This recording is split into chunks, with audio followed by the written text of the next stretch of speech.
The Magic Presence by Godfrey Ray King. Dedication. This series of books is dedicated in deepest eternal love and gratitude to our beloved masters, Saint Germain, Jesus, the great divine director, the great white brotherhood, the brotherhood of the Royal Teton, the brotherhood of Mount Shasta, the great ones from Venus, and those other ascended masters whose loving help has been direct and without limit.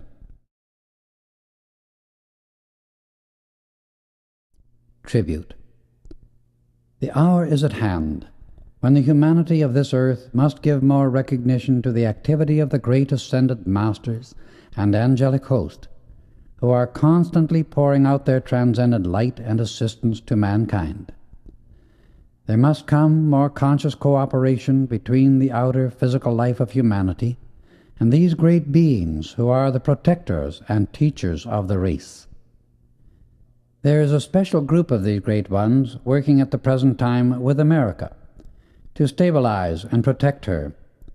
Among them, the ascended masters Saint Germain, Jesus, Nada, Sha'ara, Lanto, Cyclopea, the great master from Venus, Arcturus, the lords of the flame from Venus, and one known as the great divine director, are working here very definitely by establishing tremendous pillars and rays of light in America. They are also focusing these great outpourings of light at certain other points on the earth. They pour out their rays of light through the consciousness of all individuals who will accept them, harmonize their feelings, and turn their attention unto the mighty I Am Presence. If the people will acknowledge this great host of perfected beings and call down their ascended master consciousness into the hearts and minds of mankind, they can give assistance and protection without limit to those who make the call, and through them reach the rest of humanity. Only the ascended master consciousness, which is the mighty I Am Presence, can ever re-establish order and security upon this earth. Only this consuming flame of divine love can ever dissolve the fear in the feelings of the people. Only as the individual turns his attention to these great ascended masters and asks their blessing upon the rest of mankind is the connection made and the door opened by which their help can come through, releasing its perfection unto humanity and the earth itself. The ascended master always points each one to two things. First, the individual must look unto his own divinity, the mighty I Am Presence, for all good, keeping his attention upon it and giving it his first and greatest love. Second, he must harmonize his feeling by pouring out divine love as a force to bless everywhere. To the person who will do this, these great beings will give assistance without limit, for they work only and always through the divine self of the individual. The beloved ascended master, Saint Germain, is the emissary from the great white brotherhood, who of his own volition and great love is doing certain protective work and bringing certain illumination into America at the present time. He speaks of her often as the jewel of my heart, for whom I have labored for centuries. Jesus has offered to give a special service in connection with Saint Germain, and has said, these rays of light which we pour out are very real, tangible currents of energy, containing within them all good things and blessing you according to your acceptance.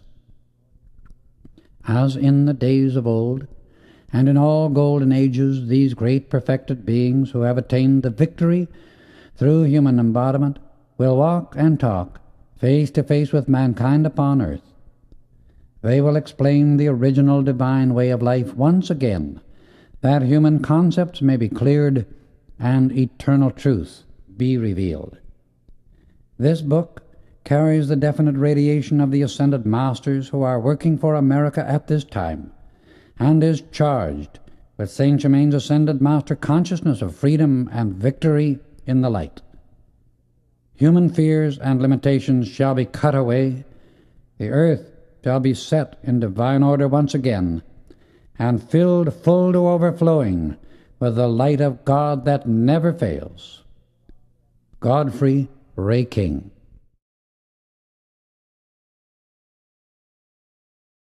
Forward. This book contains the second group of experiences which I was privileged to have through the love and assistance of the beloved Ascended Master Saint Germain. In the first book, Unveiled Mysteries, he revealed many, many things which have been held in secret and sacredly guarded for many centuries. In The Magic Presence, my experiences were the result of applying the knowledge he had previously revealed. In the various retreats of the Great White Brotherhood which we visited, I was shown the tremendous work they do for mankind through their messengers, who are sent into the outer world. The good they constantly pour out to this earth and its humanity is beyond any power of words to describe. All they accomplish is done through divine love, for they never use a destructive force at any time, and never intrude upon the free will of the individual. Those who are their representatives give everything as a glad, free service of love, and know no such thing as failure. The purpose of this book is to reveal to the individual the whereabouts of his own divine self, the mighty I Am Presence, that all who desire may return to their source, receive their eternal inheritance, and feel once again their divine self-respect. If the student or reader of this book will feel himself going through these same experiences, asking the Ascended Masters to illumine his consciousness by the light of the cosmic Christ, he will receive that outpouring of love which is the open door to all good things and sets mankind free. America is blessed beyond any other part of the earth, and because of her great blessing she must pour out great light. She is the cup through which the Great White Brotherhood can ever expand the great divine love of the universe and set mankind free. For that reason their work in America is of very great importance, and if it be necessary for her protection, then that light as of 1,000 suns shall descend and consume all selfishness from the earth. The truth, explanation of law, and my experiences given in this book are real, true, and eternal. The retreats, people, and instruments I saw and associated with while with the Ascended Masters are real physical places and things, and tangible, living, breathing beings. They are not imaginary, nor symbolic, and are not to be interpreted in any such way. The truth of everything in this book is for the reader to accept or reject as he chooses. If he does not accept or agree with it, that does not remove the truth nor its activity from the universe. But if he can accept the truth herein contained, he can only be blessed thereby, and his world will be a greater and more wonderful place to live in. The great Ascended Master Saint Germain has told us that the books of the Saint Germain series in the Ascended Master's Octave of Light are bound in covers of jewels. May we also value and obey the words of the Ascended Masters contained herein, and become their great love, victory, perfection, illumination, and freedom to all life forever.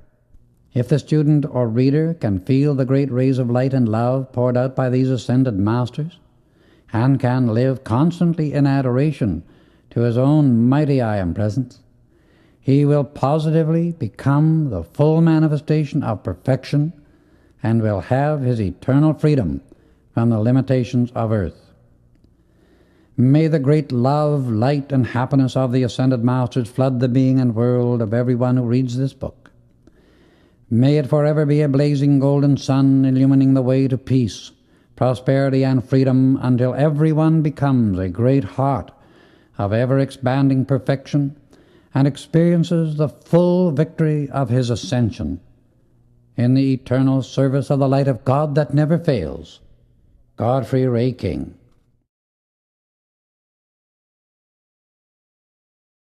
The Magic Presence by Shannara. I am the Presence, the Eternal One. I am the God Source, the great central Sun. I am the love breath, the heartbeat of light. I am the power in wisdom and might. I am the seer, the all-seeing eye. I am the sunlight, the earth, and the sky. I am the mountain, the ocean, the stream. I am the quiver in morning's bright gleam. I am the blessing in angels and love. I am the life flowing in, round above. I am the glory all had once in me. I am the light rays that set mankind free. I am the one heart that hears every call. I am the legion of light, answering all. I am the scepter of light's loving power. I am the master each moment, each hour. I am the spheres, every song that they sing. I am the heart of creation, its swing. I am all forms, never two quite the same. I am the essence, the will, and the flame. I am myself, all beings, and you. I am the magic presence, the God Self come through.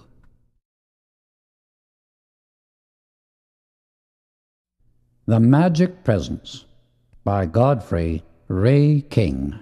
Chapter 1. A Strange Occurrence. I left you, my reader, at the end of Unveiled Mysteries, with the great ascended master, Lonto, sending forth his blessing to America and mankind from the retreat in the Royal Teton. In this book I shall describe another group of important and wonderful experiences which I was privileged to have during those months of association with our beloved ascended master, Saint Germain. I received a message from him one morning enclosing a letter of introduction to a Mr. Daniel Rayborn at the Brown Palace Hotel in Denver. The next day, as I entered the hotel to inquire for him, I met an old friend, Mr. Gaylord, whom I had known for years. He was accompanied by an elderly gentleman whom he presented at once and who, to my surprise, proved to be Mr. Rayborn. I gave him the letter of introduction, and after a few moments' chat, we agreed to have dinner together that evening. The next day found us all en route to the Diamond K Ranch in Wyoming, one of the Rayborn mining properties, where the experiences described in this book began. Little did I realize that day what my association with him would mean, and to what it would lead later. Such experiences make one realize how perfect the great, wise, all-pervading intelligence is that directs us unerringly to persons, places, and conditions when and where they are most needed. My impression of Rayborn was very pleasant, for his whole attitude was one of harmony and kindliness, and at the same time I felt that he was a man of strong character with a keen sense of honor. He had a finely shaped head, classic features, iron-gray hair, and clear, piercing, blue-gray eyes. He stood very erect and was fully 6 feet 2 inches in height. He had a son, 18, and a daughter, 16 years old, who had just returned from school in the East. We reached our destination where the children met us at the train. After chatting a moment, we entered the Rayborn car and were driven to the ranch, a distance of about 20 miles. The son, Rex, was a tall, splendid, good-looking young chap with the same classic features as his father, whom he resembled strongly. He was at least 6 feet 1 inch in height, with abundant light brown waving hair and piercing violet blue eyes. The daughter, Nada, was strikingly beautiful, with a strange sort of old-world dignity and grace. She was about 5 feet 7, slight of build, with hair like her brother's and deep blue eyes. There was a certain charm about all three Rayborns that everyone felt immediately. The wonderful location and beauty of the house and grounds enchanted us, for it lay at the entrance to a narrow valley, extending westward into the embrace of the great Rockies. To the north, a towering peak rose to a height of over 8,000 feet. The house, facing south, was built of blue-gray granite, making one think of the turreted castles of medieval times in Europe and the ancient buildings of the Far East. The grounds immediately surrounding it were beautifully laid out and perfectly cared for. The building itself was large and rectangular in shape, with a tower on each corner, the one at the southwest facing the mountains, forming a large circular room on the third floor. The rest of the structure was only 2 stories high, and had evidently been built for many, many years. Daniel Rayborn, at the time he was 20, had inherited the entire estate from an uncle who traveled extensively, was deeply interested in higher research work, and had lived for many years in India and Arabia. We entered the house, Rex showing me to a suite of rooms on the second floor at the southeast corner of the building. Dinner was soon announced, and we enjoyed a delicious meal and a beautifully appointed table. While dining, we entered into the discussion of our plans. During the course of our meal, Mr. Rayborn spoke of expecting John Gray, the superintendent from his mines, to join us that evening. We had scarcely mentioned his name when he was announced. He stepped into the room, greeted the family pleasantly, and I was presented to him. As we shook hands, a cold chill passed over my body, accompanied by a feeling of repulsion. He was a fine-looking man of about 40, almost 6 feet tall, with piercing dark eyes, which I noticed were never still. I saw his eyes follow the daughter very often with a peculiar look, which the others did not seem to notice. Mr. Rayborn excused himself, and with the superintendent went into the library. The rest of us went into the music room and enjoyed 2 hours of delightful music, for both children had remarkable voices. It was during the discussion of their musical training that a shade of sadness passed over Nada's face. She remarked, "We both inherited our voices from Mother, who sang a great deal in opera where Father first met her. My mother, in speaking of it, often said, 'We recognized in each other an inner something that grew stronger and stronger as time went on.' Later we learned we were twin rays, which of course accounts for the many wonderful things that have happened to us since. We both have said many times that it seemed as if each had been searching for the other through the centuries. And of course there was always been that very great love and perfect understanding between us. Mother's father was an Englishman, and her mother, who was educated in England, was the daughter of an Arab sheikh. 2 years ago, Mother was taken ill and passed on within a few weeks, although everything possible was done to save her life. During the last 4 weeks, she received transcendent revelations that have explained many things to us. Shortly after I was born, our beloved Master Saint Germain came to her. He explained that she had work to do on the higher planes of life, and that he would always hold Rex and me in his great loving, protecting care.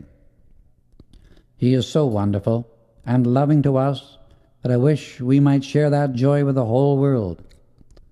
The East and Far East, that is India, China, Arabia, Egypt, and Persia, give much greater recognition to and understand much more clearly what these great ascended masters have done for humanity, and how much the entire race of our earth owes to their transcendent love and far-reaching care. He has taught us so plainly the way by which these great ones have been able to raise and illumine the physical body, by purifying it through the use of the consuming flame of their own divinity, which he calls the mighty I Am Presence. He tells us this can only be accomplished by adoration of that presence and complete obedience of the personality or outer consciousness to its every direction. He says the secret is to keep in constant inner communion with the I Am present at all times, so that the perfection which it is ever pouring forth can come through the outer consciousness without being distorted by our own inharmony and that of the physical world around us. It is in this way, Saint Germain explained, that the ascended masters have reached complete dominion over all manifestation and have finished the work in human embodiment, which Jesus said every one must sometime do. They express forever full mastery over all conditions on this physical earth, for all substance and energy are their willing and obedient servants, even to the elements and powers of nature, because they have become the fullness of divine love. Their entire work with mankind is to lead everyone eventually to this same mastery, but it can only come through the self-effort of the individual and the fullness of enough love. Mother had many strange experiences in her childhood, and my grandmother told her of others, still stranger, for her grandfather had seen many of the remarkable things which these great ones do. One, whom he knew quite well, was from my grandmother's own land of Arabia. He was greatly adored by all he contacted, as his entire life was a constant blessing and service to mankind. Saint Germain first came to Mother one night at the beginning of her career in grand opera. She had been singing only a few months when one evening she became almost speechless with stage fright. She was in her dressing room shortly before the performance when a frantic fear seized her, making her forget everything.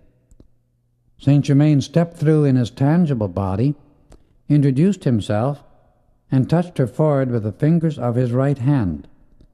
Instantly, all nervousness left. The memory of her part returned, and she was calm and at ease. That night, her success was tremendous, and it continued to increase, becoming brilliant beyond her fondest dreams. He told her she had earned the right to the protecting presence of the ascended masters, and from that time on it would be permanent. He described the man she was to marry, also the son and daughter who were to come to her. After this he came at regular intervals and taught her many inner laws which she was able to comprehend and apply with astonishing results, astonishing at least to those who are unable to use the higher law, but perfectly natural always to those who understand and manipulate those laws through love.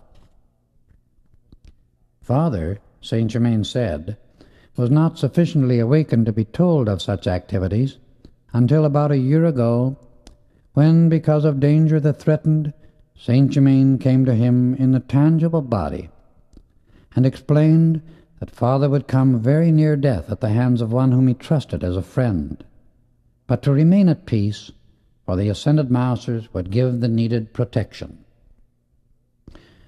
We were all so engrossed in this conversation that I felt almost disappointed when Mr. Rayborn and the superintendent joined us. After listening to Nada and Rex sing an Arabian love song for their father, we all parted for the night and went to our rooms. I was so thrilled, because Saint Germain had come to Mrs. Rayborn, that I had no desire for sleep.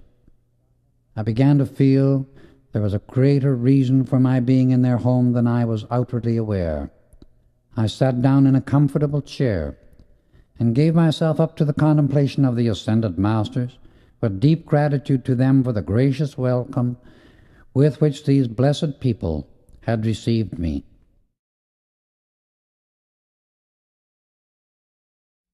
I must have dropped off to sleep, for I awakened with a start and thought I had heard someone calling me.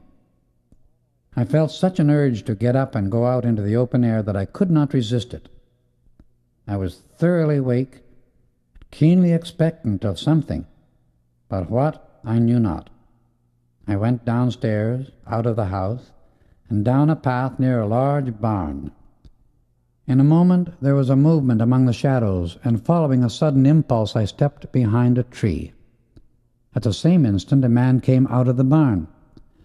I saw another movement among the trees, and looking closer discerned a man standing with a rifle to his shoulder, dimly visible in the darkness. As he took aim at the man coming out of the barn, I wanted to call out a warning, but I could not make a sound. Before I could think, a blinding flash of light struck the man with the rifle full in the face, revealing his features as he fell face forward, as if struck by lightning, yet the sky was crystal clear.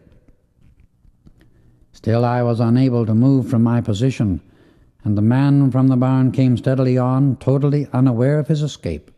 I saw it was Mr. Rayborn, though he did not see me, so I remained where I was until he had passed into the house, and I hurried to the spot where I had seen the man fall, but he had fled.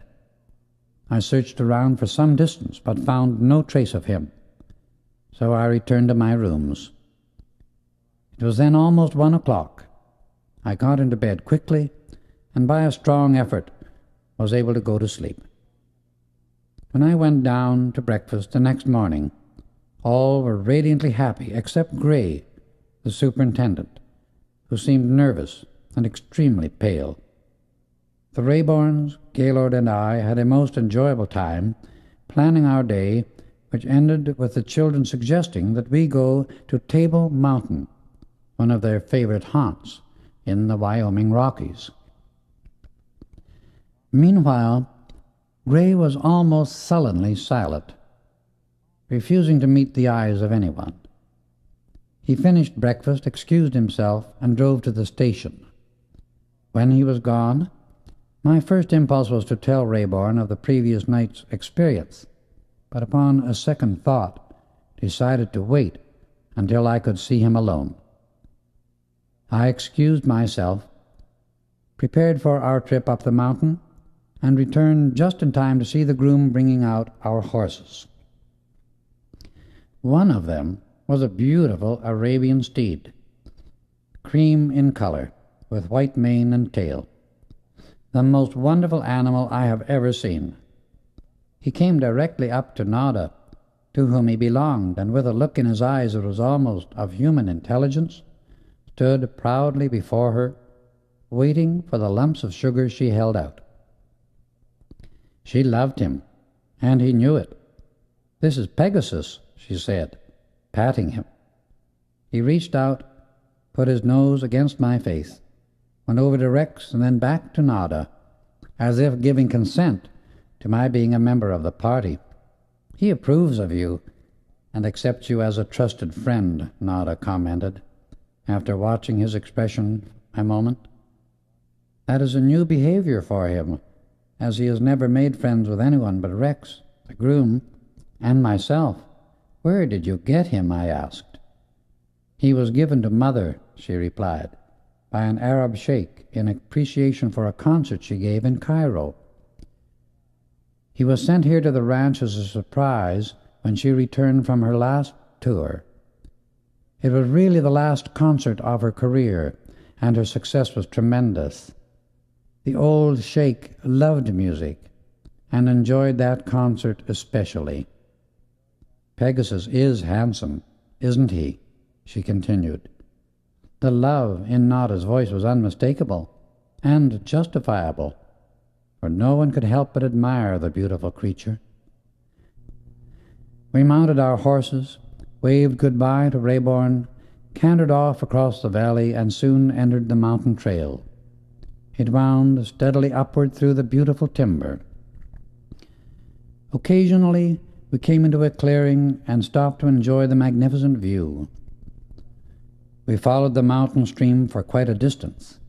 The song of the birds, fragrance of the flowers, and the exhilaration of the rarefied air made us feel radiantly strong and glad to be alive. We reached the top of the mountain near noon, and there, before us lay a level space covering at least 20 acres, a veritable plateau suspended in the midst of those towering giants. A cozy little cabin and a shelter for the horses had been built. It was made of stone, with a built-in stove very unique and serviceable. We enjoyed the beauty of the surrounding country for a while, and then sat down to a delightful lunch.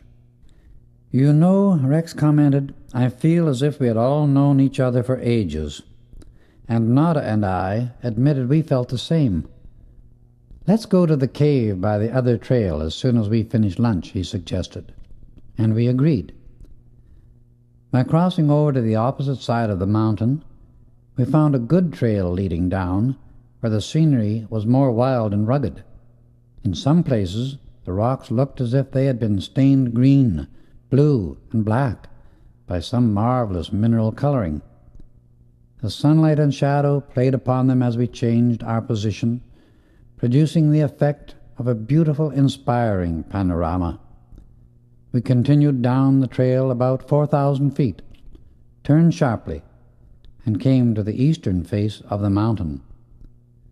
Thousands of years ago, a portion of it had evidently split away, making the whole side a sheer cliff at least 1,000 feet above us. The trail we were on wound around the south side, turning toward the eastern wall and running along a shelf-like projection that brought us to the entrance of the cave. The trail was strewn with great boulders that made it rough and difficult of access. A wing of rock hid the entrance, as if nature jealously guarded its secret from curious eyes. We left the horses tied safely nearby, and Rex took 3 powerful flashlights from his saddlebag. "Prepare for a surprise," he exclaimed, turning to me, and then led the way into the cave. About 50 feet from the opening, we entered a medium-sized cavern. As soon as my eyes became adjusted to the change of light, I saw the entire ceiling was covered with a pink and white crystalline substance. We crossed the first space, a distance of about 30 feet, and passed through an archway leading into an immense vaulted chamber at least 200 feet across. The ceiling was covered with rainbow-colored stalactites in the most amazing forms I have ever seen. There were crosses, circles, crosses within circles, triangles, and many, many occult symbols that have been in use on this earth since its very beginning. It looked as if these symbols had been suspended from the ceilings ages ago, and nature had covered them with a carbonate of lime formation, highly colored and most artistically decorated by her pigments. The beauty of it made one speechless. Fascinated with wonder and admiration, it gave one the feeling of eyes watching every moment. Rex called to us to come to the far side of the chamber where he stood. We crossed the intervening space and stood before a wall upon which there were 3 arches, about 20 feet apart. Within each was a highly polished surface. The first one to my left was a Chinese red, the second a glittering white, and the third a cobalt blue. Immediately, I felt they were significant of something concerning America. The feeling grew so great I could hardly stand it. "This is the work of a mighty intelligence in ages past," I said, "and I feel that these arches close entrances to other chambers or passages beyond." Nada and Rex looked at me very steadily, and their faces were white for the intensity of something they saw. "What is the matter?" I asked. "Don't you feel it? Don't you see it?" they asked in return. "What?" I replied. They then realized that I was unaware of what they saw, and explained, "You are evidently being overshadowed," said Nada, "by an etheric form you wore ages ago, for the garments are unlike anything of which I have ever seen or heard." The body is at least 6 feet 8 inches tall. The hair is golden, coming almost to your shoulders, and the skin is fair and clear. I am sure some ancient memory is trying to come forth into the outer consciousness. Let's tell him of our experience the last time we were here, she suggested to Rex. Just a year ago, Rex explained, we came to this cave, and as I stood before the blue arch, I was so fascinated that I put out my hand and was running it over the surface when a voice right out of the atmosphere said, "Stop." The voice was not one of anger, but rather that of supreme authority. We left the cave immediately and have never returned until now. Before I have ended my visit with you, dear people, I feel certain some amazing explanation of it all will be given, I replied. We returned to our horses and found the beautiful Arabian Pegasus in a state of great agitation, for he was highly sensitive to the spiritual power focused within this mountain, and it made him restless because of the intensity of the energy. Only by very great gentleness could Nada quiet him and prevent him from racing madly home. She said there seemed to be no limit to his speed when he became excited. We continued on our way homeward, winding around the foot of the mountain until we came to the end of our descent. Then we gave the horses free rein, and in half an hour reached the ranch just before sunset. Daniel Rayborn came out to meet us and said dinner would soon be ready. During the meal we related the experiences of the day, Rex telling his father of the overshadowing forms seen above my head in the cave. As he finished speaking, without giving any explanation, his father said he wanted to talk to all three of us in the library after dinner, and to meet him there at 8 o'clock. In the meantime we went to the music room, while Nada went to her mother's room and brought back an Arabian instrument, something like an Hawaiian guitar. It was given to her by Saint Germain, who taught her to play certain melodies upon it just before her meditation hour. Nada and Rex both sang, and took turns playing the accompaniments on the instrument.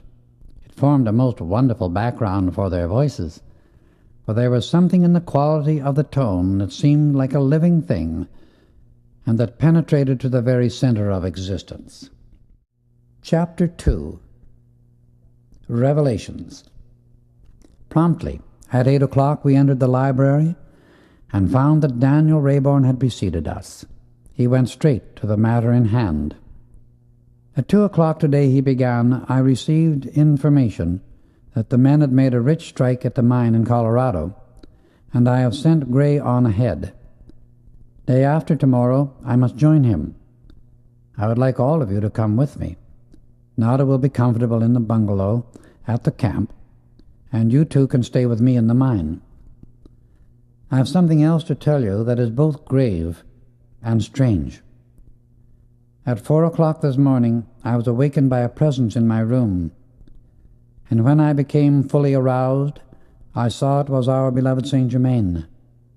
He talked to me for at least 2 hours, and among other things said that Gray had attempted to take my life last night. He saw the intent, and at the moment Gray tried to fire, Saint Germain directed a flash of electronic force that knocked him senseless for the time being.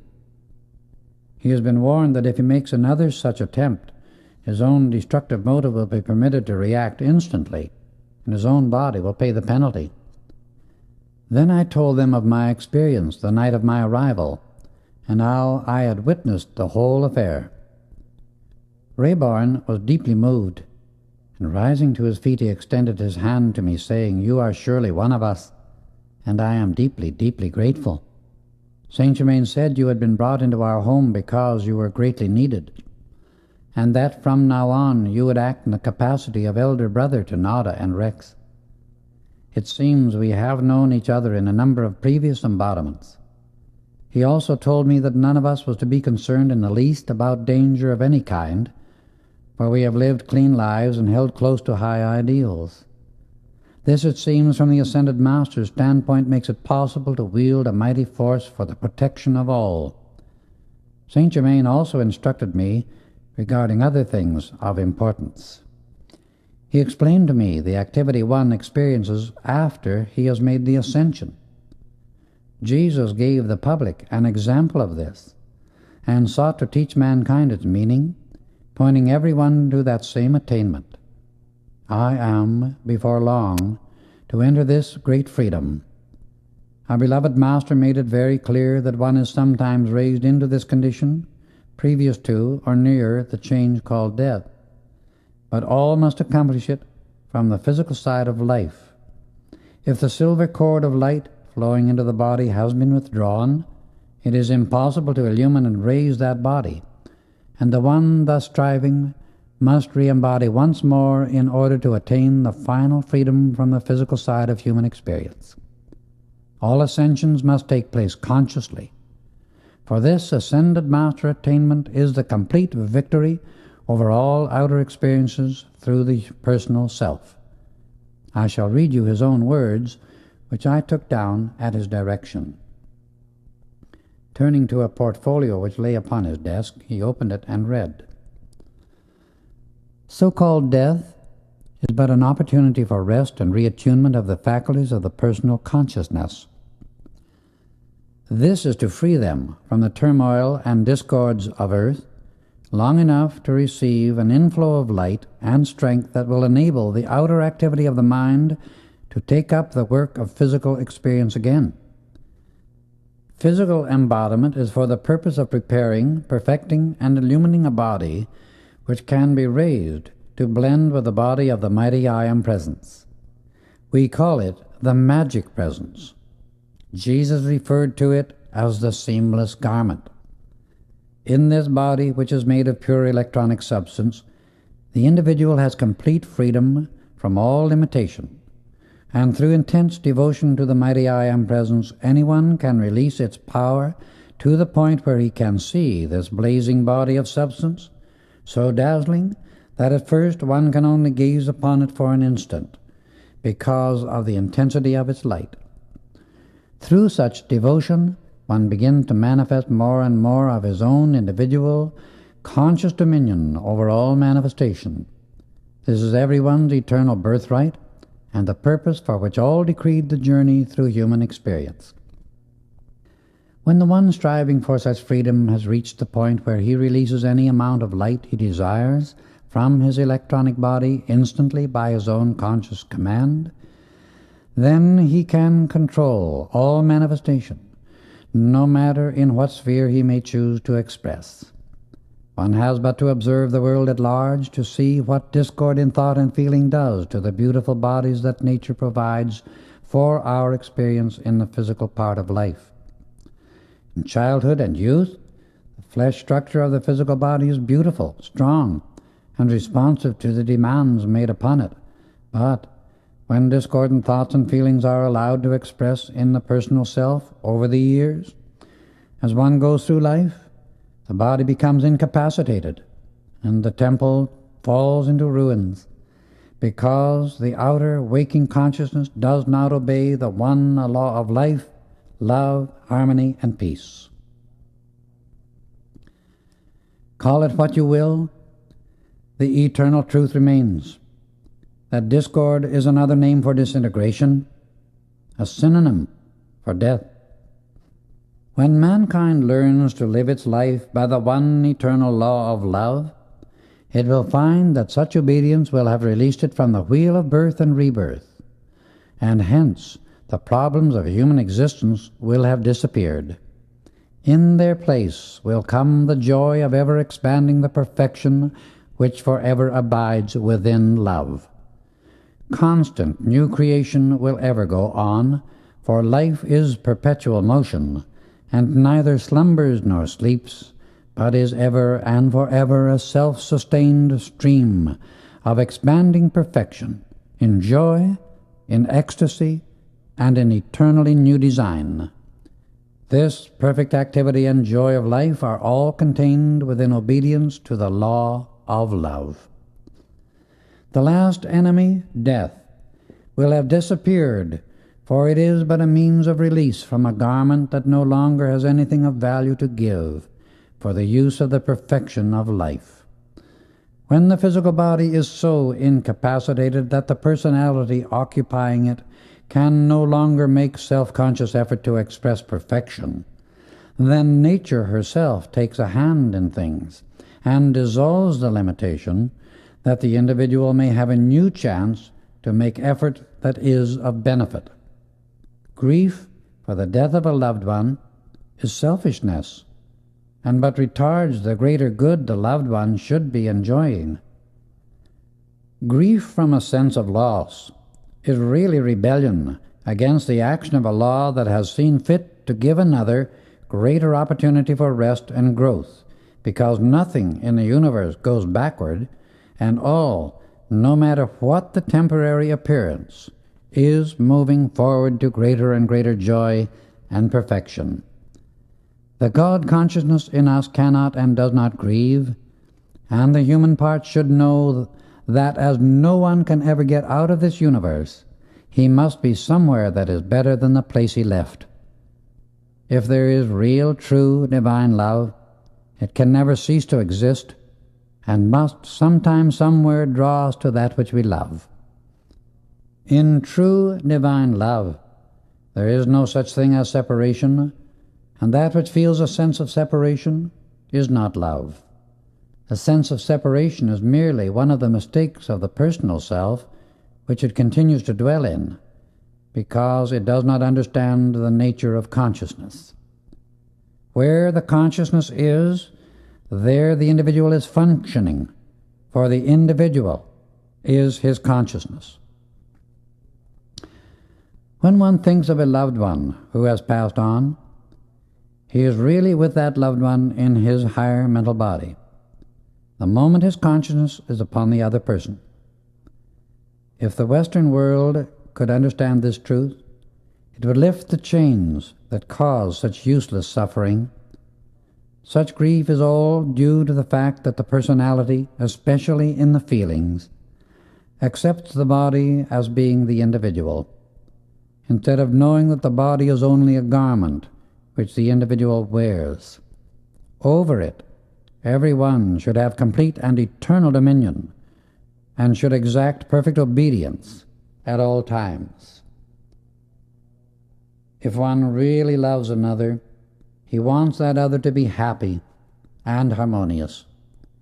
If through so-called death an individual choose to accept a better chance for future expression, if there be the slightest spark of love, one should have no grief, nor desire to hold that loved one in a state of incapacity, when he might go on to greater ease and freedom. It is the ignorance of this truth that enables such selfishness to keep humanity bound in its self-created chains of limitation. This sort of ignorance binds the life expression of the whole race, and is a stubborn refusal to understand life. It drags thousands of human beings every year into the depths of despair, wholly unnecessary and avoidable, when they could and should be enjoying happiness and living the way the mighty I Am Presence intended them to live.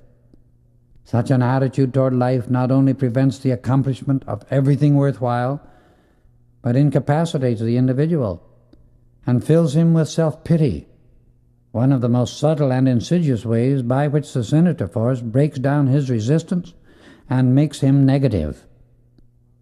The individual must remain positive if he is to attain his victory and express mastery. The Senator force that humanity on this earth has generated uses this method to keep aspiring, marvelous individuals from gaining their freedom and using the full power of divinity which has been theirs from the beginning, the gift of the Father to his children. Of all the faults humanity has generated, self-pity is the most inexcusable, because it is the apex of human selfishness. Through self-pity, the attention of the personal consciousness or outer self is entirely absorbed by the petty, puny, human useless desires of the physical body, and the great, glorious, adorable, all-wise, all-powerful light of the mighty I Am Presence always abiding above the physical body, is entirely ignored, yet its energy is being used for this destructive purpose. Humanity cannot have anything better than it is experiencing today until it looks away from the little self long enough to acknowledge and feel the presence of God, the mighty I Am Presence, the source of every individual's life and of all perfect manifestation.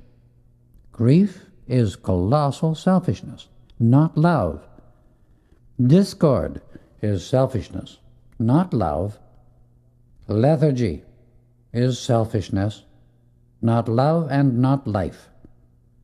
These sink the race into slavery because they break down the resistance of the individual by wasting the energy of life which should be used for the creation of beauty, love, and perfection. This slavery continues because the outer activity of the personal consciousness does not make the necessary determined effort to free itself from the domination of the psychic world.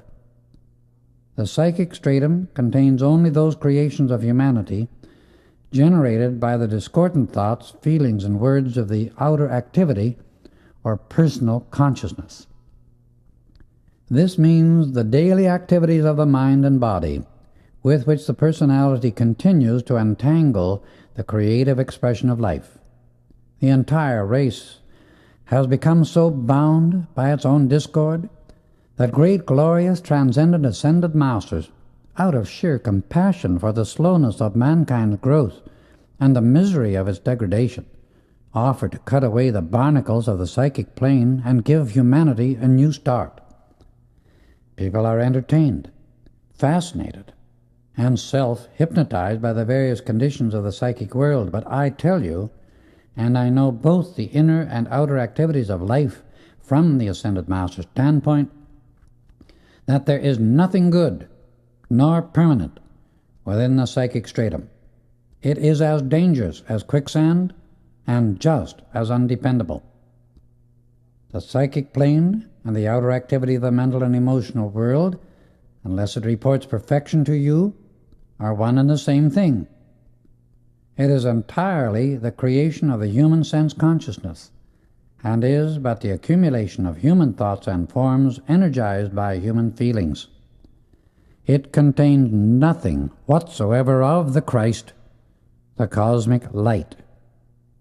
The desire for and fascination of psychic phenomena is a feeling, a very subtle feeling, by which it holds the attention of the personality away from the acknowledgement, the constant adoration, the continual communion, and the permanent acceptance of the individual's mighty I Am Presence. Attention to the activities of the psychic plane depletes the personal self of the energy and the ability required to reach to the God source and anchor there permanently. I tell you eternal truth when I say that nothing of the Christ comes from the psychic realm, regardless of any seeming evidence to the contrary, because the psychic or outer activity of the mentality is forever changing its qualities, while the Christ, which is the eternal light, is ever expanding perfection, the one changelessly supreme, imperishable quality. It is because of the attention to and the subtle fascination of the psychic plane that mankind is today as a mass of children needing much help, and the wisdom of the Ascended Masters to raise them once more into the understanding of the light, which is the only means of release from the darkness of Earth's present chaos. World saviors have come at regular intervals to give this kind of help throughout the centuries, ever since the end of the second golden age upon this earth. Following that activity, humanity became fascinated by the world of form and the creation of things. The individual's attention was held most of the time in the outer activities, and the conscious recognition of his own individualized God-self was forgotten. Hence the mighty I Am Presence, abiding in his electronic body, was completely ignored. Thus, he has only been able to express part of his life plan. Saint Germain asked that you, my brother, continued Rayborn, turning to me, watch your feelings and impressions very closely while you are in and at the mine, for work of a certain nature is to be done there now or never. He wishes to utilize a certain cosmic activity occurring at this time for reasons he did not give me. He said he would come again very soon and speak with us all. He will then endeavor to give further light on the cave of symbols that you visited recently, and to which we shall all go with him on his next visit. Gray will pass on very shortly from natural causes, and I am not to let him suspect that I know anything of his attempt on my life. The tales of the Arabian Nights were hardly stranger than the truths we were receiving, and the wonderful things we were experiencing. It seemed as if we had entered another world, where the activity of the mind became instantly manifest in physical form. Saint Germain had shown such conclusive evidence that he knew every incident and activity of our lives when he desired to do so, and even saw the innermost thoughts and intents of each of us. I felt a tremendous uplift and a happiness unspeakable. At first, Nada and Rex were inclined to be sad when they realized the parting with their father was to come so soon. But I knew positively that they would be sustained by the one great presence of the I Am when the time came. I asked Nada and Rex, as we passed out of the library, if they would sing a song or two for their new brother, and they laughingly agreed. They sang Love's Light Eternal, for which Nada had written the music and Rex the lyrics. The melody and power of it seemed to linger and continue to lift one's consciousness to the great Creator of all things, the mighty I Am Presence. As we stood together, when they had finished singing, I put my arms around both the children, led them over to their father, and we formed a circle about him. Beloved brother, I said, we encircle you with hearts of love, and may the pathway of each be that of supreme happiness through the radiant power of divine love within us all. I told them how words failed utterly to express my joy and gratitude for their love, friendship, and hospitality. My brother, said Daniel Rayborn, it is I who wish to express my gratitude to Saint Germain and you for the privilege of your friendship, that my beloved children may have you as a companion when I am elsewhere serving in my humble way. Let us rejoice in the happiness we can give each other. I think we had better get all the rest we can tonight and tomorrow, as we are driving to the mine in Colorado, and we ought to leave early the following morning. The next morning at breakfast, after a wonderful night's rest, Daniel Rayborn greeted us by saying that he had found a message from Saint Germain on the table as he awakened, asking the four of us to meet in the tower room at 8 o'clock that evening. Needless to say, we were all interested in a moment and joyous for the anticipation of his coming. At 20 minutes to 8, Daniel Rayborn announced it was time to go to the tower room for our meeting. But somehow I felt temporarily restrained from doing it. When we came to the door, he stood still before it a few moments, as though in meditation. Presently, the door slowly opened without anyone touching it, and as we entered, I saw it was richly carpeted and handsomely furnished. In the center of the gorgeous blue carpet there had been woven the secret, sacred symbol of life, upon which our beloved Saint Germain produced the life-giving and consuming flame. The walls were covered with a glistening white material that looked like frosted silk. Chairs were unlike anything I have ever seen. They were made of some kind of white metal, resembling frosted silver, upholstered in silk plush of the same rich blue as the carpet, and so perfectly designed as to give the body ease, poise, and balance when seated in them.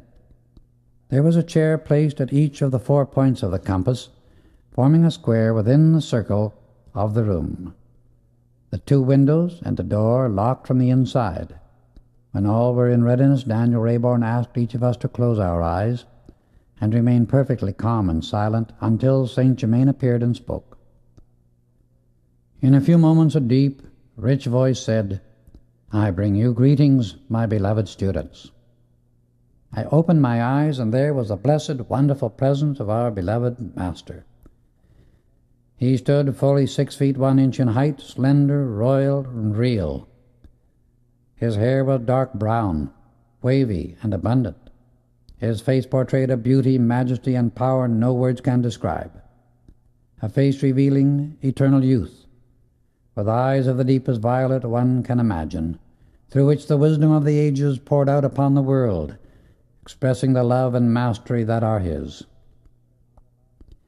He stepped across the room to where Nada sat, bowed and touched her forehead with the thumb of his right hand, the fingers extending over the top of her head. He did the same thing to Rex, myself, and Daniel Rayborn. It is in this way that an ascended master can give a radiation which does for the individual what nothing else can do. It is a tremendous aid in clearing the mind, for it releases certain higher activities from within the student's inner bodies, while he is within the master's aura. Beloved ones, he began, this evening I have come to explain certain laws that will enable you to manifest dominion over human limitation, once you know and fully understand the life principle within your human body. Then you will know and feel that it truly is all-wise and all-powerful. When you really comprehend this, you will see that it is not only natural and possible, but eventually compulsory, that you transcend all outer activity, its laws, and its limitations. These come into existence through ignorance and expressed in the outer activity because the intellect is allowed to act without the light from within the heart illumining it. Discord and limitation are imposed upon the outer activity by man and man alone, for an all-wise, all-perfect, all-powerful Supreme Creator does not and cannot create a limitation, a lack, or a discord. The concept that it is possible for all perfection to create imperfection or anything unlike itself is absurd, vicious, and entirely untrue. The Supreme Creator gives to the individual with free will the use of the attributes of the Creator with which to manipulate manifestation at his particular point in the universe. The individual is endowed with the capacity to form conclusions through using the intellect alone, which are the results of fragmentary information. It comes about from using only a part of the creative powers with which the individual is endowed. Conclusions drawn from partial instead of complete information must of necessity bring about unsatisfactory results. The individual must have free will, or he could not be a creator. If he choose to experiment with the spoke instead of the entire wheel, there is not to say him nay in his desire to experience those results.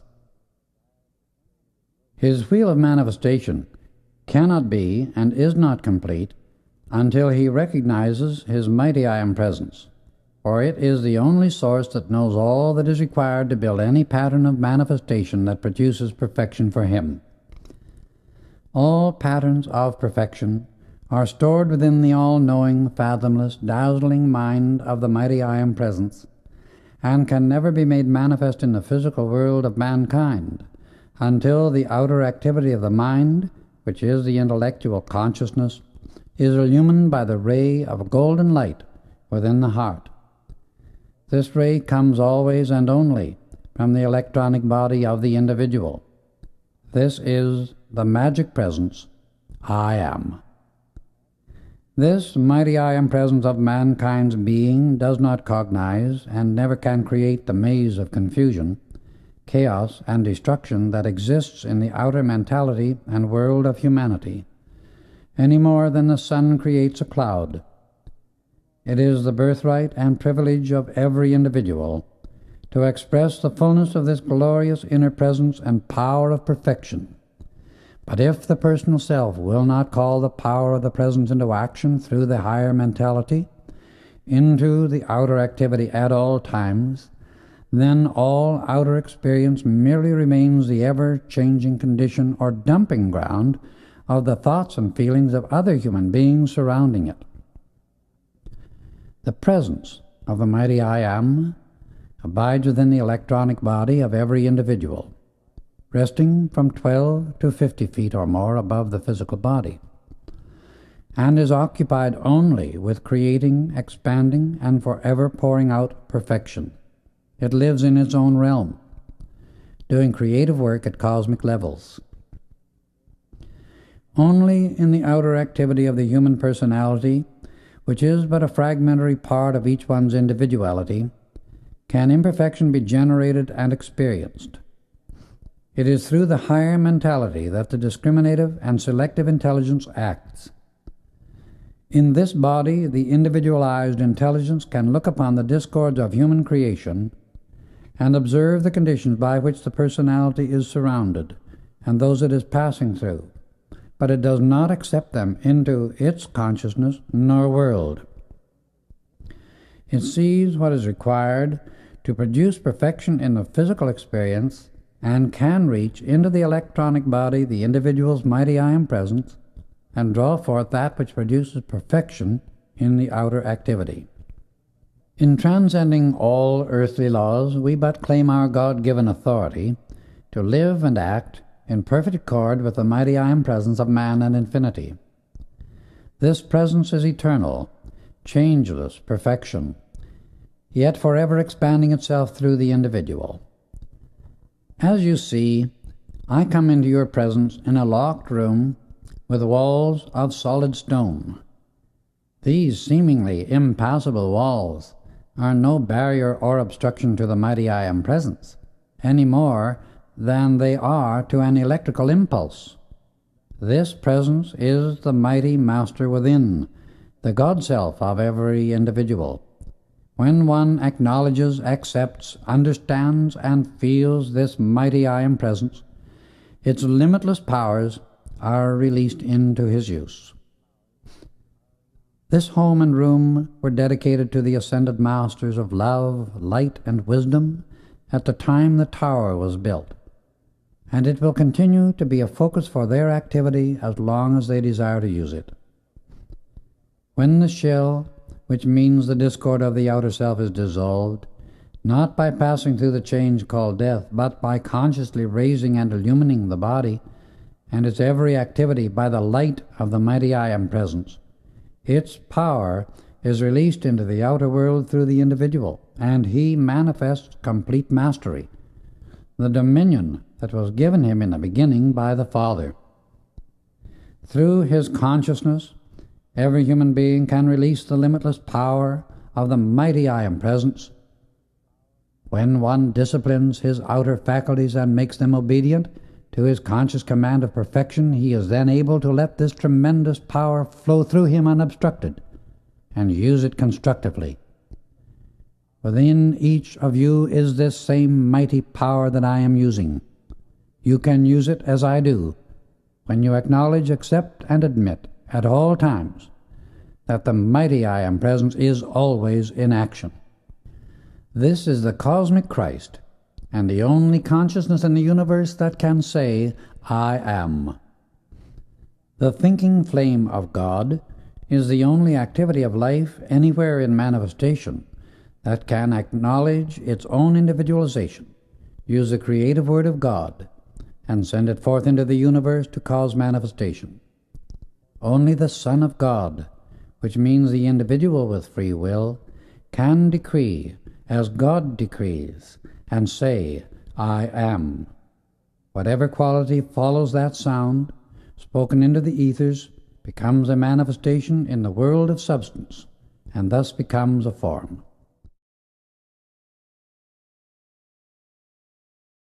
When the individual says, I am, he is using the creative attribute of the Godhead and announcing creation at his particular point in the universe. The vibratory action of the word I am, either in thought or spoken word, is the release of the power of creation, and whatever quality follows that decree is instantly imposed upon the electronic substance in the ethers. This being the only substance and energy in existence whose nature is to be qualified in some manner, it must outpicture the pattern within the decree. If the decree is always for perfection, then the experiences in the individual's world express the fullness of the plan of life. But if the individual does not send forth that decree, it is impossible for that perfection to outpicture in his experiences until the decree is released into the ethers in which he lives. Every individual can think perfection at every instant if he only will, and it takes no more substance and energy to build beautiful, perfect forms and experiences than it does the imperfect. But if the individual wants this perfection expressed in his own world, he must use his own energy to utter the decree which will release that perfection unto him. Such is the law of his being, and nothing can change it. Life is the only presence, intelligence, and power that can act, or ever did act. These three activities within life are coexistent everywhere. The pure electronic light which fills infinity is the self-luminous, intelligent substance of the mighty I Am Presence, existing at all points, and of which all forms are composed. Discord and limitation can build a film, so to speak, around this substance, shutting off, at least to some degree, the radiance of its light. But imperfection of any kind can never enter in to the electronic substance itself. The discords and limitations that humanity has wound around itself are due to the activities of the intellect and the emotions, which have not been trained to look within the light of the individual's own mighty I Am Presence for the plan of perfection upon which each one should construct all his outer activities. This perfect plan does not exist anywhere except within the mighty I Am Presence. When the intellect and emotions are purified and illumined by the light of this great presence, then the perfect ideas and activities within it can flow through the personality without becoming distorted by the fragmentary information in the outer activity of the consciousness. The reports of the human sense consciousness are merely unillumined activities, for when light is directed into them from the mighty I Am Presence, they melt into its glorious perfection at once. Love, peace, balance, order, and perfect activity, or the coordination of all outer activities with the patterns of perfection from the presence, can only be brought about by the one great light, the I Am.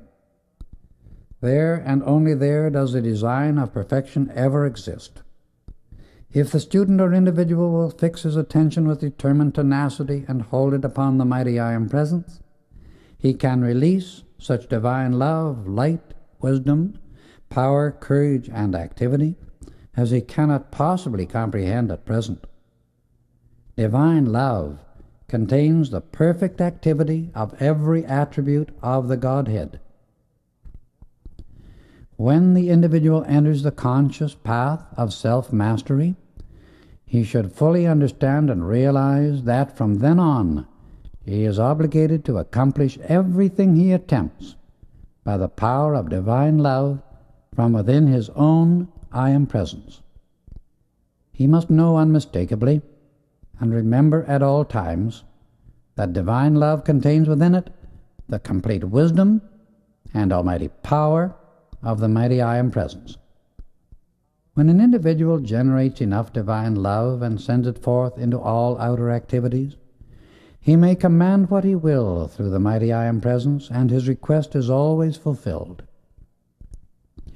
He may go among the wild beasts of the jungle, and no harm can come to him.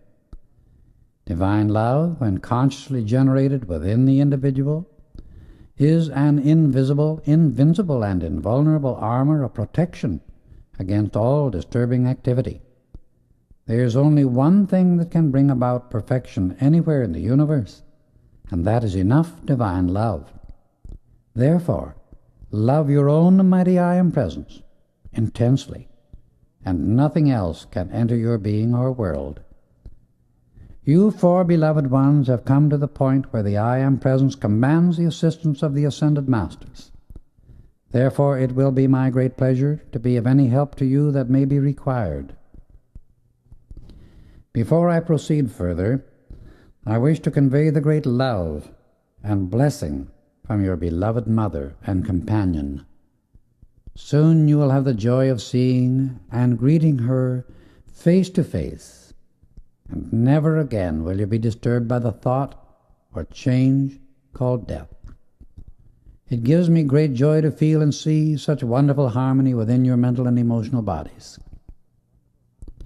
My brother, he said, turning to me, I welcome and bless you for so noble a nature, a sincere heart, and such great love. You will soon become aware that you have much to do besides your writing. Turning to Nada and Rex, he addressed them.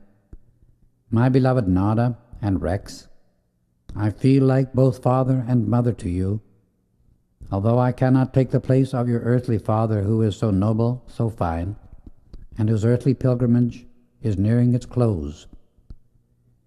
He may be with you many months yet. Please forget entirely that which you regard as separation, and enter fully in the activities before you. I am more than pleased, he continued, turning to me, to see in your heart a great willingness to serve wherever that service is most needed.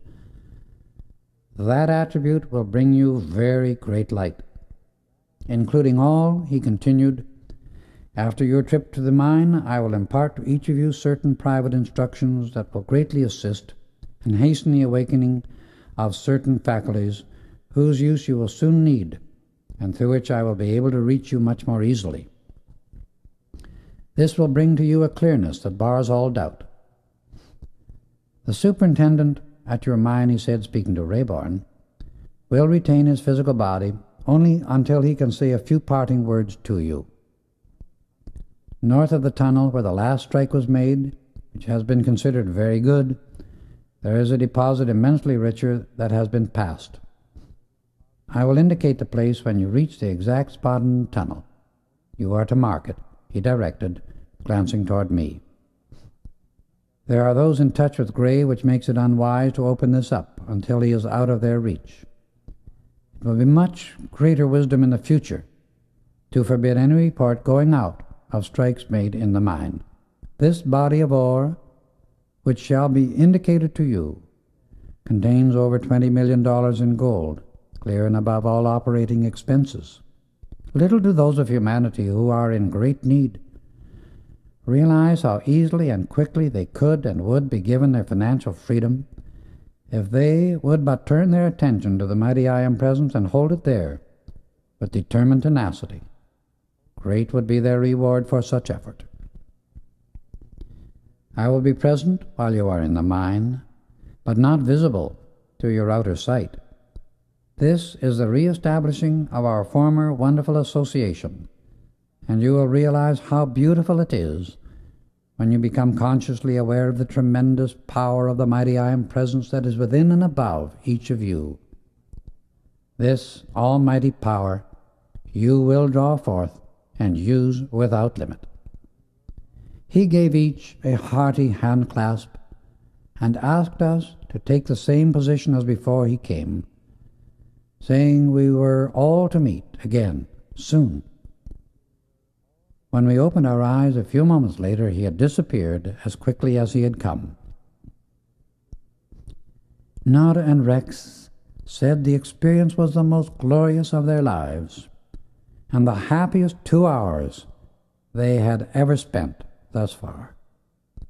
Only a small part of such transcendent work can be conveyed in words to those who have not experienced these things, but all humanity may have the same opportunity when the individual is earnest, sincere, humble, and unselfish enough in his desire for the light, and really loves his own mighty I Am Presence. It was so remarkable and uplifting to see the room brilliantly lighted by the radiant presence of Saint Germain. And it was conclusive proof that his presence was its own light. Each of us experienced such peace and love as we never dreamed were in existence. We could not refrain from embracing each other, and there were tears of joy in our eyes out of deep gratitude for such a divine privilege.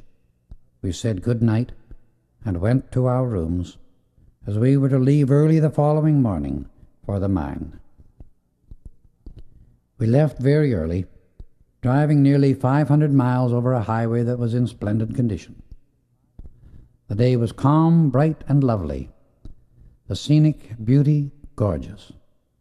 We took turns at the wheel, so no one was in the least tired, and at exactly 7 o'clock in the evening we drove into camp. We noticed a great deal of activity and excitement. As soon as the men saw us, one of them came running to the car, saying excitedly, "Gray has been badly hurt in the mine. It happened while we were changing shifts." Daniel Rayborn hurried away, while Rex and I took Nodder to the bungalow. The men took care of the luggage, and we hurried to the superintendent's quarters, to which Gray had been carried. As we arrived, the room was being cleared of the men, as Gray wished to speak to Rayborn alone. We stepped in, greeted him, gave what encouragement we could, and then left the two alone. 30 minutes later, Rayborn came out. He was deeply moved, because, as he afterward told us, the man had made a full confession, asked forgiveness, and passed on immediately. Saint Germain, referring to it later, said, "The soul withdrew from its temple of flesh when it realized that the human self could not withstand the temptation." In shooting the holes drilled by the day shift, Rayborn explained, a large piece of rock became loosened. And as Gray was inspecting and sampling the day's work, the rock fell, striking him on the head. He dropped unconscious, and another piece fell upon his chest, crushing him so badly that there was no hope of recovery. He remained conscious until I reached his side and made a full confession concerning his attempt upon my life, knowing he could not live. I gladly and freely forgave all, that he might pass on in freedom. His soul can thus have its greatest opportunity for growth. His gratitude was unspeakable for the opportunity to free his conscience and be forgiven. His passing was really in very great peace. We were all rather stunned by the suddenness and accuracy with which Saint Germain's statements were being fulfilled. At 11 o'clock the next morning, a short service was held in camp, and the body then taken to the railway station, some 3 miles away. Bob Singleton accompanied it to San Francisco, where Gray's mother and brother lived. Mr. Rayborn sent them a check for $25,000 and paid all expenses. In all my mining experience, I have never seen so marvelous a camp of men as Rayborn employed. Everything possible had been done for their comfort and convenience, no intoxicating drinks of any kind ever being allowed. The location of the mine was deep in the heart of very rugged mountains, and all possible was done to maintain the utmost harmony. Nodder and Rex used every opportunity to make me acquainted with the camp, and everywhere it was plainly evident that Rayborn was much loved by his men. The entire atmosphere was one of harmonious cooperation, and there was a total absence of all coarse or undesirable elements. It was Rayborn's custom to pay every man a bonus of $1 a day as long as any rich strike lasted. He made Bob Singleton a superintendent, where he was a fine, noble, upright, honest chap with splendid ability. We spent a wonderful day going through the concentrating plant, from which only the concentrates were shipped to the smelter. Most of the richer gold was free milling, being run into bullion and shipped direct to the mint in Denver. That night at dinner, Daniel Rayborn, in speaking of Bob Singleton, said, "I have long wanted to make Singleton our superintendent, for I feel that he is a man that can be absolutely trusted.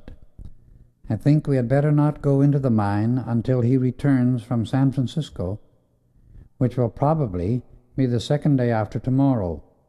In the meantime, we can trace the surface outcropping and surveys. I want both of you boys to become familiar with the boundaries and all departments of the mine. I will show you the principal veins of ore at the surface. While we have had this mine for about 12 years, yet you will see as you go over it that we have really only explored a small part, although we have taken out millions of dollars in value. Singleton returned late in the afternoon of the fourth day, and plans were made to go carefully through the underground workings the day following. During that evening, I felt as if I were being tremendously charged with a dynamic electrical current. Nada had brought her Arabic musical instrument, and she and Rex entertained us royally after dinner. At 9 o'clock the next morning we went to the shaft house and met Singleton, who was waiting there ready to take us into the mine. We entered the cage and descended to the 400-foot level. Here we went through various tunnels and crosscuts. As we were going through one tunnel that led to the southwest, I suddenly felt an electrical current pass through me. I stopped and, turning to Singleton, said, "What does this formation contain toward the north at this point?" "There's only country rock," he replied, "between these two veins. They are about 400 feet apart at the surface, with apparently very little dip." We started to pass on, but without the others seeing me, I marked the place with blue chalk. We then went to the 600-foot level and continued to go through the various workings. I came to a tunnel leading to the southwest and almost under the spot where I had felt the current 200 feet above. I felt it again, but more powerful than before. I looked to my right and saw an intense blue light with a center of molten gold. This stood out clear and bright upon the wall of the tunnel. I marked the spot quickly, and at the same moment my inner sight was greatly quickened. I saw clearly through the rock what seemed to be a great cavity between the two main veins, at least 200 feet apart. The opening was fully 200 feet high and nearly the same in circumference. A stringer or crack in the formation led into the top just about the 400-foot level. During an ancient volcanic activity, the ore had been forced to this point, forming very rich veins, but this crevice had allowed it to pour through, filling the cavity. It is one of those strange things that happen in nature, very seldom, of course, but nevertheless they do occur. The whole activity had been flashed on my consciousness in a moment, as all truly cosmic flashes do occur. I marked the spot, then went on with the others to examine the new strike. It was tremendously interesting. The two walls of the vein had suddenly widened in their formation, and at that point the large body of ore had been created. But it was not more than a tenth as large as the one I had marked. Just at this time, Bob Singleton was called away by one of his men, and I had a chance to explain to Rex and his father what I had been shown by St. Germain. I knew positively it was by his power that I had been enabled to see within the formation and mark its location. Rayborn decided immediately to have a cross-cut tunnel run in from the spot I had marked, to contact the ore body that had been revealed to me. When Singleton returned, Rayborn gave the order to have the men start work at once on this cross-cut. The superintendent looked at him in perfect amazement. However, none of his men ever thought of questioning anything he suggested, and Bob began making arrangements at once to carry out the order. Rayborn did give him a little explanation by saying, "Bob, I know you do not understand why I am having this done, but when this special work is accomplished, I will explain." "Mr. Rayborn," said Singleton, with a gentle, humble dignity, "it will always be my pleasure to carry out your orders without question." "I wish," continued Rayborn, "you would put the most rapid and trustworthy men on this part of the work. Use 3 shifts and finish it as quickly as possible." "How many feet can the men break down in 24 hours?" I asked the superintendent. "I think at least 10 feet," he replied, "more or less, according to the hardness of the rock." At that rate, I felt they would be able to reach the ore body in about 10 days, and I could have almost shouted for joy, because I knew there was no uncertainty about what they would find when they reached it. Rex and I liked Bob Singleton very much, for he seemed a man of fine, strong character, though very young for the type of position he held. He left us as soon as we came out of the mine, for there was a shipment of ore to be sent out that afternoon. "I have wired the foreman at the ranch," Rayborn explained, "that we will not return for 2 weeks unless something vitally important demands it, because I wish to stay here and watch the progress of the new crosscut tunnel." The days passed quickly, the work went steadily ahead, and we occupied our time writing, hiking, and enjoying the music that Nada and Rex gave us on the Arabian instrument, Bob Singleton joining us at dinner several times. The work on the tunnel cut through 48 feet the first 5 days. Each of the men received a bonus of $1 a foot, and Singleton $50 for the good work accomplished. Bob asked Nada and Rex if they would sing for the men one evening while at the camp. They both agreed, and Nada, as a surprise for everybody, wired to Denver for Arabic costumes, and when they appeared for their first number, the men almost went wild with joy. The program closed, and one of the men arose and asked if they might all shake hands with the children in gratitude for the evening's wonderful entertainment. The children agreed, and said afterwards that they had never felt such inspiration or such power in their voices.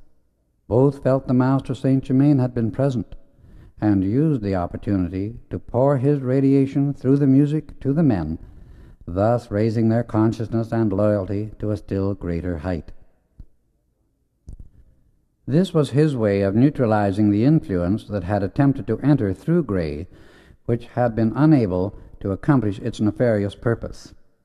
At 12 o'clock on the 11th day, I was in the office of the mine with Bob Singleton, when a man came rushing in, greatly excited, saying they had struck rich ore in the new crosscut.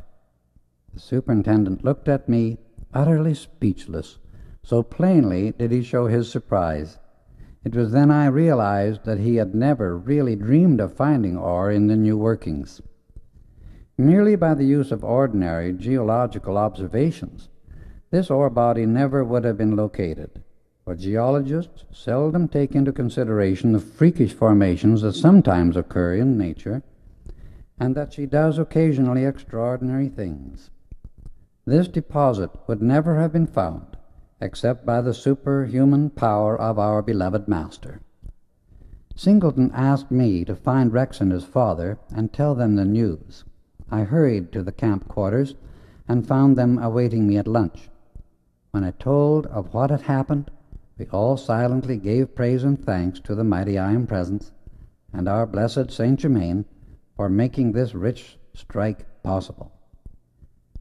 Rayborn sent word to Bob that we would be ready to go with him and examine the new discovery at 1:30. Nada decided to await our report. When we reached the spot, I saw the last shots had broken well into the ore body, as the entire face of the tunnel was in ore. Bob instructed Daniel Rayborn sample this strike and push the work as fast as possible that we may determine its extent. "I will," Bob replied, and went on to explain. The formation in the ore deposit itself is much more easily drilled and broken than the ordinary rock. As we returned to the surface, he could stand it no longer and burst forth, "Mr. Rayborn, this is the most remarkable thing I have ever read or heard of in all my life. How did you know the ore was there? No outer signs indicated it." "Bob, my boy," he replied, "have patience. You will soon know. We shall prolong our stay another 10 days, and if I am not mistaken, they will make twice the speed in the ore body itself as they did getting to it. Keep this ore entirely separate from all the rest in the mine. I will explain the reason why later." That evening at dinner, Mr. Rayborn asked Nada, Rex, and myself to meet with him at 8 o'clock. I suggest," he began as soon as we were all seated, "that we take Bob Singleton into partnership with us as general manager of the entire mine, including what in the future will be known as the Master Discovery. I think he had better select an assistant of whom we shall approve. I feel certain he can be trusted as one of us. We have every evidence before us that all our beloved master said of the ore body is physically true. However, let us say nothing to Bob of this until the tunnel drift is through." The following days were filled with great activity and tremendous interest as the work progressed. Almost every evening Bob was invited to dine with us that all might become better acquainted. 20 days after the ore body was reached, the tunnel drift was through to the opposite side, a distance of fully 200 feet, and Rayborn was more than happy that we had waited to learn the extent of it. The evening the tunnel was finished, he announced at dinner that Bob was to be taken in as one of the partners, and while the Master Discovery really belonged to Nada and Rex, they wanted him to share a certain specified interest in the mine in addition to his salary. Then he explained how the ore body came to be discovered. He gave a short description of our beloved master Saint Germain, telling of the protection he and his family had been given for years, of the recent attempt upon his life and his escape. Tears of gratitude and joy streamed down Bob's cheeks as he tried to express his appreciation. "Your deep feeling," said Rayborn, "proves your sincerity to me beyond question. We shall all feel a great love for you, Bob, and I am certain you can be trusted as one of us." "I thank each of you," said Bob with sincerity, "and I will do my best to prove worthy and true to the trust you place in me, and for your very great kindness." It was then we learned that Bob had a sister Pearl, of whom he was very fond, and who was his only living relative, with the exception of an aunt with whom she lived. "I expect Pearl," he continued, "to reach here tomorrow, as she is coming on to visit me for a time." He was very enthusiastic in his praise of her, and drew forth her picture from his pocket. She was about 18, remarkably good-looking, and yet one felt she had a tremendous strength of character, with a natural sense of poise and command. He told Daniel Rayborn of the desire he always had to provide the means for her university training, and with his recent good fortune of sharing in the mine, this became possible of accomplishment. The following day, Nada, Rex, Bob, and I drove to the station to meet Pearl. As the train stopped and the passengers were alighting, we saw someone rush into Bob's arms. It made us realize how dearly they loved each other. That evening Bob told her of his new interest in the mine and the good fortune that had come to him. Later, when she met Daniel Rayborn, she threw her arms about him and kissed him in deep gratitude for his kindness to Bob. She tried to thank him, but he said, "My child, it gives me still greater happiness to know you are to share the joy with your brother, whom we all have learned to love." That evening we spent listening to Nada and Rex sing, and I think Pearl was without question the happiest, most grateful person I have ever seen. The next day came a message from the ranch saying Daniel Rayborn was needed there, so we made preparations to leave the second morning following.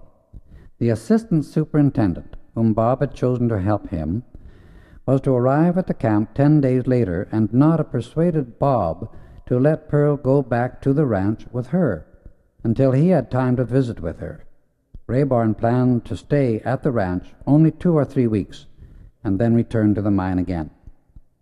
At 6 o'clock on the day of our departure, all the men who were off duty came to see us off, and as Bob said goodbye, he held Pearl in his strong, fond embrace and expressed his gratitude that she had found so wonderful a friend in Nada. Rex and I took turns in driving that Daniel Rayborn might have a chance to become better acquainted with Nada's newly found friend. We noticed Pearl was a very close observer, and her appreciation of the beautiful scenery we drove through was very deep. Time passes rapidly when all is joy and harmony, and this is one of the great laws of life. If humanity would but comprehend the imperative need for its operation in their lives, and understand the vital factor it becomes in their conscious use, we would be living in a most marvelous world more quickly than we can possibly realize now. We made a long detour while returning, but arrived home at 8 o'clock ready for the splendid dinner that awaited us. We all seemed a little tired by the long drive, except Pearl. The newness of the scenes kept her interest so aroused, she seemed not to feel anything but the great happiness of the experience. We retired early, deeply grateful to the mighty Iron Presence for the wonderful blessings it had bestowed upon us. Chapter 3. Subterranean Marvels. The next day, Nada, Pearl, Rex, and I went to our favorite mountain lake. Pearl had gone for a walk, while the rest of us were sitting very quietly on the bank. We'd been there almost an hour when the strangest feeling passed over me, as if Pearl were in danger. I called to Rex. We discussed my feeling and then hurried in search of her. We passed around a high rock that projected across the trail and saw her standing motionless. Fortunately, we did not call, but walked rapidly forward. As we came nearer, we beheld a huge rattlesnake coiled, waiting its opportunity to strike. Rex always carried a rope around his waist. Without a word, and quicker than it takes to tell, he made a lasso, and with a quick, deft movement sent it forward, catching the snake just below the head. He killed it instantly, and turned to Pearl, expecting to find her greatly frightened. Imagine our surprise when she faced us calm and serene, and smiling curiously said, "I came upon that snake unexpectedly, but I knew it could not harm me so long as I kept my eyes on its eyes. Somehow I knew you would come." By that time, Nada had come up to us, and we explained the incident. "My dear sister," she said, turning to Pearl, "you certainly have wonderful courage and poise." Pearl looked at her with a peculiar expression we had never seen before. "Nada, my dear," she replied, "you know the great master would not allow any of us to be harmed." Finally I found my voice and asked, "What master?" She looked at me steadily for a moment and remarked, "What a foolish question. The same master each of you know." Nada threw her arms around Pearl's neck and exclaimed, "God bless you, my dear. How did you know him?" "When I was not quite 10 years old," she continued, "shortly after my mother passed on, a blessed being appeared to me whom I afterwards came to know as the Master Saint Germain. After his first appearance he continued to visit and instruct me, but I was forbidden to tell anyone, not even my brother, until I was granted permission to do so. He told me to come out here to see Bob at this time, and I noticed an unusual twinkle in his eye at the time he said it, but I did not understand why he was so amused. Now it is all clear. Little did I dream I was going to meet those who knew my beloved angel master, as I have always called him. From that time on, it seemed as though Pearl were a long-lost sister who had returned. That night we sprung our great surprise on Daniel Rayborn, and he was overjoyed when he learned that Pearl was a pupil of our blessed Saint Germain. The next morning we all had a real surprise waiting us when we went down to breakfast, for Daniel Rayborn, as he awoke, had received a message from our master. For Saint Germain had asked that all of us meet at the Cave of Symbols in Table Mountain at 8 o'clock the morning of the 3rd day following. That was Thursday morning. Pearl was very anxious to know something about the cave, and after hearing some description of it, remarked, "You will find some very great revelation concerning it is about to take place." At 6 o'clock on the morning indicated, we appeared at breakfast in our hiking outfits, bubbling over with joy and the happy anticipation of seeing our blessed Saint Germain again, for we all felt tremendous things were in store for us. We drove by auto as far as the road went, which left only a distance of about 2 miles for us to hike. The day was glorious, and the very air seemed charged with a magical fragrance, a powerful, highly attenuated spiritual energy. The drive was delightful. We found a safe, secluded spot for the automobile, taking our flashlights with extra batteries, and reached the entrance to the cave at exactly 10 minutes to 8. We entered the first chamber and were immediately conscious of a powerful vibration, almost like that produced by the throbbing of a great machinery. As we came to the arched entrance of the great inner room, there stood our beloved master. He was clothed in spotless white that contrasted strangely with the hiking clothes we wore. Enfolding each in his divine embrace, he said, "Beloved ones, I greet you in the name of the mighty I Am Presence. This great presence within you will become as familiar to you ere long as you are with each other, as real, as tangible, and as vital. I see it is unnecessary to introduce my faithful pupil Pearl, whose name symbolizes her great purity of soul. I rejoice exceedingly that it has been possible for me to bring together in the physical expression such beautiful souls as you all are. It is a most unusual thing, I assure you, as you will see later. If you will kindly follow me, we shall proceed." He moved toward the archway of white described in the first chapter, and stopped about 3 feet in front of it. He extended his right hand, and in a moment, dazzling white light like a dense vapor enveloped the entire place. The entrance to a tunnel filled with a soft white light opened. We entered, followed Saint Germain for a distance of several hundred feet, and at last came to another door on which in raised figures were the ancient symbols of life. Presently the door opened, and we were admitted into a chamber of extraordinary shape and remarkable beauty, having 12 sides of equal dimensions, a beautiful dome forming its ceiling. Each side was made of a different kind of substance. 4 of these panels were dazzling white, each different yet giving off a soft, glowing, sparkling light, and making a square within the 12 pointed figures. The others were of varying colors, of most delicate, beautiful shades. The room was at least 60 feet in diameter, and on the east side stood an instrument in a transparent case that looked like a radio as far as I could tell. On each side of this case, forming a circle around the entire room, about 3 feet from the wall, were 12 chairs made of the same transparent metal as the case, one in front of each panel. Saint Germain seated us and stepped to the instrument. "Beloved students," he began, "your surmise is correct. Within this case is the most remarkable radio yet produced on Earth.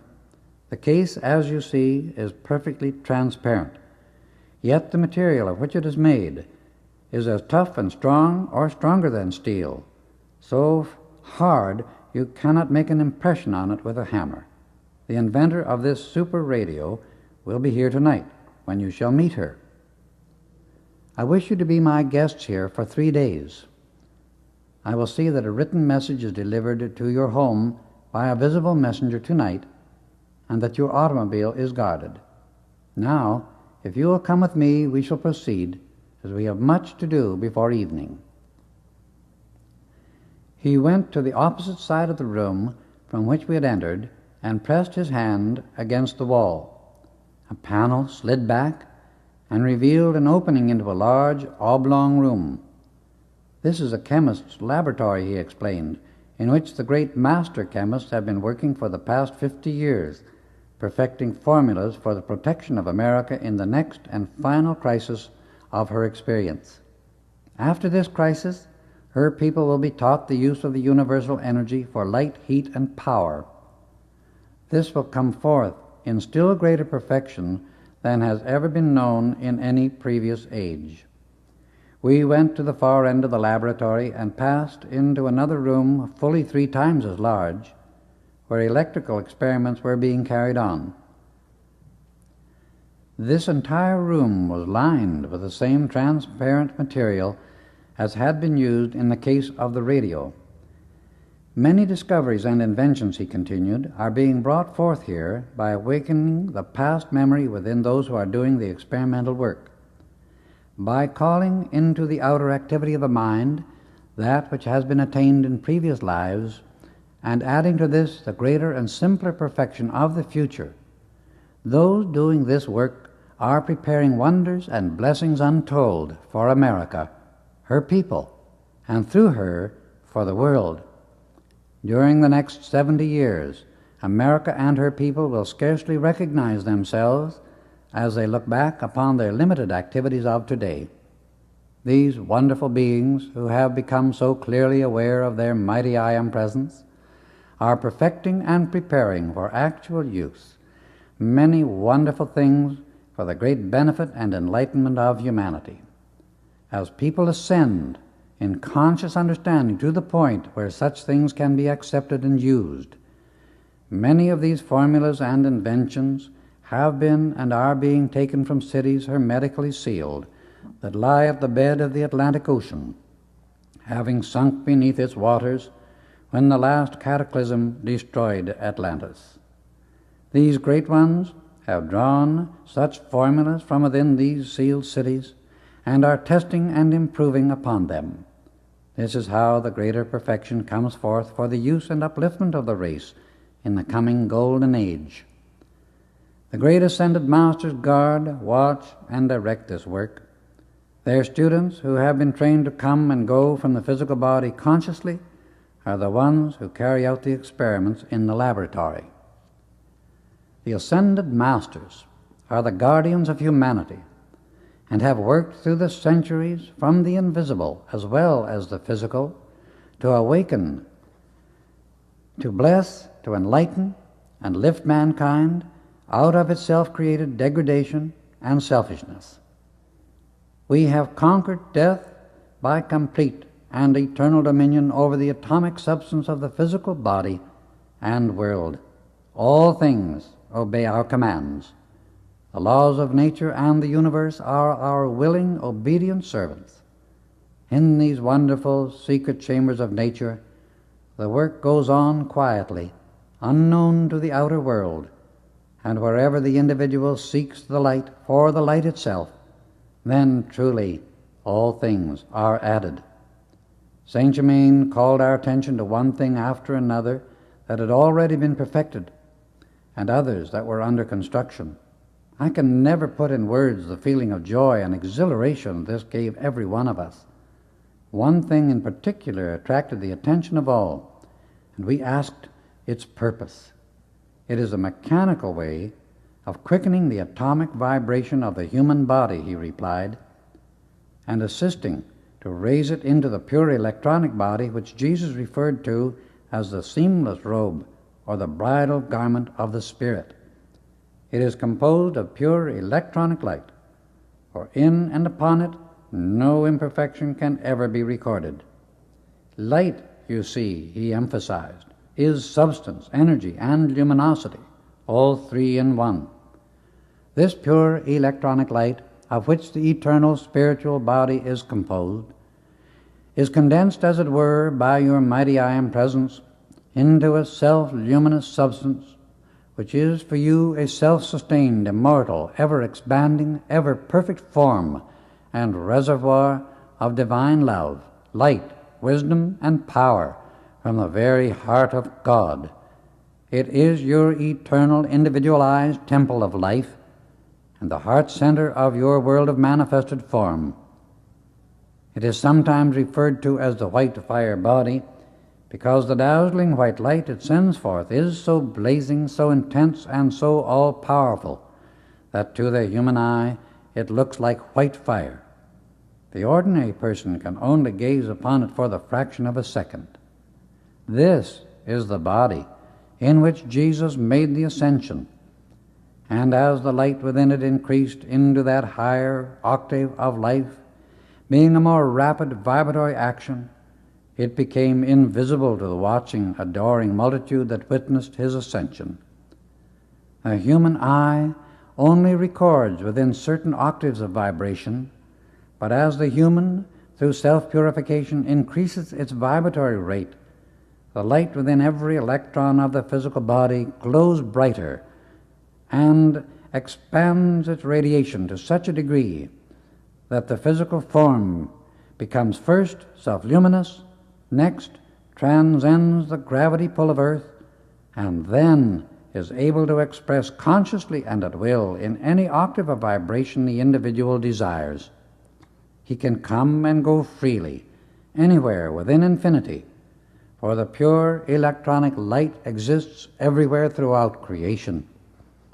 As soon as the atomic structure of anyone's physical body becomes all light, it has entered into the one eternal element, the great universal sea of blazing white essence from which God created all forms. Only in this condition of life is complete freedom, mastery, and attainment possible. This is the reality and ultimate of human existence. Then the human becomes raised until it is all divinity, which is forever free, omnipresent, omnipotent, omniscient, going everywhere and doing all it desires, still knowing itself as an individual, self-conscious focus of the mighty I Am Presence. In almost every secret society that stands for constructive activity, or in other words, that recognizes the light as the source of all good, there is always used in their initiations the word raised. That raising is literally, figuratively, eternally, and physically true, for the vibratory action of the physical atom is raised until it all becomes the pure electronic self-expanding essence or spirit, the pure God substance, light, light, light. We call this device an atomic accelerator, and it will be used a great deal in the future to assist in raising the physical flesh atom into its divine purity and structure, the electronic body. This perfect body remains forever eternally youthful, beautiful, strong, perfect, and free from every conceivable limitation. In this body, individuals can and do function wherever they choose in the universe, for in it there are no barriers of time, place, space, nor condition. The desire for this perfect condition of existence is an innate idea and ideal within the entire race of mankind, and has been always. In the legends, myths, and fairy tales of every race and nation that has ever existed on this earth, there are stories of perfected beings, immortal, all-wise, eternally youthful, and transcendently beautiful. These stories have a cause, an original idea from which they sprang, and it is this eternal truth of being which they carry forward from age to age, that the ideal may always be held before the mind of mankind. This is the master record upon which humanity was modeled in the beginning, the image and likeness of God, the mighty I Am Presence.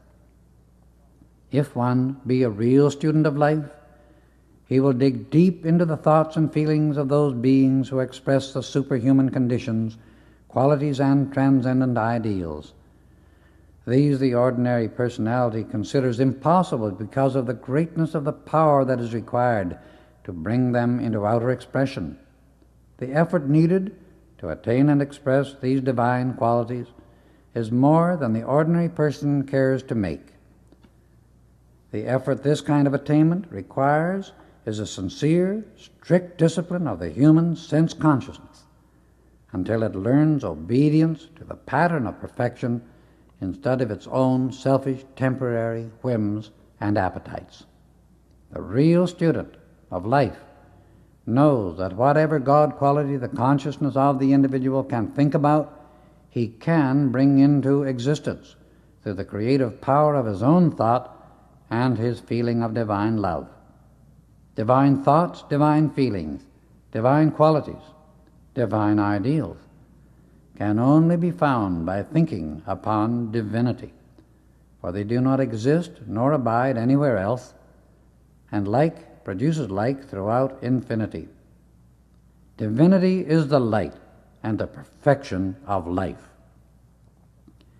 You shall see this atomic accelerator in operation while here for your instruction and enlightenment. The ascended masters have permitted it to come forth that more of humanity may know of this possibility and make the needed effort for its attainment at the present time. The ascended masters are masters of love, light, and wisdom. Only through them can humanity understand life and reach attainment, for they know all, have experienced the activity of this earth, are now wholly divine and master of its forces. They have trod every foot of the path the human being now treads, and know every step of the way. Because of this, they can and do show the student its pitfalls, if he cares to listen and be protected from them, but they will not and never do intrude upon the free will of the individual, for that is his divine birthright, and they respect it. Saint Germain then led the way to the entrance of a shaft in which there was a metal cage or elevator. We entered and began moving downward. We descended about 100 feet, and the cage stopped in the center of a circular room. It was about 20 feet in diameter, and facing us was a stone door. He pulled a lever at the right of the entrance. The massive door swung open and disclosed an immense chamber that contained marvelous, complete equipment for making every kind of material that was used in constructing the various devices in both the chemical and electrical laboratories. In this great room there were large electrical furnaces and huge rollers for changing the various metals into thin sheets. Everything was electrically operated. "This is the place," remarked Saint Germain, "from which you felt the throbbing vibration within the mountain as you entered the cave. The machinery is seldom operated during the day.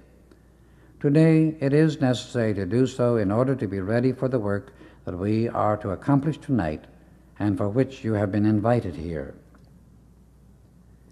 Every kind of material we wish to use is produced right here in this chamber. Of course, we do not need great quantities for the experimental work we are doing, but this work is to bring into practical use for the future the great genius and marvelous ideals of highly illumined individuals who are fully awakened to the conscious recognition of the mighty I Am Presence and the use of its limitless wisdom and power. It is my desire to explain everything in as simple language as possible, that the essence and principle of it may be most easily and permanently comprehended. It is necessary in the present age to simplify the technical terminology, that the average person may be enabled to understand these truths easily and quickly. The time has come when great numbers among the mass of humanity will awaken to the truth and realize that they have a divine master within them, the magic presence of the mighty I Am. There are many who from an inner standpoint are far along the path of enlightenment due to the previous self-effort and attainment. Yet, in this present embodiment, they are outwardly unaware of it and have not had academic training. Something must be done to give such souls the freedom which they crave and for which they are really ready. These shall have help, and to this end do we work here to give it." Saint Germain then turned to Nada and Pearl and remarked, "Are you weary after so many hours of this kind of observation in what is generally supposed to be man's domain?" They quickly assured him that they were not, and judging from the intense sparkle in their eyes, no one doubted it. "I've never been so vitally interested in anything in my entire life," Pearl replied. "You do me great honor," he responded, "by your intense interest, and it gives me real happiness to know you enjoy it too also.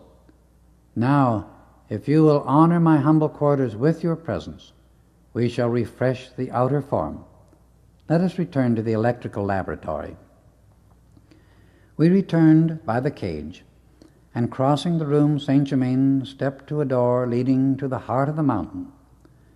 It opened at his touch, and we entered an oblong sort of reception hall having a dome-like ceiling. The walls and ceiling were all of a most beautiful, delicate, milk-white color. The floor being covered with a creamy, soft, wool-like material, at least 1.5 inches thick.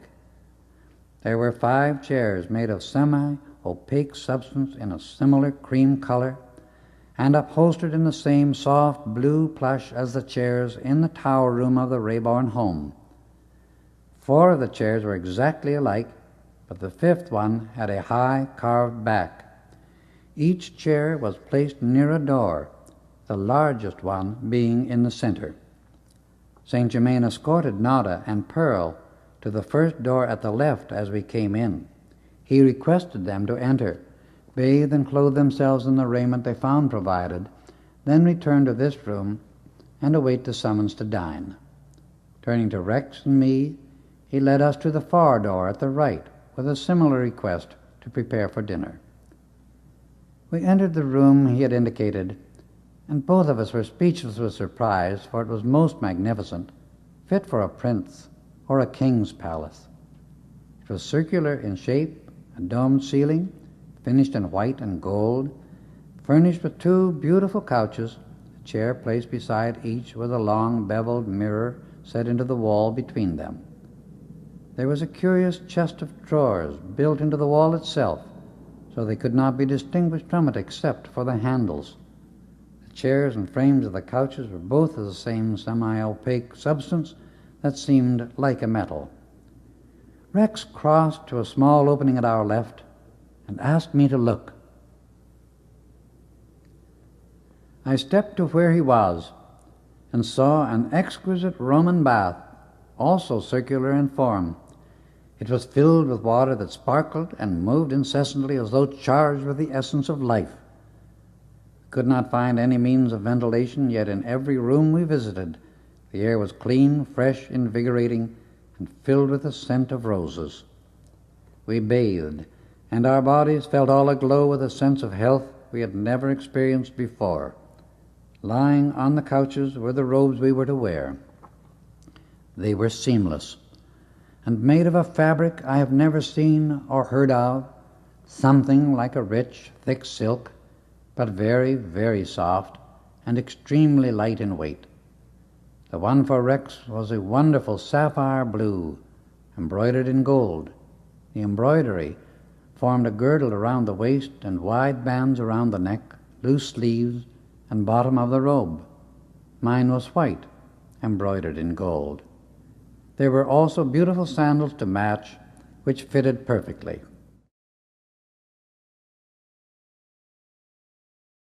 Our preparation finished, we returned to the reception room. A few moments later the girls entered, dressed in robes like ours, and they were visions of loveliness. The robes of Pearl and Rex were alike, and Nada's was like mine. Their room was evidently a duplicate of ours, except that it was decorated in a soft pink shade. We were very much occupied comparing notes when the most heavenly chimes sounded through the room, and instantly the middle door opened. We entered and were thrilled at the beauty we gazed upon.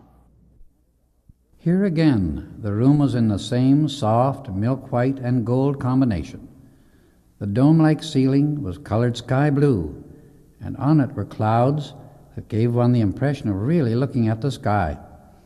The walls were draped with the most marvelous cloth that looked like diamond dust, for something in the composition of the fabric gave it an indescribable radiance.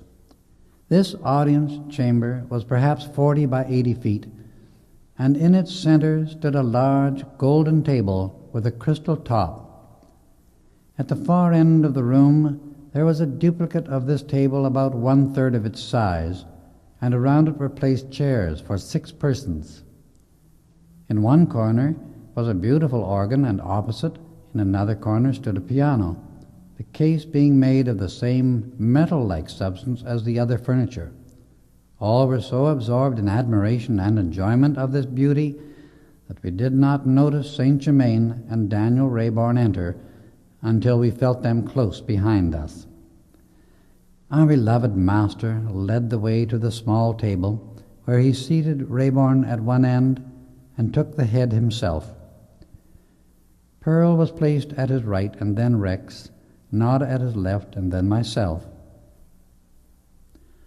When we were all seated, he said, "May I have the pleasure of ordering the food for each one? You see, my culinary department is in the invisible to you, but it is very real and tangible to me." We acquiesced very happily, and he continued, "Let us bow our heads in adoration and praise of the mighty I Am Presence within each of us."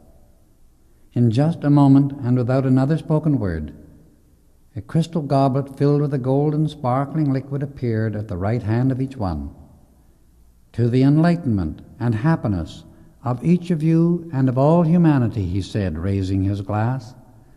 And as we drank this marvelous nectar, everyone felt the quickening power of its life-giving essence rush through the body. Next there appeared what looked like a vegetable loaf, with a piece of honey cake that was only slightly sweet. These were most delicious, and all agreed it was the most perfect thing we had ever eaten. A fruit salad followed, or at least that was what it most nearly resembled, and Saint Germain said it was most nourishing. For dessert, we ate something that resembled ice cream, refreshingly cool, not ice cold, and with it a kind of angel food cake, but much more delicious than anything we know of in the outer world. Lastly, there appeared crystal goblets filled with a creamy liquid, and as we drank it, a force rushed through our bodies like living light. As each course was finished, the empty service simply disappeared. None of us had ever before partaken of anything half so delicious, nourishing, and satisfying as this marvelous dinner our blessed Saint Germain had produced for us direct from the omnipresent universal substance. As we finished, Rayborn turned to him and said, "This experience that is so amazing, so wonderful to us, is all quite natural and normal to you. We feel that we have never been so honored, so pleased in our lives as we are tonight." "My beloved children," Saint Germain replied, "each one of you has this same mighty I Am Presence, the Master God Self and Almighty God Power within you, with which to do these things. You can produce everything you require direct from the universal supply. I have acquired the understanding of how to use this mighty power and how to direct its limitless energy to do my bidding. If you so desire, you too can soon be directing this mighty energy, which is God energy, to do what you now call great miracles. All mankind may learn to do this also if they only will. There is naught in the universe to say nay to whatever you desire, so long as it does not harm another of God's children. It requires much less energy and is much easier to produce everything you wish to use directly from the ever-pure universal substance than it is to go through the process of nature to grow it, once you know how." Turning to Nada and Rex, he said, "Will you two, beloved ones, do me the honor to sing two of your own compositions for our enjoyment?" "Gladly," they replied. Nada seated herself at the piano and ran over a phrase of the melody they were going to sing. She stopped, astonished by the tone of the instrument, for it was unlike anything ever produced on earth in musical tone. They sang a favorite, the Arabic love song. Their voices and this marvelous piano produced an effect of indescribable beauty. When they had finished, Saint Germain, with all the grace and courtesy of a courtier, bowed low before them in recognition of the mighty I Am Presence, which had been allowed to come through so perfectly. "I bow before thy gracious throne of song," he complimented them, "and never have I heard anything more divine. Now let us go to the radio chamber. Friends are waiting us there." When we reached it, we were presented to 3 ladies and 3 gentlemen who had arrived ahead of us. They wore the same sort of robes as ours, only of different color. Among them was an elderly gentleman with white hair and beard, who seemed almost feeble. One of the 3 ladies, whom we shall call Leonora, stepped to the radio and said, "This perfected radio is the result of my work during 7 different embodiments. In 4 of these I used a masculine body. I carried the memory of it over with me each time, and at last it has reached the perfection intended. This radio possesses 3 fields of operation, that which I term high, medium, and low. In high, it reaches other planets of our solar system. In medium, it reaches anywhere on our own planet, Earth, including its etheric belts, and in low, it reaches the interior of the Earth. Let us first connect with some of our cities. In a few moments, we heard clearly and distinctly a lecture being broadcast by one of the most prominent stations in New York. Afterwards, we picked up an orchestra broadcast from another New York station. Then she got connections with London, Paris, Vienna, Cairo, Calcutta, Hong Kong, Melbourne, and Tokyo. Distance seemed to make no difference in clear reception, and at no time was there ever the slightest indication of static. Now, let us reach into the first etheric belt around the earth, she said. Immediately, we heard the most majestic, soul-stirring music, and then a wonderful voice was heard saying, "This is from the golden etheric city over the Sahara Desert. We always know when an earth connection is made, but we have a still higher means of communication. It is the operation of the sound ray to speak over and the light ray to see through.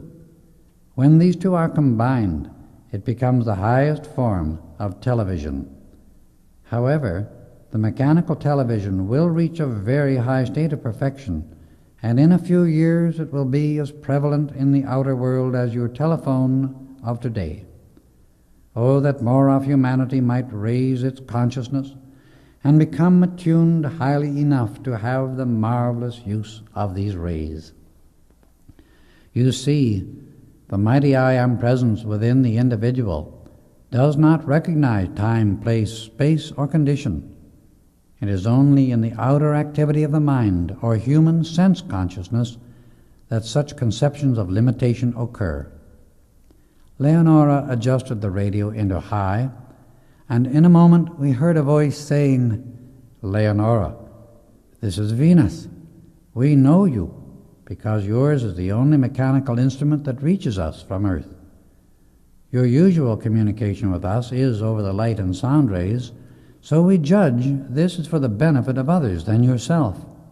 Our instruments here indicate the planet with which we are connected by the sound and color of the vibration.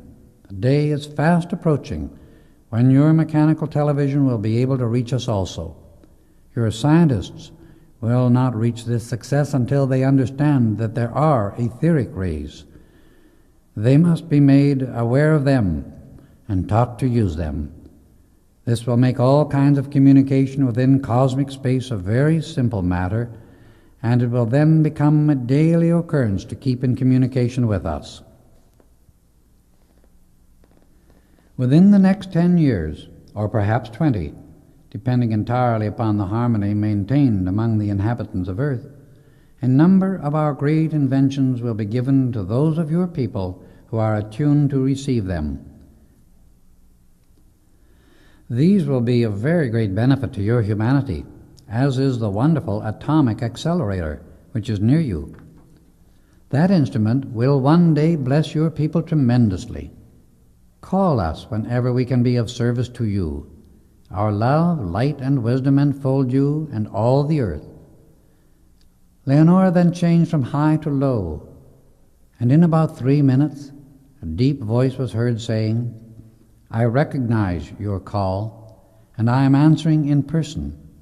This is Pelor. It is interesting and encouraging to know there are those on the earth's surface who have some idea of the possibility that God beings can and do exist within the interior of the earth. We think we have less to contend with than you, for we do not have extremes of temperature nor seasons of heat and cold. We have the eternal white light, which is soft and restful. Our climate is very delightful, like that of the semi-tropics on Earth. Your America will one day have something quite similar, and yet there will always be some slight change of seasons. They will be much less severe than those you have at present. We have what might be called the eternal sun of even pressure. This produces an atmosphere that is always of equal pressure and harmonious to all who live within it. The mighty I Am Present provides perfect conditions in every phase of its expression. If all the world could but realize and understand this, the terrible agony that fear produces would drop away entirely from the humanity on Earth's surface. You see, I am cognizant of many of Earth's conditions outside of my own activity here, for when we, as you, reach into God's mind, all knowledge can be obtained, because our motive is pure and unselfish. We may not continue these observations further, Leonora explained. At this time, other things demand our attention and service. Saint Germain saw and felt the unanswered questions in our minds as to why there were inhabitants in the center of the earth and what kind of individuals they were, for the idea shocked us just the same as it does our readers. He studied us all for a moment or two, and then said, "Yes, I will tell you the facts now, since the condition and demand to know the truth is great within each of you. You, as students on the path, who are really trying to understand life everywhere in the universe, must remember to keep the intellect often reminded that there is no place in the universe where self-conscious individuals, and by that I mean individuals who know and are conscious of themselves as creators with a free will, may not go to explore and understand all cosmic activity. There is no place or condition, I say, that they may not go, explore, and understand what is going on at that point, if they so desire. The idea that the center of the earth is a mass of fire is entirely erroneous. Within the crust of the earth, for a certain depth, there are conditions of the fire element acting. But within the center of the earth itself, there are self-conscious individual beings who, through many cycles of work and self-effort, have mastered the control of certain forces with which they are still working to accomplish the fulfillment of the divine plan for that part of earth. There are also beings who are striving for that same ideal, but working only within the conditions provided by nature at the surface. You must understand and remember that the ascended masters are instructing and assisting in all grades of the outer experiences of life, in every condition found within and upon the earth, as well as on the other planets of this system. Why should it not be a perfectly natural, normal condition that would permit some of their number to be the instructors of those who are working with forces at the center as well as at the circumference of the planets? This revelation is not unnatural or inconsistent with a great infinite divine plan. The inconsistent, unnatural condition of humanity is the ignorance, the narrowness, the littleness, the darkness of a human concept that shuts the door upon the stupendous marvels of this glorious universe and says, "I don't believe it. That is impossible." Only ignorance and darkness make mankind believe that anything is impossible. The students of light, who know and really accept an all-powerful source of creation, and what reasoning mind can doubt it when one studies the marvels of the atom as well as of the cosmic suns, know that the wonders of creation which face us everywhere on our planet are limitless, marvelous, and stupendous. These facts are true. There are many kinds of individuals expanding their light on the planets of our system, and just because one type has not yet had conscious knowledge of others is no proof that they do not exist. Humanity must someday learn a little more of what abides in the universe beside themselves, and this instruction contains part of that new knowledge. It is true, every word of it, and no human ignorance nor doubt can remove that truth from its manifestation in the universe.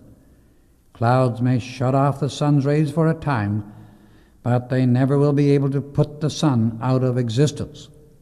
So it is with human opinions and ignorance of the past and present.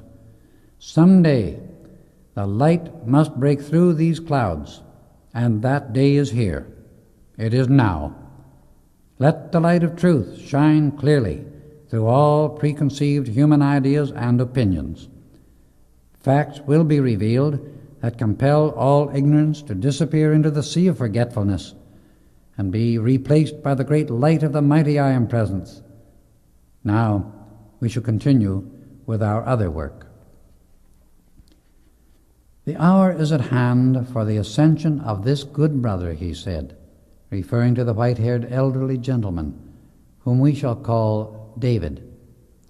Because of previous attainment, he has so attuned his life stream that he may now enter a wider or cosmic wave of expression, and in this great activity he will express far more transcendent phases of individual life than he can possibly do in this present existence.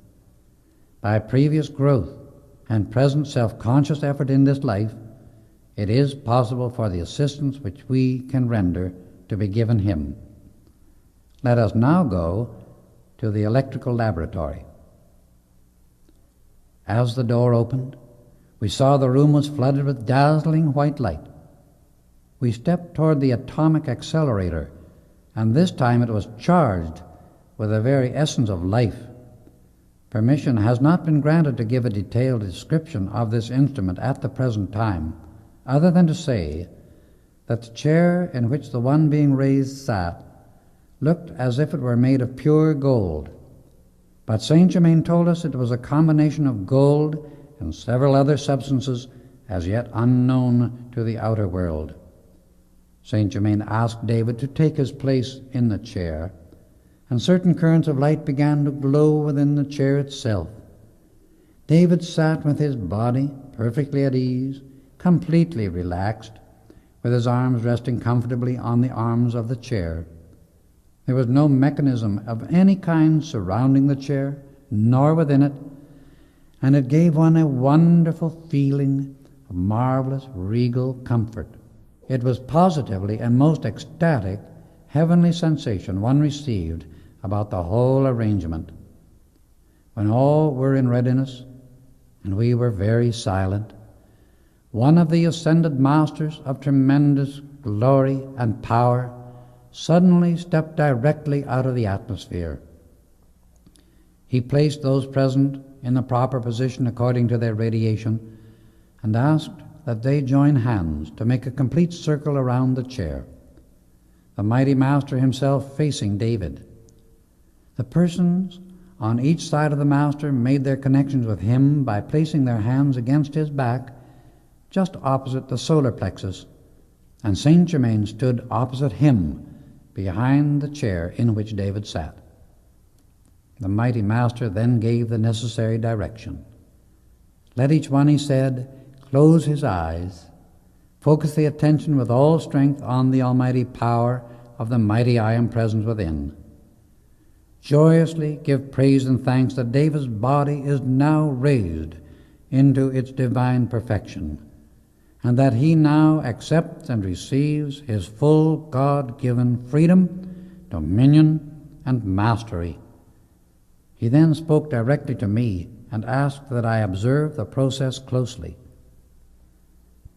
I opened my eyes, and at first could hardly see David's form as the intensity of the light increased. In a moment it became clearer, as I seemed to be in some degree lifted with it. Then I saw what almost made me start with surprise, for David's hair had returned to its original color, dark brown. The lines faded from his face, his flesh became the pink of perfect health, and his beard disappeared. I could follow no longer, for the light became so intense that I was conscious of nothing else. The most concentrated part was about his body, but it enveloped us all in the most dazzling radiance. The outline of his body completely disappeared, and involuntarily I closed my eyes. How long this lasted I never knew. Then our beloved Saint Germain addressed us all, saying, "David's body has been raised into its electronic perfection, and the mighty Master, my brother, has taken him for the time being into that realm of light for which he has become fitted through the perfection of his eternal light body. Later, he will return in that ascended form to minister to humanity under divine direction. Come, we shall now go to my quarters. He led the way, and we entered the beautiful crystal chamber, as I loved to call it, where we had eaten our wonderful precipitated dinner. Here we found the required number of chairs placed around the large golden table with the crystal top. This was really his audience hall, but at times he used it as a private dining room for special guests. He took the chair at the head of the table, asked Daniel Rayborn to take the opposite end, and then began one of his amazing discourses. Tomorrow evening you, my brother, he said, speaking directly to Rayborn, shall have a similar privilege as David had today. However, the process in your case will not be completed, but it will start the raising of the atomic structure so that when the time comes for what under other circumstances would be your passing through the change called death, you can have the necessary assistance and raise your outer form into the perfect electronic structure instead of casting it off. I promised, he went on, turning to Nada and Rex, that there should be no sorrow at your father's passing. Now you can understand why. This is the way we take ourselves out of the hands of the reaper called death, and so we enter consciously into that perfect life which is the divine light and eternal inheritance of every one of God's children. Many have chosen to take a long time to come to this point, but all must make a beginning sometime, and all must do it eventually. This part of humanity's experience has received almost no acknowledgement. Neither has it been understood nor considered as possible of accomplishment until very recently. Yet, the mighty Master Jesus gave the absolutely perfect example and explanation of it 2,000 years ago. He gave humanity the proof wonderfully, conclusively, and said, "The works that I do shall you do also, and greater works than these shall ye do." That statement stands as an everlasting obligation upon humanity until they do it. Mankind has passed over this true meaning and has taken the stand that it is not possible. While all do not need to accomplish it in exactly the same way as he did, yet every human being sometime somewhere must raise the outer or atomic structure into the imperishable electronic body where no imperfection exists. A great many individuals now in physical embodiment are or will be able to do this in the present life with a little necessary assistance, and it is our great privilege to give that. The atomic accelerator was perfected to help give this assistance, and there is no invention or discovery that has or ever will bless mankind to so great a degree. The results you have witnessed in David's body are permanent, real, and tangible. This amazing, real, physical machine is a mighty healing agent, as well as a means by which the body can be raised. It also quickly establishes perfect equilibrium in the brain structure, and through the balancing of the mental and emotional activities of a human being, dishonesty and crime of every kind can be prevented. It was used on Atlantis, although it was less perfect. Chapter 4. Divine Romance. Now, I am going to touch upon very important things which are sacredly personal, Saint Germain explained, speaking directly to Nada, Pearl, Rex, and Bob Singleton. I do not wish you to feel that I intrude upon your sacred, private affairs, nor that I take advantage of you because of the power I possess and use. However, there are certain things that I must make unmistakably plain to you.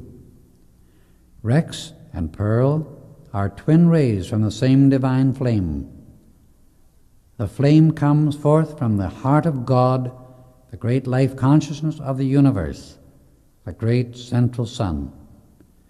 When you, the mighty I Am Presence, will to come forth into an individualized focus of conscious dominion and use the creative word I Am, your first individual activity is the formation of a flame. Then you, the individualized focus of the mighty I Am Presence, begin your dynamic expression of life. This activity we term self-consciousness, meaning the individual who is conscious of his source and perfection of life, expressing through himself.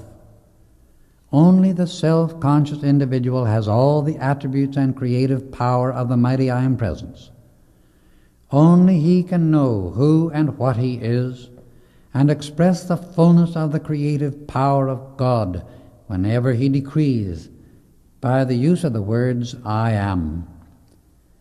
The outer human part of this activity is what we call the personality. It is but the vehicle through which perfection should be expressed into the outer substance of the universe. Within the pure God flame is a breath that pulsates constantly. This great fire breath is a rhythmic outpouring of divine love, its three attributes being love, wisdom, and power in action. These pour out constantly into the infinite sea of pure electronic light. This light is the universal substance or spirit out of which all forms are composed. It is intelligent, mark you, because it obeys law through the command of the individual who says or is conscious of, I am. These two words are the acknowledgement and release of the power to create and bring forth into outer existence whatever quality follows that acknowledgement. For intelligence to act, there must be intelligence to be acted upon, and the universal substance, being like a photographic film, takes the record of whatever quality the individual imposes upon it through his thought, feeling, and spoken word. The words I am, whether thought, felt, or spoken, release the power of creation instantly. Make no mistake about this.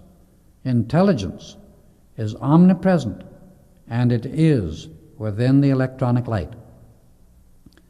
The first fiat of creation that went forth into infinity was, let there be light. And then creation took place, for out of this primal light comes all manifested form. The light is the central point of life or energy within every atom, composing the substance from which comes all physical manifestation.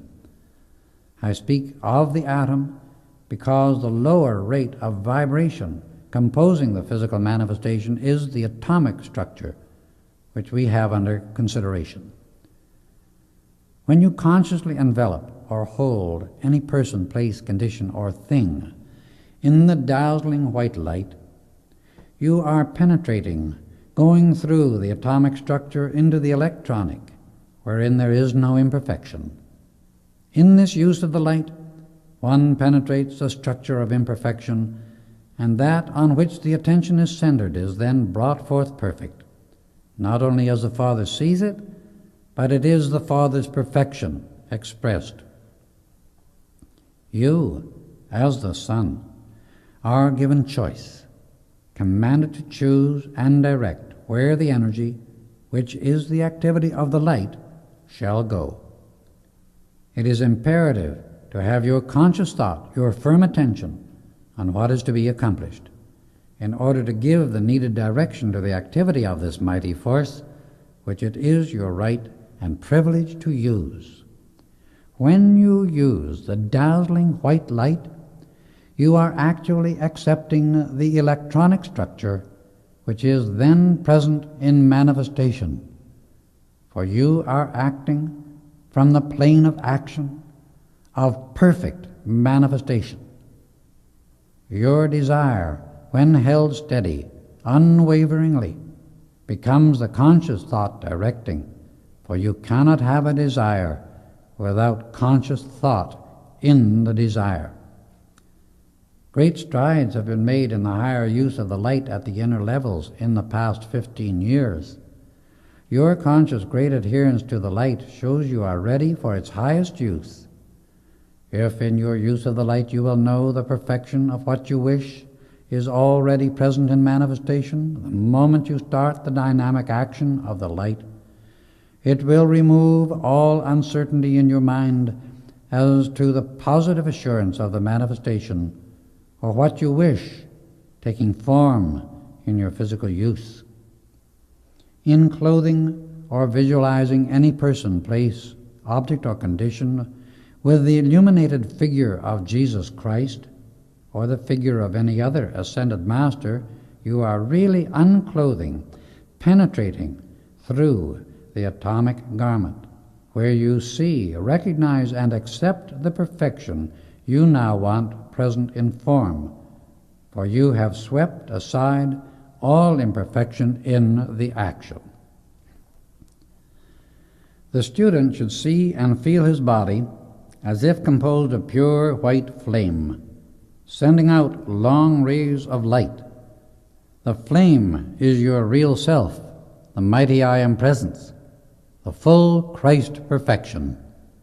The rays shooting forth are the divine mind, or love in action. These rays are what follow your conscious direction, carrying your thought and producing magical results when consciously directed, held firm by determined, unwavering conscious attention. The light you thus visualize is the electronic substance the Hindus call prana. This light is always directed by thought, but it is imperative that we learn to control and direct it consciously. This conscious control and direction is how the ascended masters accomplished such marvelous results.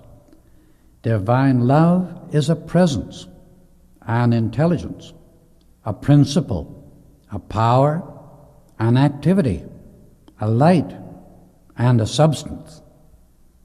When we command divine love to go forth and do anything, we are setting into motion the highest form of action, the most powerful force. This, however, does not require terrific effort. In fact, it requires just the opposite. It is a calm, steady, determined, conscious knowing. As this becomes a fixed consciousness, an absolute certainty in one's conscious awareness, he will find more and more instantaneous response to his demand and command. Never be afraid to demand and command anything that is a universal principle.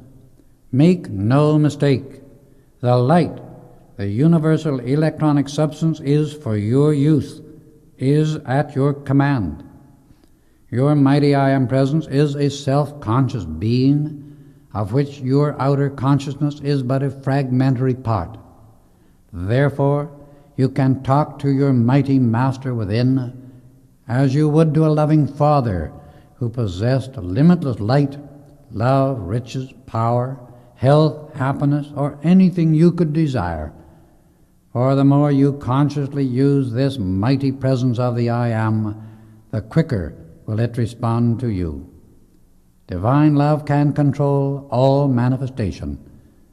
If in your use of divine love, you are conscious that it has within itself all love, wisdom, and power of this mighty I Am Presence, the fact is that you qualify this principle which you command with whatever quality you are conscious of as being within it. You are given dominion of everything in the air, in the earth, in the fire, and in the water through the command of this mighty universal principle which is always at your conscious service and for your use. Love, divine mind, and prana are one in the static or still state. Through the conscious action of the individual, divine love, consciously directed, becomes love, wisdom, and power in action. This is why divine love, consciously directed to accomplish things, produces such marvelous results. It becomes instantaneous and all-powerful as soon as the outer consciousness ceases to limit it. Now to return to the explanation of the rays. The mighty God flame breathing within itself projects two rays into the great sea of pure electronic light. This intelligent light substance becomes the clothing, as it were, for these rays of the mighty I Am Presence. Each ray has all the attributes of the Godhead within it, and no imperfection can ever enter into or register upon it. The individualized flame sends down into the ray a focal point or spark, forming a heart center upon which gathers the electronic light substance, creating the electronic body. Around this, it sends out rays of lesser intensity that form an aura or force field. This force field is sometimes referred to as the causal body, and within it are deposited the results of all constructive effort during and between each embodiment. All electronic substance that has been used constructively by the personal self through physical experience is also deposited within it. Through it, the God flame can send out into space a greater release of its own life wave.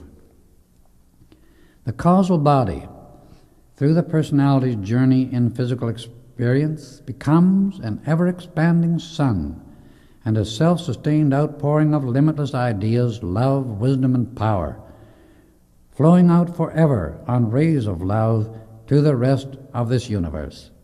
This sun is in reality a reservoir of constructively used energy and substance, gathered through human experience and drawn upward so it becomes the glory of the God flame, which, mark you, never loses its individual identity in the universe. This is how the beautiful, joyous, perfect, limitless activity of life and creation goes on, ever expanding its perfection. The universal substance and energy, which the personal self uses discordantly, accumulates in the atmosphere around the physical body of both the personality and the earth. Periodically, it builds a vortex that can only be purified and returned to the great sea of the universal light by the activity of the fire element.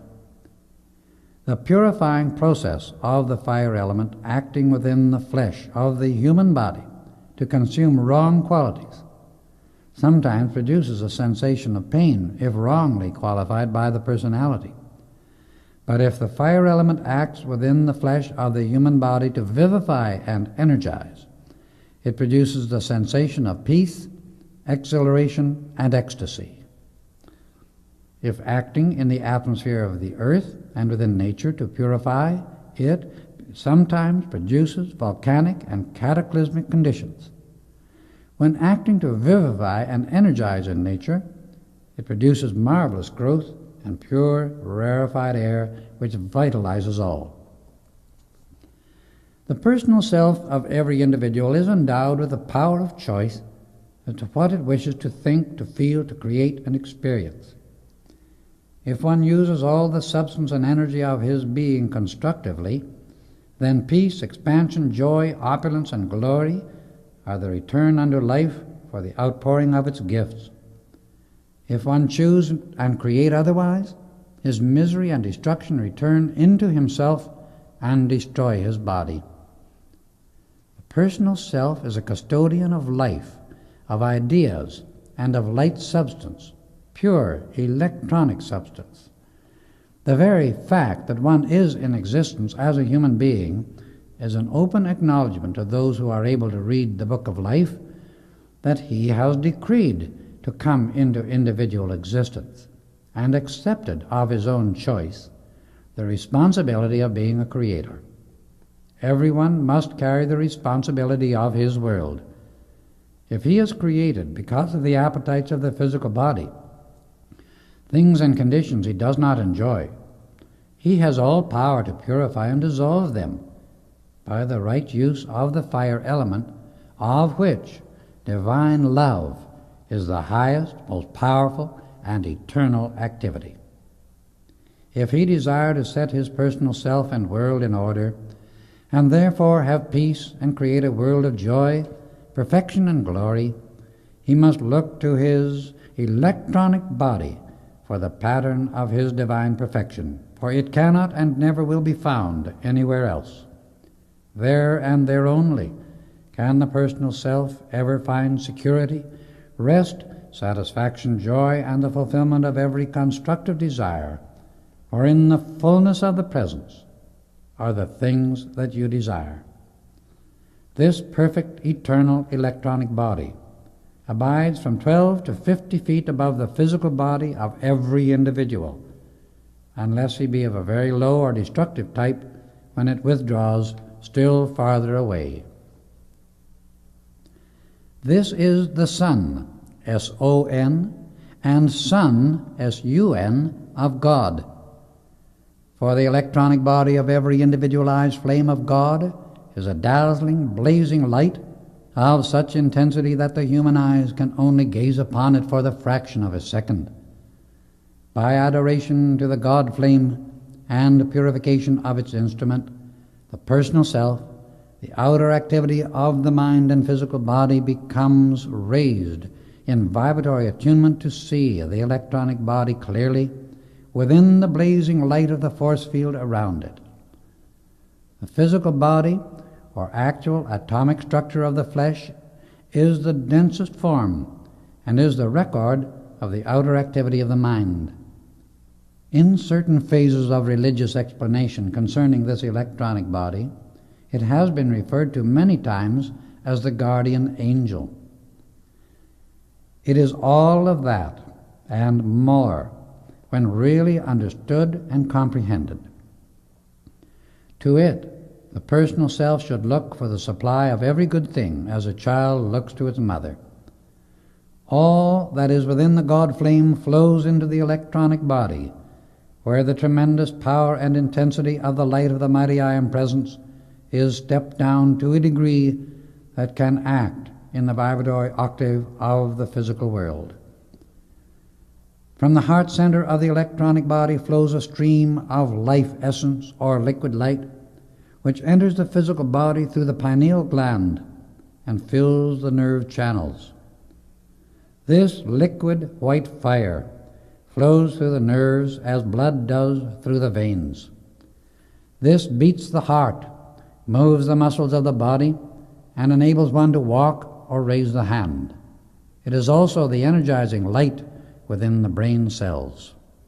The life stream of the body has often been referred to as the silver cord.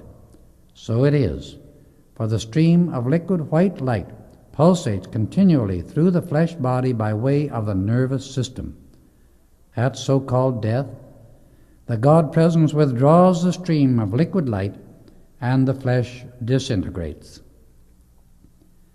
The reason the race continues to experience so-called death is because of the waste of this electronic light through emotional excesses, instead of retaining it within the physical brain and body to rebuild the cellular structure and supply the motive power for the entire body.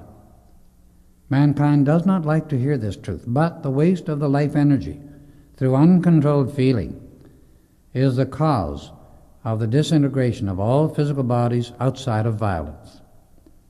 If one used the inner sight to observe the life stream of a strong, healthy child, he will see the nerves of the body full of this dazzling liquid white light. Then, if he observe the body of the same child when ill or fatigued, he will see the light greatly diminished. In an old body, it is still more greatly dimmed, and if one wished to observe the soul passing out of the body at so-called death, he will see this life stream entirely withdrawn at the top of the head, until it becomes only a thin thread of light which finally breaks, At that moment the heart ceases to beat. Again, let us return to the explanation of the rays. Nada and Bob Singleton are two other rays of an individualized God flame. Whether you choose to accept this wonderful fact depends entirely upon yourselves. I do not even suggest, but knowing the secret feelings of your hearts as I do, it is my privilege to disclose this much. It will explain some of the feelings which you have not understood. My sincere hope is that all four of you will be able to raise your bodies in this life with the outer attention consciously directed to that point.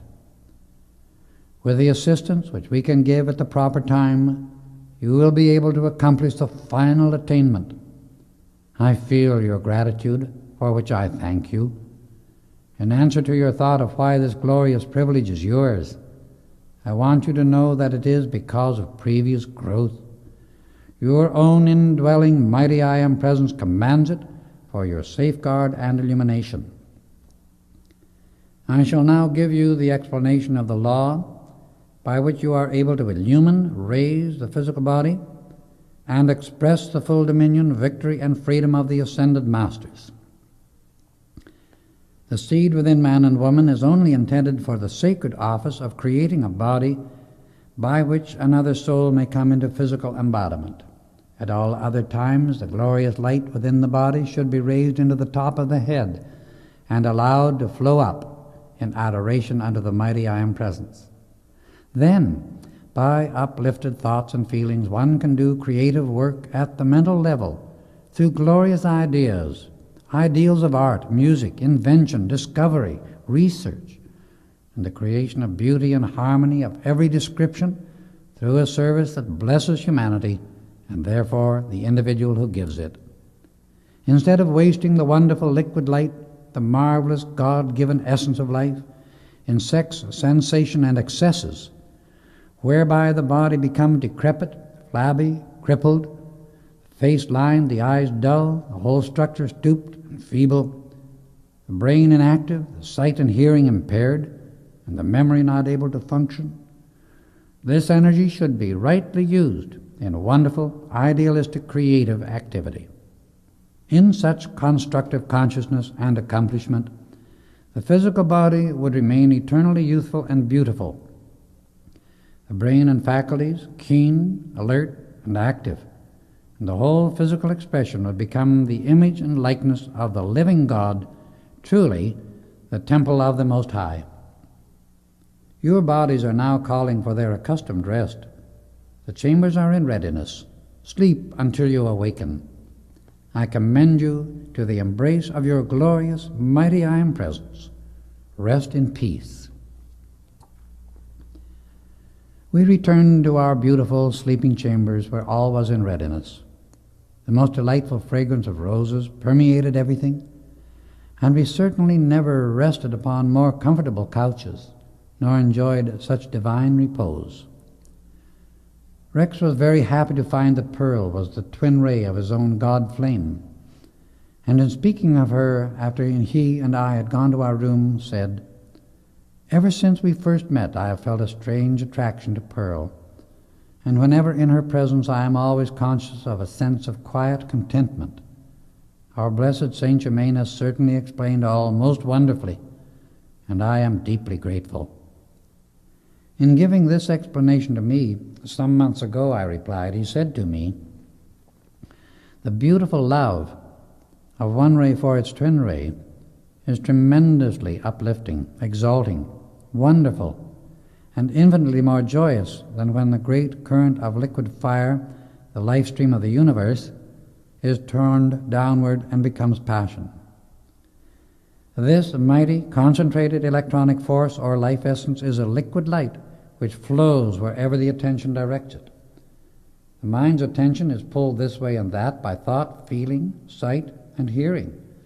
In fact, by the pull of all the physical senses. The true understanding of what mighty power is at your command when you have full control over your attention cannot be overestimated. The liquid electronic essence is this mighty energy, and it energizes whatever the attention rests upon. If one be doing intense mental work, the liquid light stays within the brain and flows forth through the center of the forehead between the eyes as a ray of light. And if the inner sight be opened, one can easily and always see it. If one be speaking, this pure mighty energy flows forth through the throat center as sound. If one be pouring out divine love, this liquid light flows forth as a radiance from the heart center. If one be sending out intense feeling, it flows forth from the solar plexus. Here it also performs the function of digesting the food. If one have the inner sight opened, he will see a stream of light pouring out from whatever center the energy is being used at the moment. This pure liquid light becomes colored by whatever quality the personality imposes upon it through the thought, feeling, and spoken word.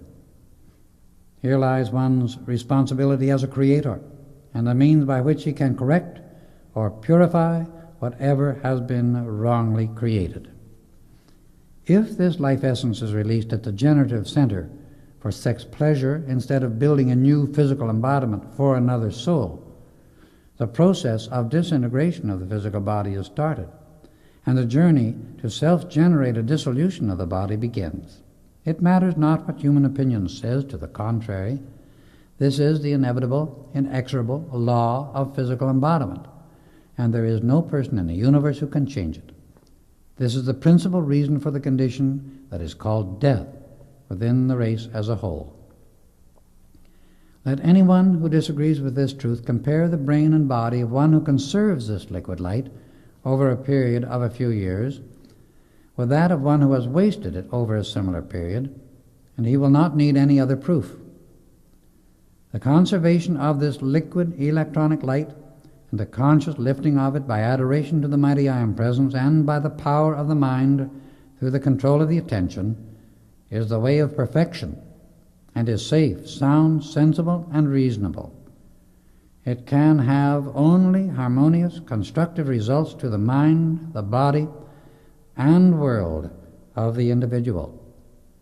This is not a system of repression by the power of the human will.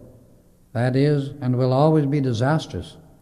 For to dam up a highly concentrated energy and then by thought, feeling, and suggestion keep driving it more of it to that point through thinking upon it in secret must of necessity cause an explosion of some kind to take place. That method never was the original spiritual teaching of anyone who really knew and understood the truth and the law concerning it. Humanity has not, except to a very small degree, understood this truth, or thousands would have become ascended masters long before now. In order to rise out of the degradation, misery, poverty, and disaster in which the mass is now wallowing, the individual must come to a clear understanding of this law in the outer activity of his mind. Through his conscious knowledge and control of the emotions, he shuts the door to the most dangerous and subtle suggestions from the psychic plane, which is the most unrecognized enemy and vicious activity of the sinister force in this world. The feeling nature of mankind is a reservoir of energy, and it is impossible for thoughts to become things until one propels them forth into the sea of electronic substance by feeling. As we retired, the glorious illumination of our room faded out, and we were soon fast asleep. Such heavenly rest none of us had ever before experienced. We must have slept fully 12 hours when the most glorious tones of a bell sounded through the chamber, and the dazzling illumination gradually again filled the room. When we had bathed and donned our robes, we found a most delicious breakfast awaiting, served on an exquisite crystal-top table which neither of us had noticed as being there before. On it was food of which we had never heard, more delicate and delicious than can ever be served by any culinary artist of this world. The dishes looked as if they were made of mother of pearl with heavy gold bands, and the rest of the service was made of wonderfully semi-transparent metal with pearl handles. We dined and were discussing the wonders we had been experiencing when the table with its entire beautiful service disappeared before our eyes. Again, the sound of the beautiful bell filled the chamber. We went to the reception room and there found Nada and Pearl awaiting us. They looked radiantly beautiful. Youth always responds marvelously to the mighty magic presence, but in this change a transformation had taken place that was more than usual with both of them, revealing a radiance which had never been in either of them before. Both showed the awakening of a great love, and while they had experienced the same wonderful rest as we, yet they had undergone an even more wonderful change. We had only been talking a few moments when the great doors to the crystal chamber opened. We entered and found 12 more ascended masters present, making 24 with those whom we had already contacted while in this retreat. Saint Germain presented us to them, and I noticed one lady and one gentleman around whom the light was dazzling, for their radiance shone brighter than the others. They came directly over to Nada and Rex, and with indescribable grace greeted them both. "Beloved brother and sister," said the lady, "we come directly from the sphere in which your dearly beloved mother sojourns.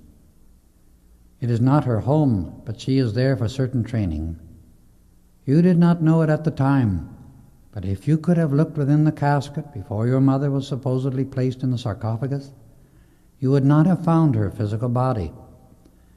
We were 2 of the 12 present who were with the mighty Master Saint Germain when the assistance was given that enabled her to be raised into her eternal electronic body. She wishes you to know this, now that you have become aware of and have accepted the great Ascended Master's way of life. These, our blessed Ascended brothers, have found that each of you can be given the necessary assistance to raise your bodies as she has done, when the humanly accustomed time of your earthly pilgrimage is finished. The third night here, she will come to you, as we do now. Tonight, Nada and her father will have a very happy surprise." Again, the bell sounded, and our beloved Saint Germain announced that all were to enter the electrical laboratory. Passing into that room, we found the marvelous atomic accelerator aglow with great currents of light. He asked Daniel Rayborn to take his place in the chair. The 2 radiant masters stood at opposite points in the circle, one in front, the other behind Rayborn, Saint Germain standing within the circle of 21. Again he asked me to watch the process closely. In an instant, the light within Rayborn's body began to increase, and his face revealed great joy. Within the light around him were particles of substance continually rising, as the impurities in his physical body were thrown off and consumed. This lasted about 10 minutes, when I saw his hair gradually return to its natural color, a dark brown, and his face become radiant and youthful. The light within the chair gradually disappeared, and the laboratory was again as usual. Saint Germain extended his hand to Mr. Rayborn, and he stepped down lightly as if scarcely conscious of any weight. For more than an hour, the radiance about his face and the brilliant light within his eyes was most remarkable. "Words can never describe the marvels I have experienced," he said, turning to us. "And for the first time in my life, I am beginning to know the real meaning of life. We do not dream in the unascended state what a small fraction of the mighty principle of life we appropriate and use in our ordinary, mundane experience.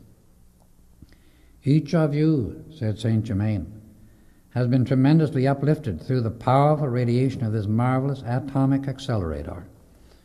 We returned to the crystal chamber and noticed that chairs to seat 24 persons had been placed around the large crystal top table. The 2 radiant masters took their seats at the ends, our beloved master in the middle and Nada opposite him. "Focus your attention upon Bob Singleton," he said, addressing Nada, and request him to come to us.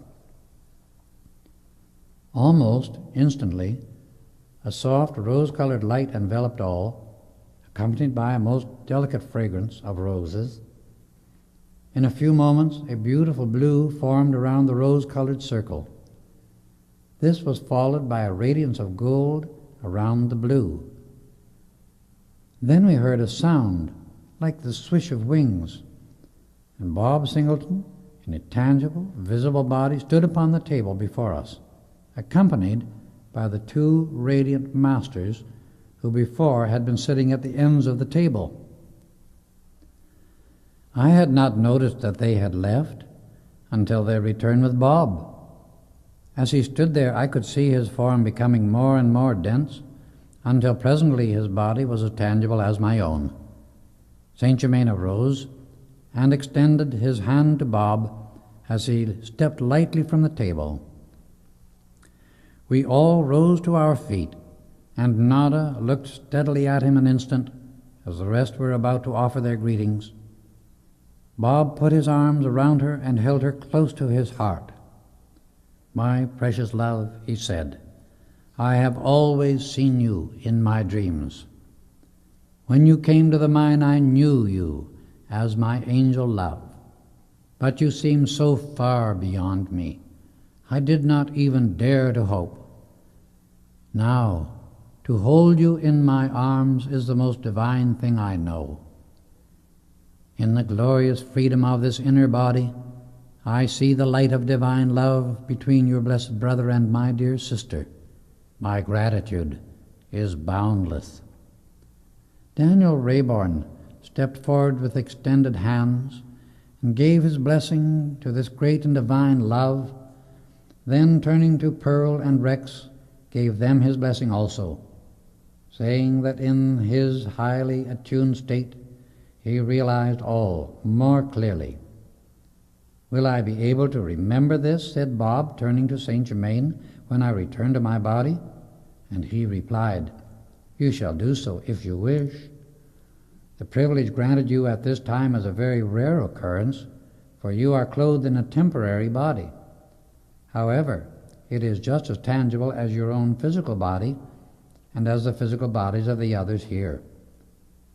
Everyone came forward and congratulated the happy lovers, the Ascended Masters making a connecting link through which assistance could be given at any time in the future in case of need. It was then we were told that the two radiant masters were also twin rays. The Ascended Masters present knew Bob from contact with him in the higher spheres, but he did not retain the memory of his acquaintance with them.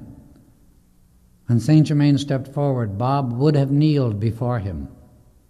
"No, Bob," he said, raising his hand in protest. "Your own indwelling I Am presence is just as great as the Ascended Masters who have found the way before you to complete mastery and freedom.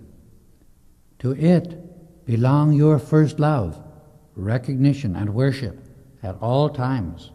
Never forget that. I am your elder brother, that is all, and it is my privilege to assist you to that same freedom. It is at the command of your own mighty I Am presence that you are enabled to be here in this manner tonight. It is always a joy to be of any assistance that the great law of your being permits. I wish you to come tomorrow night in this same manner, that you may meet your sweetheart's mother, for she will also be here at that time. Much is being done which you do not now understand, but your beautiful love and trust is opening wide the gates to blessings of which you do not dream. However, the full understanding will come as you progress. Arrange your work at the mine so as to retire promptly at 9 o'clock. Now you must return to your physical body." He then asked us all to form a circle about Bob. In a few moments, the radiant circle of light in rose, blue, and gold again enveloped us. The two radiant masters took their places beside Bob, and in an instant all three disappeared. The rest of us walked about in the crystal chamber, and in about 20 minutes the radiant ones reappeared in our midst. Never in my whole experience have I ever experienced such wonderful joy and unspeakable divine love as radiated from every one present. This finished our work until the following evening. The 12 ascended masters who had appeared last formed into a circle and in a few moments disappeared from view. The remaining 6, after extending to us their blessing, vanished before our eyes. We all gathered around our beloved Saint Germain in boundless gratitude for the marvels we had witnessed and the limitless blessings we had received. My beloved students, he explained, do you not see how much easier, how much more joyous it is to rise above all human earthly limitations and produce whatever you require direct from the universal substance, which is the eternal, omnipresent supply of everything you can ever desire? Each one of you who has been requested to come here can learn to do this much sooner than you dare to imagine in the outer activity of your mind. The time required to attain this mastery is tremendously shortened when the individual comes to the understanding that his physical body is the temple of the mighty I Am Presence, the God of the universe, and that the very life energy which moves his body across the floor is the most high, living God. This is the Christ, the only begotten Son, God in action. However, I find many who get tremendous results by thinking of it as the ascended Master within, or the mighty I Am Presence to whom they can talk. This presence is a glorious blazing light. You can see its light within your outer mind and body, its visible, tangible presence, resting a short distance above your physical body. You can speak to it and receive its definite answers, perfect direction, and wondrous revelation. You can thus always be God-directed if you will only contact your mighty I Am Presence close enough and often enough. Its mighty wisdom, intelligence, and liquid light will flow ceaselessly into whatever you wish to accomplish, if you will but hold your attention steadfast upon the mighty Presence first, and whatever you wish to attain second. Then follow this up by determined, persistent insistence. Such almighty power and intelligence is absolutely invincible and can never fail. Human doubt and fear, which are subtle feelings, can keep you from accepting this mighty I Am Presence and its perfection if you let it. But the Presence never did and never can fail. This is a simple formula for quick, certain attainment. You cannot possibly estimate what tremendous advancement is possible in a short time. If you will, because you can, consciously, continually, and completely accept the wonderful love, intelligence, and power of the mighty I Am Presence, whose energy is flowing and acting through your mind and body every moment of the 24 hours. There is one point that real students and those who wish attainment should know unmistakably, and that is concerning desire. No one can ever attain mastery over human creation and the ascension by an attitude of desirelessness, because without desire for attainment would not be possible. Remember forever that all constructive desire is God in action in you. For if desire were not within the God principle, manifestation would never have taken place. Until the Godhead desired manifestation, it could not come forth. The activity of desire is the forward-moving or expanding motion of life itself and can never be dispensed with. Life is perpetual motion, and the sustaining of that activity is all constructive desire. However, be careful that you discriminate between desire and human appetite, for they are as far apart as light and darkness. Appetite is but an accumulation of energy, qualified by human feeling, through the formation of habit in the sense organism only, and has nothing whatsoever to do with desire within God's life. For all that abides within life is pure, perfect, and constructive. Constructive desire is eternally existent within life. It is impossible to progress or express life without some form of desire. It is the student's duty to be alert and on guard, discriminating always as to his motive for doing anything. And here he needs to be severely honest with himself, to watch his feeling in the motive. For many times the outer activity of the mind tries to make one think he is doing a thing from the standpoint of reason, when all the time he is doing it to satisfy a feeling instead. As yet, the majority of the race are but creatures of feeling, for it controls them 90% more of the time than does the wisdom of the mind. That is why they are principally creatures of physical appetites, instead of God-directed masters of circumstance and dominion. Until the student takes his feeling body in hand and definitely controls it by the love, wisdom, and power of his mighty I Am Presence, he cannot and never will be dependable, nor can he make permanent progress to freedom. The mighty I Am Presence stores its force in the emotional body or feeling body, and depends on this energy to accomplish the fulfillment of the perfect divine plan of life. Everyone knows the difference between a constructive and destructive idea, and the difference between the feeling of love, peace, and calm, and that of discord.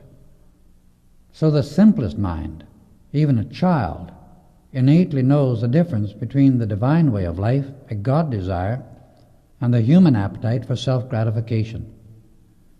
We are commanded to choose the divine way of life, and if we do not compel the sense appetites to obey that command, then we must suffer, experiencing chaos and destruction until we set our own world in order, so that it blends with the great, orderly, harmonious movement of the whole.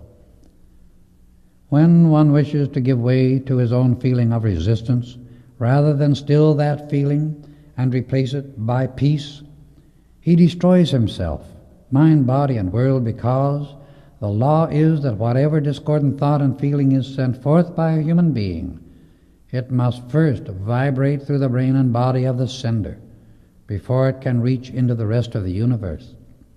After swinging out, it begins a return journey to its creator.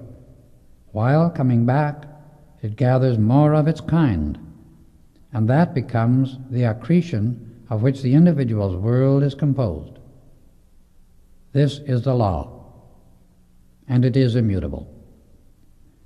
When the great life energy within the physical body is used constructively, the result is the greatest possible joy, happiness, and accomplishment, not only to ourselves, but to every person, place, condition, and thing we control. Then the mighty I Am Presence, through the vehicle of the personal self, manifests divine love in action. And the firmer and more concentrated the attention, the more powerful the action, and the more marvelous the results.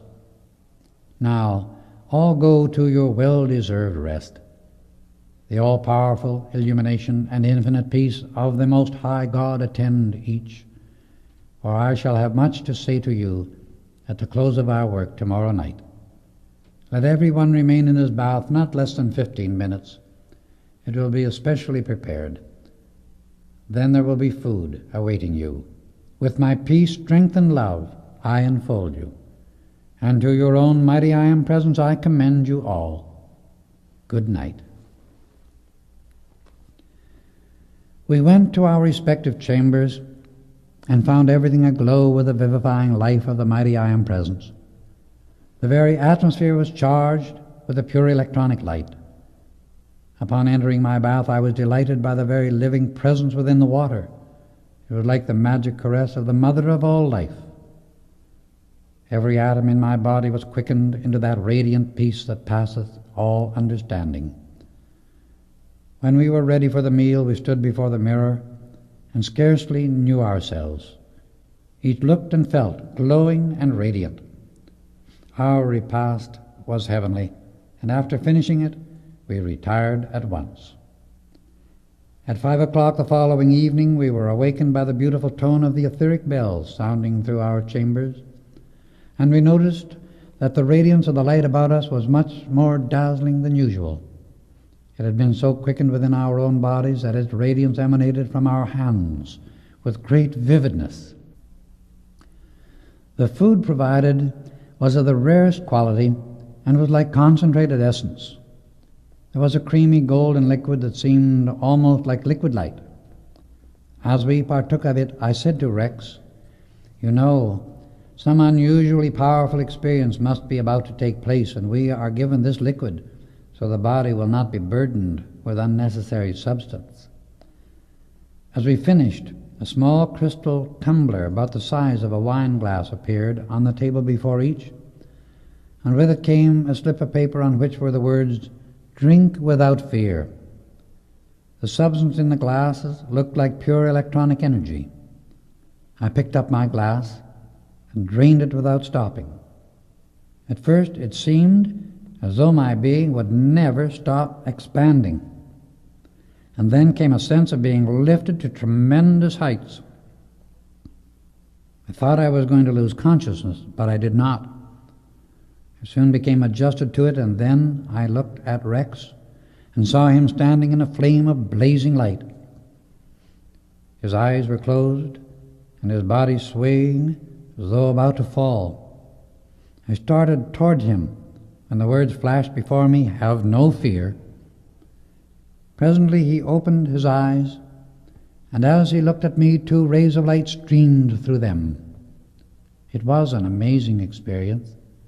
It was fortunate indeed that we did not fear. In a moment, the bells sounded, calling us to the crystal chamber. As we came to the large doors, they swung quietly open, and the most ravishing music greeted us. At the organ was seated the most beautiful, masterful presence I have ever seen or imagined, and another, its twin ray, sat at the piano. No words can possibly do justice to those harmonies, for the music reached into the very depths of one's soul. We were not aware anyone else was in the room until the music ceased, and then we realized that 10 of the ascended masters stood in our midst. Just beyond them were Nada and Pearl, enveloped in a brilliant light that extended around them for about 3 feet. Another glorious flood of music followed, and suddenly, in the midst of it, we all turned toward the door. Our beloved Saint Germain and Daniel Rayborn entered, with a beautiful Lady Master between them. As they came in, the music ceased, and Nada and Rex exclaimed, "Mother!" The next instant, both were clasped in her arms. In a few moments, Rex came to where I stood, and putting his arm around me, drew me to his mother, saying, "This is our wonderful friend who came to us a few weeks ago. We could hardly love him more." "My dear son," said his mother, "I have observed much that has taken place, and I am quite as grateful as you for such a true friend to my loved ones. I join the family in the great love which they extend so sincerely. I see you reciprocate it radiantly. May God's choicest blessings, love, and illumination enfold you always." All came forward and extended greetings like one beautiful, happy family. We suddenly felt an intense vibration, and looking up, we saw the master, who had been playing the organ, floating near the ceiling above us. It really seemed as if we were in the etheric realms instead of in the heart of a mountain on the earth. Presently she stood on the floor beside us. We were presented to her as Daphne, the child of light. We met Arion, her companion at the piano, and Saint Germain remarked that they were from the 7th sphere, having long ago reached the ascended state, completing their journey through human experience. Daphne and Arion came directly up to Nada and Rex, a great inner attunement forming the bond between them. They asked if the children would sing to the accompaniment of the organ and piano. They replied in the affirmative, and Daphne asked Nada what they were going to sing. "Love's light eternal," she said. "Rex and I wrote it." Daphne touched Nada's forehead a moment. "I have it," she said, and stepping to the instrument began. The children's voices were splendid before, but now there was a new power and beauty that was wonderful. Even the ascended masters expressed their appreciation. Someone asked Nada's mother to sing, and from the moment she began, a thrill of joy filled every heart as she poured out her great love to bless all through the song. It surely was the glory of heaven poured out upon earth in a shower of happiness. It was at this point that Saint Germain asked us to come into the electrical laboratory. When we had assembled around the atomic accelerator, he requested each one who had not raised his body to follow in turn and take his place in the chair, beginning with Daniel Rayborn, Pearl, Rex, Nada, and myself. "The mighty I Am presence within each will tell you when to leave the chair," he instructed, "as no word should be spoken while the raising process is in operation." Daphne took her place facing the chair, and Saint Germain directly opposite. Rayborn seated himself, and a dazzling blue-white light blazed forth crystal clear. In perhaps 10 minutes, his flesh looked perfectly transparent. Slowly, a current of vivid blue moved up his spine and met the combined currents of the pineal gland, pituitary body, and the base of the brain, forming into a dazzling golden light, encircled by the most vivid blue I have ever seen.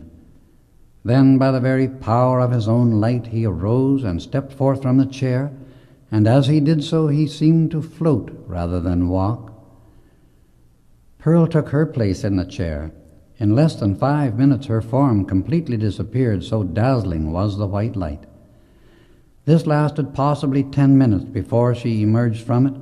As she stepped down from the chair, the light followed, as if to caress her. Next came Rex. At first there was a glow of soft rose light, gradually changing into gold blue and then an intense white, with a glorious tint of blue still remaining. His form did not entirely disappear from view, but in about 10 minutes he stepped down from the chair, his eyes ablaze with the light of the mighty I Am presence.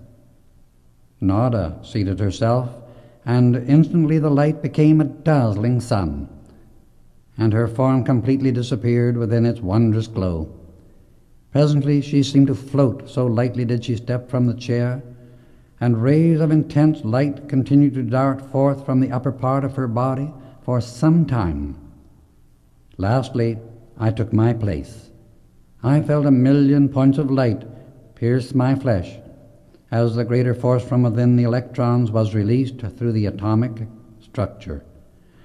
At first, I wanted to jump right out of the body I was using and claim the full freedom of my mighty I Am presence. Soon, I became adjusted to it, and then a feeling of the most joyous exaltation filled my entire being, a sensation no words can describe.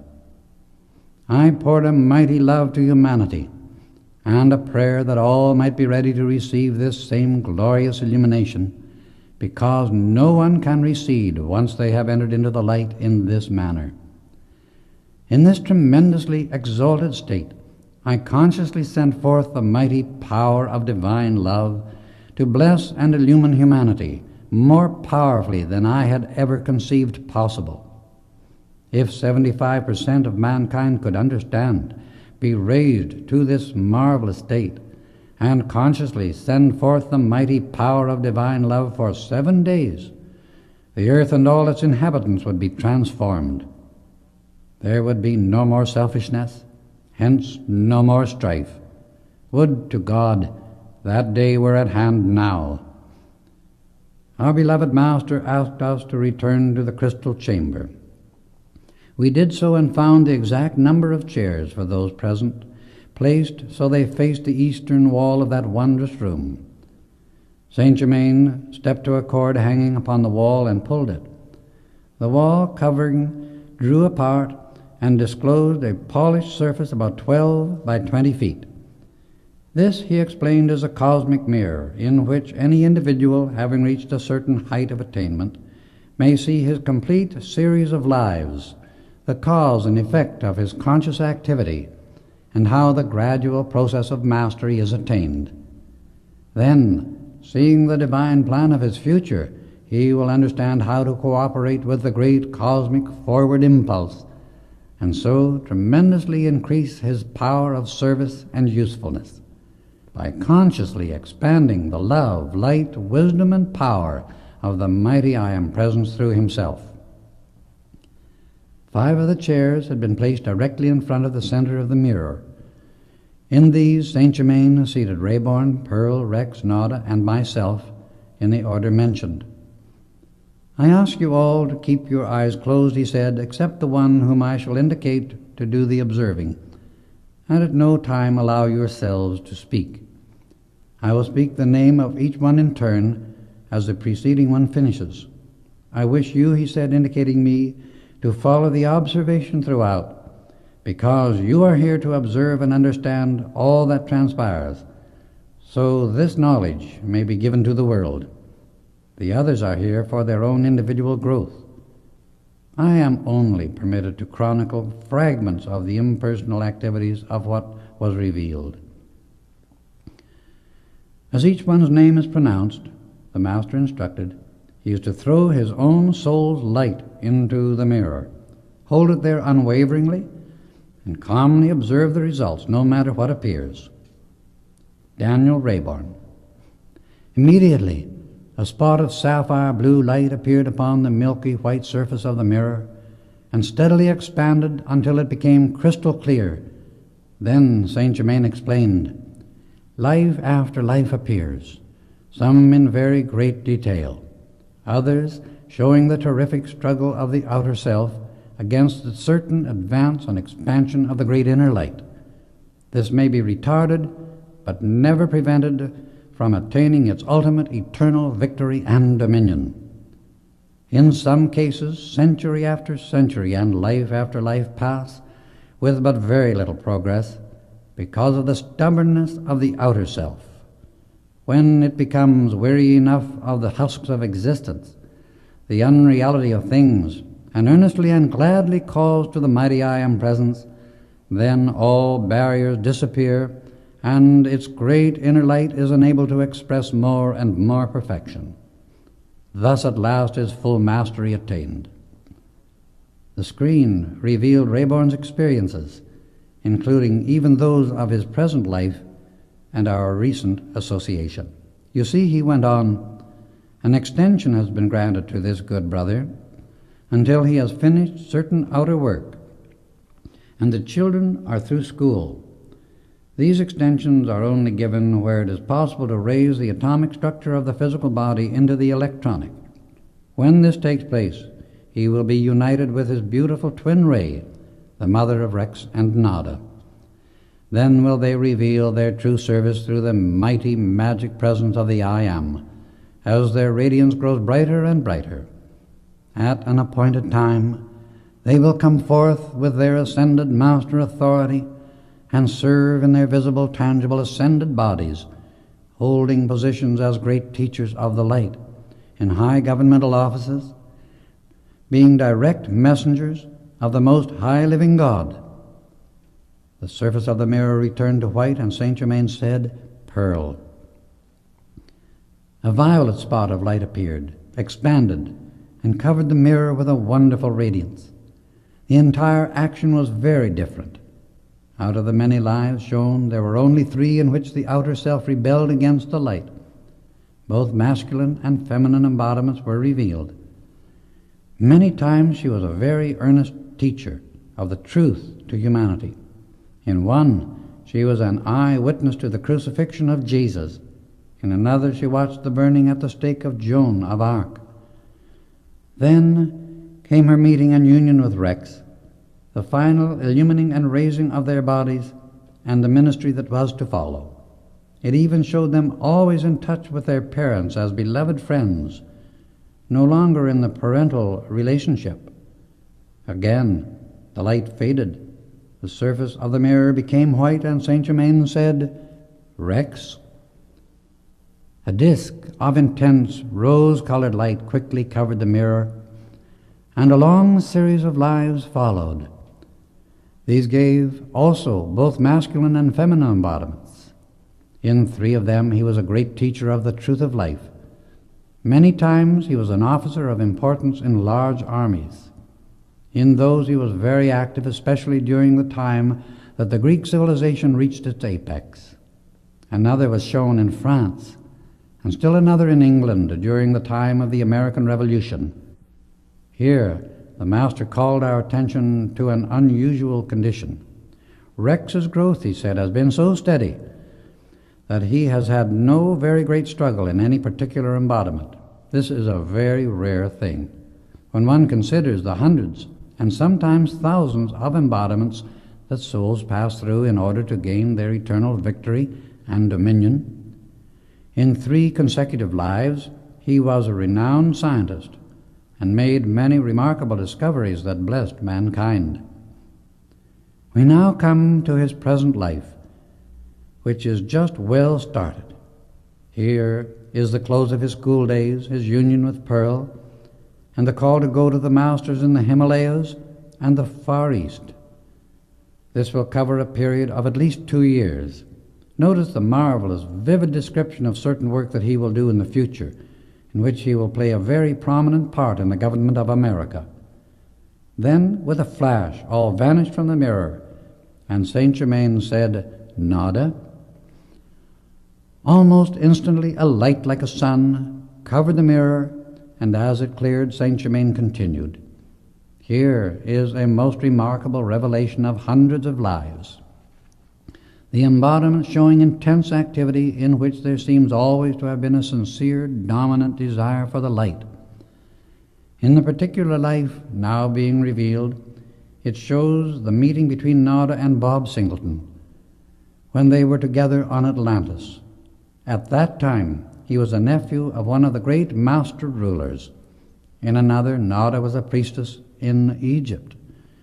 In the one now being shown, she was the daughter of an Arab sheikh, and for many lives has been under my care and instruction. This is her present life, showing our meeting, her contact with Bob, and the sudden end of her schoolwork. She will take up definite cosmic work, which Bob is not quite ready to do. Notice, as he awakens fully, the great light that blazes forth. Then they will become great teachers of divine wisdom.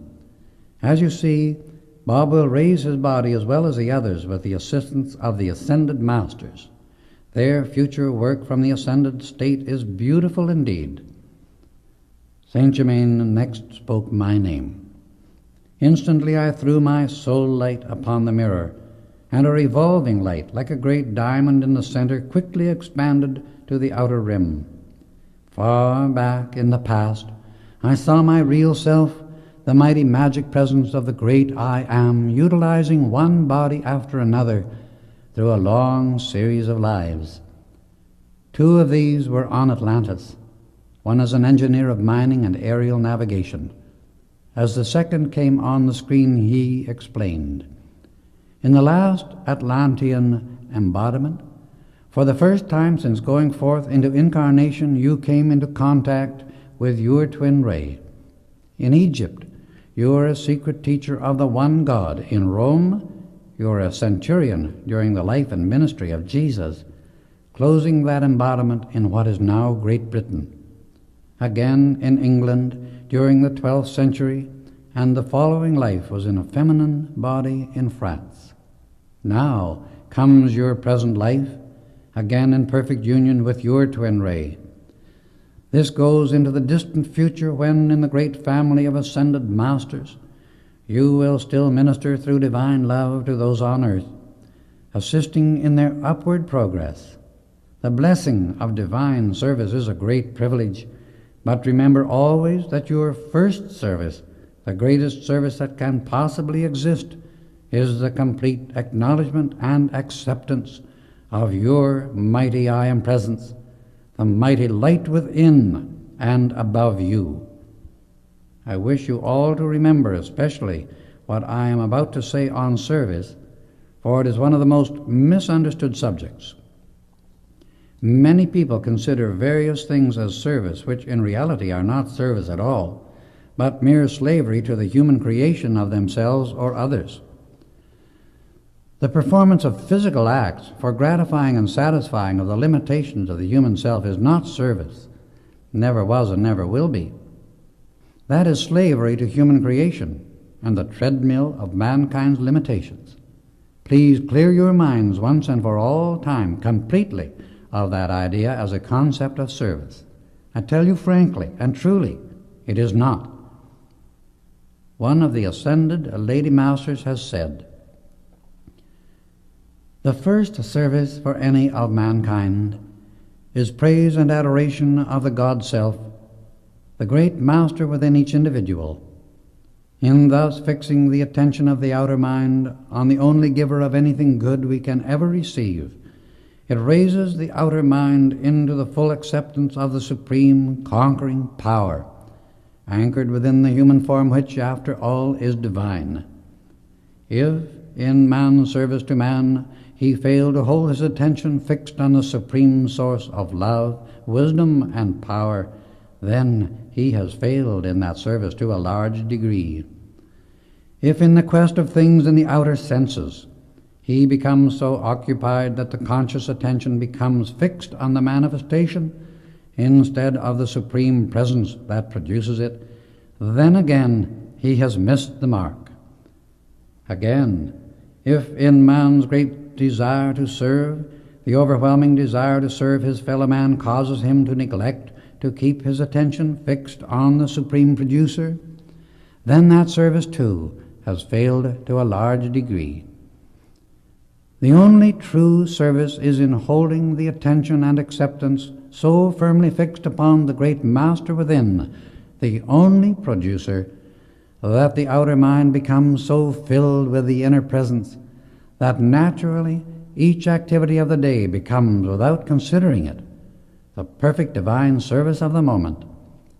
Then the great Master within, the mighty I Am Presence, is always conducting the outer activity until the entire action becomes perfection expressed. The outer self, until fully awakened, has periods in which it unknowingly wants to strut its vanity and abilities over its fellow men. This always invites a shock of some kind to shake up the outer self until it becomes aware of what it is doing. Then it wildly looks about for its source of power, which it has either forgotten or willfully pushed aside.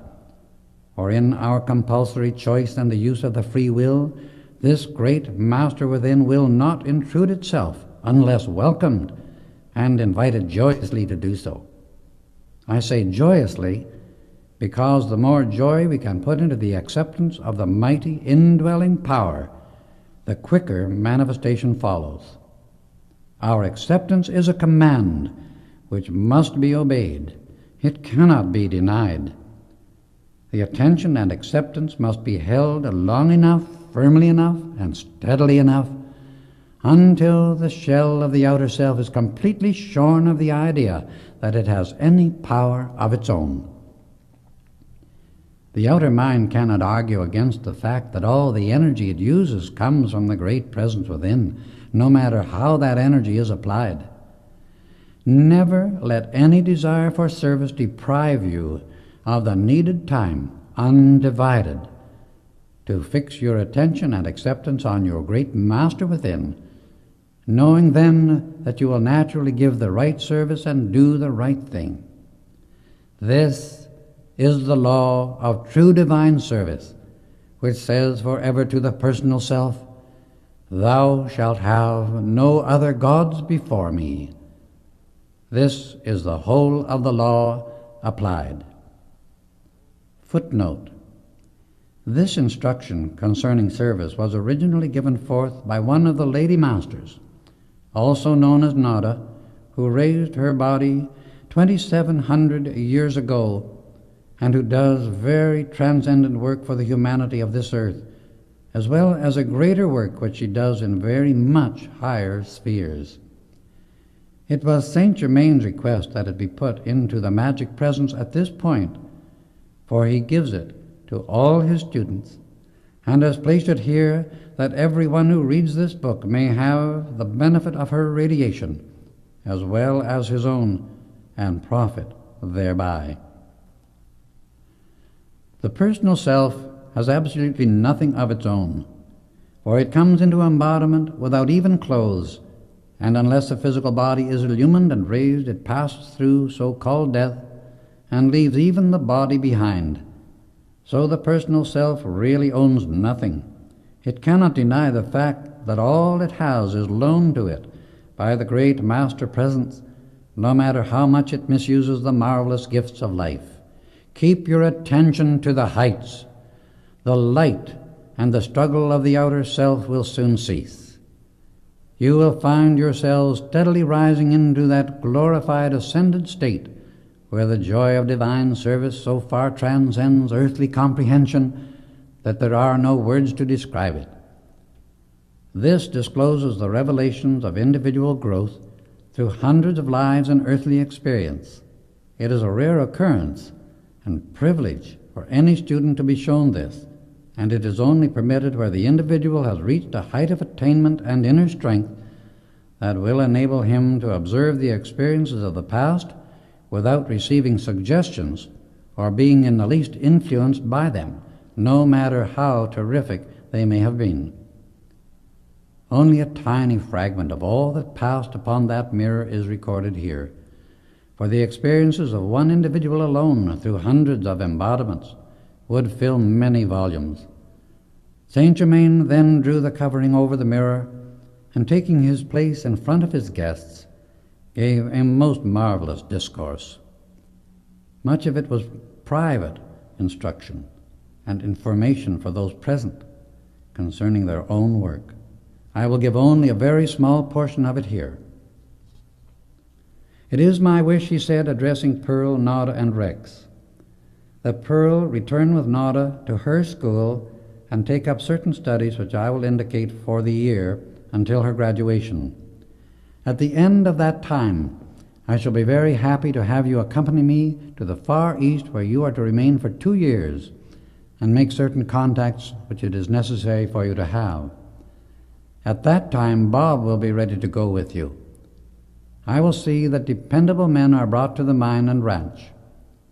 1 year from today, July 28th, 1931, we shall all meet again in the Cave of Symbols, and Daniel Rayborn will complete the raising into his electronic body and enter perfect freedom with his beloved twin ray, Nada, the child of song.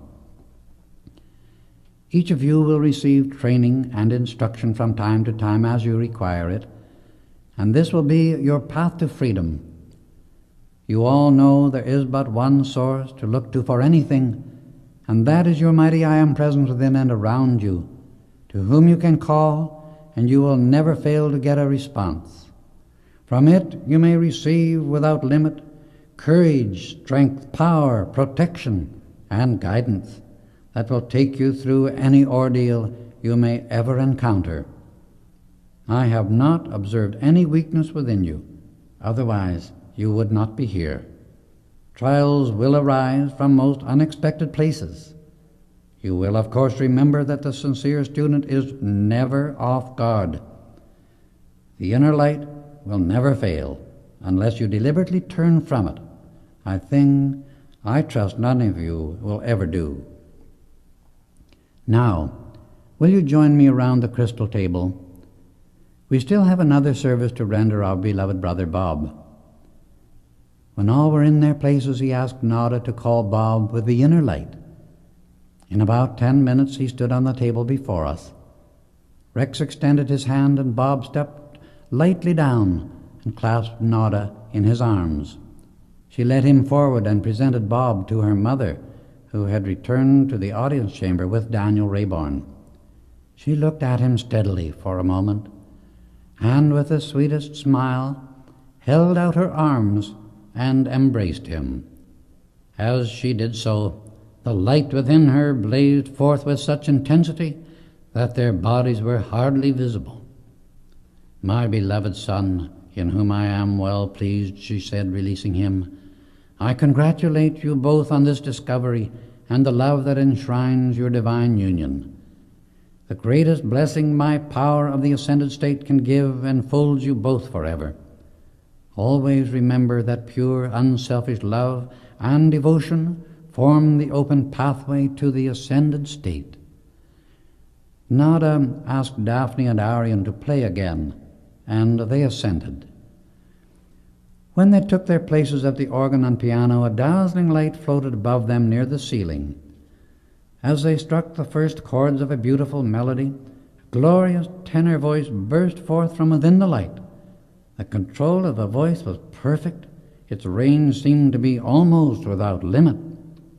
Here we were listening to a being we did not see, yet whose voice was the most magnificent proof of the presence and its great gifts to mankind.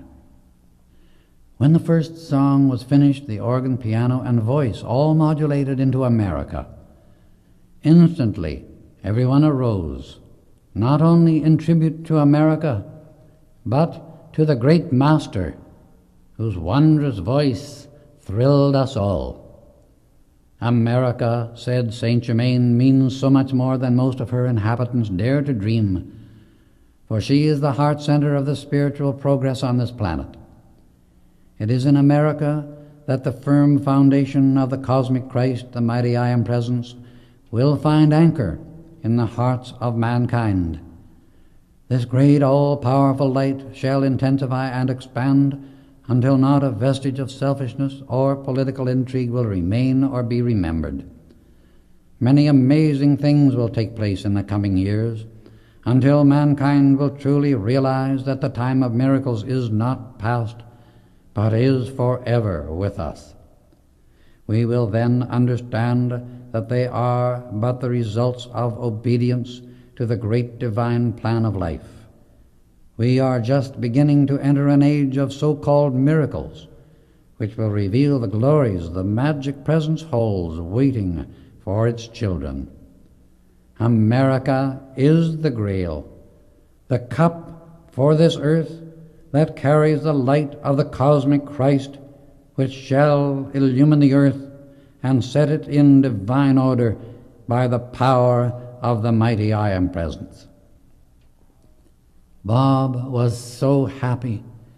He asked if he might be permitted to meet our beloved Master in the visible, tangible body before the school season opened. And Saint Germain replied, "It may be sooner than you expect, for your blessed friends will be at the mine shortly, and I will meet with you all at that time. Let us say the 10th of August. Now, Bob, you must return to your physical body." Instantly, the two radiant masters stood on each side of him. Bob said good night to his sweetheart and those present, and they immediately disappeared. The rest of us gathered around Nada, the mother, who embraced each one of her loved ones. "It is time we must part," she said, "but on this occasion it is in joyous rapture instead of sorrow, as at our first parting. I wish you to return to your chambers," Saint Germain directed, "and rest until 2 o'clock tomorrow, and then return home. Proper food will be served when you are ready. It is my privilege to escort this beloved child of song, indicating Rex's and Nada's mother, to the sphere where she is sojourning." We watched them closely and saw the two forms begin to fade from view, and in about 3 minutes they completely disappeared. Such is the power of the ascended Master to come and go in the tangible body and make it visible or invisible at will. In the intense interest of watching Nada's mother and our beloved Master disappear, we did not notice that the other ascended Masters had gone also, leaving only Daniel Rayborn, Pearl, Nada, Rex and myself. As we looked at each other, I do not think there was a dry eye in the whole group, for tears of the greatest gratitude and joy we had ever known filled our eyes and hearts to overflowing. We returned to our chambers and found the most appetizing dinner awaiting us. There was a delicious nut loaf, an amber liquid wonderfully refreshing, and a combination salad made of things we had never eaten before.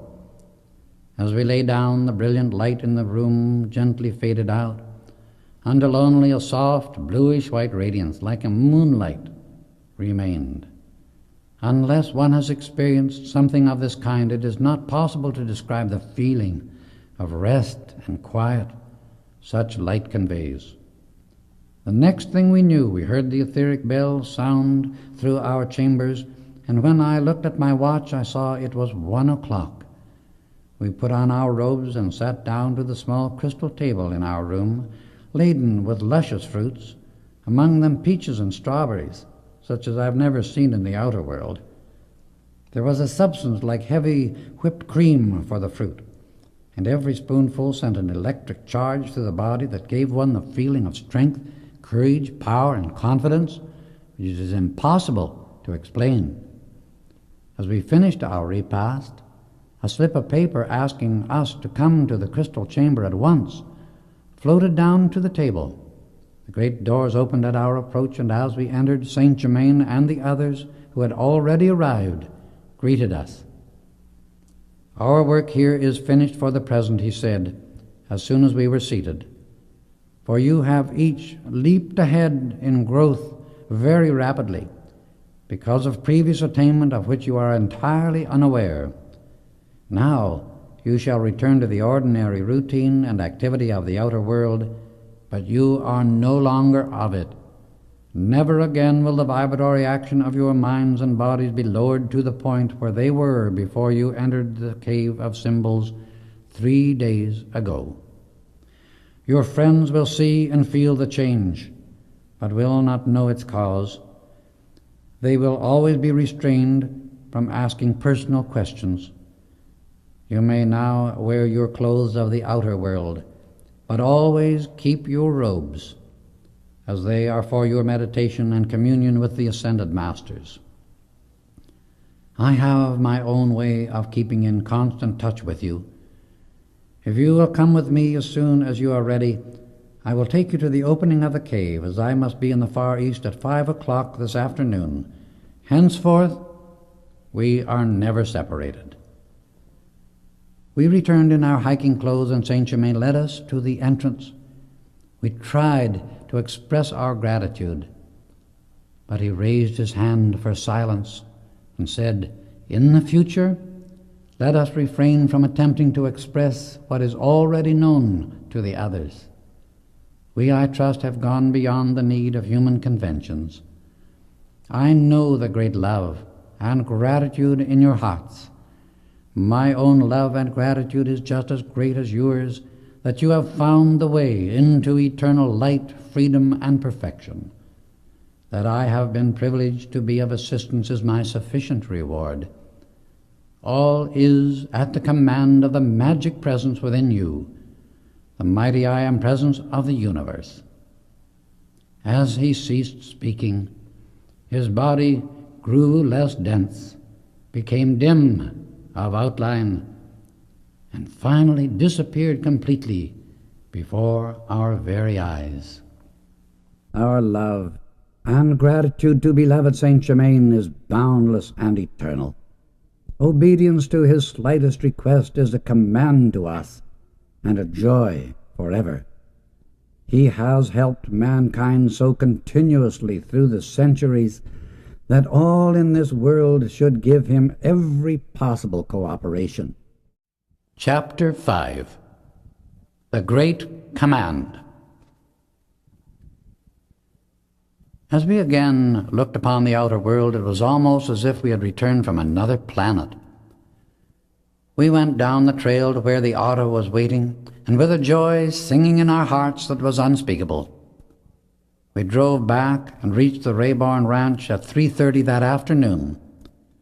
I could not help but wonder several times while at the ranch how it was possible for Rayborn to be engaged in such a line of business, and still be privileged to have the marvelous experiences we had witnessed while at the Cave of Symbols. In response to the question in my mind, Saint Germain had explained,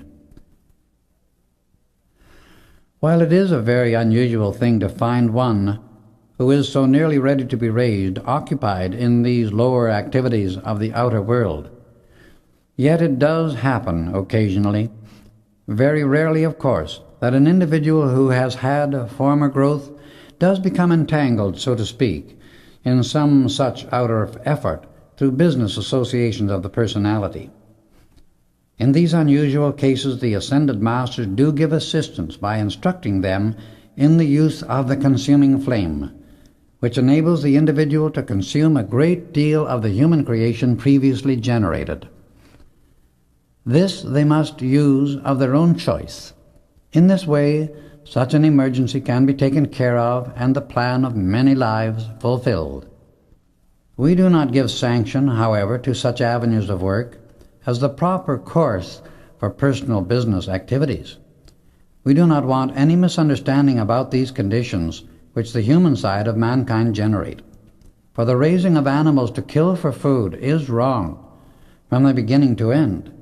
But once in a while a soul of very great growth becomes enmeshed in some such activity through the suggestions and general conditions of the outer world. When this happens, the great divine law, through the wisdom of the Ascended Masters, provides a way to help the individual who reaches forth for his full attainment and wants to be free. At 7 o'clock on the morning of the 9th, we were to drive back to the mine. The day was unusually beautiful, and Nada's father suggested we go by way of a high pass through the mountains, where we could see one of the most beautiful views of the entire West. Far to the northwest stood the Grand Teton, in the midst of a most rugged, beautiful scenic belt that is incomparable. To the south lay Pike's Peak, to the southeast Long's Peak, and a host of others reaching skyward. I shall never forget it. Passing on down the mountain, we looked upon a perfect panorama of exquisite beauty. At 7 o'clock we drove into the camp at the mine, but no one felt in the least tired. We sounded the horn, and in a few moments Bob came running out to us at full speed. This time he seemed to have forgotten Pearl and rushed straight up to Nada. She stood very still, as though not recognizing him at first. He stopped, turned deathly white. Then Nada, with her sweetest smile, held her arms out to him, but it was some moments before he could speak. "Darling," he said, "you gave me a terrible shock, and for a moment I felt my experience in the Cave of Symbols was only a dream. Now I know it was not." "No, love," said Nada. "It was very real, praise God, and I am deeply grateful. We shall both be grateful forever." Then, as Bob looked up, he seemed to realize there were others present. "My dear, forgive me," he said, taking Pearl in his arms. "You know I would not neglect you." "Beloved brother," she replied, "I quite understand. It is all right." Bob gave each of us a bear hug, even to Daniel Rayborn. "Bob," said Rayborn, "it does my heart good to see you so natural and loving. Come to dinner with us tonight. From now on, you are one of the family. Always dine with us instead of at the camp." That evening at dinner, Bob related his experience at the Cave of Symbols, for he had retained every detail of it, and was perfectly fascinated by Nada's mother. It was very apparent that through it a great attunement had taken place. Then we discussed the work in the Master Discovery. "It is amazingly rich," he remarked. "We must have taken out over $300,000 in value already." We were about to leave the table when a piece of paper floated down in front of Daniel Rayborn.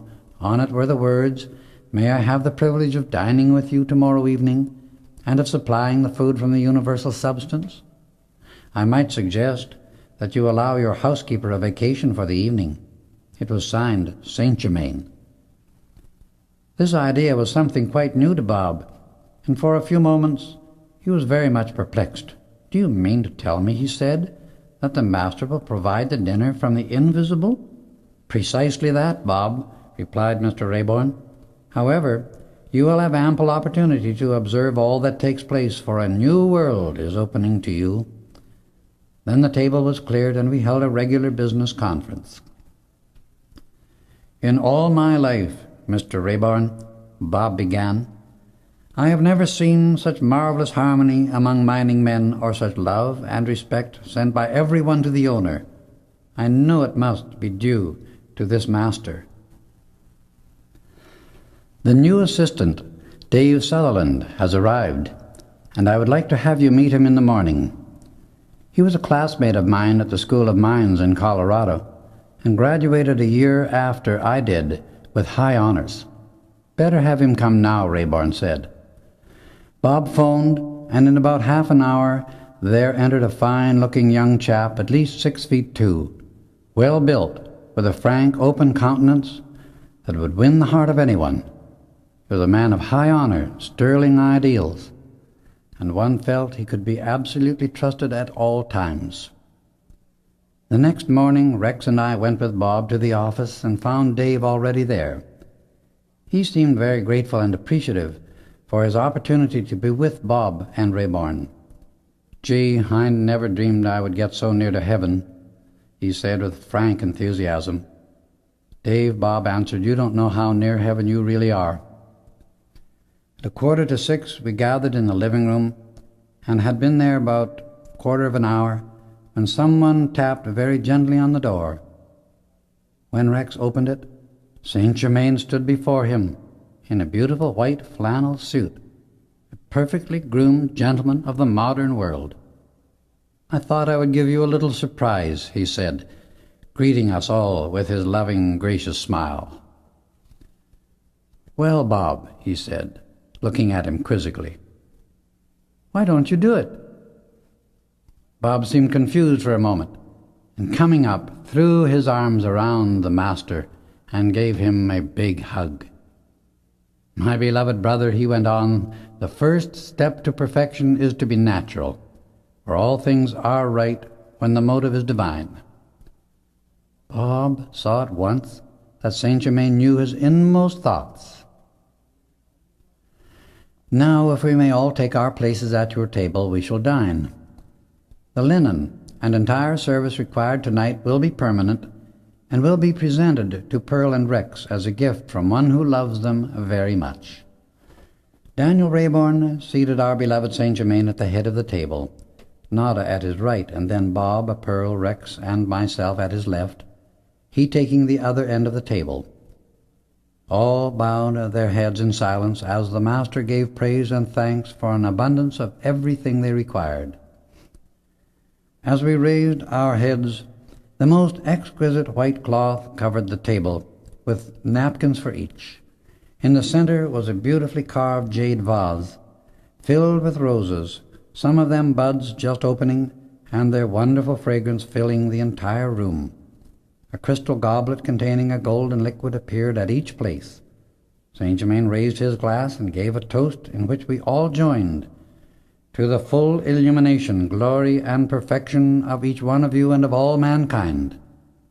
Bob drained his glass rapidly, and as the essence rushed through his body like lightning, the expression on his face revealed his surprise.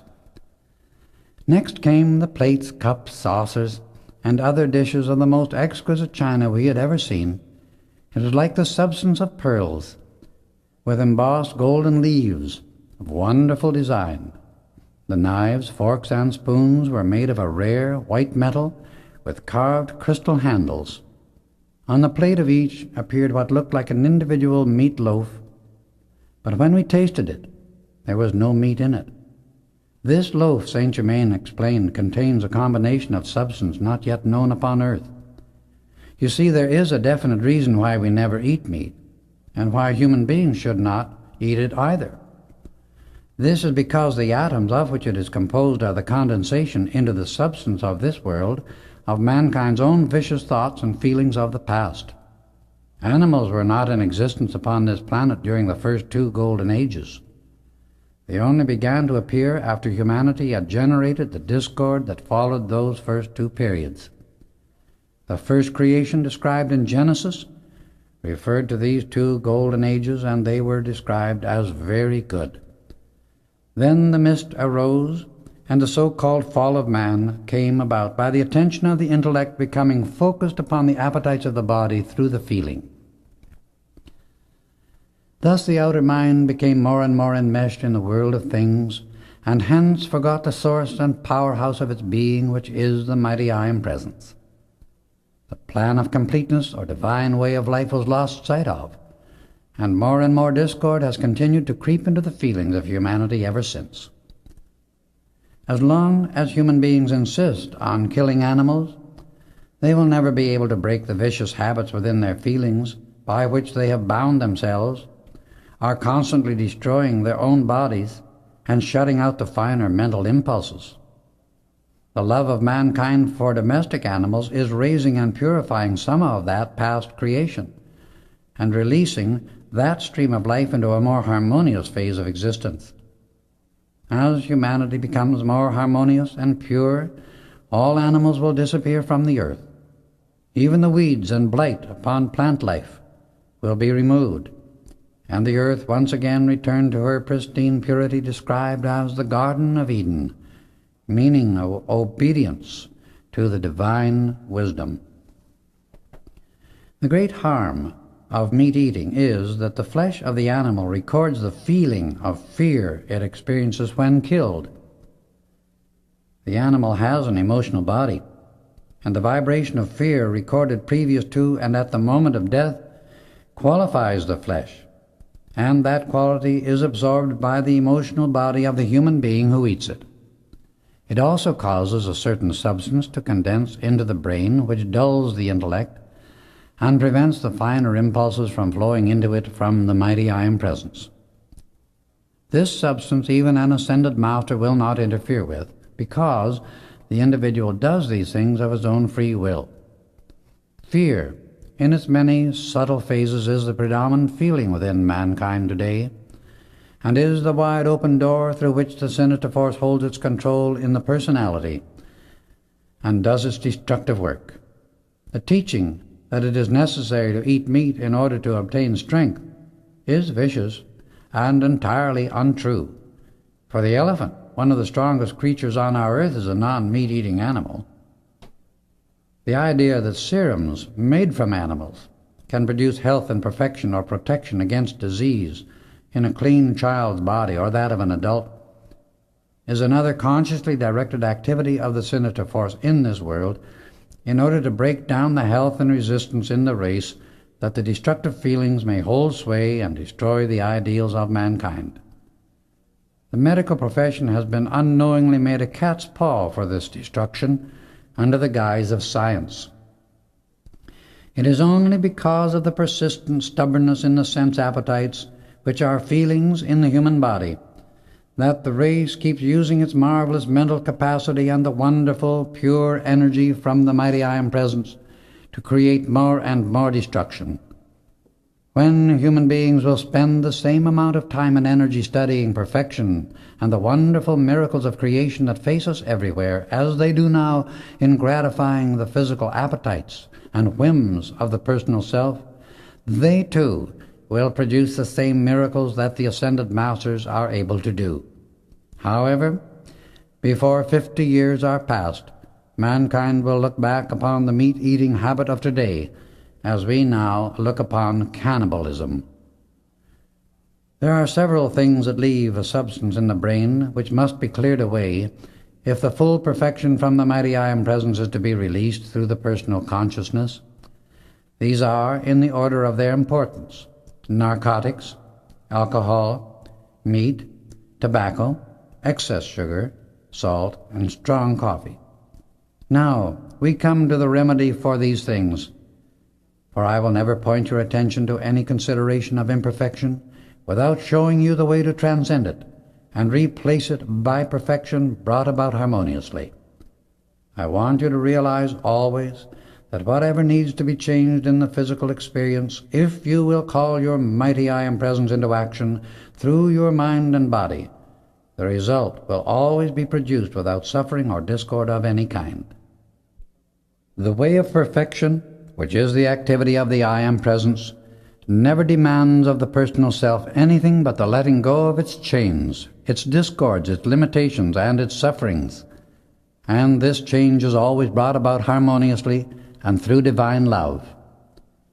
The way to purify the brain and body structure, if the personality has been putting these substances into the physical body in the past, is to call to your mighty I Am Presence to pour through your mind and body its violet consuming flame, using the following affirmation: Mighty I Am Presence, blaze through me thy consuming flame of divine love. Take this desire out of me, annihilate its cause and effect, past, present, and future, and replace it by the fullness of yourself, your perfect satisfaction, and hold your full dominion here forever. This same affirmation can be used for another with the same miraculous and permanent accomplishment. Then spend a few moments, at least 3 times a day, visualizing yourself standing within a pillar of violet flame, rushing from the feet to some distance above the head, and extending for at least 3 feet on each side around the body. Hold this picture as long as you can comfortably do so, and feel the flame, which is the purifying power of divine love, penetrating every cell of your body. This dissolves all impure and unnecessary substances in the cells of the body, thus clearing and illumining the consciousness. This is part of the knowledge of the sacred fire, which has only been taught in the retreats of the Great White Brotherhood throughout the centuries. It is the way the Ascended Masters purify, heal, and harmonize mankind and the very earth itself. It is the power by which so-called miracles are performed. It can never have any other effect in either the brain, body, or affairs, but great ease, comfort, peace, and eternal good. In my reference to the animal creation of this world, I wish you to understand that the birds were originally created by the Ascended Masters as messengers for the use of humanity. What destructive qualities they sometimes express are due to the radiation of discord from human beings. As the new age comes in, these qualities will disappear. Nature, and by that I mean the plant and mineral life of this earth, is created and brought forth by the great cosmic masters who design and direct the creation of a planet at cosmic levels. Nature within herself is forever pure, and if humanity did not impose its own discord and impurity upon the very atmosphere in which plant life grows, there could not be poisonous weeds or plants in existence. There was a time upon this earth when everything in nature affected the minds and bodies of human beings harmoniously. Within nature is a self-purifying, self-protecting, immortal activity, which tolerates only for a time man's vicious genius for destruction. Cataclysmic disaster is her method of self-defense in returning to man that which he has imposed upon her in the centuries past. Thus, through life after life, man continually meets his own creation, turned upon himself, until he builds his universe according to the pattern of divine perfection, which is the true expression of his own divinity.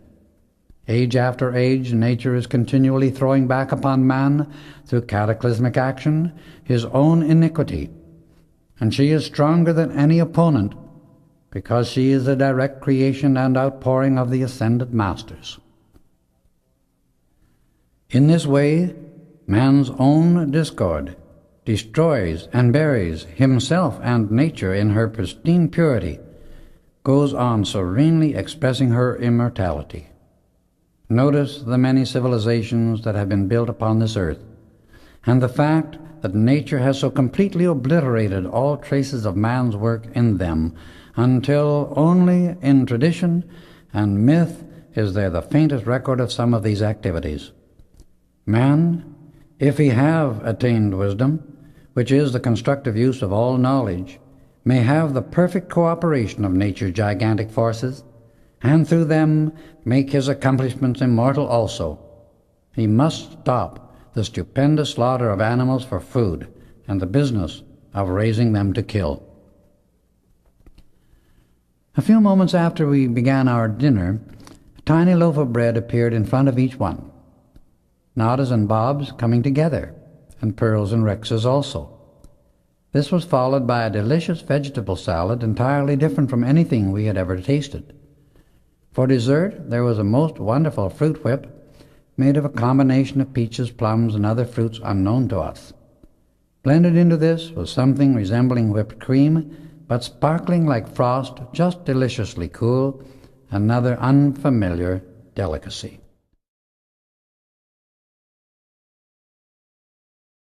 "Now," said Saint Germain, "you shall have something which I feel sure you will prefer even to coffee."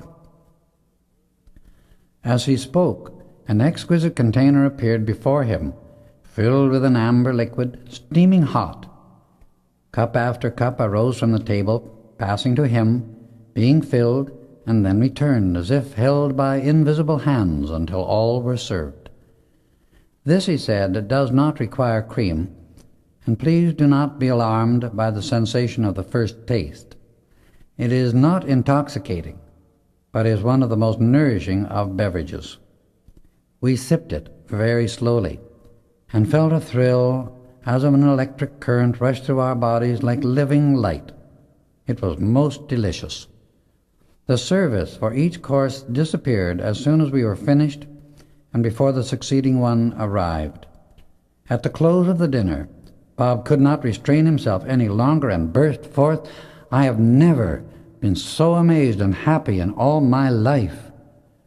To think that we are living in the very midst of these marvels all the time, and yet to be so unaware of it, is almost unbelievable.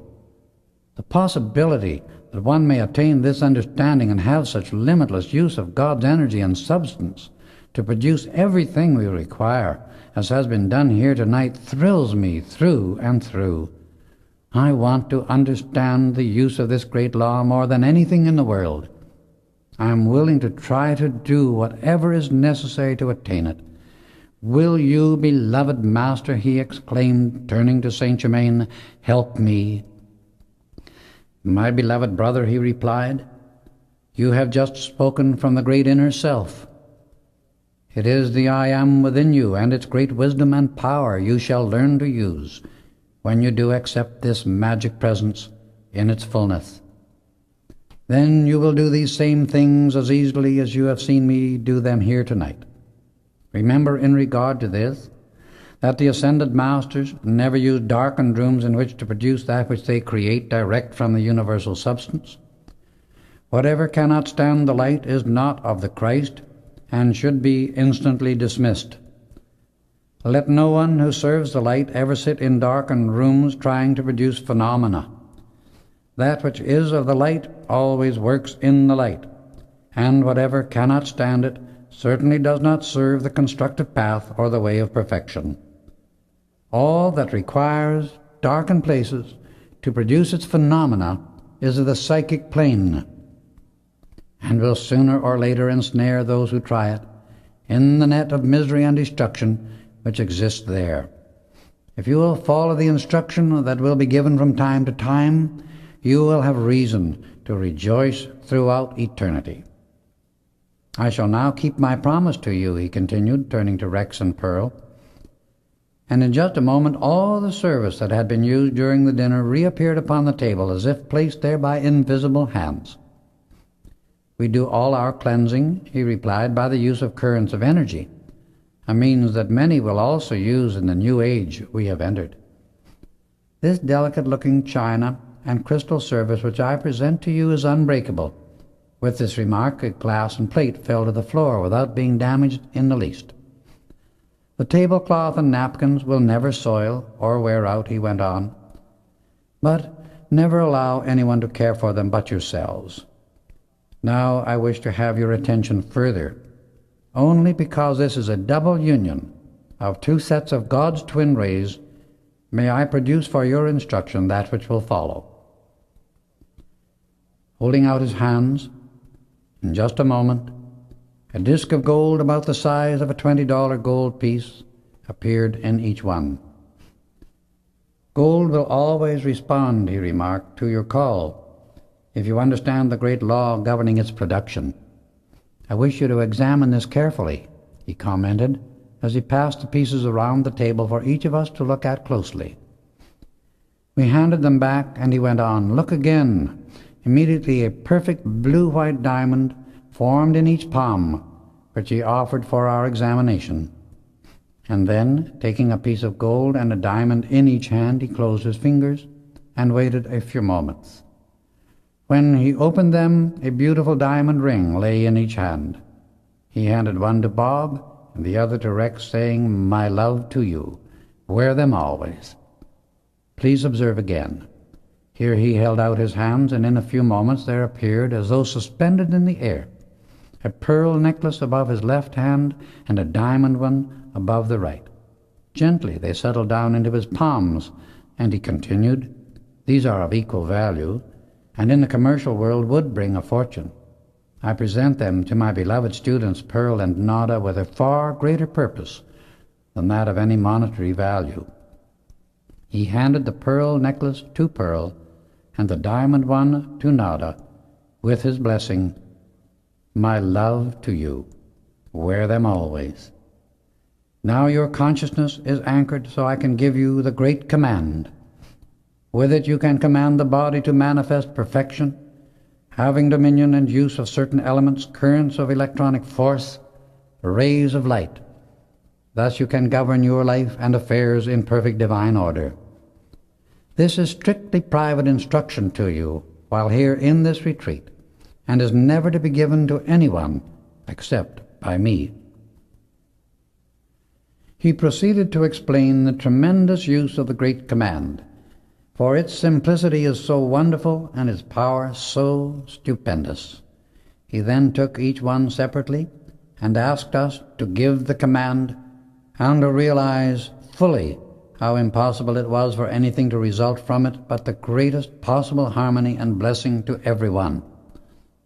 Each of us had instantaneous results, and we were almost speechless before the enormity of its power. We took a vow before the mighty God-self in each that we would never use it except in the service of divine love. You have all heard the phrase often, "With God all things are possible." I tell you that you can so perfect yourselves, so raise your consciousness into the pure essence of God, that all things with you are possible, as soon as you learn to direct this gigantic power by the love and wisdom of your own mighty I Am Presence. The mighty magic I Am Presence within you is supreme and victorious over everything in heaven and on earth. Place it first always, and contemplate this mighty truth whenever you have a quiet moment. It was now 9 o'clock, and it had grown very dark out of doors, yet no one was aware that the light within had steadily increased as the light outside grew less. No one thought of turning on the lights, as Saint Germain had illumined the room by his control of the electronic force. "I want each of you," he continued, "to so train yourself that you are never surprised at my appearance. I may come at any time, anywhere, when it is necessary to give assistance." Here he looked directly at Bob. "No, Bob," he said, "a student is never given anything by us that he is not ready to receive. An ascended master makes no mistakes, of that I can assure you. In regard to those who are sometimes called masters, I wish to give an explanation that is of very grave importance to the students of light and truth. In the first place, there are those called masters, some of whom have attained a very high degree of wisdom and maintained life in the physical body for nearly 2 centuries, yet have not raised the body as Jesus did. There are also many who call themselves masters who have not the faintest concept of what a real master is. Of one thing you can be absolutely and eternally certain, that no one who is a real master will ever say so, and that an ascended master never accepts payment of any kind for the help he gives, because the first qualification of true mastership is to do all as his glad free gift of his service of love to the world. The ascended master is absolutely infallible at all times because he has passed out of the octave of vibratory action in which mistakes can occur, for he has become wholly divine. By the raising of his body, all atomic structure has been changed into the electronic. He sees with limitless vision and knows all because he uses only the all-knowing mind of God. Those masters who have attained even a very great degree of wisdom, but have not yet raised the atomic body, can and sometimes do color what they give out by their own personal concept. For no one becomes infallible until he functions in his electronic body, or the body of pure light, where no contamination or personal concept can exist. Bob, you are quite worthy of all you have been privileged to experience. Ever strive to make yourself more worthy of the mighty I Am Presence that beats your heart and gives you the use of every good thing. I wish to suggest that Nada, Pearl, and Rex return to school, and that this good brother, indicating me, remain at the ranch with their father until their graduation and his ascension. After that, the 5 of you may always consider the Diamond K Ranch your home. Your activity, after 3 more years, will be such that the world will be your home, for you will be required to serve wherever your assistance is required. 1 year from the 10th of the coming September, I wish Nada, Pearl, Rex, and Bob to accompany me to the Far East, India, and Arabia, and to remain there for 2 years. Bob, it will be well to prepare Dave Sutherland in the meantime to take full charge of the mine during your absence. As to our plans, please be absolutely silent. I will meet with you all once more at the ranch just before the young folks leave for the university, and I wish you, Bob, to make arrangements to be there also. I will let you know the exact date later. Your great love and natural sincerity has opened wide the door of illumination. Be ever faithful to the great light within, the glorious I Am Presence. Always ask and then listen for your inner guidance. It will and must come clearly, definitely, and correctly. I rejoice to have been the guest of such noble, faithful friends. My love and blessings shall always be with you. Good night. As he spoke these words, the dazzling illumination of the bungalow faded out. Rex stepped across the room and turned on the lights. St. Germain had gone.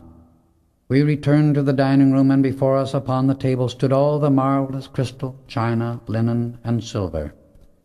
These people, who are still my beloved friends, have these beautiful gifts in their possession today. Oh, the glory of this night!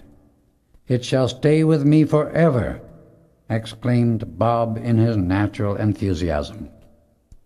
It transcends anything of which I have ever heard or dreamed, and it is real, true, and attainable for each of us. I am so grateful that these 2 great streams of happiness should come to me at once, Nada, and this great revelation of perfection and power, to have the gift of the highest love possible, and the glory of my twin ray in one who has this marvelous true understanding is a miracle to me, and a thing I have been craving all my life. The happiness of having found the mighty I Am Presence within myself is beyond words, and when I think of the assistance from our beloved Saint Germain, and my financial freedom through you, my blessed friends, my gratitude is endless. My cup of happiness is surely full to overflowing. I feel as though I could flood the world with that mighty inner love which I see so clearly is the great solvent for all things. The first thing we heard next morning was Bob saying, "Oh, joy, I still have it." I asked, "What?" "My ring," he answered, and that started the day joyously for us all. Rex packed the wonderful gifts of St. Germain and placed them in the car. When we were ready to return to the ranch, on the morning of the 15th, great tears filled Bob's eyes as he held each of us to his heart in wonderful gratitude for all his happiness. When he came to Nada, his strength almost failed. But as he looked up, he saw the face of our beloved Master, and instantly he was sustained. With a wonderful smile, he assisted each of us into the car and waved goodbye. We reached the ranch the following day. When Rayborn awakened Saturday morning, he found a message from St. Germain, asking all of us to meet him in the tower room at 8 o'clock that evening, and informing us that he had invited Bob to come also. At 20 minutes to 8, we went to the tower room, and as we approached it, the door suddenly opened. There stood our beloved Master in his seamless white robe, every line of his being expressing the majesty and dominion of love. The rest of us wore the robes we had been given in the Cave of Symbols, except Bob, who had not yet received his. St. Germain's radiance enfolded each one as he greeted us. "I see you are prompt and faithful in all things," he said, handing Bob his robe as he stepped toward him, and then continued, "Accept this with my blessing." Bob returned in a moment, looking like a being from another world. He radiated such grace and power, and we took our accustomed places. Let each one focus his consciousness upon the light within the heart from the mighty I Am Presence. In a few moments we opened our eyes and could both see and hear within the world of the Ascended Master through the raising of our consciousness during the meditation. Each one could clearly see his own mighty I Am Presence, smiling down upon him serenely. This made us realize deeply what we could become as we hold steadfastly to the acknowledgement and acceptance of the magic presence and the use of its limitless wisdom and power. This is the only presence in the universe which can raise the human side of us and draw us into itself. Thus by its love, light, and power do we become wholly perfect. Surely there can be no greater incentive to mankind than to reach with all its strength, determination, and devotion to this mighty I Am Presence, that we may be raised above limitation of every kind. Then shall we be enabled to live as was originally intended, and render service that is truly divine. The opportunity to see, even for a few moments, our own electronic body is a blessing and privilege that cannot be overestimated, for it gives us strength and encouragement, drawing us like a magnet until at last we enter the Holy of Holies and become one with the source from which we sprang. After a few moments of contemplating that mighty I Am Presence, Saint Germain lowered the vibratory action until most of that higher consciousness faded from our sight. "Do you not see, my dear ones," he explained, "how easy it is to consciously lift your consciousness until it expands and encompasses everything you can possibly desire to know? This is the method I wish you to use, and by so doing raise your awareness to where you do actually comprehend the great law and attain its complete use and operation. Do you not see how you can utilize and direct this mighty energy without limit? But you will soon be doing it quite easily yourselves. I have shown you the individualized I Am Presence of each one, that you may understand what a small fragment of your own God-given dominion you are using in your physical experience. This glorious presence is ever urging you to arise, receive your crown of glory, and wield your scepter of complete dominion over its vast domains, and be free forever from every limitation, This transcendent I Am Presence which you have just seen is your own real Master, the pure Christ Self.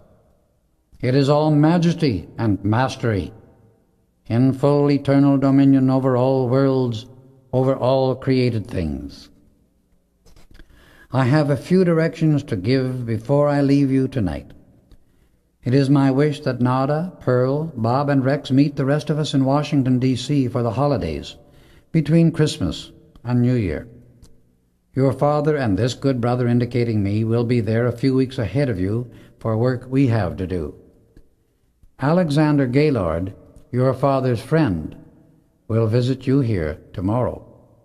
Remember, as you return into the association of the outer world, that the only true service is to understand and use in perfect divine order the mighty energy of God within and about you. To consciously direct this perfectly is the only important activity of your lives. All else is secondary. Again, I enfold you in the eternal light of love, peace, and complete illumination, with my sincere blessings. With these parting words, the body of our beloved Saint Germain steadily entered into that higher vibratory octave and disappeared. Chapter 6. The Messenger of the Great White Brotherhood. The prospect of seeing our old friend Gaylord delighted us, for his friendship with both was one of long standing, and it formed a sort of inner tie. Rayborn and I felt his visit was to be of great importance.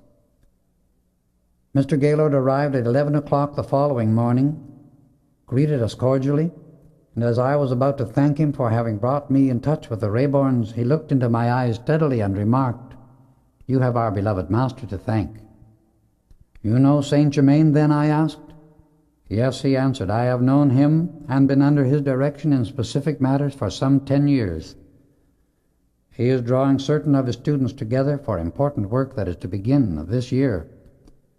This concerns a very serious crisis affecting the entire world, and especially North America. Yet it is possible that certain things can be averted, and if they are, the world at large will never know the vicious danger that threatens and the overwhelming disaster that it will have escaped.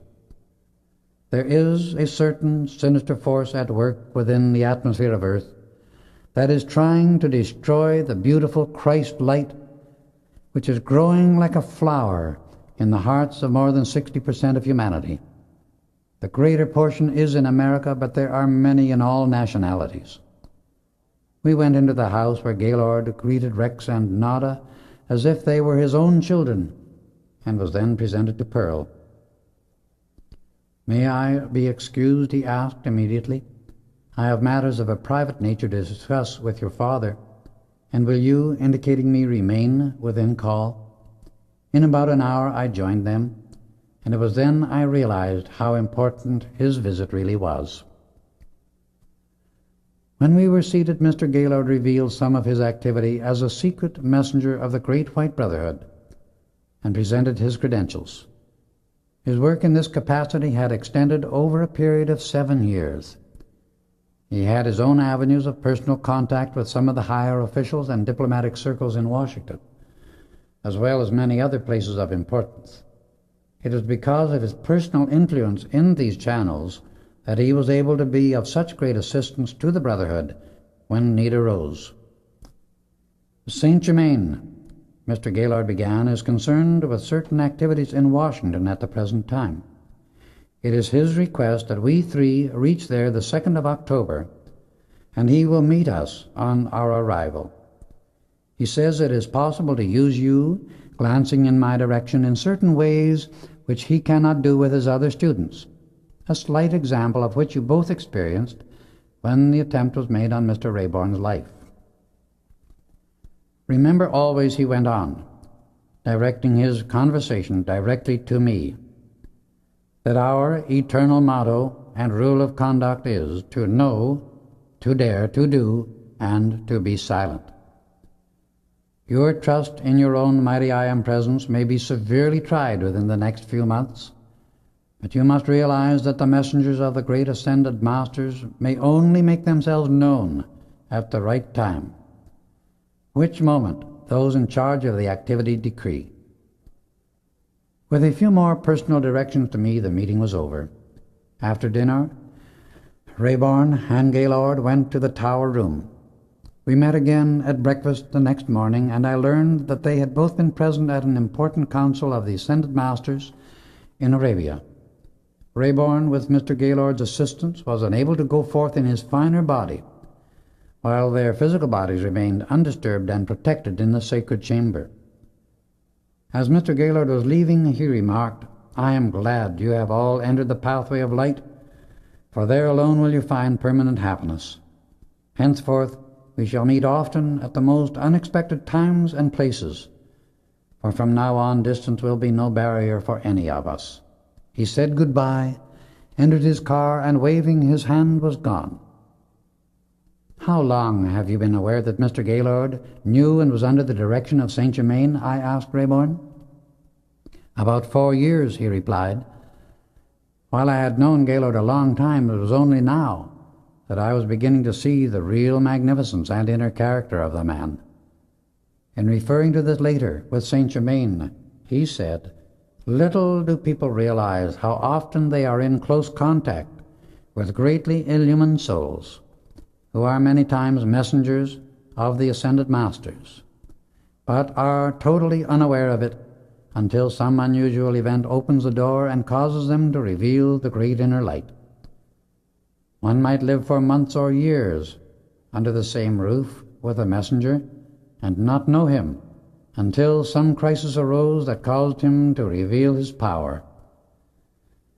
The young people left for school the next day, and Bob returned to the ranch with us to receive directions from Mr. Rayborn about the work at the mine, and orders to be ready to return early the following morning. That evening we three had a quiet, confidential talk that revealed still more of the nobleness of Bob's character. Arrangements were made for him to come to Washington, D.C. at Christmas time for the meeting with Saint Germain. Rayborn and I had many enjoyable evenings discussing the instructions Saint Germain had given us. One evening, about a week after Bob had left, we were deep in the study of re-embodiment, when Rayborn read to me some of the material on this subject which Saint Germain had given him. I quote it exactly. "If human beings only understood that human embodiment upon this earth is an opportunity given the personal self by the great law of balance to correct the mistakes made in previous lives, they would use every experience and extract the lesson from it, instead of rebelling against circumstance and being used by it. This constant return to physical embodiment or garments of flesh would be an endless circle of cause and effect if it were not that man has the presence of God within him. This part of you which says, 'I am,' is the life, the intelligence, and the power that moves through your physical body. When the discordant habits of the atomic consciousness of your physical body build to such a momentum that the light of the mighty I Am Presence is no longer allowed to expand, and through that maintain the fulfillment of a constructive plan of life, the master self begins to decrease its supply of energy and eventually withdraws. There is only one thing that ever causes what the world calls death, and that is the lack of enough liquid light within the nerve channels. It radiates the cohesive power which holds the atoms together that make up the flesh body. This liquid light is owned by and comes only from the mighty I Am Presence of the universe. The outer garment is the receptacle into which this presence pours its light for a constructive purpose and use only. When that purpose is continually interfered with, the light is withdrawn, and the flesh body, which should be the temple of the Most High Living God, disintegrates. The experience called death is a constant reproof to mankind and a reminder to the personal self of its disobedience to the original God plan, the divine way of life. If the student really wants to know the truth about re-embodiment and life, He must go to the source of life, the mighty I Am Presence, and study there. For only as he receives wisdom from his all-knowing mind will he ever be its light. We may have mental concepts and ideas by the thousands, but unless we have become one with a thing through feeling it, we never really know. To gather facts from the world of sense and form, or the outer activity of the mind, is but accretion. Eternal truth, law, and intelligence come only from the mighty I Am Presence, the light of the universe. If one desires to prove to himself the truth of re-embodiment, that proof can only come from his own actual experiences revealed to him by his own God-self. No amount of argument or phenomena will ever be proof to anyone. To the one who wishes to have this proof, I give the following, and it is infallible, for the ascended masters have attained their perfection of the ascended state by its use, and others may do likewise if they so choose. If the student with unyielding determination will acknowledge and accept his mighty I Am Presence, call to it constantly and sincerely reach up to it, love it and be grateful for its wondrous life which he is using every moment, waking and sleeping, he will cause his outer consciousness to be so raised that he will know, see, and experience firsthand the answer to every question and every problem confronting him. The greatest and most important activity of life is love, devotion, and gratitude to life for all life gives us. As our outer consciousness becomes lifted by being held in constant adoration upon the mighty I Am Presence and continual acknowledgement given only to the perfection of life, all human habits and miscreations disappear, and we express only light. This is the ascended master consciousness. The outer activity of the mind and physical body becomes the visible, tangible form of whatever we think and feel. Man becomes that upon which his attention rests. If he meditate upon the mighty I Am Presence, he will become the full outpouring of that perfection.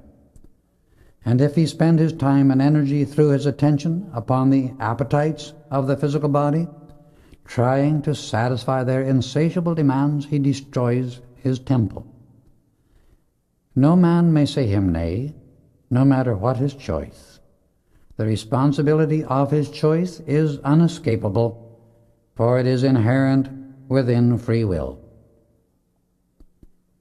The paramount command of the Eternal is, be ye perfect, even as your Father in heaven is perfect. For life will return you, the individual consciousness, again, and again, into human embodiment until you fulfill that supreme edict of life. When that decree is obeyed, we shall find the manifestations of the constructive way of life have become immortal. The cosmic activity and light from our earth is being expanded at this time. Many feel this greatly increased energy, and unless it is used in a constructive way, the individual qualifies it with his own feelings of irritation and resentment against persons, places, and conditions. This but creates greater turmoil in his own mind and body, which constantly disturbs himself and others. During the present expansion of the light throughout the earth, it is absolutely imperative for the individual to keep an iron control over his own thought, feeling, and spoken word, compelling them to be constructive and giving recognition to nothing else, if he is to avoid continual distress and countless loss to himself and his world. At no time in the history of the planet has this been so important as it is at the present moment. The earth is passing through the throes of a tremendous new birth, and in the few years just ahead will be in a transition period, for it is changing now in a cosmic way from the attitude of war into that of peace, from hatred to love, from selfishness to unselfishness, and into the full recognition that in the future the people must exert strength enough to live according to the law of love. The hour strikes in the evolution of every planet and its humanity, when they must express the full peace, harmony, perfection, and the divine plan of the system to which they belong. When that hour strikes, humanity either moves forward and fulfills that plan, or whatever portion will not come into alignment with the new activity removes itself to another schoolroom of the universe, until those personalities learn obedience to life. The law of life is heaven, peace, harmony, and love to every created thing. Even the ethers of infinite space express this harmony everywhere. Human beings are the only creators of hell. They can accept and obey the law of life and enjoy every good thing of the kingdom, or they can disobey that law and be broken as a reed before the storm by their own self-generated discord. Each individual carries his own heaven or hell with him every moment, for these are but the results of mental and emotional states which the individual has created because of his own attitude. There is no other cause for them. Over the humanly generated chaos of the past, there are being poured out by the ascended masters and great cosmic messengers great streams of love and harmony upon which peace depends. Mankind, having so long pulled against the great cosmic current of love, which ever seeks to bless, is now being compelled to turn around and seek the light in order to survive in the midst of its own destructive emanations of the past. The constant command of the ascended masters is, let the great light of the mighty I Am Presence enfold the humanity of earth quickly, that its sufferings may cease. Misery, darkness, and ignorance exist only because of lack of love. Mr. Rayborn and I were the only two left at the ranch for the next few weeks. We received splendid letters from Nada and Rex, and occasionally one from Pearl.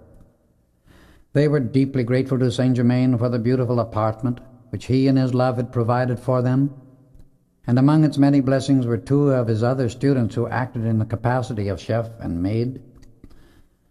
They had come from Arabia, and while in their activity as servants were the very essence of loving help.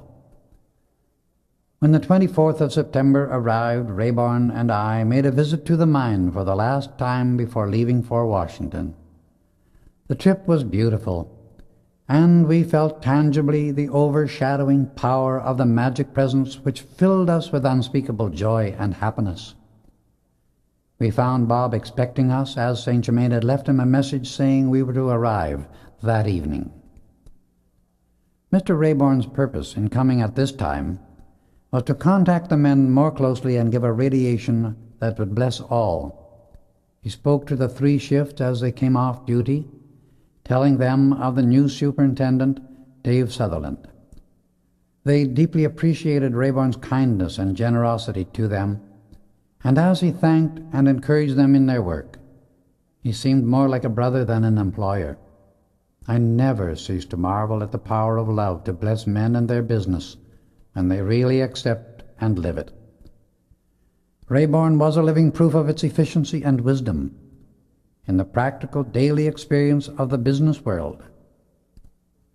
That evening, Rayborn spent much time telling Bob many things St. Germain had revealed to him during their hours of instruction. Bob was as happy as a schoolboy, deeply grateful for all he received. The next morning, we 3 said goodbye with hearts full of love. Rayborn and I reached the ranch after an uneventful trip and retired early. The following morning he suggested we take the beautiful Arabian horse out for exercise, that I might see the part of the ranch that lay among the foothills. He asked me to ride Pegasus, and as the groom led the horse out, he broke away and came to me at full speed, rubbing his nose against me, as though to express his joy at not being forgotten. Rayborn mounted the black horse belonging to Rex, and we cantered off. We were returning along the foothills when suddenly Pegasus planted his feet and would not move. Let him have his own way, explained Rayborn. He knows a rattlesnake is near. Give him the reins, and then watch. He moved a short distance forward very slowly, and then stopped. We distinctly heard the rattle, and looking a short distance away saw a huge rattlesnake. "Don't touch the reins," warned Rayborn. "You will see a very unusual thing." Raising his right foot, Pegasus began to strike at the snake slowly, at the same time watching it closely. Suddenly the snake struck, and quick as a flash down came Pegasus' foot on its head, severing it from the body completely. I hugged him. I couldn't help it, but he was quite calm. I dismounted to get the rattles and found there were 12. "You'd better give me those rattles," said Rayborn. "Pegasus will never let you carry them on him. He has a violent antipathy to them." The next morning we left for Denver. We went directly to the Brown Palace Hotel, where the Gaylord had left word for us to come immediately to his suite of rooms. We obeyed directions and were greeted graciously by our host. He called a porter to check our trunks, and when the man returned he knew before he accepted the checks that one was missing. "My good man, you have not checked one of the trunks," he explained. The porter saw his mistake and returned later with the missing check. We boarded the train at 9 o'clock and found that he had engaged 3 adjoining drawing rooms. Gaylord excused himself almost immediately. "I wish to retire at once," he explained, "and leave my body, as I must go to Arabia for further directions, but I will be with you at breakfast." The next morning, at the first call, Gaylord, Rayborn, and I went through to the dining car. While we sat at breakfast, a dark, handsome, wiry sort of man passed our table, accompanied by a beautiful woman of striking appearance. Involuntarily, we all noticed them. We finished our breakfast, and Gaylord asked us to come at once to his drawing room. "That man and woman," he explained as soon as we were seated, "are 2 of the communist representatives with whom we have to deal. We are perfectly safe, because they do not know how to protect themselves nor their secrets by the power of the inner light. They do not serve the light, and are therefore unable to use it as we do, and so release its power.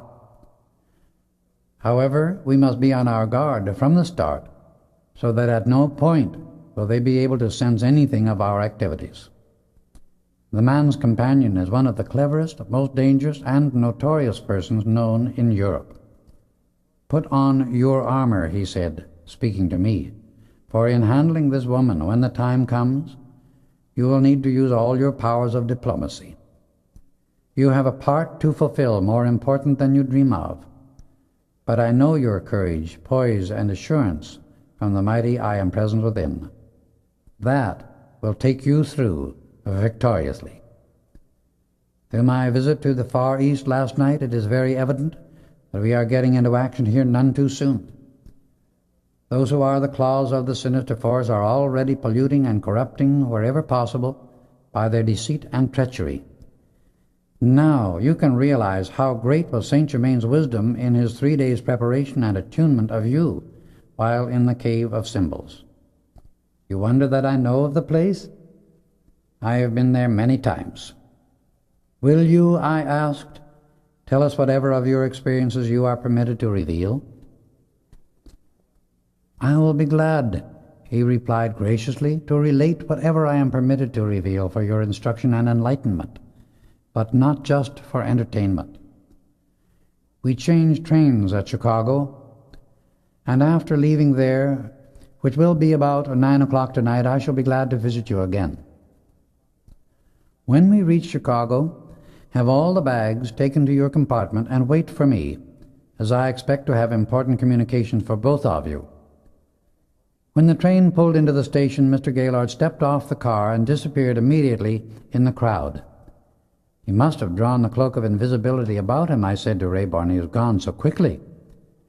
We changed trains and went immediately to our compartment. As the train pulled out of the station, we heard Gaylord enter his compartment. In about 10 minutes he tapped on our door and asked us to join him. It was just as I thought, he explained. Our adversary has a powerful tool in this city, one of the high political officials who is receiving large sums of money for the assistance he is giving to these destructive activities. However, he is under surveillance and will be taken into custody in the morning. No one will dare to announce it publicly because of others with whom he is connected and whose prominence makes it too dangerous for them to allow his name to be revealed. It is the same old story. When the battle grows too fierce in the camp of the unvirtuous, it is each man for himself, and each man's deeds trap him in his own net. The man and his companion, whom we saw at breakfast the other morning, have taken the compartment next to you, he continued, indicating me. However, you will know exactly the right thing to do at the right moment, and I know you will do it. Now I will explain for your instruction one of my experiences that began in India, reached its height in Arabia, and finished in America. Some years ago, when the aftermath of the war was spending its fury, I was selected by the Council of the Great White Brotherhood in India to act in the capacity of messenger. This work necessitated taking my physical body with me, for at that time I was not able to levitate and transport it through the atmosphere as the ascended masters do. However, now I can leave my body consciously at any time, as you are both fully aware, and this good brother, indicating Rayborn, has physically observed. Obeying the call from the Council of India, I sailed for France, the first part of my journey. At that time, I was not so clearly sensitive to the finer vibratory action as I am now, and had to be led more or less intuitively. Little did I dream in those days that I was obeying as definitely as I am now. The first morning at sea, I found a most distinguished-looking gentleman seated at my table as I came down to breakfast. He arose as I approached and introduced himself. I take the liberty of introducing myself, he said. I trust I am not intruding. I liked him very much the moment I shook hands with him, and we chatted on generalities for a few moments, when he remarked, I presume you are traveling for pleasure, possibly on a mission? And as he pronounced the word mission, he looked at me very sharply. Instantly, I felt something tighten within, and I was on guard at once. I enjoy water travel very much, I replied, especially in the month of May. A slight smile passed over his face, and an amused look came into his eyes. Still, the feeling that I liked him grew stronger, and somehow I could not help it, nor explain the cause. Suddenly he shifted the conversation, began speaking of a certain young prince, and asked if I had met him. Only as a small child, I replied, but I have always felt he was a great soul. Just what do you mean by that? He asked. I mean he is one who has lived many lives and attained certain inner knowledge through much experience, I replied. Then you believe in re-embodiment? He questioned again. I not only believe it, but I know it to be true, and a certain phase of one activity of the great cosmic law, I answered. You speak with great assurance, he continued. In this respect, I speak from actual knowledge, I retorted. Oh, you do? Now, for instance, do you think you and I have ever met before? He went on, and there was a sort of quizzical, half-teasing note in his voice, yet a loving kindness in its quality, that denied any real opposition to my thought. Yes, I continued, we knew each other before the last cataclysm on Atlantis and also in Egypt. Now we have met again and shall work together many times for our mutual good. I spoke with an inner impelling power and a feeling of authority that amazed me. I was surprised at my own words. He extended his hand, looked at me with a smile that would have melted anyone, and gave me a sign which I knew came only from one of very high authority in the Great White Brotherhood. I was deeply grateful and very happy. You passed the test splendidly, my brother, he explained. and it is well you are on guard so naturally. This makes it possible for the inner presence to act at all times. Remember, the mighty I Am Presence is the only power which can guard you in the outer activity, for it cannot be done by the personal will. Never fail to maintain this continual guard, for it is imperative in the work you are to do. The great life stream and plan of our work has brought us together for the next few months. Your I Am Presence spoke the truth about our having been together in former lives. I rejoice, as I see you do also, that our outer activity unites us again at the present time. Let us go to my cabin, and I will give you some idea of our work. You will receive further instruction in detail from the council in India. As we entered his cabin, I felt a sense of exquisite beauty about everything around him. I did not know then, as I have learned since, that it was not so much the furnishings as the wondrous radiance he shed over them. His blazing aura penetrated, charged, and illumined everything in the room. The first important thing I have to tell you, he explained, is that I am detailed with your assistance to prevent the assassination of the young prince we mentioned some time ago, whom we both love because of his inner light. The second duty is to prevent a great indignity to Arabia by certain European powers. The third thing is the activity of the sinister force with which we are dealing now. We shall stop 2 days in Paris as we pass through France, and there shall make important contacts to help us accomplish our work. The days passed all too rapidly while I was in association with this remarkable man, and the only promise he exacted from me at any time was when he introduced himself by requesting that I never reveal his name to anyone. I have never done so to this day, and never shall, except with his permission. I thought at the time, when I saw him perform what the world calls miracles, that he was the most wonderful person in the world. But he revealed only a fragmentary part of his knowledge and power at that time. When I mentioned these things to him, he replied, "This sort of activity is the least important work the members of the Great White Brotherhood are able to do. In fact, there is nothing they cannot do when necessity and the divine law permit." The boat arrived at Cherbourg, and as we disembarked I saw a man who looked like an Arab give my friend the sign of the White Brotherhood, which he answered. The Arab led us to a magnificent auto that we entered at once, he taking the wheel. Inside the car sat a closely veiled woman to whom I was presented not by name, but as the brother from the far west of America, and she merely as sister of the White Brotherhood. As nearly as I could see and sense, she seemed very young, not more than 17 years of age. We were hardly seated when she said, "We can reach Paris much more quickly this way," indicating a road into which we turned immediately. "We are being followed," she warned a moment later, and looking around we saw another car following at full speed.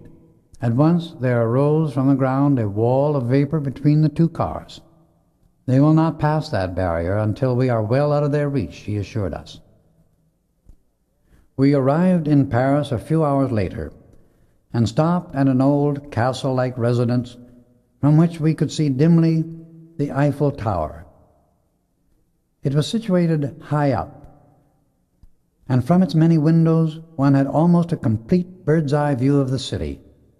It seemed as if it had been built for that purpose in the first place. The veiled lady led the way through the entrance and up a grand staircase. We entered what looked like an audience chamber, and passing through a side door came into a large library. A tall, handsome man, turning from one of the bookcases, came forward and greeted us with a courtly grace that is not the custom of our time. Later I realized why. He was one of the great ascended masters who had made his ascension more than 500 years ago. His eyes sparkled with kindness and a wisdom that seemed as old as eternity. The veiled lady who had accompanied us, he explained, was his daughter in a former life and a pupil of his in this one. She had been in the ascended state more than 300 years, yet she looked not over 17. I can never tell you the effect those experiences had on me. Every new revelation stirred a feeling within that I never knew existed. My beloved friends, our host said as soon as we had been presented, and greetings had been exchanged, please be seated. Luncheon will be served immediately, and afterwards I will convey the instruction which I am to give you. A few moments later, 2 youths in cream-colored robes appeared and served our meal.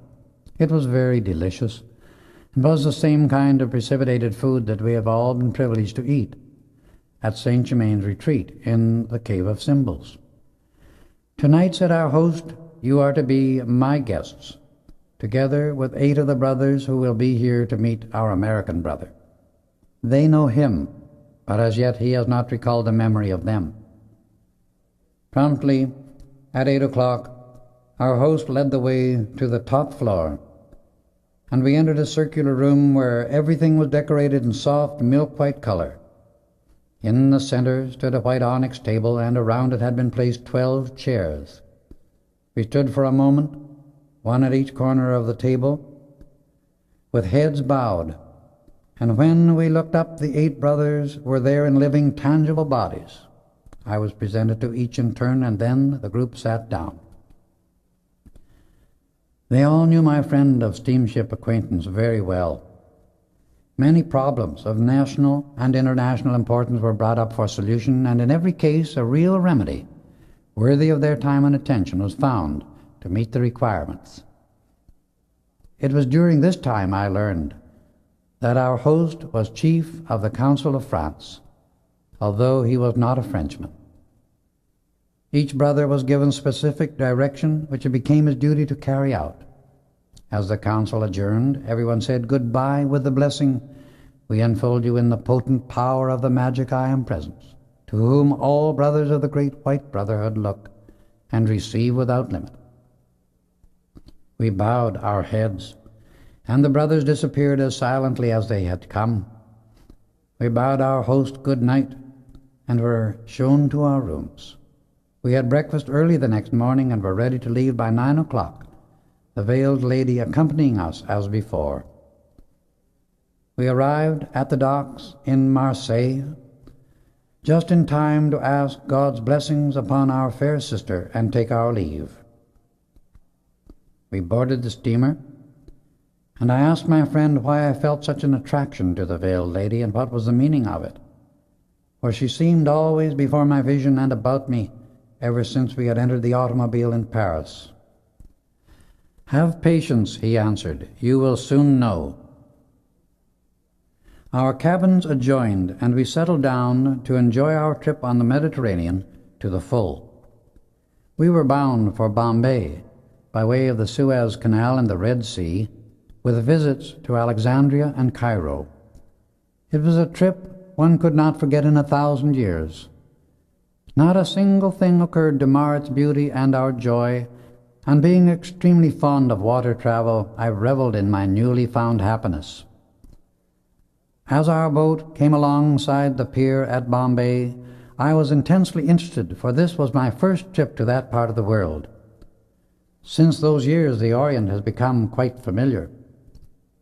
I had expected that we would make the last portion of our journey by train, but to my surprise, we had scarcely left the gangplank when a handsome young Hindu dressed in white approached.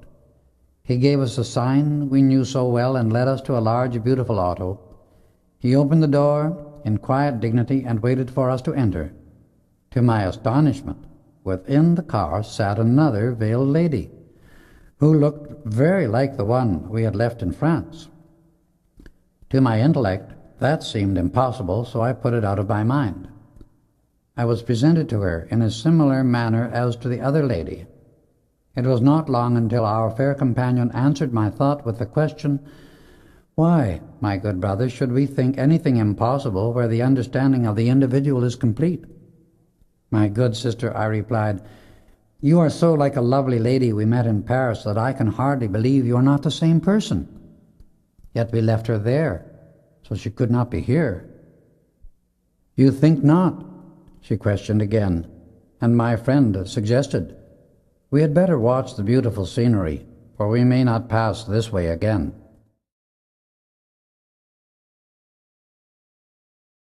It was 10 o'clock in the morning when we left Bombay.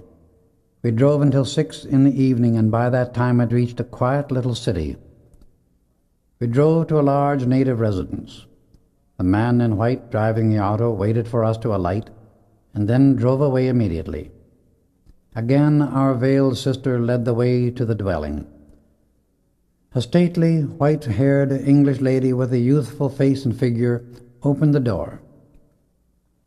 "Welcome, my good sisters and brothers," she said, greeting us cordially. "I was anticipating your arrival. Your rooms are ready, and the attendant will show you to them, if you care to refresh yourselves after so long a drive. Dinner will be served in 20 minutes. Presently the soft tones of a bell announced the meal, and we proceeded to the dining room.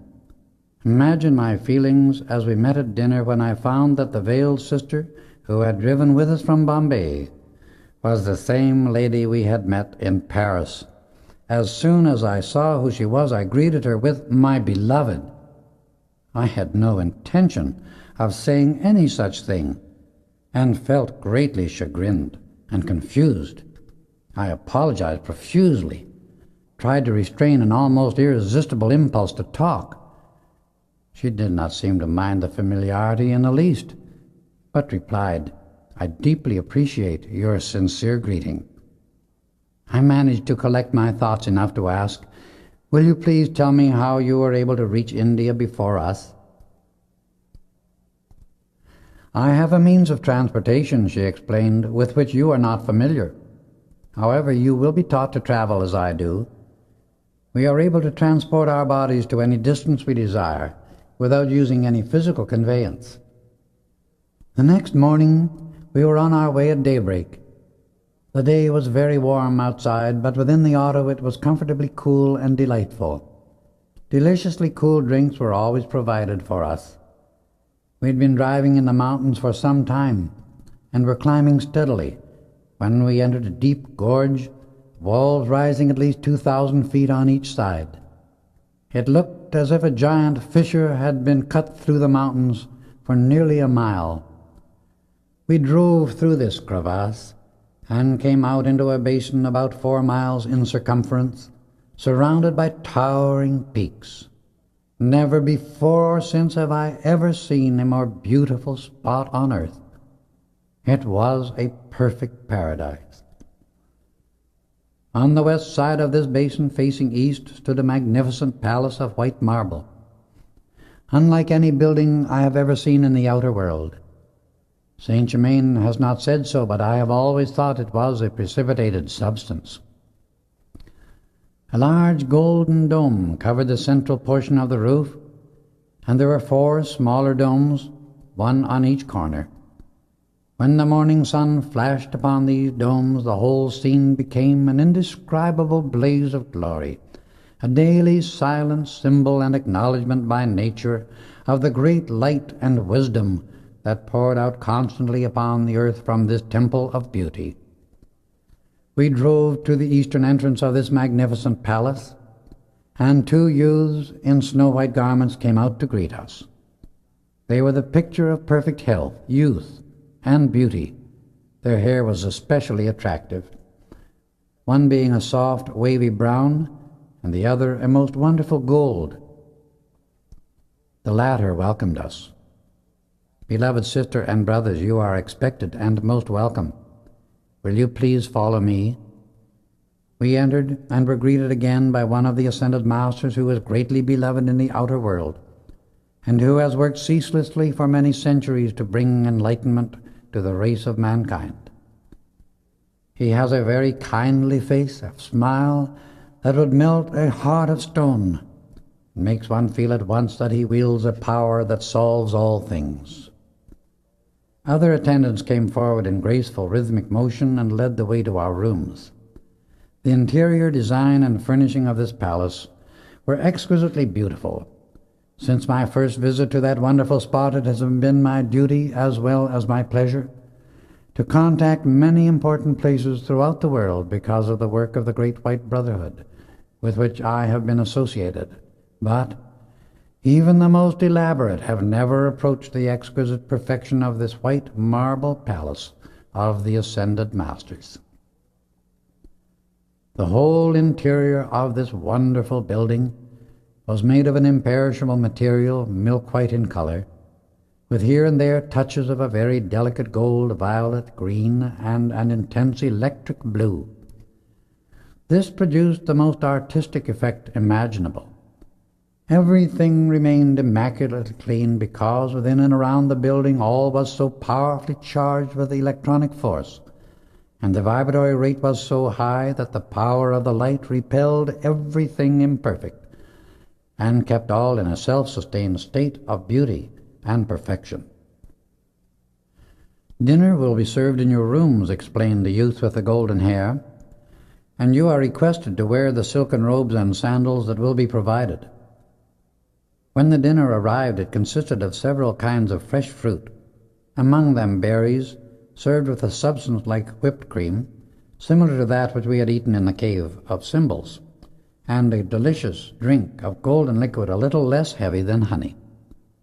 As soon as we had finished our repast, we were summoned to the council chamber under the central dome. On entering, the great table in the middle of the room caught the eye at once because of its massive size. It was made entirely of jade, heavily veined in gold, exquisitely beautiful in even the smallest detail, and around it had been placed 60 chairs made of solid gold and upholstered in a fabric of soft violet color that looked like silk velvet. We stood a moment, admiring the beauty and perfection of it all, and as we looked around saw Saint Germain. The entire council entered in little groups of 3 to 12. When all but one had arrived and taken their places around the table, our beloved Master spoke. "Let us bow our heads in silent praise and gratitude to the mighty I Am Presence which is lifting the hearts and illumining the minds of mankind." As we raised our heads, a most marvelous being stood in the place that had been left vacant at the head of the table. He was one of the great Ascended Masters to whom it is impossible to do full justice, because the great majesty and authority to which he has attained surpass all human powers of description. His robes looked like a glittering mass of jewels, but as I became more accustomed to the brilliancy of his light, I saw that what looked like jewels at first were points of dazzling radiance emanating from his body and robes. The love he poured forth was so all-encompassing that it seemed to flood the universe, so far-reaching was its scope. "Beloved sisters and brothers of the Great White Brotherhood, I greet you," he said, giving the sign of the order that acknowledges only the omniscience of the mighty I Am Presence, the omnipresence of the undying flame of life, and the omnipotence of the shadowless light. "My brother from America, I bid you welcome. Please accept my love and gratitude for the service you have performed. I shall speak with you at length at the close of the meeting." This mighty brother of light proceeded to give definite instruction concerning the most important activities of the earth, principally the inner and outer changes that needed to be brought about for humanity's advancement. Many of the councils from all over the world were represented by those present. The chief of each council received orders direct from the presiding master and gave his directions to the ones under him. When the outline of their activities was finished, he asked each one to turn his chair about and face the west. In the atmosphere before us began to pass living pictures of the problems the Great White Brotherhood held under consideration or were working on at the time. They showed the individual brothers who were concerned with them and would continue to work on special assignments, giving the principal details and means of solution.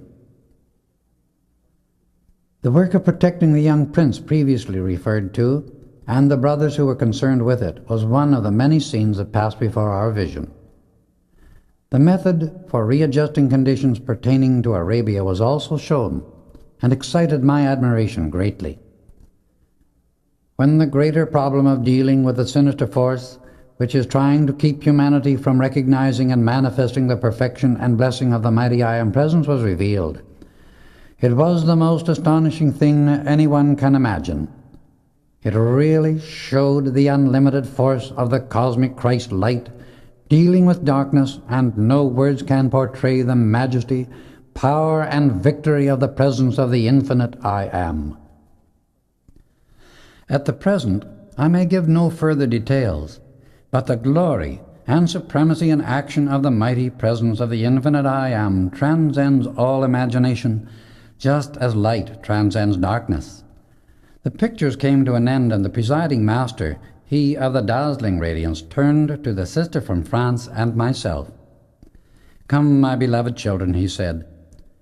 We stepped forward, and he extended both hands, his left one to her, and his right to me.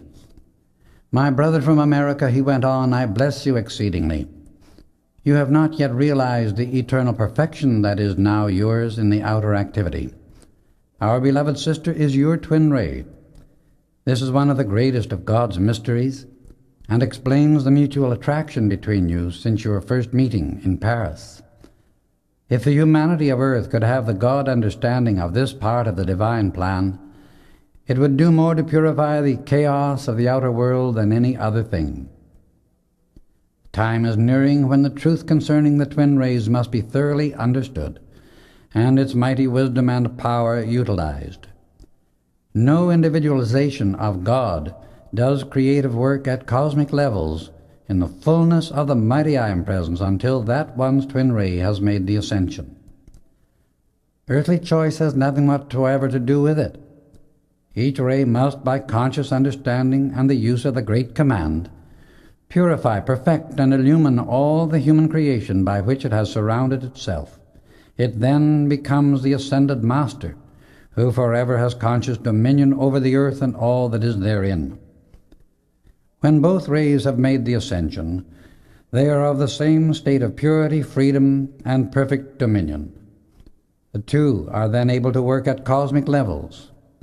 There they can project great cosmic rays of love, light, and wisdom, focusing them with such power that they create and control cosmic activities and reveal the great glory of the mighty I Am Presence.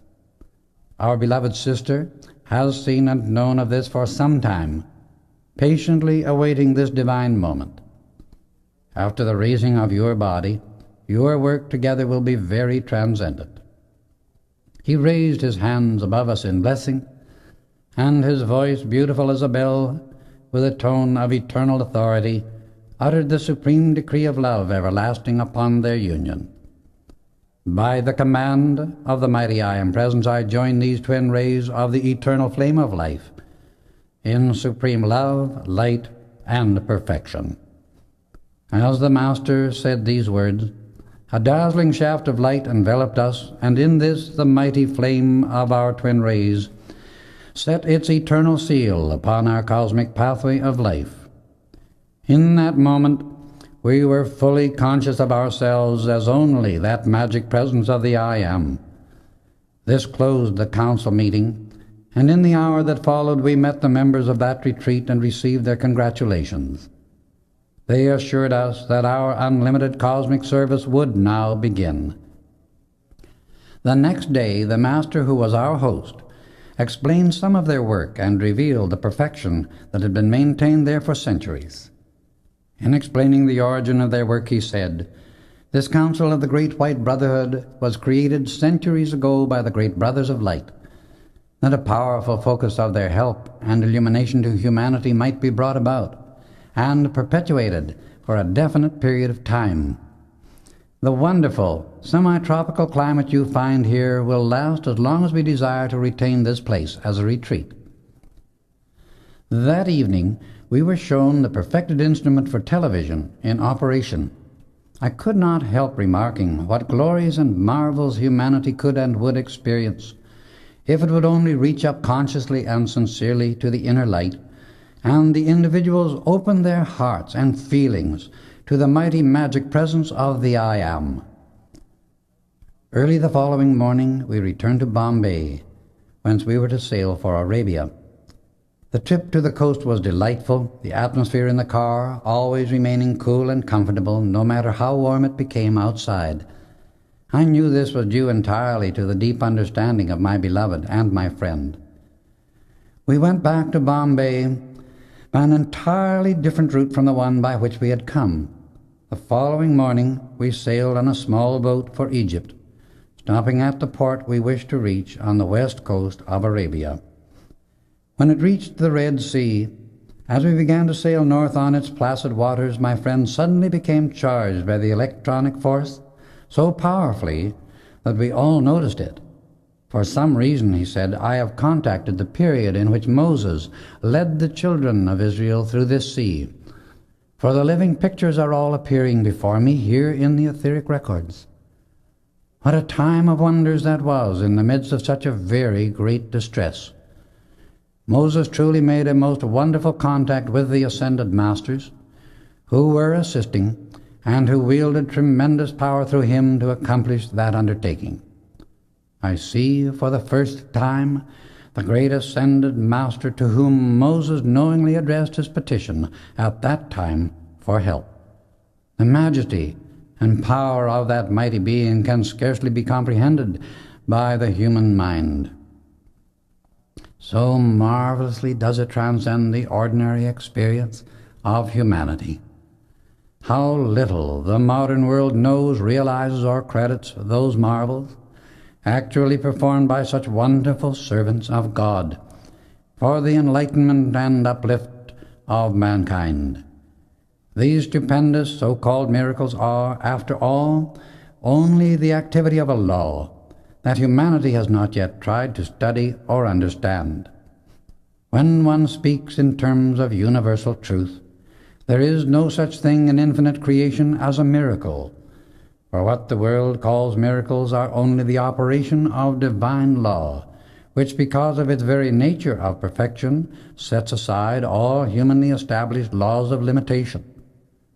It is to bring the full understanding of the operation of divine law into the minds of the children of earth that the ascended masters have labored in the past, and for which they still do labor unceasingly with the inhabitants of this planet.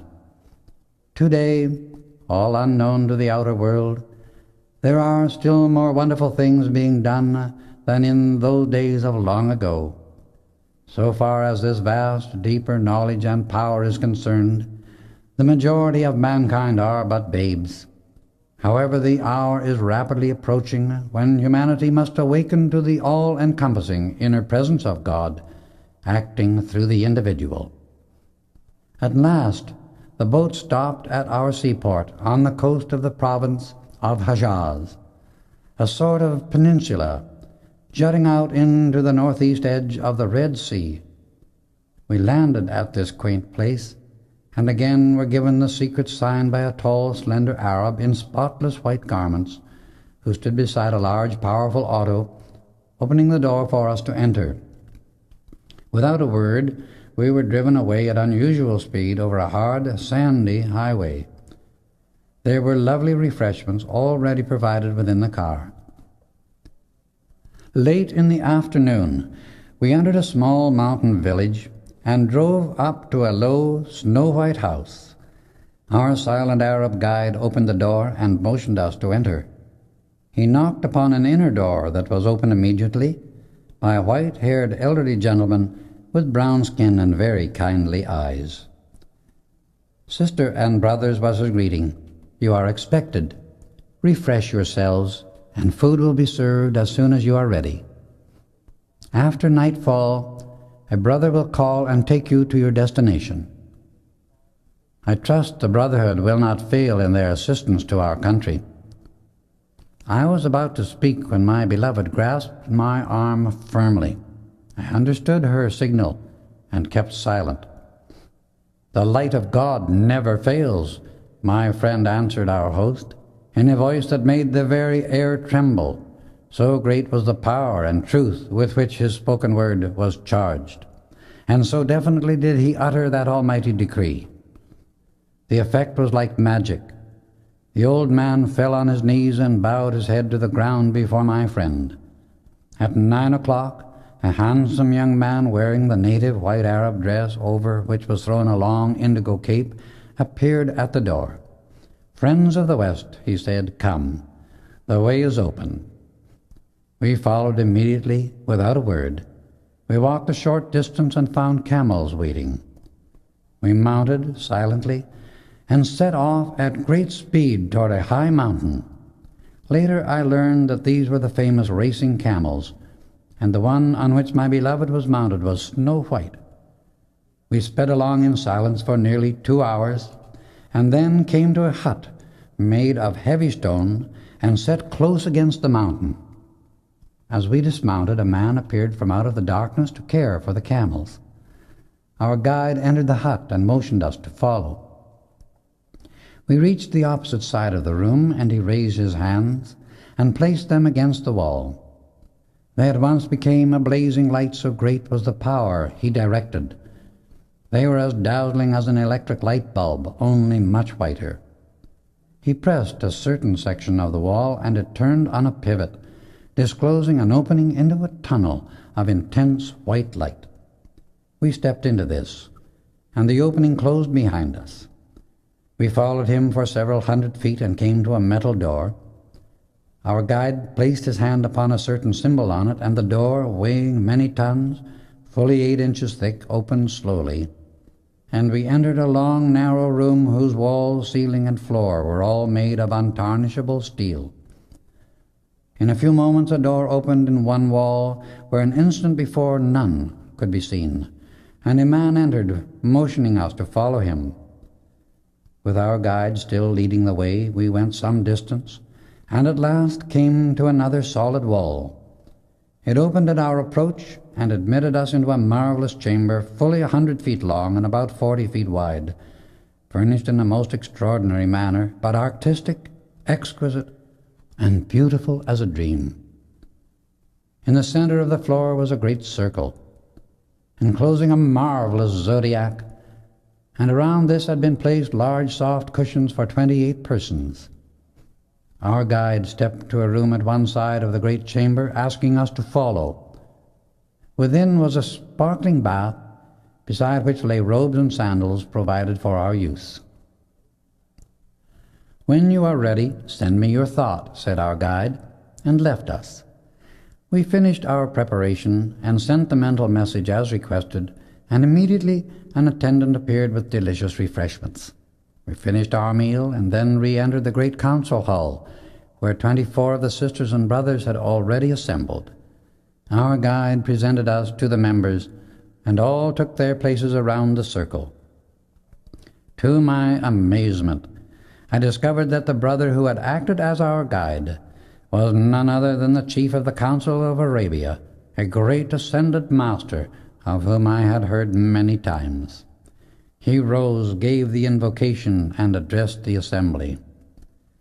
Because of the unusual agitation, he explained, in the political circles of Arabia at the present moment, great secrecy has been imperative in bringing outside members into these councils. That is why there has been a constant watchfulness on our part while our visiting members have been en route. Matters of grave importance were presented for the discussion, especially the one nearest to the hearts of these people.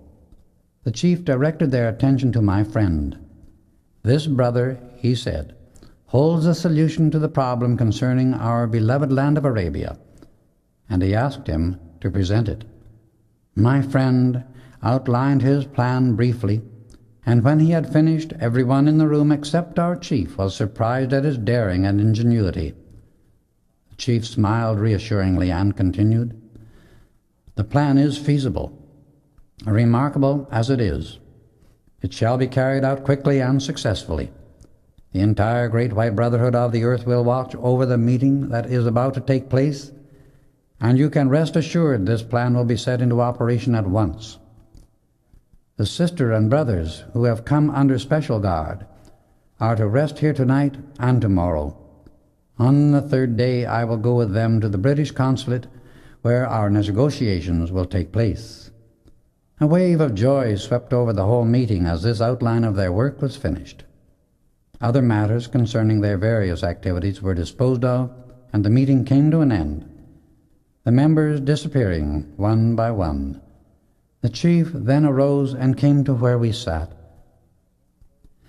"Beloved sister and brothers," he said, "I did not reveal myself to you at first for reasons that you will soon learn. I welcome you with great joy to this retreat of the Great White Brotherhood. All is at your service. Brother from the West, retire to your quarters and sleep until you are called." I awakened 12 hours later at the signal, feeling like a new person, so charged was I with new life and light. "I think you will be interested in this retreat," our host said, "to learn something of its history and the part it plays as a center of power on this earth. It is one of the oldest foci of spiritual power on this planet. You have only seen a fragment of it so far. A year from now, a great council of the White Brotherhood is to be held here. At that time, each member will be shown through this vast unknown citadel." He spent a long time showing us their tremendous accumulation of records, which they have preserved for the enlightenment of humanity. It was truly a privilege to be shown these treasures hour after hour. "You will leave here at 2 o'clock, he explained. "Go now and put on your garments of the outer world, for by then it will be time to proceed to where the camels are waiting at our entrance." We obeyed, and when we returned found the chief dressed in a beautiful blue flannel suit, wearing a long indigo cloak over it.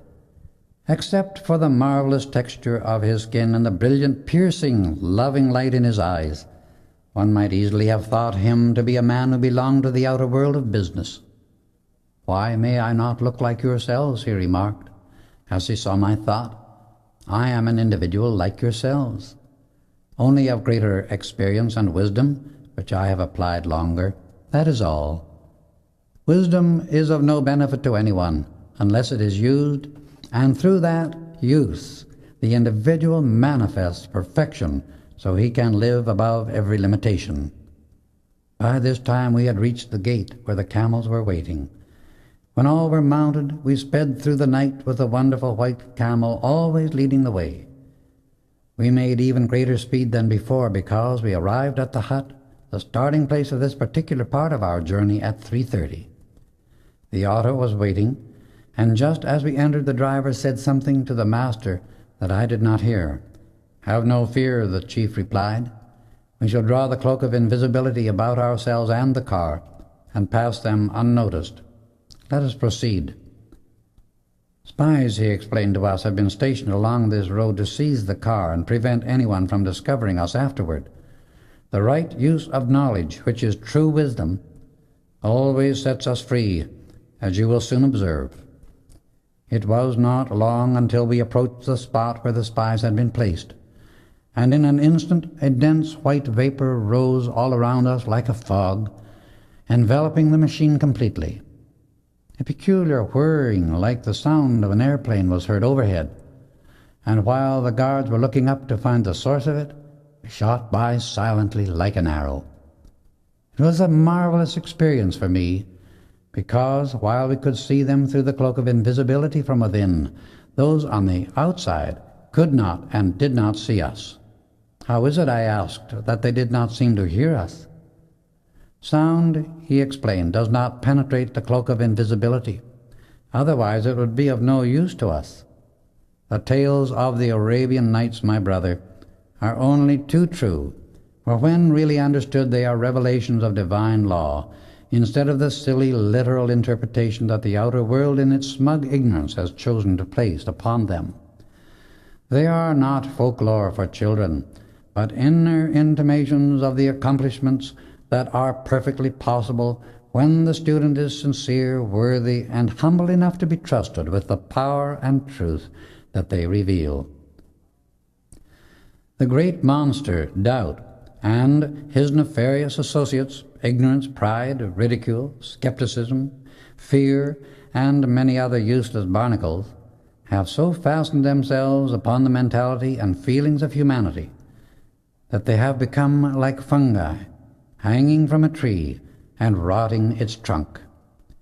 If it were not for these vampires, mankind would see and know that within the very light that animates the physical body exists an intelligence and power that can and will carry out perfectly whatever the mind directs, when harmony is maintained and all direction is constructive.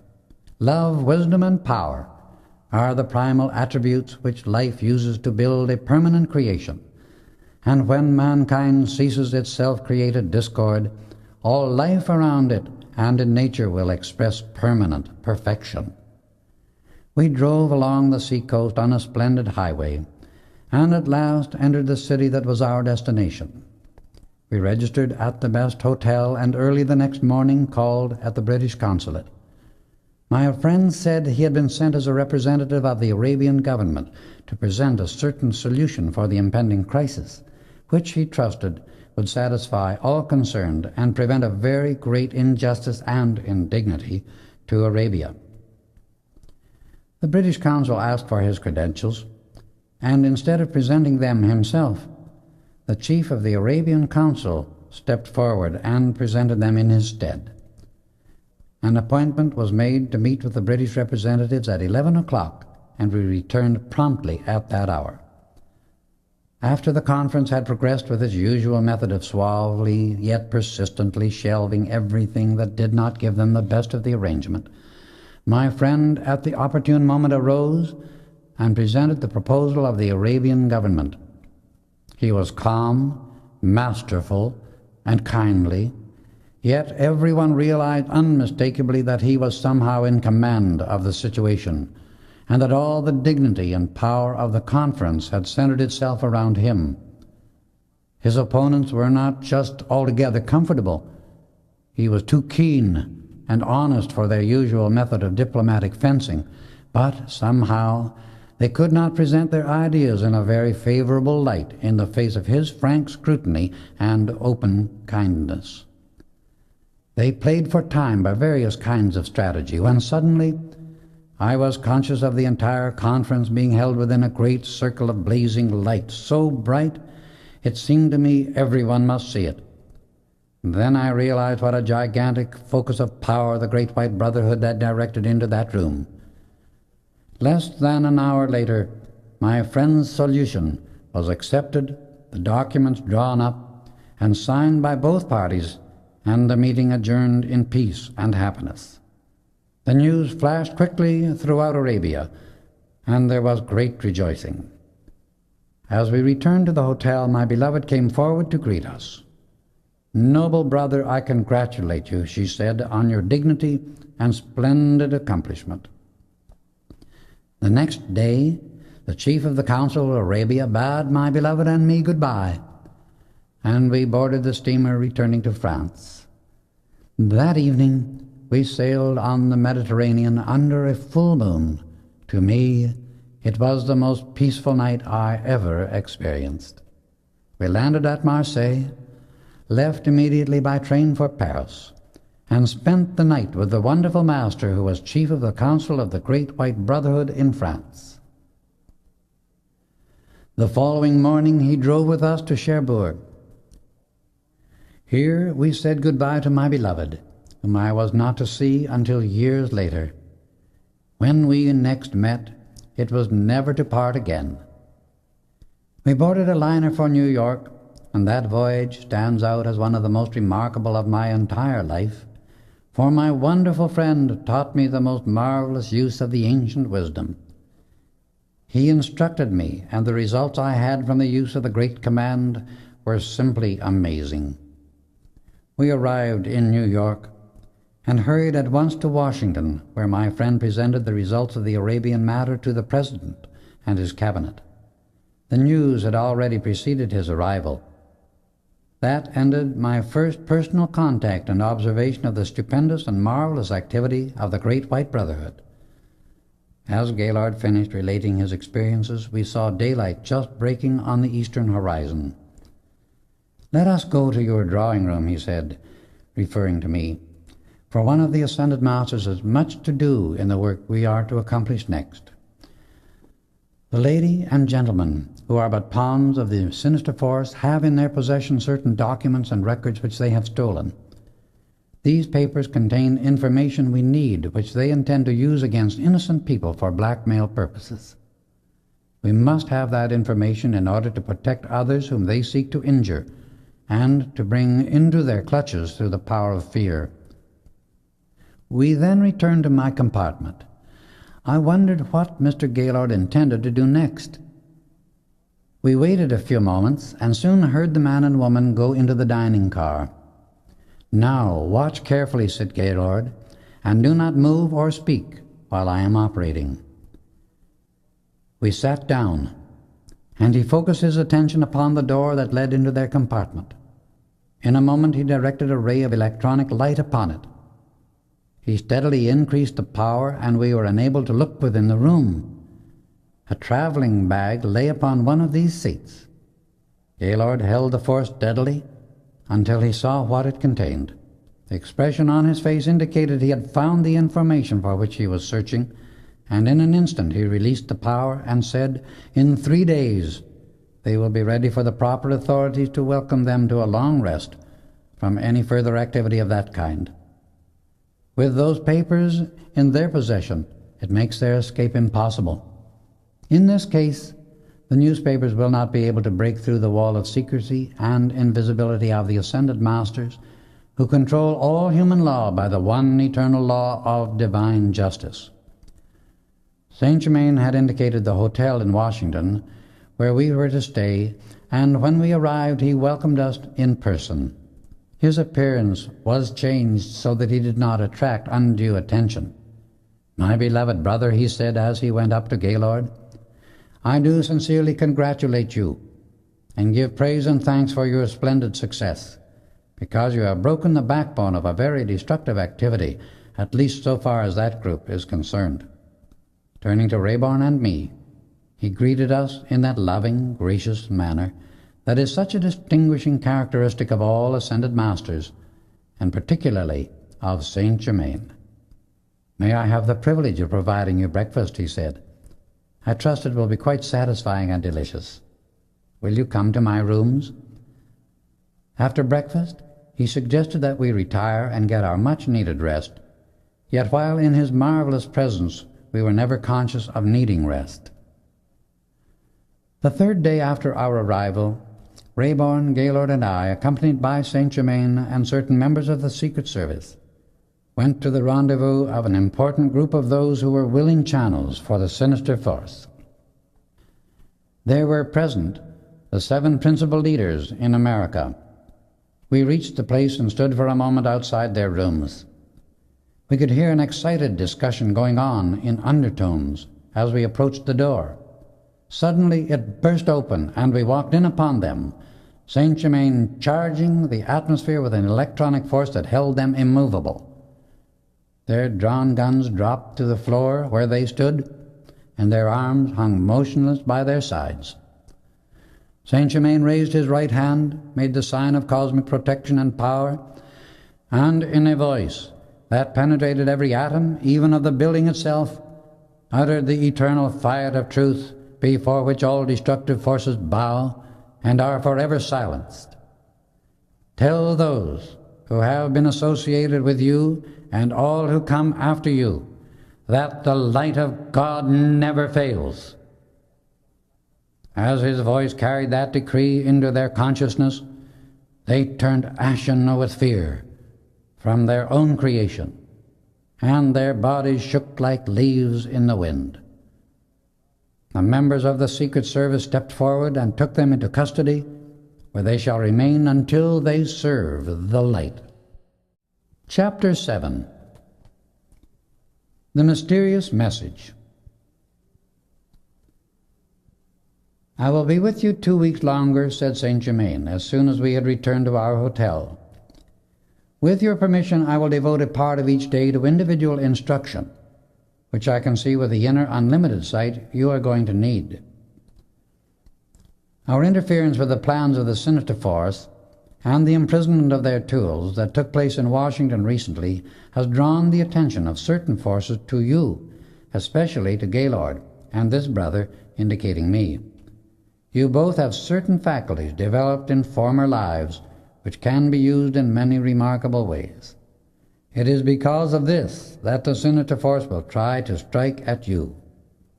However, you will be protected in every way and kept perfectly safe, so long as you keep poised and free from anger, hate, or fear. This is why I wish to give you certain definite training along the line of self-protection.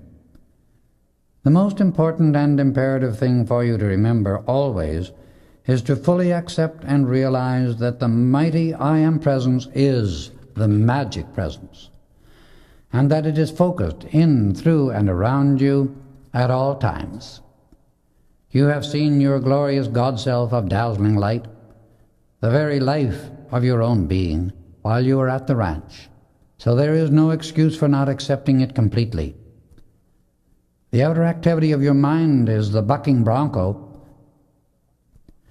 This you must bring under subjection and make it perfectly obedient to the mighty I Am Presence in every way.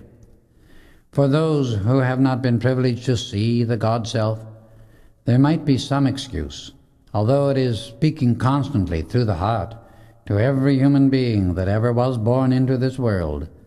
But after an individual has once seen his perfect self, the blazing God light, there is no reason for ignoring that presence afterwards.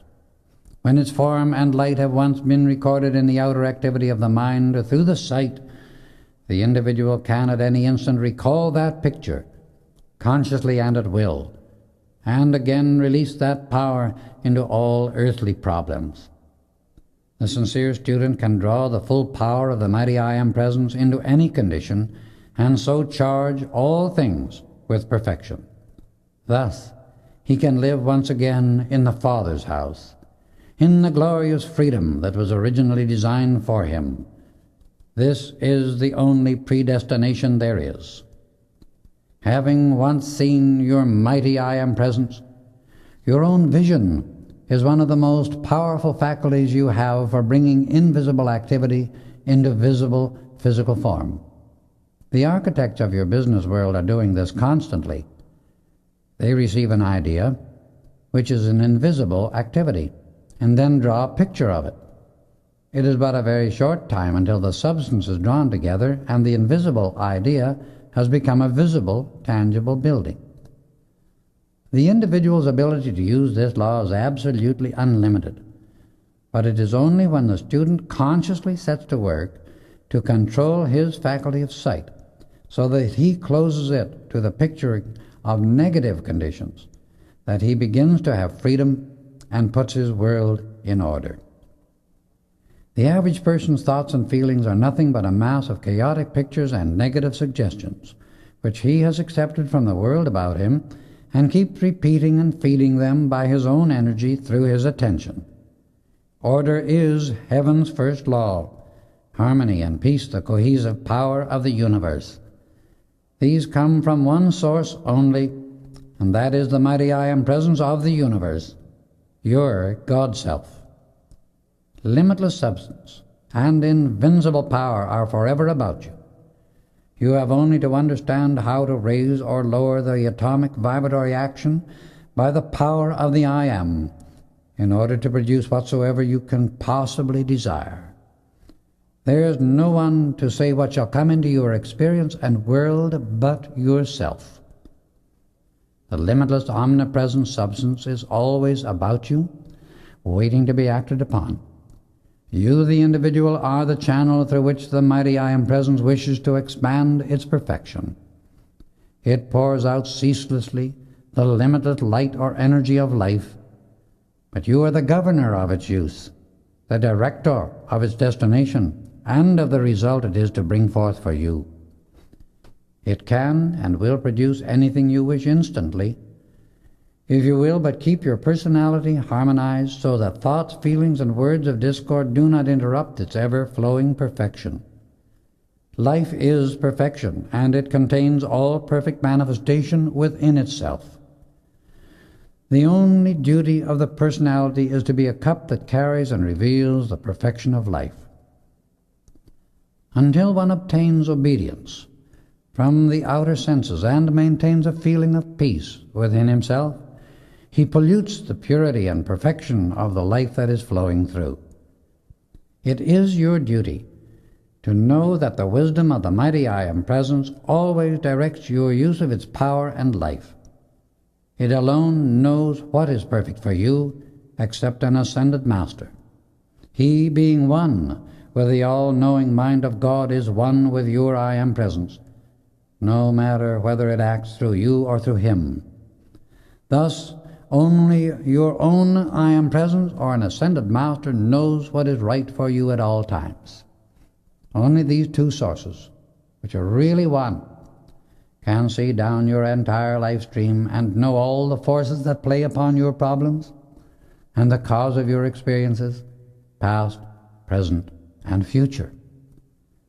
The lack of discrimination in distinguishing the true from the false is the thing that makes mankind fail everywhere in the outer world. The one who determines to attain perfection must train the outer activity of his mind to listen to no voice but that of his mighty I Am Presence. He must accept only its wisdom and obey only its direction. He must hear the light, see the light, feel the light, and be the light of the infinite I Am Presence. While there is a different individualization or flame of God governing each human body, yet these individualizations are, have, and use the one universal mind, substance, wisdom, and power. This is how there is but one mind, one God, one substance, and one power, ever waiting to be consciously acted upon and directed by the mighty I Am Presence through the conscious mind or outer activity of the individual. If the feeling and thought of the personality is kept harmonious, then the mighty I Am Presence expands its perfection through the outer activity of the individual. If they be discordant, the personality becomes like a steam engine without a governor and destroys itself. The latter is the condition the larger part of humanity is expressing today. Everyone is constantly using this wonderful, limitless energy, the greatest force in the universe. The responsibility for its use rests entirely upon the individual, for he is a creator. If this tremendous energy be used with the conscious understanding of love, wisdom, and power of the mighty I Am Presence, the individual can only express freedom, perfection, and mastery. We all know that there are thousands who desire this instruction. That is true. But no individual in heaven or on earth can fail to attain it if the desire for the light be earnest enough, determined enough, and strong enough to hold the attention of the intellect upon that light. This must be the paramount idea of life upon which to focus all one's energy. To the one who has this great determination, undreamed of ways will open to bring about the fulfillment of that desire. If human beings seek the light with one eye and the pleasure of the senses with the other, they will not receive much light. The great ascended masters have become perfect and all-powerful by dwelling or thinking upon perfection and obeying the one law of life, love. They are that upon which they have meditated. Today, mankind is that upon which it has meditated or focused its attention in the past. Human beings would not live to be over 12 years of age if it were not for the continual help of these great luminous beings of transcendent attainment and love. They give the same wonderful care to the inhabitants of earth that loving, unselfish parents give to their children, and help all individuals who have a sincere desire to live constructively. To such persons an opportunity is always opened that they may attune to and contact the mighty I Am Presence within themselves, anchor to perfection, and thus come into the ascended state also, if they be determined enough. The ascended masters always work in perfect cooperation with the cosmic law of love.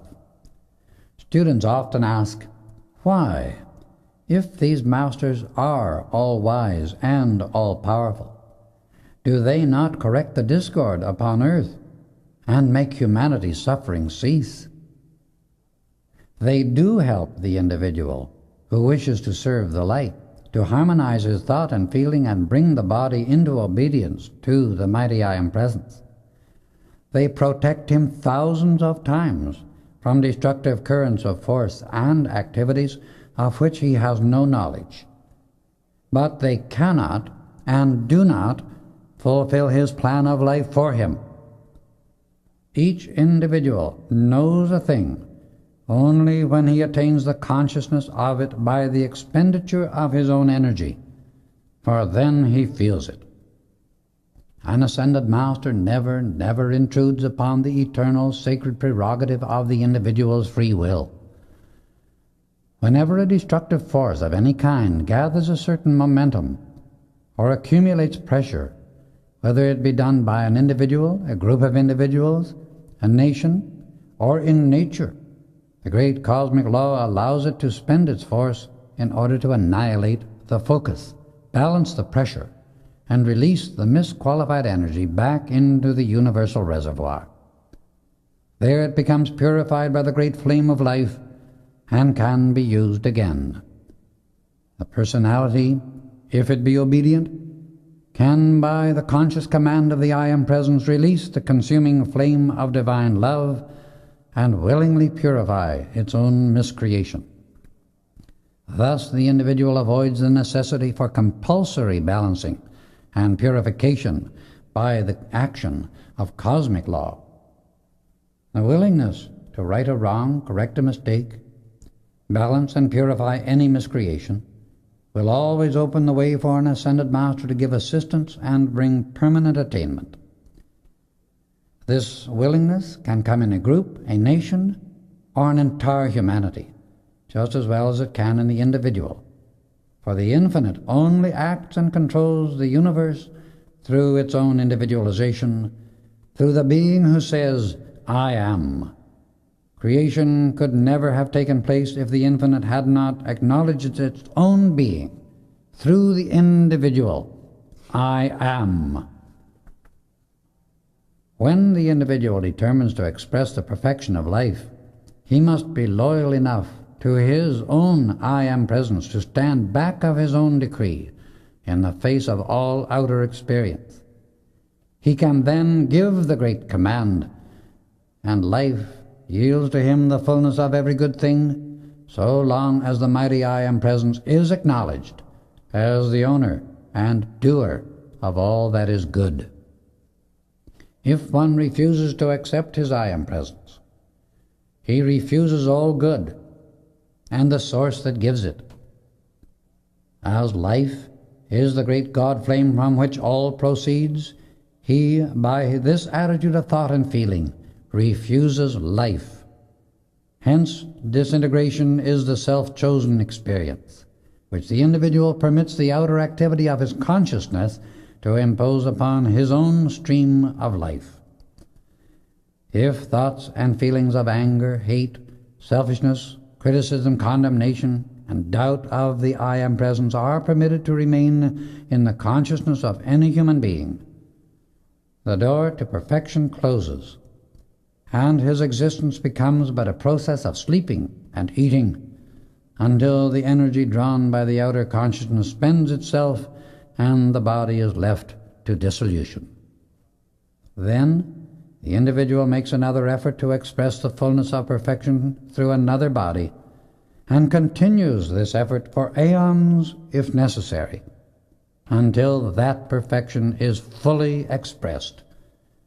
It is to avoid such continual re-embodiment into limitation that it is so imperative for the individual to have conscious understanding of the purpose of life, because the knowledge of how to release love, wisdom, and power enables him to fulfill that purpose perfectly.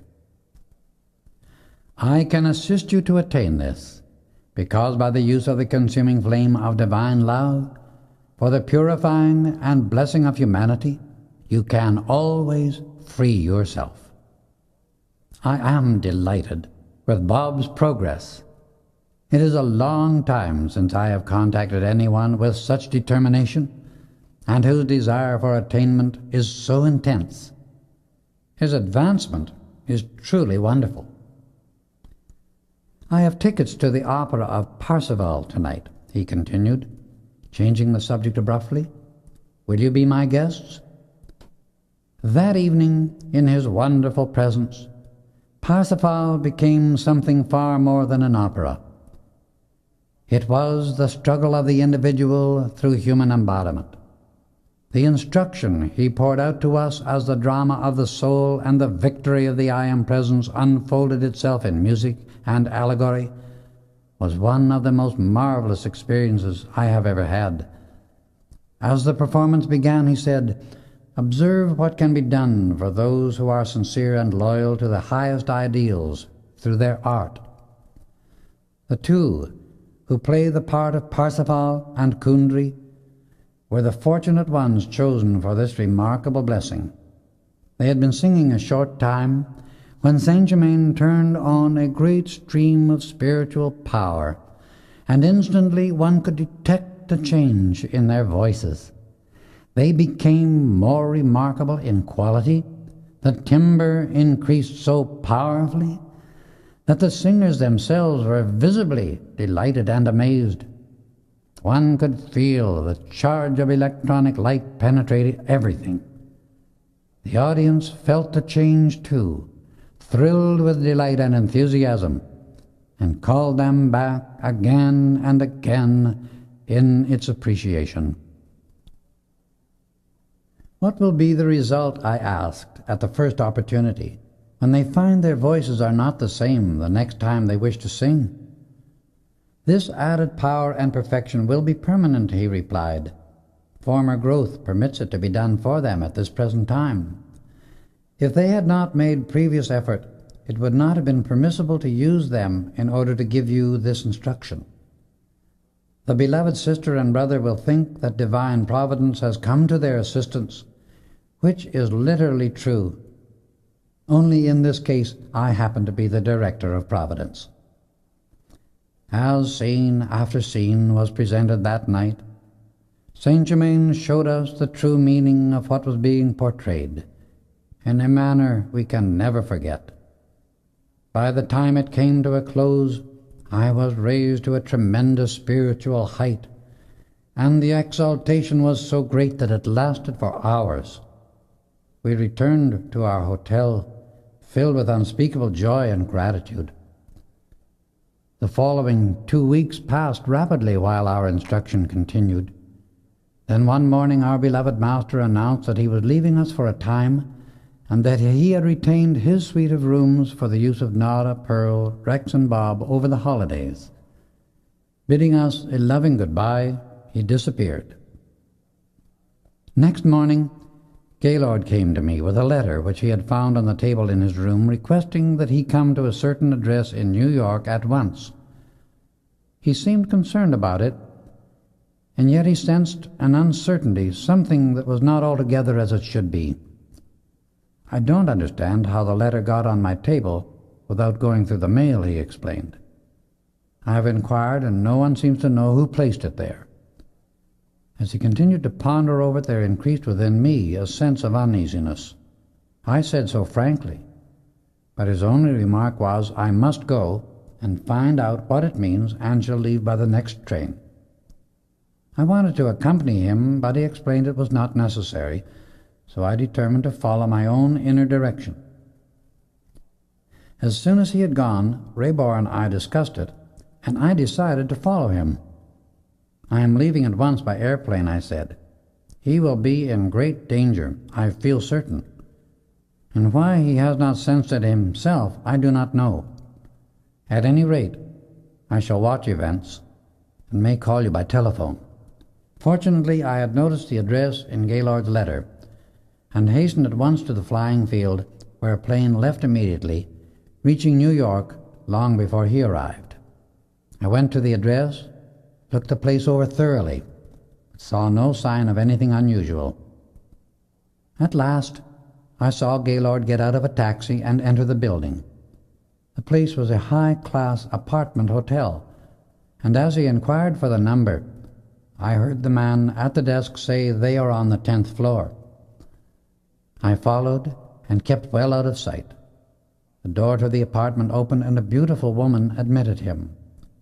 I waited a long time, but he did not come out.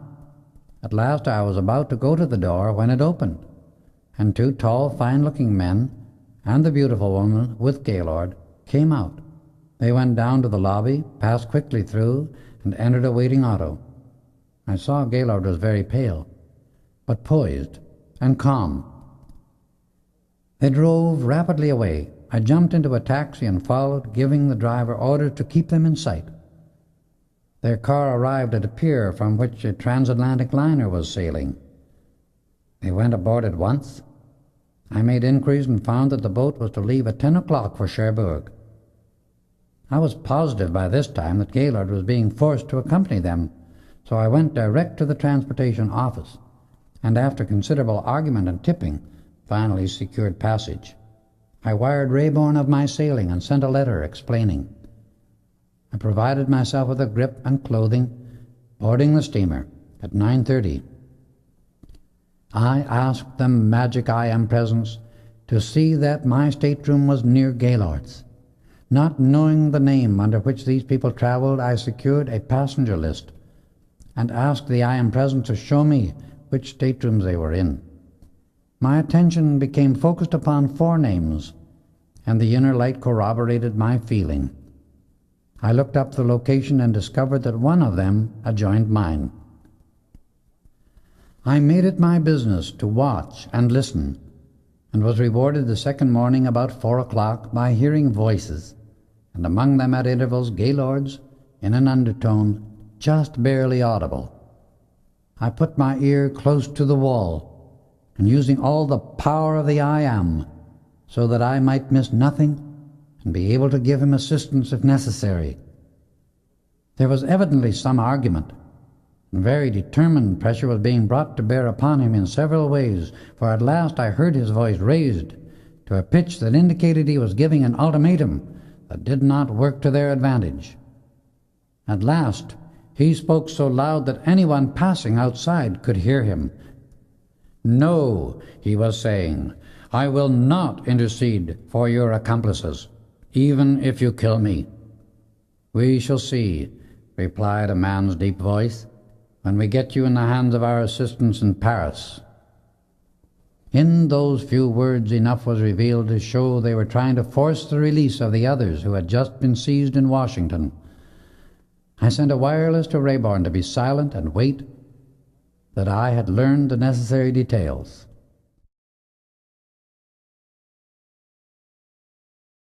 Then, in the quiet of my room, I sent a message to St. Germain and the Brotherhood, that some of them might meet me when we landed at Cherbourg. I was not conscious of any answer, but I felt at ease and peace after the effort, and rested in that feeling of accomplishment. It was then 5 o'clock in the morning, and I lay down to get a few hours' rest, for I knew I would need all the alertness and strength possible. While sleeping, I dreamed, or I thought so at the time, that I met the master of whom Gaylord had told me many wonderful things, he who had been sent by the Brotherhood to take him on his first trip to the Himalayas. He said to me distinctly, "Be at peace, my brother. I will meet you when the boat lands at Cherbourg. All is ready, and the control of this situation is in the hands of those who never fail." I saw him so clearly in the experience that I felt sure I would know him anywhere. The whole experience was too real and tangible to be a dream, and I knew that I must have gone to him in my higher mental body, while the other body slept. I awakened later, wonderfully refreshed. All that day I kept close watch of their staterooms, but learned nothing. I got up at 4 the next morning, and at 5 was rewarded by seeing the 2 men come out. I saw them very plainly, so I was certain I would recognize them again anywhere. They walked the deck for a while and returned. The woman left the stateroom and took her turn at exercising in the fresh air. I had hoped they would all go out at one time, but they were too shrewd and kept Gaylord very closely guarded. The 4th day was very stormy, and I saw no one. That night I spent listening intensely every moment, hoping for some kind of revelation. Finally, at midnight, they argued with Gaylord again, but he was adamant. They told him where they would take him, and I noted the address carefully. It was strange they did not seem to suspect that someone might follow them, except that they kept strictly to themselves during the entire trip. The 5th morning, the woman came out to walk on deck a short time, and during that interval I heard the men discussing her. She was evidently an American, and socially prominent in Paris. As near as I could judge from their conversation, she was under their influence, and through her they were avoiding any suspicion being directed to themselves. I realized there was no opportunity of reaching Gaylord without endangering the whole matter, so I trusted to my inner feeling and relied upon the Brotherhood and St. Germain to guide me further. I thought the masked ball during our last night on board might draw them into association with the rest of the passengers, but nothing induced them to come out of their seclusion. The last night was a brilliant social affair. The next morning I was up at 4 o'clock, but nobody left the stateroom until we came alongside the pier. As our steamer docked, they all came out together. I did not dare to let Gaylord see me, lest we betray ourselves, but I felt help was near at hand and followed them as closely as I could. They hurried away from the pier, and my heart began to sink when a hand touched my shoulder. As I looked up, the master of my dreams stood before me. "Come quickly," he said. "I will explain as we go." We followed the others rapidly and kept them in sight until they entered an auto. At that moment a car drew alongside of us, and the master motioned me to enter. We drove along rapidly, keeping the other car clearly in sight. "I am Gaylord's friend, of whom he told you," he continued while we sped along. "I received your message, and also one from him shortly after." He introduced himself and requested that I never reveal his name. "My son, you are a true brother of the great White Brotherhood, and out of this experience will come good of which you do not now dream." There were many other cars on the road, so it was an easy matter to keep them in sight without attracting attention. They drove at a normal speed, and we soon reached the outskirts of Paris. A few moments later, a large car came alongside of us. The master opened our door as the 2 cars stopped, and a man stepped from that machine into ours, while his car turned at the next corner and disappeared. As he sat down, the master explained, "This is another brother of the light, who will stay on guard when Gaylord reaches his destination." At last, their car came to a large villa with beautiful grounds surrounding it, but the building was falling into ruins. As we saw them pull up in front of this place, we stopped in a secluded spot. They went into the building, and their machine drove rapidly away. The brother of light got out of our car to observe. "Watch every move," the master said to him. "You know where and how to reach me. I will take this brother where he can have peace and rest. He needs it very much. I give you my blessing. May the magic presence seal you in its ray." Then, speaking to our driver in a language I did not understand, we drove away at a speed which I did not believe was ever allowed in any city. "These 2 men who have Gaylord in charge," the master explained further, "are to wait there for 5 of their accomplices, 2 of whom are on their way from Russia. This group cabled from New York that they would arrive today, and those from Russia will be here the day after tomorrow. Our car soon came to a beautiful villa, and as we stepped out, the most delightful fragrance of roses filled the air. We entered the house and were greeted by a beautiful young lady, the sister of the master who had brought me. As I thought how very young she looked, he smiled. "My sister is much older than she looks," he volunteered. "My good brother, my sister, and I have both lived far beyond the allotted 70 years. Our understanding has enabled us to utilize certain laws, direct and maintain certain currents of energy in the body, erase all signs of age, and remain eternally youthful and beautiful.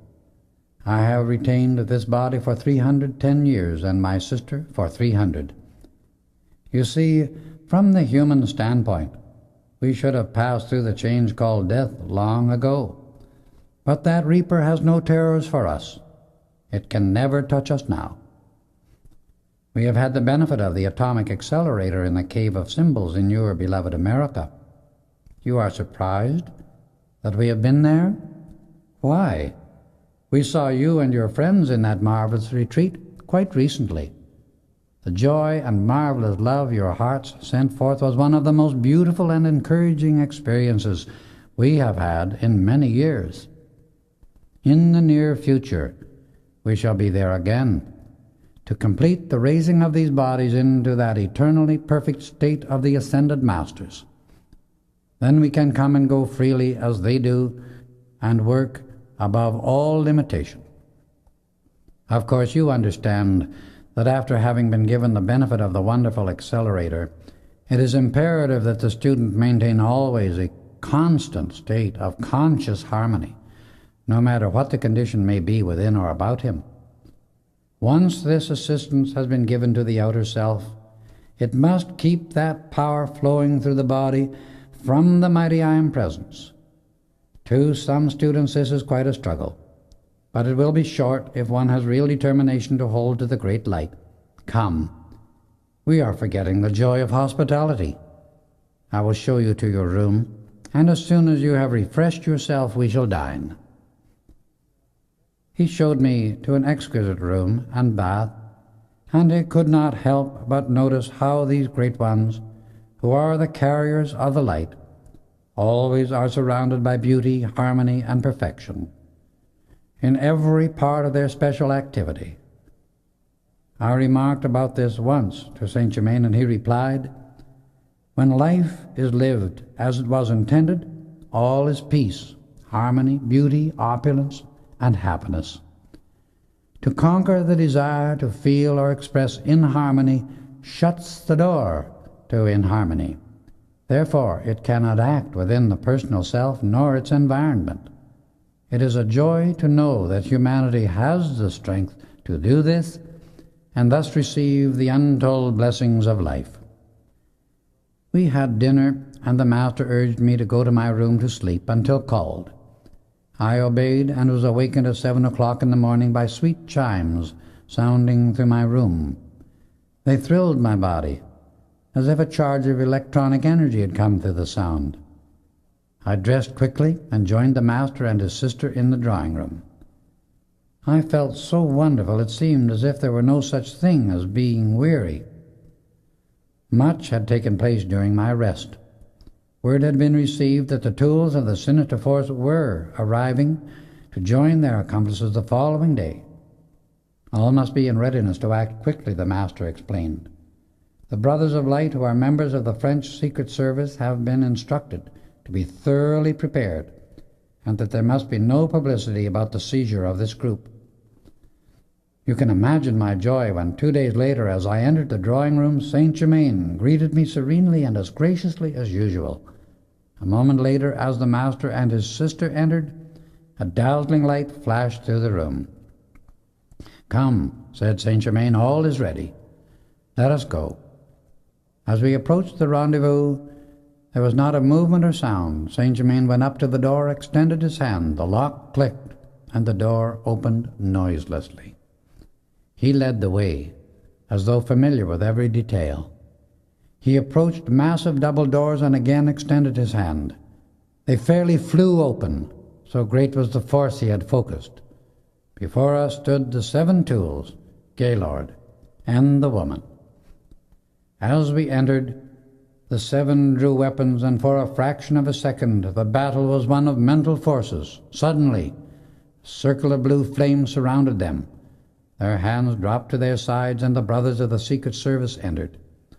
In less than another minute, the tools were in handcuffs, within closed autos, and on their way to a certain place of restraint, where no other prisoners can ever contact them. Gaylord was surprised and overjoyed at the speed and quiet with which his release and their capture had come about. They had tried to force him to use certain legal authority that was his to have their co-workers in America released. "Beloved brothers," he said, "I can never thank you enough for saving this body for further service. They were deeply in earnest, I can assure you, and would have destroyed me when I refused to help them. However, in their unguarded conversation, I learned much that will be of value to us in the future." He embraced each of us with great tenderness, love, and gratitude. "The woman was guarded by us," Saint Germain explained. "It is not necessary to punish this child. She has been but an innocent victim of their villainous treachery. My dear sister," he said, "we do not wish to harm you. You have been but the plaything of this sinister force. You shall have complete release and freedom forever from its influence and control." Instantly a blue spiral flame encircled her from head to foot. Her body swayed as if she would have fallen to the floor, and yet could not, because she was held in the embrace of its marvelous power. She stood thus fully 10 minutes, and then the flame slowly faded out. Her body trembled violently a moment, and her eyes opened with a pleading, appealing expression. "Oh, where am I?" she asked. "You are with friends," Saint Germain replied, as he took her hand in his. "You are forever released from a condition far worse than death. Come, and we shall take you home." "No, no," she replied frantically. "I can never go home again after all I have done and all that has happened. I cannot. "Yes, you can," Saint Germain answered, with a conviction and power of the truth that changed all resistance into instant obedience. "You will find everything changed, for your good husband understands and will welcome you home.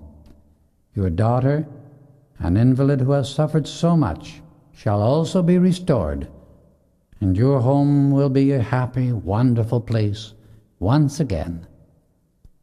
We went out, entered the car of Gaylord's friend, and drove to a beautiful residence in the best residential section of Paris. We entered and were received by a tall, slender man whom I knew instantly to be an American. He had been handsome in earlier years, but now his face showed deep lines of care and sorrow. With tears streaming down his face, he held out his arms to his wife. She rushed into them, sobbing as though her heart would break. Saint Germain waited a moment, and when she became calm, presented us to him. "Beloved friends," he said, "let us go to your lovely daughter, for we have further work to do." We entered a lovely room where a girl, once beautiful, lay upon the bed, so drawn and deformed that she hardly seemed human. Saint Germain stepped to the bedside, took her left hand in his, placed the thumb of his right hand on her forehead between the eyes. He stood in this position for about 5 minutes, while the rest of us looked on expectantly. Suddenly, the girl gave the most unearthly scream. Her whole body straightened out on the bed, and she lay as still as if in death. "Have no fear," he said. "She will be conscious in a few moments. Then I will give her strength to stand and walk, Presently, she opened her eyes with the sweetest smile of love and gratitude, and the light of her I am present streamed out in blessing to Saint Germain. He extended his hand, assisting her to rise and stand on her feet, while she received the loving embrace of her father and mother. Saint Germain picked the child up and carried her to a soft couch in the drawing room. He gave directions for her care and said he would be with them the following day. We returned to the home of our wonderful friend, and a full explanation was given to Gaylord of all that had happened since he had left Washington. His gratitude was very great, and he discussed his own feeling and reaction during the trip on the boat.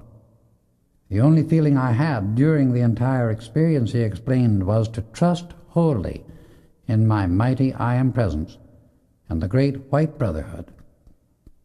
My beloved students and brothers, said Saint Germain, do you not see how unfailingly the great law of God acts? In this case, the sinister force tried to compel a member of the great White Brotherhood to serve it, and therefore darkness. You see, our good brother became the decoy, and his light, the channel by which 7 more of their destructive talons were cut off from any further activity, and a very great joy and happiness was restored to a wonderful, blessed family. I have news that will surprise you still further. The man to whom his lovely wife and daughter were this day restored is Arthur Livingston, the uncle of our beloved brother, Bob Singleton. This man is the most highly inspired mining engineer I know. I mean by that, he is well directed by the mighty I Am Presence in his mining work. I wish all 3 of them to return to America with you, for you will find they will become very earnest fellow students. Tomorrow I will arrange a return passage for you, but during the next week you are to remain in Paris until your boat sails. During that time we were the guests of Gaylord's wonderful friend and his sister. The next day we accompanied Saint Germain to the Livingstons. When we entered, the transformation was greater than the human mind believes possible. Mr. Livingston looked 10 years younger. The daughter was radiantly beautiful and happy, gaining strength and the normal use of her body with amazing ease and rapidity. The mother's wonderful love was now fully reawakened, and her devotion to her family was very great. She wanted so much to make amends for all the suffering that had come to them through her. This suffering, she said to us, that so nearly wrecked everything for myself and my family, was the result of my desire for social supremacy wherever we had lived. As I look upon the whole experience now, I can see that my desire for social influence was an intense craving that completely absorbed all my time and attention. Very nearly did irreparable damage to us all. I promise you, I shall never forget this lesson. I shall try to make amends for it all by greater devotion to my family and eternal service to the light. I wish the 3 of you, said Saint Germain, addressing the Livingstons, to sail with these friends to America, where I desire you to make your permanent home. It will help you to forget the experiences that have caused so much suffering here. Their joy was unspeakable, and their gratitude to him is everlasting. A week later, when we said goodbye to Saint Germain, Gaylord's friend and his sister, we could not find words to express what was in our hearts, for love is the only thing that expresses the gratitude one feels under such circumstances. We went aboard the steamer at 4 o'clock and enjoyed every moment while crossing the Atlantic.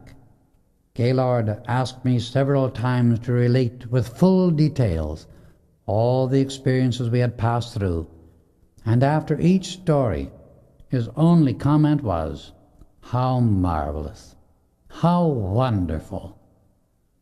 On our arrival in New York, Rayborn met us at the pier, and I never saw a happier man. When he was introduced to Arthur Livingston as Bob's uncle, he was delighted indeed. We went directly to Washington, D.C., where the Livingstons were to establish their new home.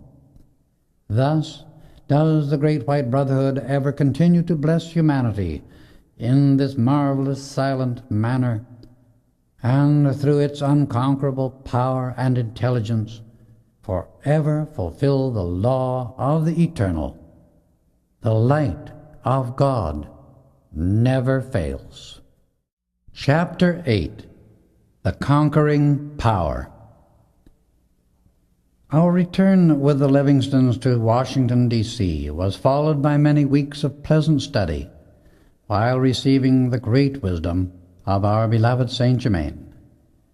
We were very busy during this time, and days sped by on wings, for during our contemplation of the light and the ascended masters we transcended all sense of time. After all, only as human events call our attention to it are we ever aware of time. We had arrived in Washington on the 2nd of October, and the Christmas season was now approaching. For some reason, Rayborn said to me one morning, "Saint Germain wants the children to come here earlier than was originally planned. Let us wire them to be here by the 21st of December. He said arrangements had been made to have them excused a few days earlier.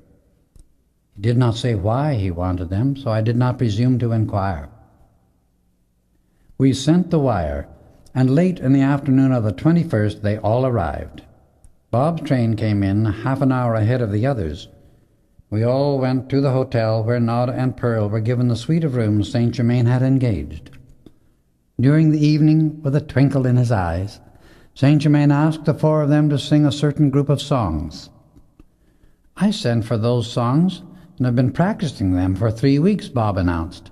"So have we," chorused the other three. "Why should we all have chosen the same songs?" "That is very good," said Saint Germain, smiling knowingly. And then he revealed his surprise. "We've been planning to attend a concert on Christmas Eve," he began. "2 of the soloists will be indisposed.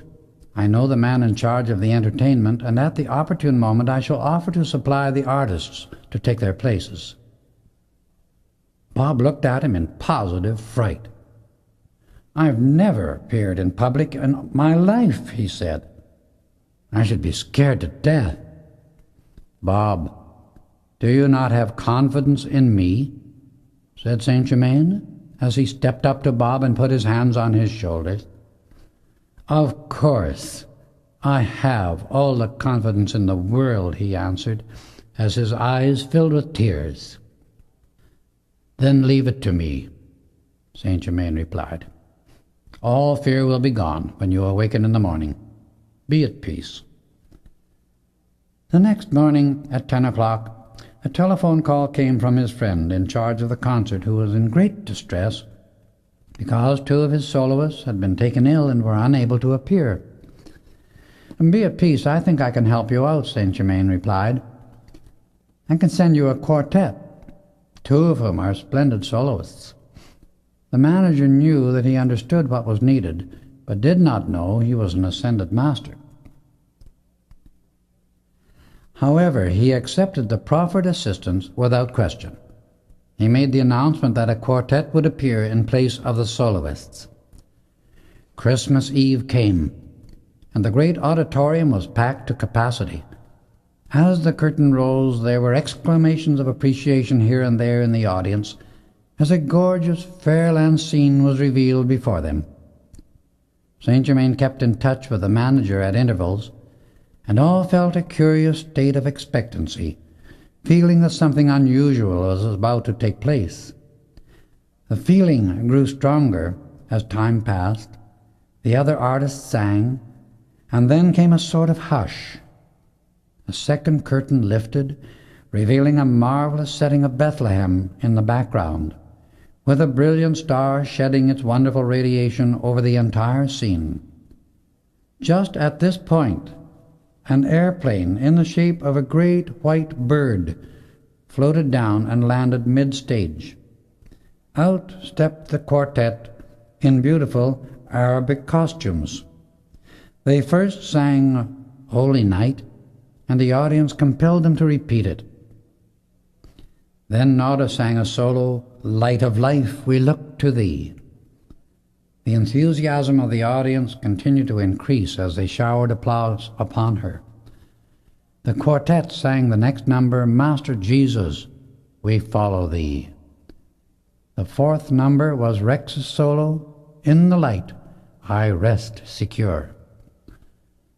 Handkerchiefs were waved and some rose in the audience calling for him to repeat it.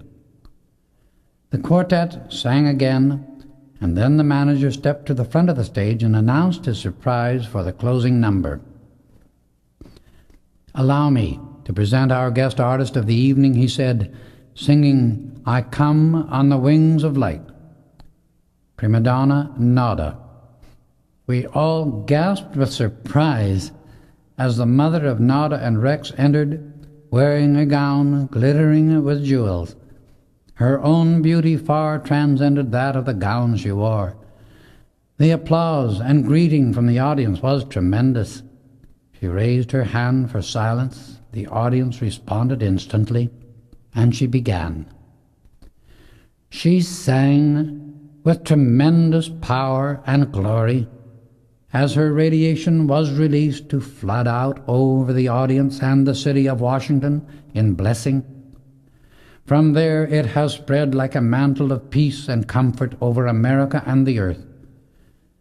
At the close of her song, the audience was gripped in silence a few seconds, and then burst forth showering their deep appreciation and joy in loving gratitude upon her. They called for her again and again. After she had sung it for the third time, she raised her hand for silence and spoke to them. Your joy and gratitude is so sweet, so sincere, that I shall sing for you something I love, which expresses my feeling for you. It is called I Love You. In this, her voice took on a beauty and power that acted like magic. She sang as only an ascended master can sing. And it was no wonder the audience, in its enthusiasm and appreciation, tried to call her back again and again. However, at a signal from St. Germain, the final curtain was lowered. We rushed to the wings, and such a greeting and reunion followed that no words can describe.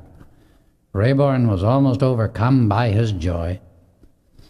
Come quickly, said St. Germain, as he threw a velvet indigo cape about Nada's mother, and we stepped into the auto, driving away rapidly. It was not a moment too soon, for the audience was rushing to the stage entrance. We arrived at the hotel and went directly to the master suite. In a few moments, reporters besieged the place, wanting to know who the singer was. St. Germain stepped to the door and greeted them. Prima donna Nada, he said, is the wife of a Western mining man, Daniel Rayborn, and the two soloists of the quartet are her son and daughter. That is all. And he dismissed them. After such loyal, splendid service from each of you, he explained, closing the door behind him, I thought you were all entitled to this happy surprise. He congratulated the quartet, and smiling quizzically at Bob, remarked, You see, your trust did not go unrewarded. You know, replied Bob, I never thought of stage fright. We all gathered around the mother of Nada and Rex and asked her to tell us something of her work and where she had been. I will tell you briefly what I can, for I must leave you at 2 o'clock, but I will come tomorrow night for a visit from 8 to 12. The sphere in which I dwell might be called a stratum, for there are several strata which enfold the earth, holding it in their embrace. The place where I am receiving certain training is just as real and tangible as your physical earth, but I serve in the strata below the one in which I am studying. When I thought I was passing through the change called death, I lost all feeling of life for a few moments, and then awakened to find myself surrounded by 12 ascended masters whose light was almost blinding in its dazzling radiance. Among them was our beloved Saint Germain, who had instructed me for several years previously. As soon as I became clearly conscious of the ascended masters, I was shown how I could be assisted and how I could assist myself in raising the atomic structure of my physical body then and there into the pure electronic body, the seamless garment, which remains forever pure and perfect. As the process of raising gradually took place, I became more and more aware of blazing light filling my entire body, and I felt the most marvelous radiant energy surge in and through me, sweeping away every vestige of resistance and imperfection, and quickening my consciousness. I became more and more aware of my mighty I Am presence, until finally it stood before me visible, tangible, and very real. Steadily and powerfully I felt my physical body drawn into and enveloped by my glorious God-self, and when I stepped out of the cemetery, I could scarcely realize how transcendent I had become. The old human limited activities of my consciousness were raised into that alert sense of freedom and unlimited use of wisdom and power. I was shown very clearly, now I was aware of this greater activity, that I must put it to use. Then came a still fuller sense of the freedom, beauty, joy, and service that I must render to those who still remained unascended. My first desire was that I might know more of these ascended masters who had so lovingly ministered to me. Instantly, one after another stood before me, and without a word being spoken, conveyed their names and thoughts to me.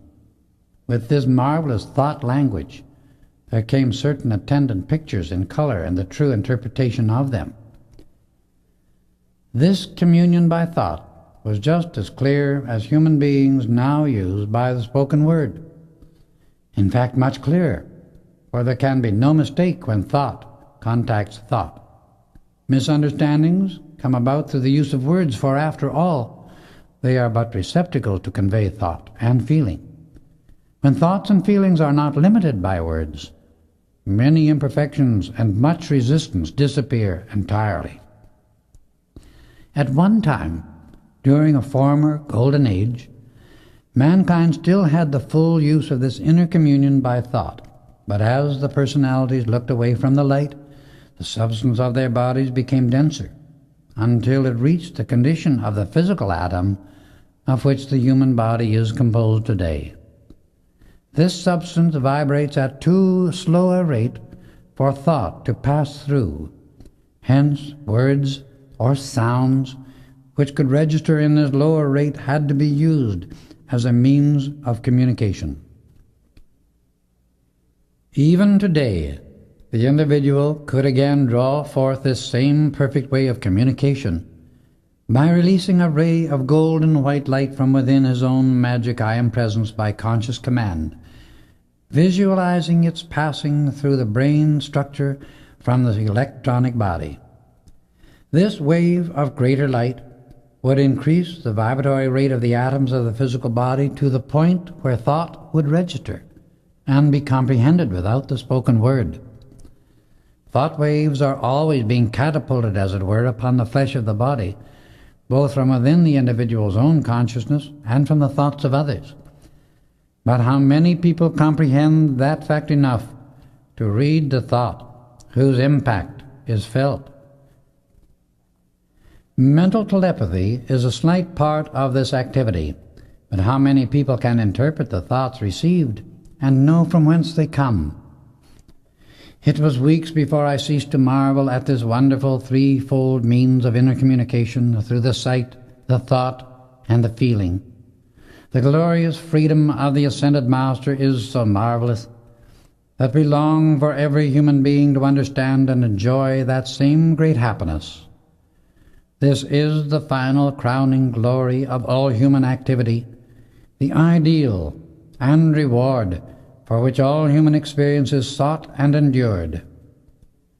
If mankind could but understand and look toward this true ideal of life, the self-created chains and limitations that have bound the race for hundreds of thousands of years would drop away in less than a century.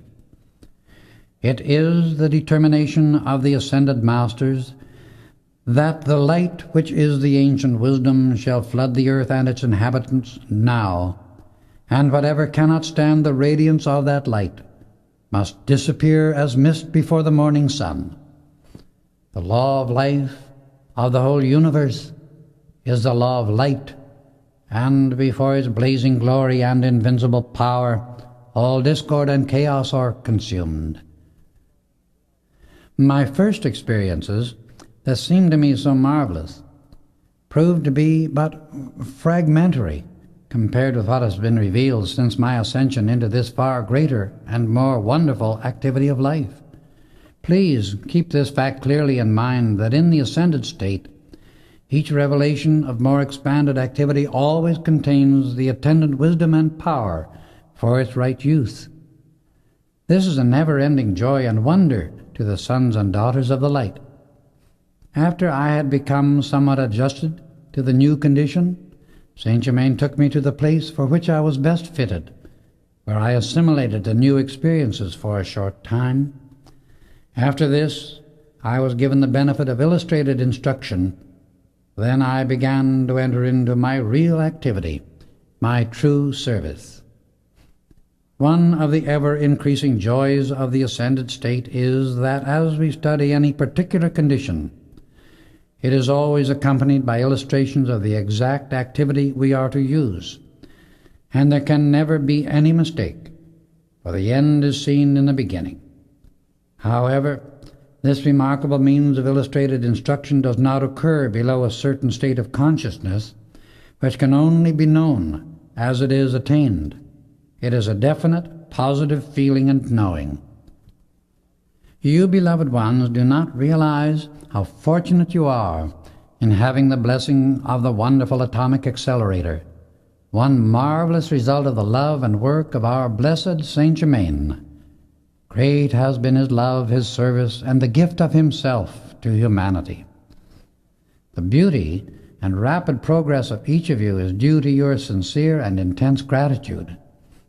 It is the certain pathway to great heights of attainment, and the easiest method by which to achieve every good thing. Gratitude to life for all life pours out to you is the wide open door to every blessing in the universe. It is because humanity has forgotten to be grateful to life for all the blessings upon this earth that it has shut the door to peace and become bound by the chains of its own selfishness. The mass of mankind seek the possession and holding of things, which is an inversion of the law of life. Life forever says to the individual, expand, and ever let me pour greater and greater perfection through you. The law of life is to give, for only by giving of oneself can one expand. To give the intense love of your own mighty I Am presence unto all mankind, to all life, is the mightiest activity we can use to draw the human into the divine. In this divine love is contained every good thing. There have been thousands of platitudes written about divine love, but only when the individual knows divine love is something more than an abstract principle does he realize that he can generate it at will and direct it consciously to accomplish whatever he decrees. The Ascended Master knows divine love as a presence, an intelligence, a principle, a light, a power, an activity, and a substance. Therein lies a secret to their supreme authority and power, for there is nothing to obstruct the approach of divine love anywhere in the universe. When the student understands how to draw forth the flame of divine love from within his own mighty I Am presence at his own decree, he knows it is but a very short time until his constant use of it raises him into the ascension. Only enough love can accomplish that for anyone, but it must be first projected forth before it can release the blessings within its heart unto the sender.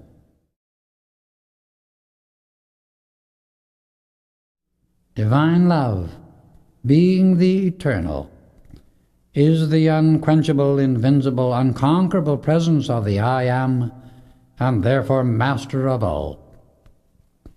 All the joys and pleasures of the outer world are as but dust, compared to the limitless, ever-increasing wonders of creation in cosmic space, which the ascended Master may observe and enjoy consciously and at will. One of the tremendous blessings of the ascended state is the entire absence of any criticism or condemnation of human frailties or mistakes. If the student of light will train himself to forget everything that is useless or that is in any way undesirable, he will not only make rapid progress, but it is imperative if he is to free himself from human limitation. For the student to drag after him unpleasant memories is but one of the many ways by which he creates over and over again the same experiences of misery from which he is really seeking to be free. The light does not receive inharmony into itself. As the student enters the light, he becomes all light, hence all perfection. To have inharmony drop away from the body or affairs, the personality must let go of all thought, feeling, and words about imperfection. An activity that will always bring complete freedom is for the student to pour out unconditional and eternal forgiveness to everybody and everything. This does what nothing else can do to free everyone, as well as the person who sends it out. When forgiveness is sincere, the individual will find his world reordered as if by magic and filled with every good thing. But remember that unless a discord is forgotten, it is not forgiven, because you cannot loose it or release yourself from it until it is out of your consciousness. So long as you remember an injustice or a disturbed feeling, you have not forgiven either the person or the condition. When the forgiveness is complete, the feeling, nature, or emotional body is serene, kind, happy, comfortable, and like a mountain of light. It is so powerful that one abides within it as impregnable as in a fortress. Even though he stand amidst the wreck of worlds, yet will he remain untouched by anything but perfection in the light. Remember, what your consciousness is held firmly upon, you bring into existence in yourself. It is impossible for your life to contain anything that is not your present or past accumulation of consciousness. Whatever you are conscious of in thought and feeling stamps itself upon the universal substance in and around you, and brings forth after its kind, always. This is a mighty cosmic law from which there is no variation or escape. Truly, it is the very greatest joy to be with those you love. So tonight, my joy is great indeed. The time is near at hand when you will understand that all human relationship is but a creation of the physical world. In the ascended state, all are truly brothers and sisters, sons and daughters of the Most High living God. In that phase of life, the true meaning of friendship is understood and lived, and when rightly understood, it is the most beautiful relationship in the universe. Now I must leave you until tomorrow night at 8, for I have work to do. Hold yourself steady within the mighty glow of the cosmic light, the mighty I Am presence of the universe, that your pathway may be illumined by its wondrous radiance. As she spoke the last few words, her body grew gradually dim until it completely disappeared. "Beloved students," said Saint Germain, smiling lovingly, Tonight I have shown you the higher ideal of entertainment. It is not only very enjoyable but tremendously uplifting because of the magic presence whose limitless power it releases. You see, when the proper channel is opened, there is no limit to the blessings an audience may receive wherever the condition is made possible. You have realized that with sufficient understanding it is possible to cause your body to respond instantly to the higher and unlimited use of the I Am Presence within you. Your body is the instrument upon and through which you can let the mighty I Am Presence play its great song of life, knowing no limitation or defeat in anything. Or you can let the thoughts and feelings of limitation and discord sent out by other personalities play upon it and reap accordingly. Your body is your radio. Your thought, feeling, and spoken word are the ways by which you can tune into or out of any condition or activity you do or do not want. The only real difference is that your body is capable of being tuned to a very much greater height, inconceivably greater than any radio now in existence. You are the director of your own radio through your consciousness. You have the programs of the universe to choose from. Your world today reveals what you have chosen in the past. If you do not like that program, choose a new and better one from your I Am Presence. Our gratitude and love are greater than ever for Saint Germain, and we realize as never before that in the presence and wisdom of ascended masters there truly is heaven on earth. We bade each other good night and went to our rooms. We breakfasted the next morning at 11 and spent the afternoon showing Nada, Pearl, Rex, and Bob many places of interest in Washington. In the raised consciousness we were in during this time, the appreciation and intensity of our enjoyment were keener than usual, and it seemed we saw beauty everywhere. We returned to the hotel at 4 o'clock, as Saint Germain had invited us to dine with him later in the suite of rooms occupied by Nada and Pearl, saying the time had arrived for the instruction of the Livingstons to begin. At 6 o'clock we were ready, the Livingstons had come, and all were awaiting Saint Germain's arrival, when a most delicate bell sounded through the rooms. "Saint Germain is approaching," said Pearl immediately. "Who is he?" asked Zara Livingston. "The wonderful man who healed you," Pearl replied, "and saved your mother from such a terrible fate. If my feeling is correct, you will soon see manifestations of his transcendent wisdom and power, besides what you have already experienced." At this moment he was announced in the same way as any other guest arriving at the hotel. He greeted us all graciously and then explained, "It is my wish that these good friends, the Livingstons, become accustomed to the higher use of the law of light. We shall now begin by realizing first that everywhere about us is a universal substance which we call cosmic light, and which the Bible refers to as spirit. This is the one pure primal essence, out of which comes all creation. It is the pure life substance of the first cause, God.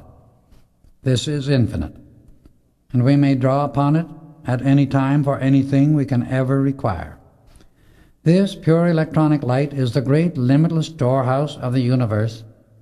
In it is all perfection, and out of it comes all that is. Now if you will gather about the table, we shall dine, so you may see, feel, taste, and know this wondrous omnipresent substance, so often talked about, but so little understood." Saint Germain went to the head of the table, seating Zara, Bob, Nada, and myself on his left, Mrs. Livingston, Arthur, Pearl, and Rex on his right, and asked us to bow our heads in silence before the mighty presence of God in action. Each felt the powerful current of divine energy, liquid light, surge through his mind and body and fill him with a feeling of infinite love and peace. As we raised our heads, a beautiful snow-white rose-patterned cloth covered the table, made of a fabric none of us had ever seen. It most nearly resembled silk with frost upon it, both in quality and appearance. Arthur Livingston turned white with surprise, as the moment before he had seen only the polished top of a walnut table. Now this exquisitely beautiful cloth covered it, with napkins to match at each place. There followed the rapid appearance of an entire service for the meal. The dishes were milk white and made of a substance that was like satin in appearance, but very hard and unbreakable. Upon each individual piece were strange mystic designs embossed in gold. None of us understood them, but they were extremely beautiful. The knives, forks, and spoons were made of a metal that looked like frosted silver, with wonderful carved jade handles. Goblets of jade, with beautifully carved stems, appeared at the right hand of each guest, filled with a sparkling, crystalline liquid that was the very essence of life, condensed light. "Do not be alarmed," Saint Germain said. "When you drink this liquid, it quickens the vibratory action of your atomic structure tremendously, and if you should feel faint, it will only last a few moments." Then, raising his own goblet, he proposed a toast. "To the peace and illumination of all present, and to all mankind." We raised our glasses and drained them. It was with difficulty that we refrained from a gasp of astonishment at the effect of this liquid as the electronic essence charged through our bodies. We felt as if we were being raised from our chairs. A 7-course dinner followed, the empty dishes of each course disappearing as soon as it was finished. The food was most delicious and extremely vitalizing to the body. Our dessert was similar to what we had for dinner at the Cave of Symbols. "You see," said Saint Germain, "as we finished the meal, it is not difficult to produce what you desire direct from the pure universal substance, so long as no element of selfishness enters in. We have dined here tonight on delicious food. It has all come from a supply that is ever at hand. Yet it is but a fragment of what can be produced." He extended his hand, and a disk of gold formed in it, which he passed around for all to examine. He held out his other hand, and a beautiful blue-white diamond formed within it, a truly perfect jewel, so dazzling was its refractive power. He held them both in his closed right hand a few moments, and when he opened it, a beautiful necklace lay within, exquisite in design, with a gorgeous stone as a pendant. He handed it to Zara and said, "Will you accept this as your talisman of light? The stone is not an ordinary one. It is really condensed light. Hence it is a real talisman of the light. It will bless you greatly. Now let us go further. The service which has been used tonight, the ascended host present to Nada and Bob." As he spoke these words, the service began to reappear on the table until all was complete. Suddenly a goblet fell to the floor, and when it was replaced was found to be uninjured in any way. "This service," he went on to explain, "is unbreakable, as you see. Care for it yourselves always, and may it ever bring you great happiness. Now about this good brother," he continued, indicating Mr. Livingston. "He is a very efficient mining engineer. In about 6 months he will be needed in Bob's place at the mine. May I suggest that we take the matter up tomorrow and make the necessary arrangements in detail? It will do his loved ones a world of good to spend 2 years in the West. I suggest they go out to the ranch about the middle of April. Zara will find her twin Ray awaiting her there. When she sees him, she will recognize him instantly. The drawing together of these sets of twin rays is one of the most remarkable things it has ever been my privilege to accomplish. My dear Livingston, as you take up the study of these mighty laws, you will understand everything clearly. What today seems strange and perhaps unreal will become more real than anything else in your life, because there is no doubt within you. That condition makes it possible to give you definite instruction with your permission. "Great Master," said Zara, "I cannot begin to express my gratitude to you for my healing and for the opportunity to have this instruction. The wonderful manifestation you have shown us tonight has awakened a dim memory within me, as though I had somewhere sometime known about these laws." "My dear child," he replied, "you have known a great deal about them, and the complete memory of what you have known shall return to you." Then suddenly we became aware of other persons in the room, and a soft, sweet laugh reached our ears. The mother of Nada and Rex stepped in from the adjoining room in marvelously beautiful garments, her very presence radiating peace and blessings to all. She held out her hand to Rayborn. He bowed low and kissed it. She greeted all graciously, and the Livingstons were presented, their admiration being frank and sincere. Saint Germain explained her ascension to them in detail, the training she had been receiving since her ascension, and the service she was constantly giving to humanity. It was the most divinely happy Christmas night I had ever experienced, for it was filled with marvelous radiance and deep instruction.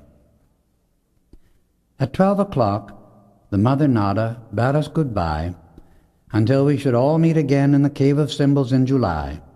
She and Saint Germain had work to do together, and as they disappeared, his last words were a request to Livingston that he meet with us at 2 o'clock the next day. As soon as they had gone, the Livingstons plied us with questions concerning Saint Germain and his wonderful work. They were the happiest people I have ever seen when they found he was ready to give them instruction. They were so intensely interested that it was 4 o'clock in the morning before we knew it. It was truly the happiest Christmas of our lives. The next day, at 1:45, Saint Germain appeared and greeted us as usual. "I see you have all entered into the plan beautifully," he remarked, "and do you realize how all experiences are truly in divine order? Each person is a link in the great cosmic chain of perfection. I often marvel at the perfection with which the mighty I Am Presence works." In the recent activity, our good brother Gaylord's experience led us to the Livingstons in order to give them protection, and through that we have found another set of twin rays, Zara and the one she is to meet. This will bring the Livingstons and another friend into the everlasting light. Is my plan for this good brother Livingston agreeable to you all? "I am more than delighted with the arrangement, as it is a blessing to all concerned," Rayborn replied. "Well then, with your cooperation we shall enter into very intensive training during the next 3 months. I am requested to do this by those who are greater than I. We shall leave Washington on the 7th of April for the ranch. Bob, Nada, Pearl, and Rex are to remain here until the 10th of January. They will be able to return to school by the 12th. These glorious days passed all too quickly. Bob accompanied the others as far as the university, and from there went on alone to the mine. The rest of us settled down to intensive training, and one of our greatest joys was to see the enthusiasm with which the Livingstons entered into Saint Germain's instruction. To all of us he truly is the light of God that never fails. Chapter 9. The Ascension of Daniel Rayborn. Our intensive training under Saint Germain continued for 3 months. During that time our happiness was very great, for the joy and blessing of actually seeing, knowing, and conversing with the mighty I Am Presence was unspeakable, and can only be known through having the actual experience. We received weekly reports from the children, whose progress at the university was splendid. Bob's letters told us that all was moving in good order at the mine, and that the men were actually singing at their work. Saint Germain said at this time that justice and loving service could and would bring about that same activity everywhere in the business world, when those same principles were applied. Saint Germain promised to meet us at the ranch later, and then went to the Far East. We left Washington on the 7th of April. We reached Denver on the 11th, and drove to the ranch early the next morning, where everything seemed to breathe the joy, peace, and freedom of the wonderful mountains. As time for graduation drew near, we received a wonderful letter from Nada and Rex describing an experience which they surmised was given them by Saint Germain, and that brought them all great happiness. They sat up late one evening discussing a graduation suit for Rex and gowns for Nada and Pearl. The next morning Rex found a beautiful new suit of clothes lying upon the table in his room, and attached was a slip of paper with this message: "Please accept this from those who love you." It was made of a most wonderful blue material and fitted him perfectly. In the rooms of Nada and Pearl were complete ensembles for each one with similar slips attached. Their gowns were of soft white material embroidered in exquisite design. Rex insisted that his father, Bob, Gaylord, and I attend their graduation exercises, and was so determined there seemed no way of refusing, so we returned for that event.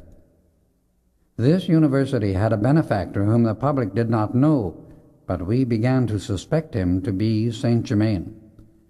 Later he told us that its president was a member of the Great White Brotherhood. Rayborn had invited the president and his sister to have dinner with him before his return west. The affair was one not soon forgotten, for when they arrived, Saint Germain was with them, to everyone's surprise and joy. He spoke to us at length concerning the new era of university training. In all fields of education, he said, a certain demand is asserting itself throughout the race to compel recognition of the mighty I Am Presence. This is the only foundation upon which permanent happiness, freedom, and perfection can ever be built. It is only through the I Am that humanity can find release from its selfishness and its greed. Then all will come into the full use of the eternal abundance that is waiting to serve mankind. Each individual is an open doorway to all perfection, but that perfection can only express itself on earth when the outer self keeps its channel clear and harmonious by adoring and accepting the mighty I Am Presence. By accepting and keeping the attention on the I Am Presence, the individual can at any moment draw all good into the outer use of the personality.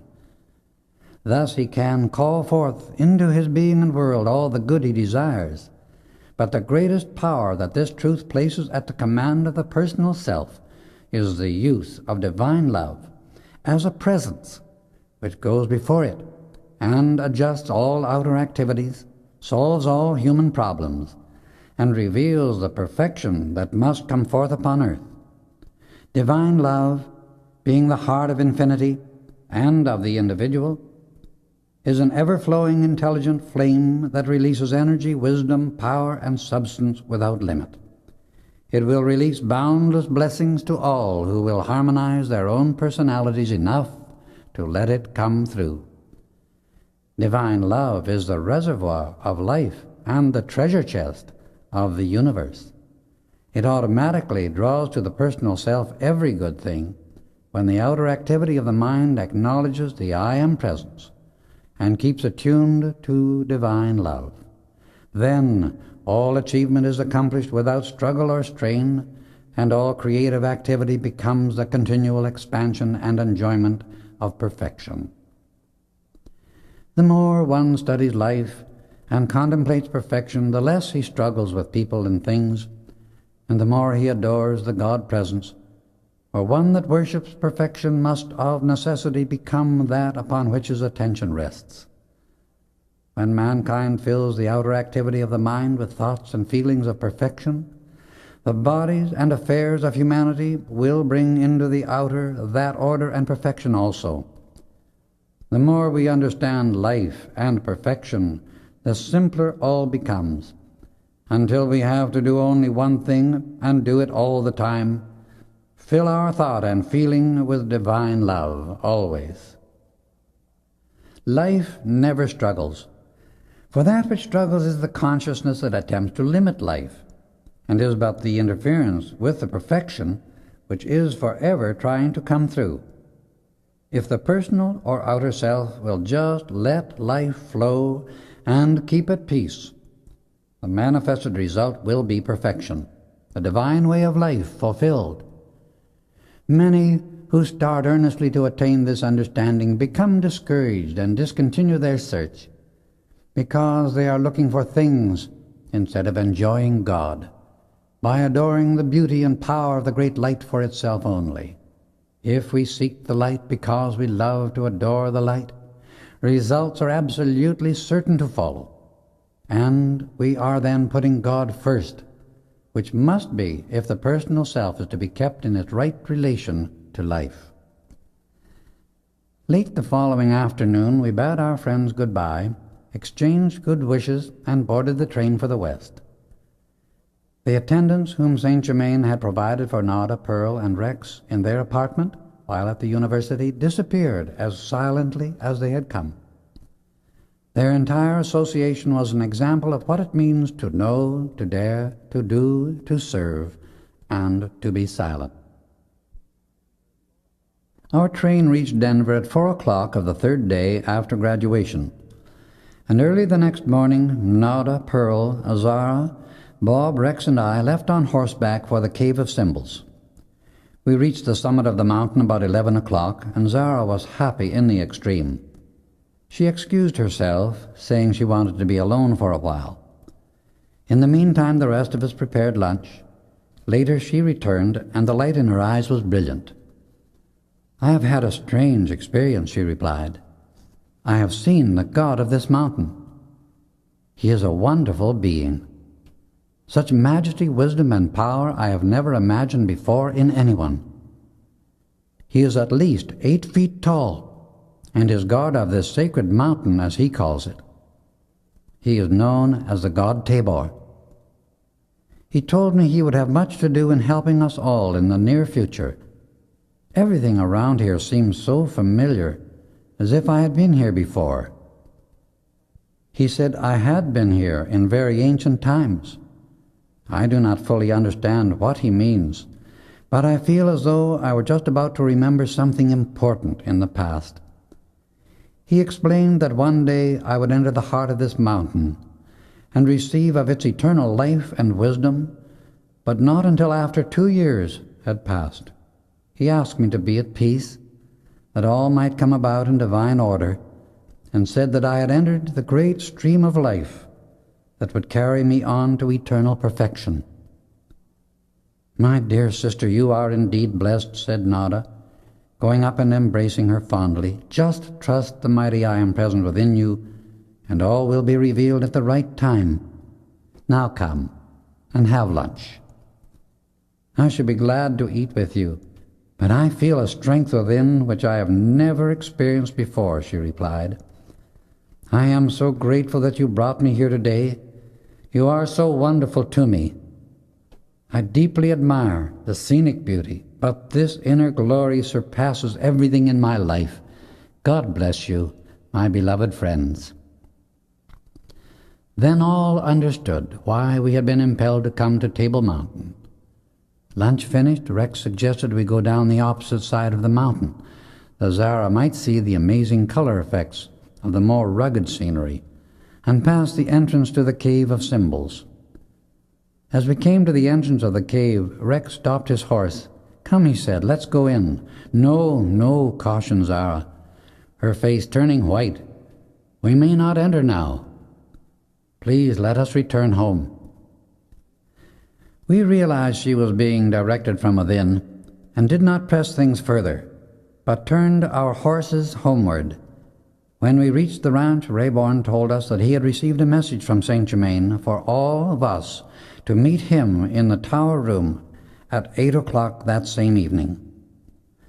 The hour arrived, and as we approached the door, it opened wide, revealing St. Germain. He welcomed us with his usual grace, and we took our places in the chairs, forming a circle. The Livingstons were surprised and admired the beauty of the room with great enthusiasm. When all had stilled themselves, Saint Germain said, "I have called this meeting especially for Zara, and secondly, for Daniel Rayborn." He gave a short but beautiful tribute of praise and gratitude to the I Am Presence, and as he spoke the light blazed forth with great intensity and illumined the room brilliantly. He stepped in front of Zara and touched her forehead. Immediately a circle of gold, rose, and blue lights surrounded us, and we were enabled to see into the next octave of light beyond the one in which humanity generally functions. The light began to focus around Zara, and her inner sight became opened, the experiences of many lives passing before her. In one of these she had been under the instruction of Saint Germain, and at that time she had reached great enlightenment. In another life she had been a priestess in the cave of a great mountain, and it was then she had first met the god Tabor. While this revelation of past lives was shown, the former memory of these activities was established, and Saint Germain explained it would be of very great benefit a few years later. As he finished the work with her, the beautiful circle of light slowly disappeared. "My brother," he said, addressing Rayborn, "it is my desire that you be at the Cave of Symbols on the 20th of July, that you may prepare for the final work we desire to do. This brother," he continued, indicating me, "will accompany you. Nada, Pearl, Rex, and Bob will be there at 8 o'clock on the morning of the 26th.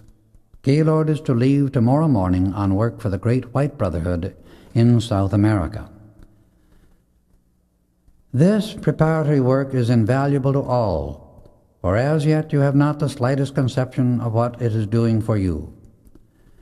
The radiance which will be given in the Cave of Symbols will bring the earthly pilgrimage to a close for Brother Rayborn, but the exact day and hour may not be revealed to anyone who is unascended, because his own mighty I Am Presence alone knows the chosen instant in which the great work of centuries will be consummated. I trust all the outer affairs of business are in readiness for this supreme event. If not fully completed, they can be finished within the next 10 days. Zara, your meeting with the god Tabor today is very significant. It means a great deal to you. Be patient, that the natural unfoldment of the light within you may be as rapid as possible. That which you have seen of the past tonight is but a small part of your former experiences, but it is all that is essential for you at this time. Rex, to you, Bob, and this brother, meaning me, I wish to say there is another great ore body not half a mile from the master discovery, as you call it, which I will reveal during your next trip to the mine 3 days hence. As the claims are all patented and the deeds in your hands, they will be safe until you return from the East in 2 years.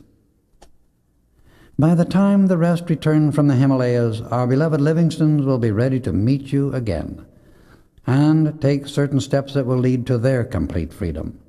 I wish each one to follow the directions you have been given, and remember always that nothing in life is as important as loving, adoring, and reaching up to the mighty I Am Present within you and in the universe. Never lose the joy and enthusiasm of the quest for one moment. At intervals, I will be present while you are at the mine, but not visibly. When you return, Bob will come with you, prepared to go to the Far East. I may not appear again to the Livingstons in visible, tangible form before our journey, but Zara, I wish to remind you that Dave Sutherland, whom you shall meet at the mine, is your twin ray. You will remember and recognize his face and radiation, for his features are similar to those of the embodiment in which you were last together. Beloved students, my blessings enfold each of you in the divine embrace of the mighty I Am Presence. As he spoke these last words, his body disappeared almost instantly.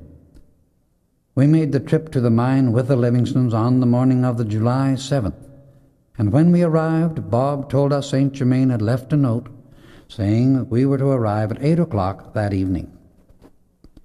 When the Livingstons were shown to the bungalow, their joy was very great, and justly so, for Raeburn had spared no expense to provide every comfort. It was large and cheerful, with every modern convenience provided, furnished handsomely, even with a beautiful baby grand piano.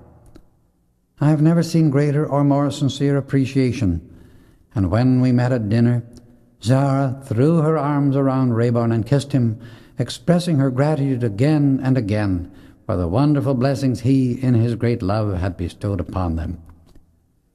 After dinner that evening, Bob excused himself, and half an hour later returned with Dave Sutherland. He was presented to all but Zara, who had momentarily left the room. She returned, and suddenly came face to face with Dave, as Bob was about to present him.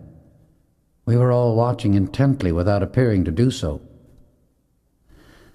As their eyes met, neither moved for a moment. "I have seen you often in my dreams," was Dave's comment, "and yet it always seemed so much more real than a dream." "Yes," said Zara, "it is true, just as our beloved Saint Germain told me. I do remember you. I, too, have seen you often while my body slept. When I was very ill and there seemed no hope of recovery, you came to me, and each time I felt much stronger and more encouraged. Then Saint Germain came, and I was fully restored in a few hours.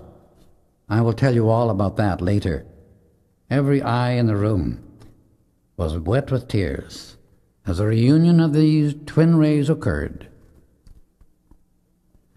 We were grateful to Saint Germain for the perfection he was constantly bringing about for each of us and the world. Truly there is no deeper tie of love in the universe than that between an ascended master and his students. "My congratulations and blessings are ever with you both, great souls of light," said Livingston, as he put one arm around Dave and the other around Zara. "My cup of happiness is complete," said Mrs. Livingston as she kissed them both. Not a Pearl, Bob, and Rex each congratulated them, for they above all others could truly understand and realize what this union of twin rays meant. Presently a voice from the ethers began singing in clear, wonderful tones, "Love is the fulfilling of the law," with a beautiful accompaniment on stringed instruments. Dave was almost motionless with surprise, for it was the first time he had ever witnessed any manifestation of the ascended host. The music was their acknowledgment and blessing upon the eternal union of the three sets of twin rays. And Dave was like a flower just ready to open its petals to the full radiance of the sun. We explained as much as we were permitted concerning Saint Germain and his marvelous work. "It is all so amazing," said Dave, "but I feel something within that makes me know it is real and true. I want to know more about it and to meet him face to face." The next day Livingston was made superintendent of the mine and shown the master discovery. He never tired of talking about it and was very happy about the entire arrangement. When we finished inspecting the workings, Bob turned everything over to his care. As each shift came off duty, Raeburn called the men together and introduced them to Livingston, explaining that he and Dave Sutherland were to be in charge of everything during the next 2 years. He made them realize that he deeply appreciated their loyalty and service, their service to him being rendered through his assistance, and that those he left in charge were at all times to be considerate of their welfare. The quartet entertained the men again royally to everyone's deep enjoyment.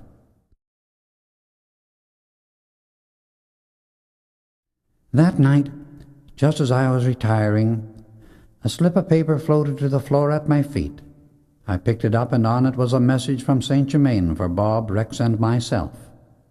He asked that we come to a certain place on the Raeburn mining property at 7 o'clock the next morning.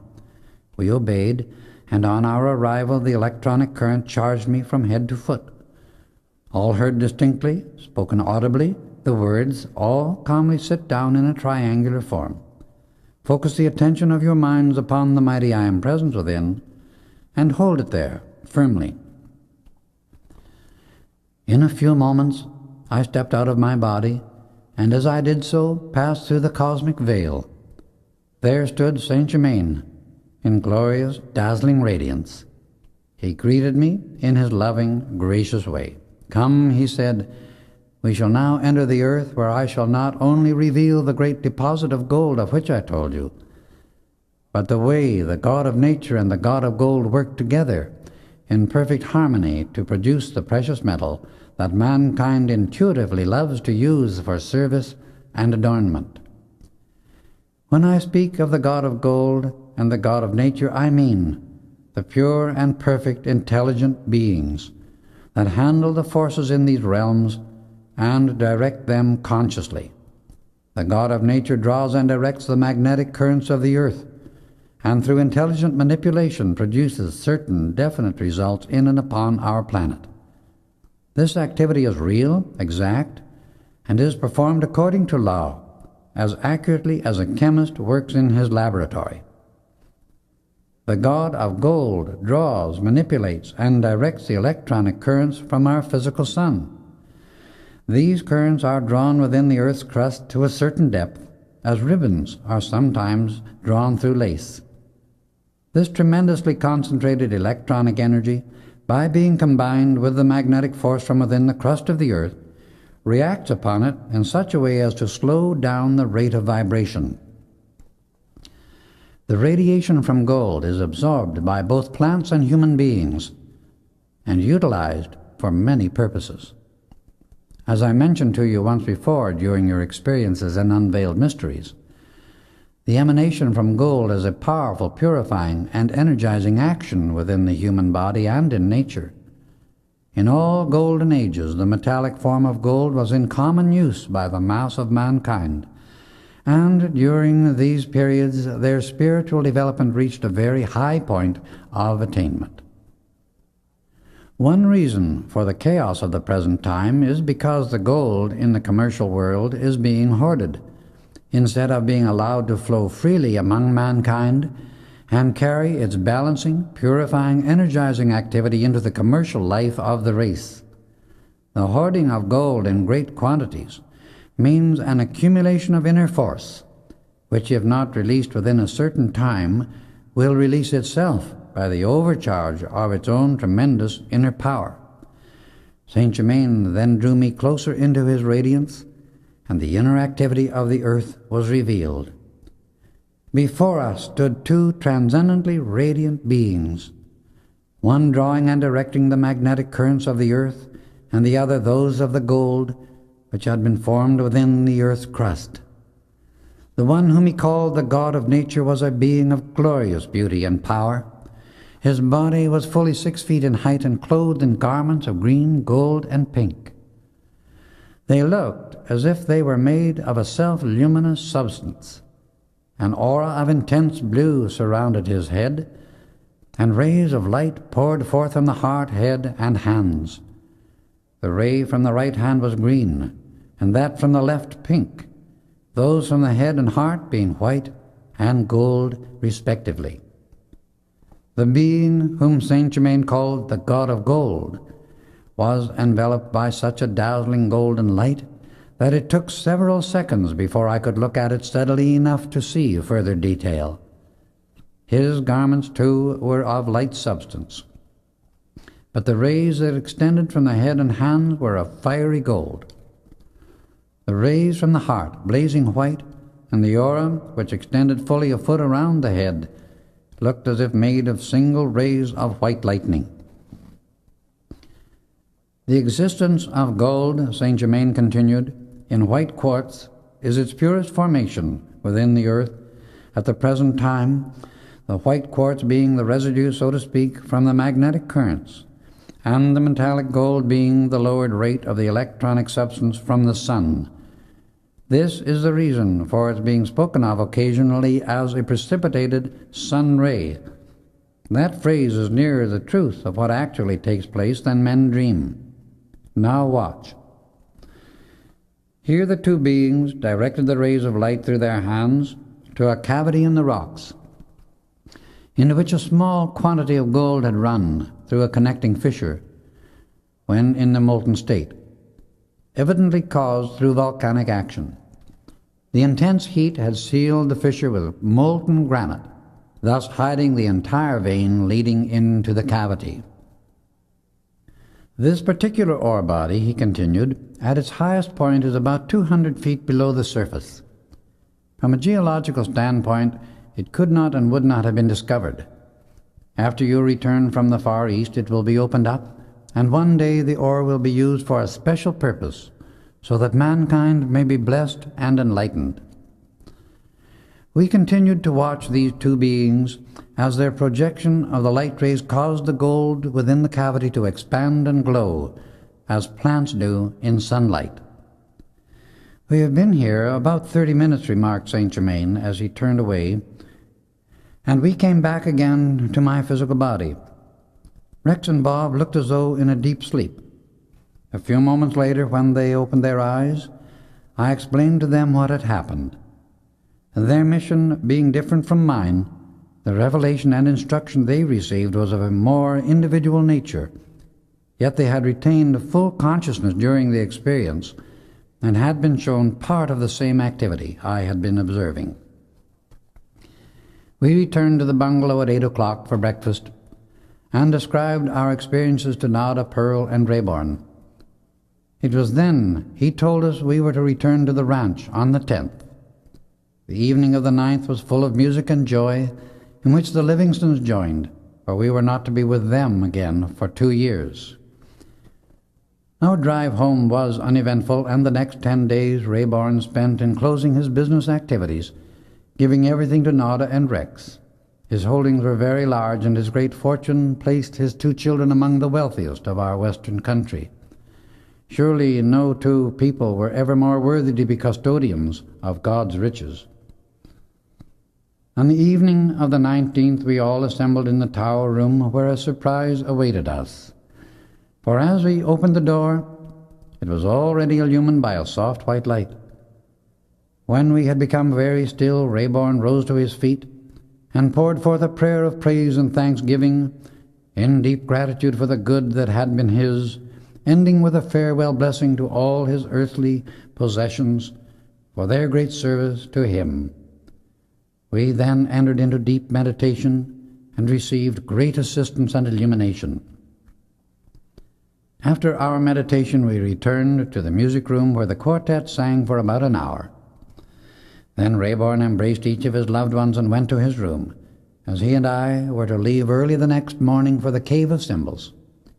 We left at 6 o'clock, Rex driving us to the nearest point. The walk to the entrance in the invigorating morning air was very exhilarating, and as we approached, we heard the sound of throbbing machinery. When we arrived at the second entrance, St. Germain waited there for us. He seemed more godlike, more marvelous than I had ever seen him before. We stepped to the white arch, and it opened before us without anyone touching it. Where the blue and red arches had been in our previous visits, we now saw dazzling white ones instead. These symbolized a cosmic recognition of the raising of one of Earth's children, which was about to take place. We entered the radio chamber, and I can still recall the feeling of peace I enjoyed while there. Unless one has experienced the great happiness of being once again within the radiance of those marvelous chambers, such feelings of exaltation can scarcely be conveyed to others. These halls have been charged for hundreds of centuries with the glorious presence of the mighty ascended masters of love, light, and wisdom, the Legion of Light, and the Great White Brotherhood. Our meditation here was a vastly different activity from that in any other environment, and the value of such an outpouring is beyond human conception. St. Germain asked us to be seated while he gave the necessary instructions as to what he desired us to do. I marvel at it to this day, how clearly the memory of a student retains that instruction, for it is never repeated except by the Master himself. yet it is as clear as though recorded in letters of light upon my memory. When he had finished the instruction, we went to the sleeping apartments which we had occupied before, our seamless robes remaining there for our use. We entered into deep meditation, holding our attention on the mighty I Am Presence, the Master Christ, within our own hearts. At the end of 3 hours, our consciousness was lifted to great heights, and revelations that astonished us both were shown. We had entered realms of which we had heard, but never retained conscious memory of having been there. Presently, we heard the sweet tones of a bell announcing the Master's approach. His face was radiantly happy. "I am very pleased with your first real meditation," he said. "Keep this always a sacred hour every day." He extended both hands to us, and in each was a crystal goblet filled with a heavy golden liquid that looked like honey, yet sparkled as if made of diamonds. "This," he said, "will be your principal sustenance during the ensuing days, for it is the very essence of life. The culmination of our brother Rayborn's experience is the most vital of the soul's entire pilgrimage on earth, and the summum bonum of all human existence. Now, come with me to the chamber of light, and do not be alarmed at what you either see or experience." We passed through the audience chamber, and at its far end a space about the size of a door opened before us where an instant previous we had seen only a solid wall. The aperture closed quickly behind us, and we found ourselves in the center of a perfect sphere. There were 3 chairs of solid gold placed so as to form a triangle in the middle of the floor. "Please be seated," said Saint Germain, he occupying the 3rd chair.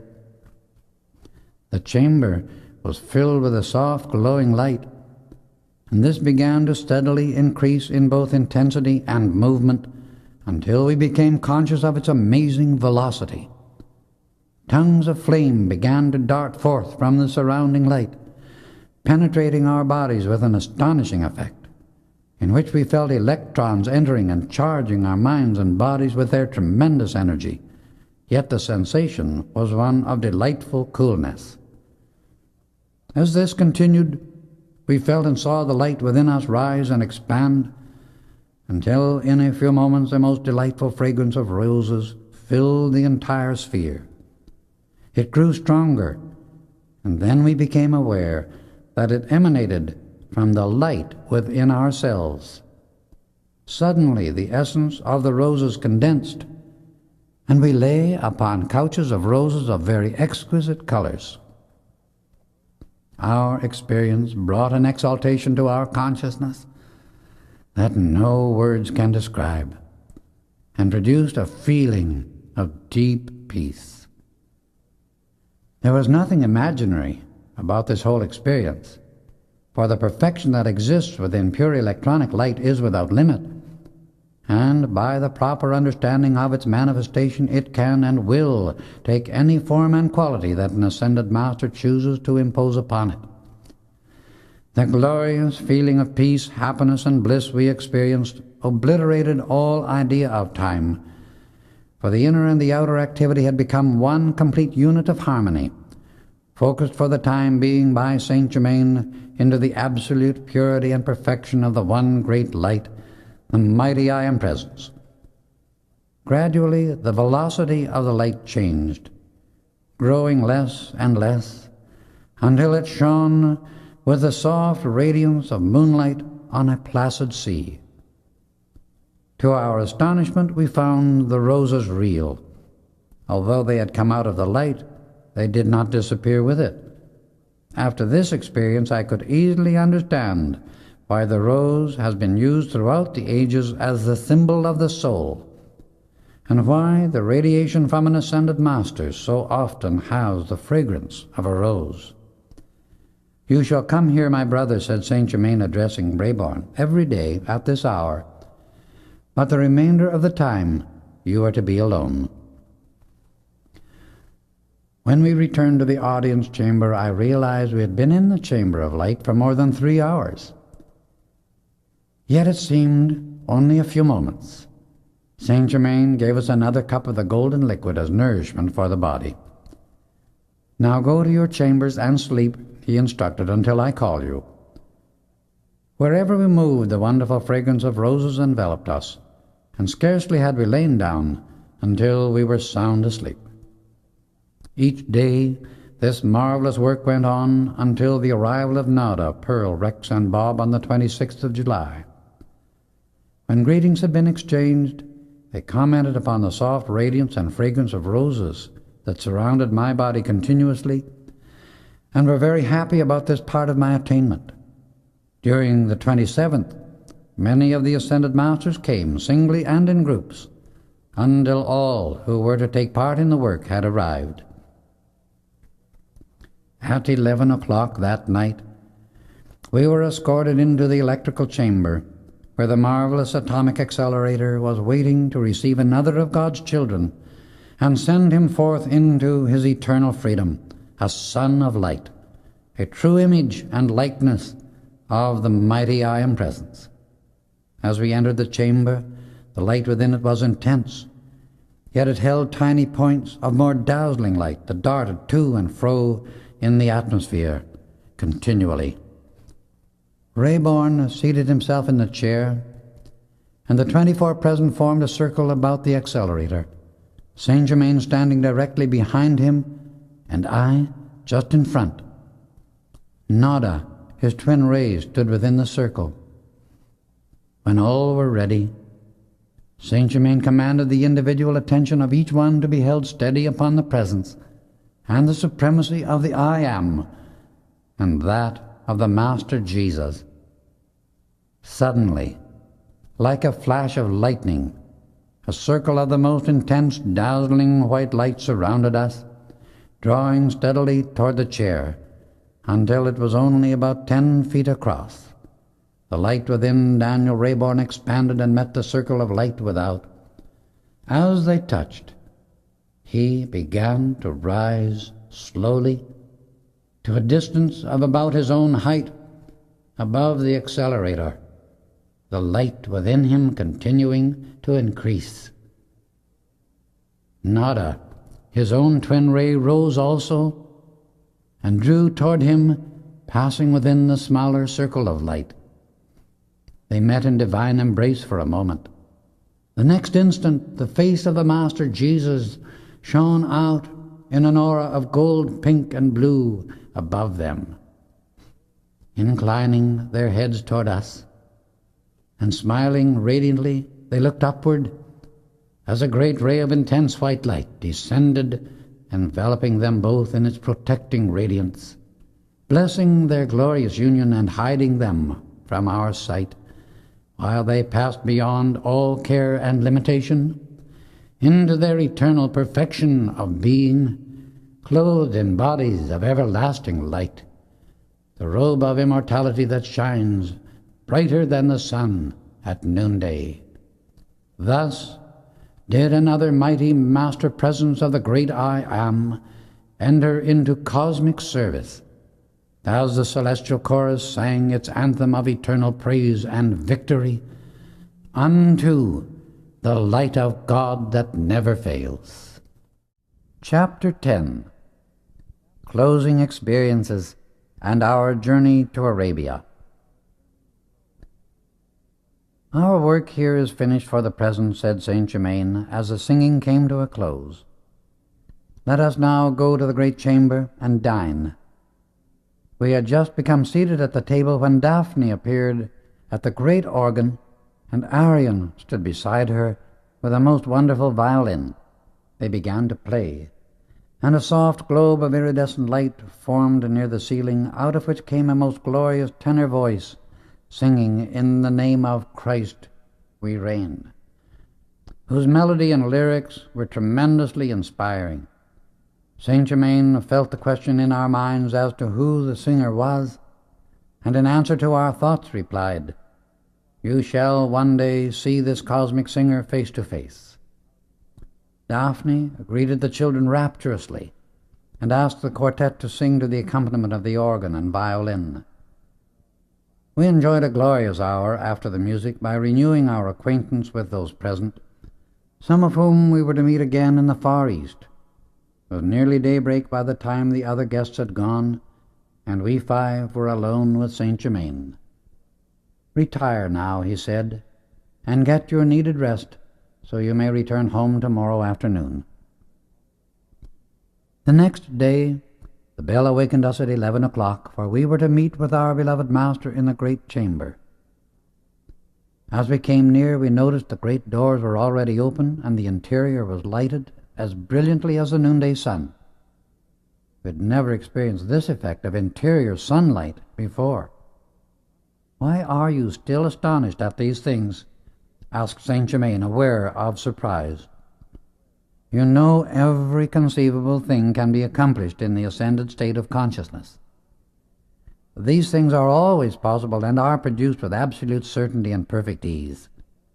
I know you are not yet accustomed to what seems unusual, but to the Master Christ, the I Am present within you, there cannot be anything unusual.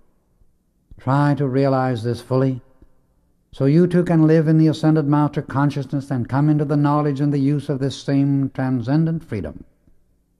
Now let us be seated." Immediately a most delicious luncheon appeared before us, and while we ate, Saint Germain gave instructions for the journey to the Far East. "I would suggest," he remarked, "that you travel as lightly as possible. Follow your inner impulse always, for you will be perfectly directed at all times. You are surely aware by now that clothing or anything else you may require is always available. You need not be encumbered unnecessarily with luggage on this journey. I will meet with you in the Tower Room on the 10th of August at 8 o'clock in the evening, when the date of your departure will be decided." Saint Germain went with us to the auto, and after bidding us a loving good-bye, returned to the retreat. We entered the car and drove back to the ranch. The next 2 weeks were busy ones indeed, as we completed arrangements for our journey to the East. Upon Rex devolved the duty of giving some explanation to the foreman about Daniel Rayborn's continued absence. "My father," he explained to him one morning, "has been called to the Far East, where he will remain indefinitely. I will be in charge of things here, although Nada and I will be traveling abroad for about 2 years. Can we depend upon you to look after the ranch during our absence?" "I will do the best to take care of everything as you desire," he replied. "My assistant is quite dependable and capable of taking charge should anything happen to me." Time passed on wings, and the 10th arrived, filled with joyous anticipation of our evening with Saint Germain. Until one has had some such experience as was our privilege of association with him, it is impossible to convey the great happiness we felt in the contemplation of still greater enlightenment. Our recent instruction during the ascension of Daniel Rayborn, and my contact with the white-haired elderly gentleman who sought so long for the man with the crystal cup, were a tremendous encouragement and sufficient inducement for us to reach to the light with all the intensity of our beings, to make the ascension also. At 8 o'clock, as we approached the Tower Room, the door opened, and Saint Germain stood before us with extended arms, radiant and resplendent. We exchanged loving greetings, took our places, and he conveyed the love and blessings from the mother and father of Rex and Nada. "Time of your departure," he began, "is set for the 20th of August.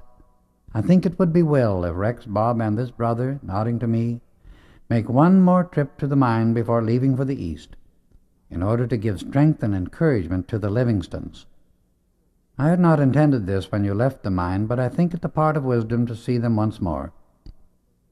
Gaylord will meet you in Paris near the end of October, as soon as he finishes his work in South America. Now I have something else to tell you.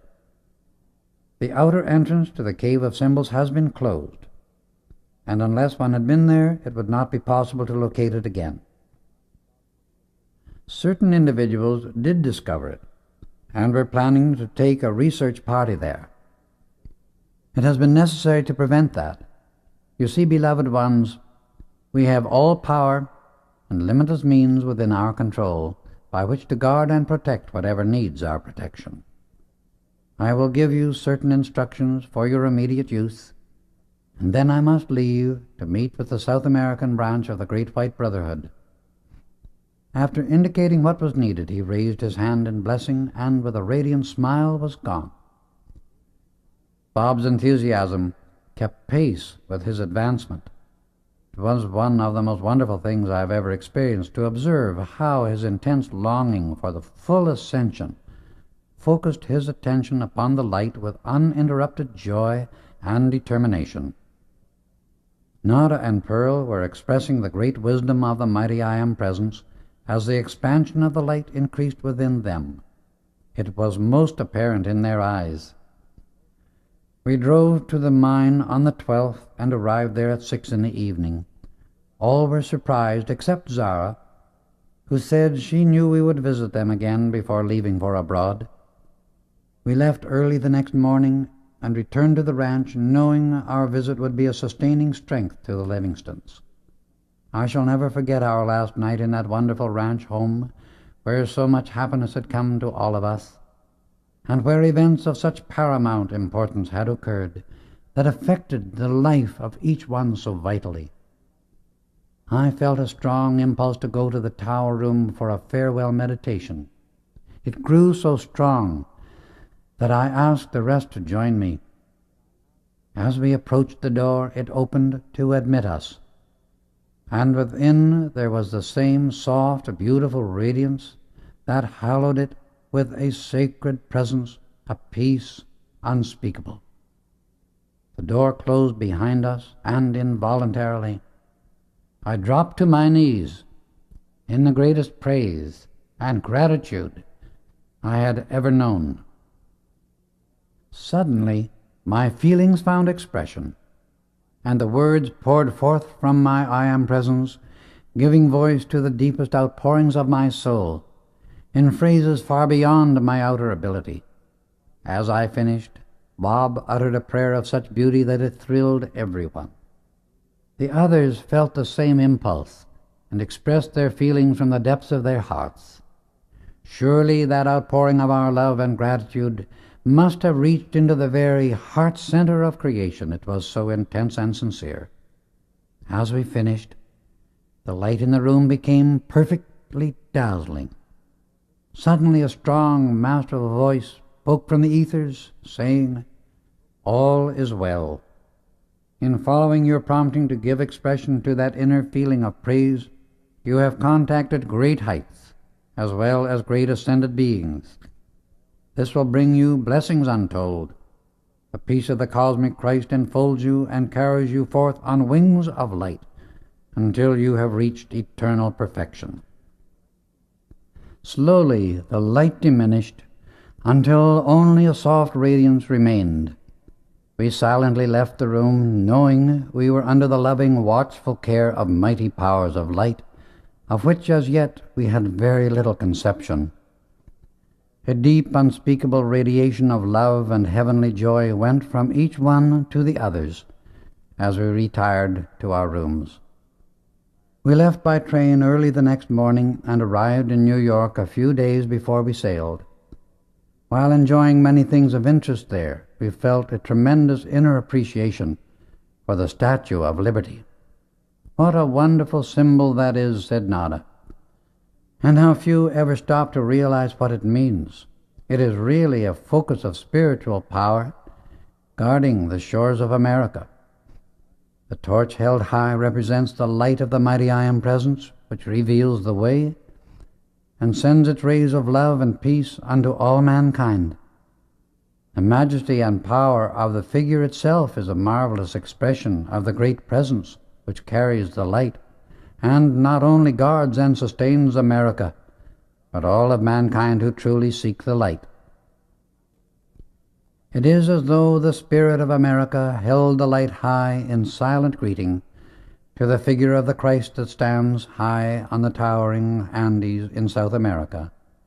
Little is known of the mighty power that caused the Statue of Liberty to be placed where it is, and why the figure of Jesus occupies its high pinnacle in the southern hemisphere. These are not accidents or the results of blind chance, for there is no such thing anywhere in the universe. What seems so to the intellect is but the lack of understanding of the law of the universe. You may be sure that these figures placed at these particular points give indication of the service that both continents will give to the rest of the world. At 4 o'clock in the afternoon of the 28th, we boarded the SS Majestic, truly a floating palace.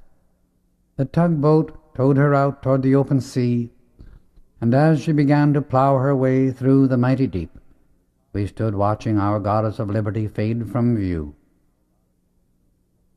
We went down to the dining room at the first call for dinner, where we had reserved a table for 6, expecting, of course, that our party would be alone.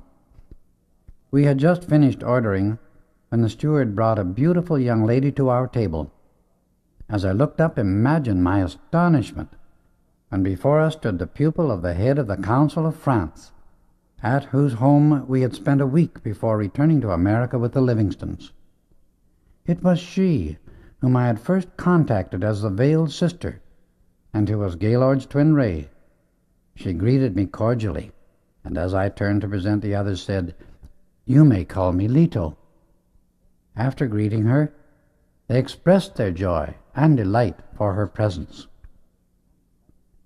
"I have come," she explained, "to take you to our home in Paris, which my master wishes you to make your home while abroad. It will make him very happy to extend his hospitality to you all."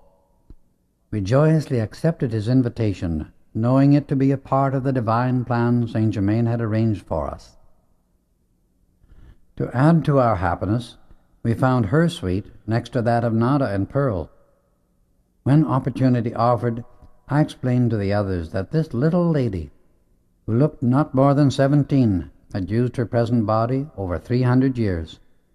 I almost strained the credulity of my friends, in spite of all Saint Germain had said and done, that they might become accustomed to the great truth and reality of the Ascended Masters and their work. The first evening we sat on deck completely at one with the great peace of the deep, for it was calm as a mirror, silvered by the beauty of a full moon. The next evening we spent in our suite listening to the instruction given by Leto. She explained how to lay the body down, leaving it consciously and at will. It was the simplicity and clearness of her explanation that made all comprehend everything so clearly and realize something of the possibilities of the attainment before us. "This training I am giving you," she said, "is most efficient, and I will show you the proof of it tomorrow evening." In Leto's radiation, everything seems simple, clear, and easy of accomplishment, for all imperfection or human creation was instantly consumed on entering her presence. Our joy and gratitude were very great when we heard that she was to instruct us during the entire journey. Again we marveled at the way all was prepared ahead for us by the mighty I Am Presence, working through the glorious Ascended Masters. This is their activity for and to the student, when he enters sufficiently into the light, the great ascending stream of life, where his eternal freedom always exists. As each of us said good night to Leto, it seemed as though a gossamer garment of light enfolded us, and the fragrance of heather, which had filled the room all evening, clung to us while we retired. We met at breakfast, and the radiance was even greater than the night before. During the course of our conversation, I asked her why we had been conscious of the fragrance of heather during her instruction. "In the 11th century," she explained, "I lived in Scotland, and during an experience of that life the memory of heather became very dear. Ever since then, at most unexpected moments, the fragrance of heather radiates very strongly, so much so that many times it is noticed by those about me." I observed that Leda wore a simple white garment, yet it gave the effect of having a glint of many colors shining through. She answered my thought about it immediately by saying, "This garment I am wearing is a seamless one, not made with hands, but precipitated direct from pure light substance, hence the glint and radiance you see. It will never soil or show wear. It will not be long until each of you will be wearing the same kind of garment. In the fully awakened, or what you call the ascended master consciousness, we never encumber ourselves with luggage of any kind, for in the ethers all about us is the pure substance from which we form everything, as we desire to use it. All we need to do is to bring it into form through holding the conscious attention upon our mental picture or visualized form. This creates a focus for the concentration and condensation of the electronic light in the ether, which fills all space everywhere. Our feeling, united with the mental picture, sets up a drawing activity, a magnetic pull upon the pure electronic substance. With this feeling there must enter a certain knowledge of how to raise or lower the vibratory rate in the aura around the electron, for the vibratory rate of the aura determines the quality and material of the precipitated article. When I use the term electron, I mean an eternally pure heart center of immortal fire, a perfect balance of light, substance, and intelligence, around which is an aura of lesser light that the scientific world calls a force field. The electron is forever changelessly perfect, but the force field or aura around it is subject to expansion and contraction, and this is the determining factor in bringing substance into form from the invisible into the visible. Because of the inherent intelligence within the electron, it becomes an obedient servant and is subject to the manipulation of the individual who acknowledges his source of life by his awareness of the mighty I Am Presence within himself. From this height of consciousness, such an individual, by a direct command of the intelligence within the electron, can release a wave of its fire to flow out and cause the force field to expand or contract at his will. This is the raising or lowering of the vibratory rate, and is the activity that causes the force field to register or become the quality of the material which he brings into physical form. For illustration, iron has a much lower vibratory rate than gold, and if one be precipitating gold, the force field around the electron would naturally be much larger in extent and hence contain more of the immortal fire than would that of iron.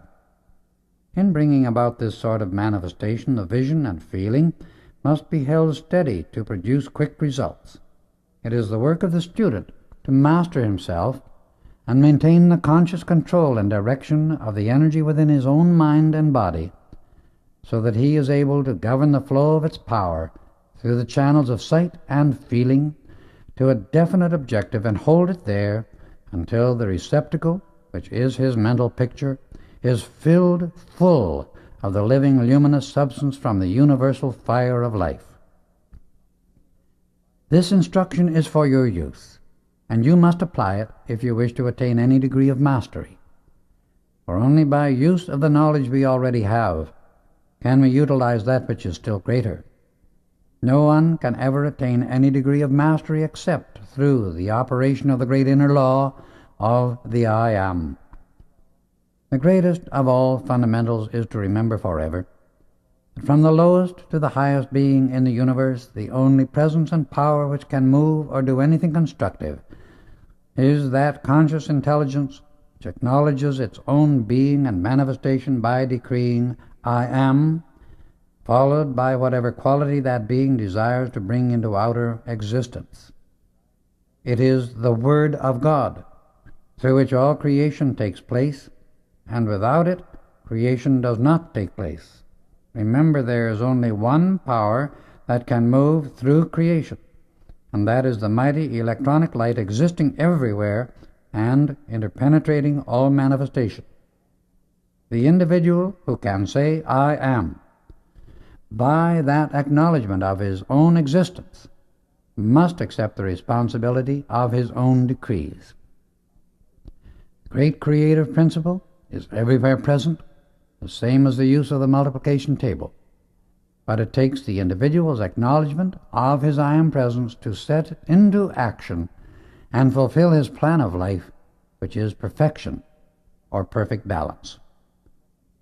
The personality or outer activity of the individual is but one focus through which the magic presence of the I Am acts.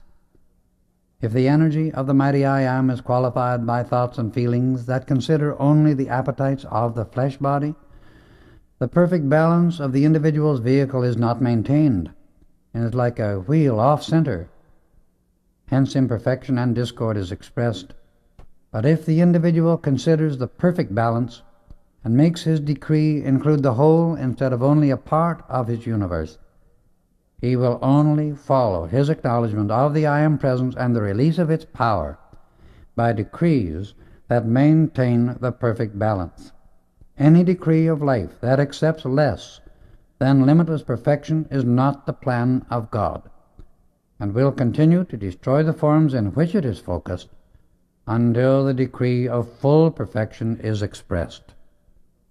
When the student understands this, he will keep joyously radiant and firmly conscious of only his mighty I Am Presence, never allowing his spoken word to go forth decreeing anything less than the perfection of life. From our height of consciousness, after having watched mankind for centuries in the struggle through self-created misery and discord, it is amazing how humanity refuses to understand why the minds and bodies of the race continue to grow old, decay, and disintegrate, and some of the most materialistic scientists acknowledge that the cell of which the physical bodies are made up is eternally immortal.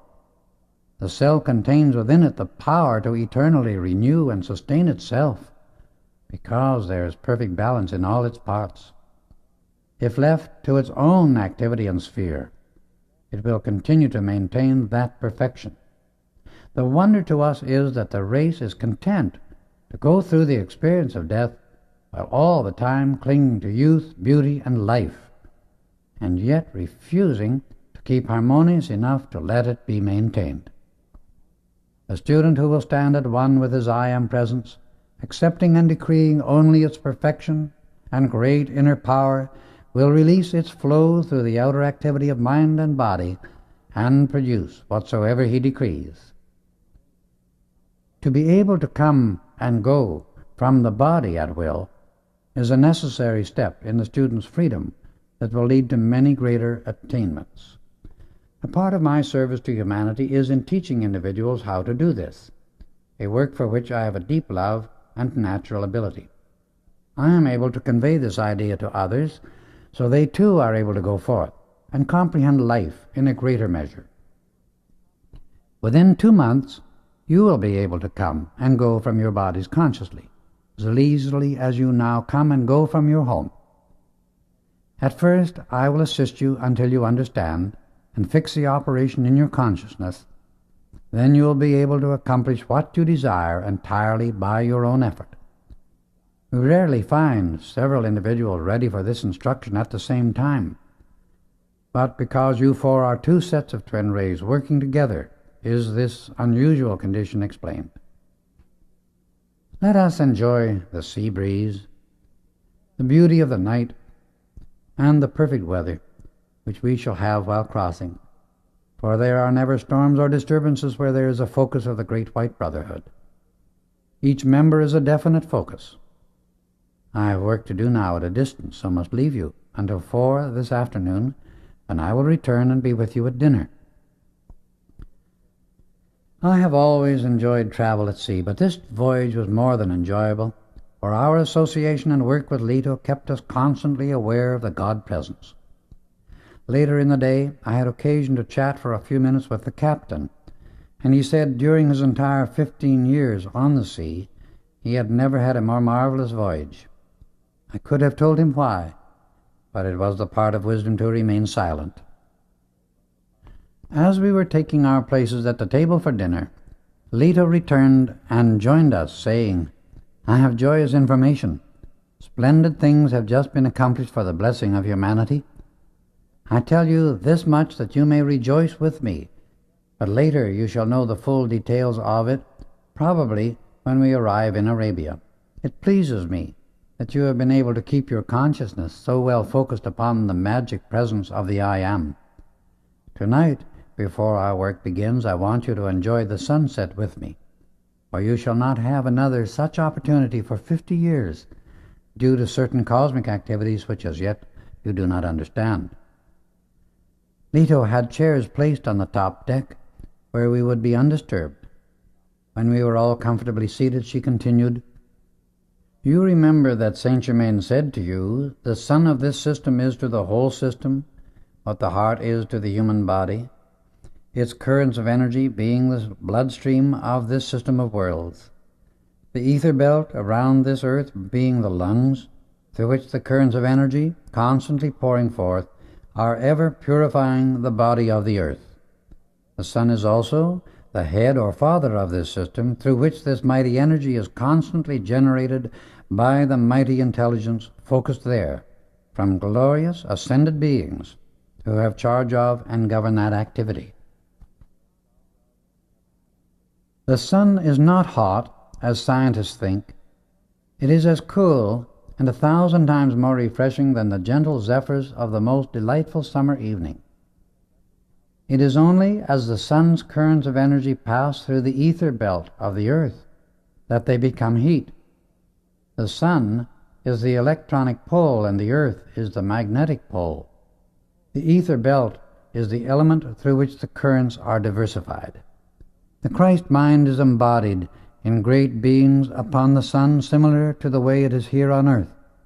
Always keep this in mind. God sent forth his rays individualizing himself in order to govern, regulate, and direct his activity through self-conscious beings. That is why we, as the sons of God, are given free will, choice. By recognizing and accepting fully this mighty God power, love, and intelligence anchored in us, we become able to express more and more of the full power of God in conscious action. Only the most advanced students realize that there are mighty beings, as much beyond the Lord of the earth as the Lord of the earth is beyond the ordinary mortal. Now, each of you withdraw the consciousness from your body and place it fully upon the sun. Partly close your eyes and then wait.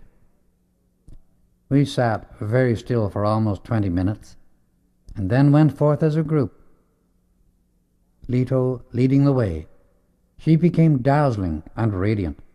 Deeper and deeper we entered into the intense light of that great focus of cosmic light, and presently became aware that we were approaching the globe itself.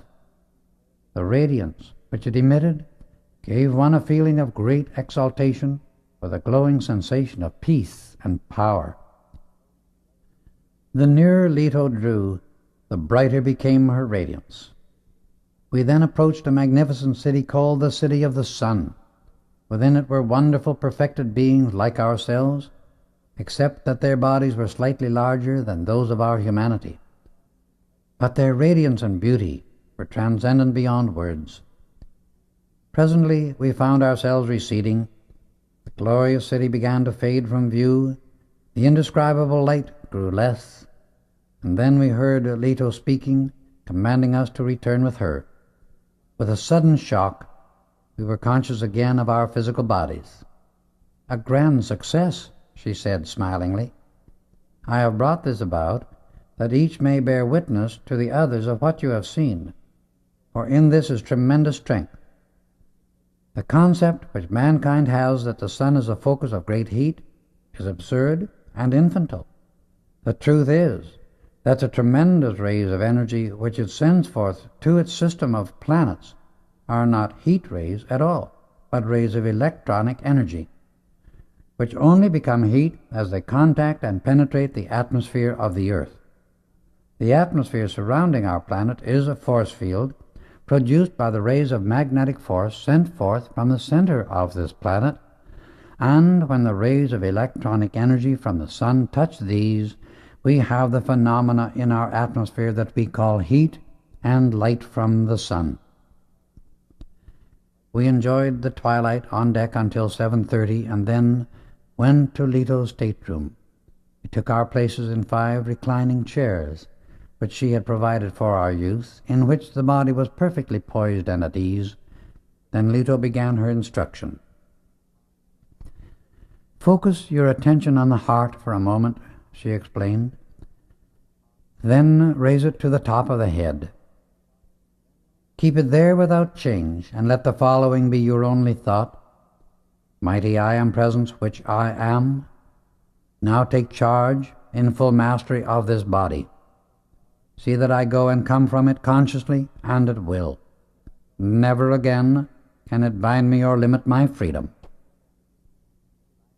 It could not have been more than 3 minutes until we stood before our bodies, free, consciously free, in bodies of substance, but finer than that of the physical body. In these we were more clearly alert and free than we had ever been in the physical.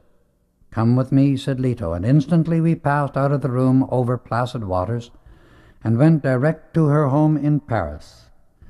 We saw and greeted her master. Then we continued our journey to the home of the Brotherhood in Arabia, which we visited later. When we returned near our bodies, she spoke again. "Wait, we are going to do this consciously," she directed. She went to each body as it lay in the chair and touched the forehead. Immediately the body stood up, yet looked as if asleep. Then she gave the necessary direction, which I may not give here, and we were again fully conscious in our bodies. The whole experience was different from anything we had ever lived through before, and it left us with a certain indescribable confidence that we could do it again. We tried to thank her, but she raised her hand for silence. Love serves because it is the nature of love to give. It is not concerned with, nor does it expect, acknowledgement of its gifts. However, your gratitude is beautiful and well known to me. Just try to become the love that does not wish to possess, for then love is truly divine.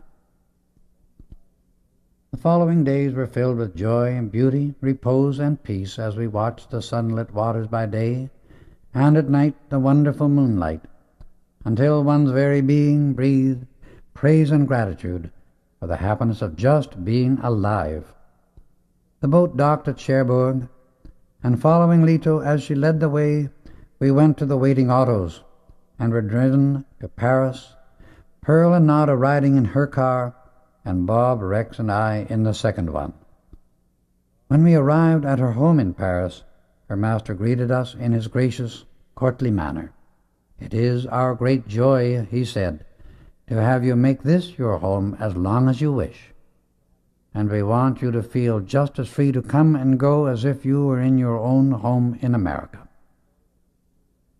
The next few days we spent with these blessed masters, learning many wonderful things and receiving some insight into the marvelous work of the Great White Brotherhood. Its stupendous power, inner working, and accomplishment simply staggered the intellect of one unaccustomed to this kind of knowledge. We were placed under definite training, and Leto, after finishing our instruction for the day, showed us the places of interest in the afternoon. Not a moment was wasted, as she said we were to leave soon for Arabia, and that she expected the call within a week. While visiting the Louvre, Leto showed us a painting by a young artist who had painted a picture called The Union of Two Souls. It was intended to portray the union of the twin rays, and was a marvelous conception, a wonderful work of art. "We are watching," she said, "for an opportunity to see if this artist can be awakened to the inner wisdom after having received such an interpretation of his idea. In the midst of his work, he unknowingly shut the door to the inspiration he had received at the beginning, and my master, seeing the need, gave the necessary assistance, which re-established his contact with his divine inspiration and enabled him to complete the picture. It was unknown, of course, to him, but the marvelous painting you see before you was the result. Often, an artist, musician, writer, inventor, and many other individuals doing creative work are given such assistance from the ascended masters, of which those receiving the help know nothing. This sort of activity is one way in which we work impersonally. We attended one meeting of the Great White Brotherhood, to which the members came from all over the world, among them being Gaylord's friend, whom I had met when Gaylord was abducted to Paris. It was a never-ending source of joy to know of the important work being accomplished by the members of the Great White Brotherhood, entirely unknown to the outer world. Many sincere people who wish to live the constructive way of life are members of this brotherhood at the inner levels, long before they become aware of it in the outer senses. The time arrived for our departure, and Lita was to conduct us to the east. We said good-bye to her blessed master and drove to Marseille by car. We went direct to the steamship office of the Messagerie Maritime Line. As we entered, a tall, fine-looking man in Arabian dress came out and bowed before Leto. "Your Highness," he said, "reservations are on the steamship Mariette Pache. This envelope contains the necessary papers. Your accommodations at the usual place are in readiness. Can I be of further service?" He touched his heart and forehead, and Leto, returning the salutation, gave him a sign which we recognized as belonging to the Great White Brotherhood. We knew by that he was one of the brothers. We returned to the auto and were taken to what proved to be a private old hostelry, quaint but spotlessly clean, and the accommodation good. Leto told the driver to call for us at 9 the next morning, and I must confess I was greatly interested to know why she was addressed as Your Highness. Promptly at 9, we entered the autos and were driven to the pier, Leto telling the drivers to return to Paris. As we boarded the ship, our entire party was shown great deference, and our accommodations were truly palatial. We had a delightful trip on the deep blue waters of the Mediterranean, and finally docked at Alexandria. Leto again led the way to waiting autos, and after driving for about 20 minutes, we entered a walled enclosure and stopped before a beautiful home built in the Moorish type of architecture. A youth in Arabian dress admitted us and led the way to a circular room. A tall, beautiful woman, who looked not more than 20, yet whose eyes held deep wisdom, came forward and greeted us graciously. Leto presented her to us as Electra. "Beloved sisters and brothers," she said, "I have been expecting you, and you are most welcome. Please accept my humble hospitality now and at any time that you are in Alexandria. You will honor me to make this your home. Your beloved master was here yesterday and asked that you remain for 2 days. At the end of that time, a boat will take you to a place on the coast of Arabia from which you will drive to your destination." She then touched a set of exquisite chimes. The youth returned and showed us to our separate suites. During our conversation at dinner, we learned something of Electra's family. Her father was an Englishman and her mother was a Frenchwoman. Someone asked how long it had been since they had passed on, and she replied, 125 years ago.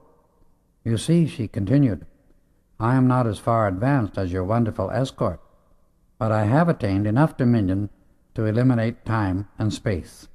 "Electra," said Leto, "is far advanced and is doing beautiful work, as you will see later. While we are in Alexandria, we shall see the places of interest, and we shall spend the next 2 days enjoying ourselves." We were very much interested the next morning in sightseeing.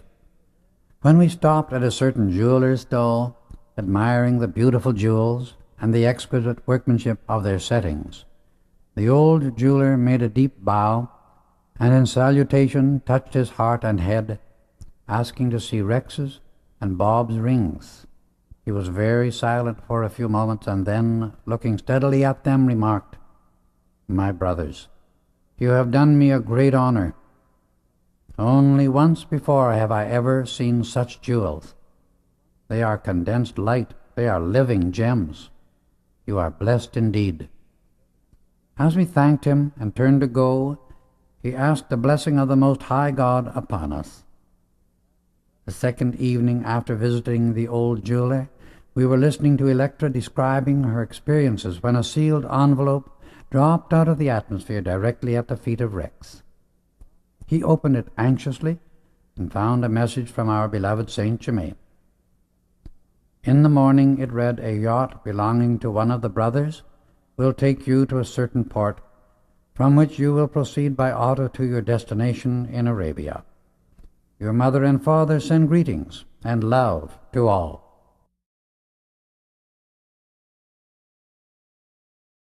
The next morning Electra accompanied us to the yacht, a beautiful, graceful boat, as trim as a greyhound. "I shall expect you on your return before you go to India," she said, as she bade us goodbye. When we went aboard the yacht, we had another surprise, for its owner was none other than Gaylord's friend, the brother who met me at the boat when I arrived in Cherbourg, while Gaylord was being held captive. Our entire journey was well prepared at every point, with much comfort and convenience. One can scarcely realize the joy of these activities unless he has experienced something of this sort. As soon as we were well out at sea, our host gave us his undivided attention. "I have just received a letter," he said, "from Gaylord, who is still in South America. He is completing certain work there and asked to be remembered to everyone. He says he hopes to see you before many more weeks have passed. Until then, his love is ever enfolding you."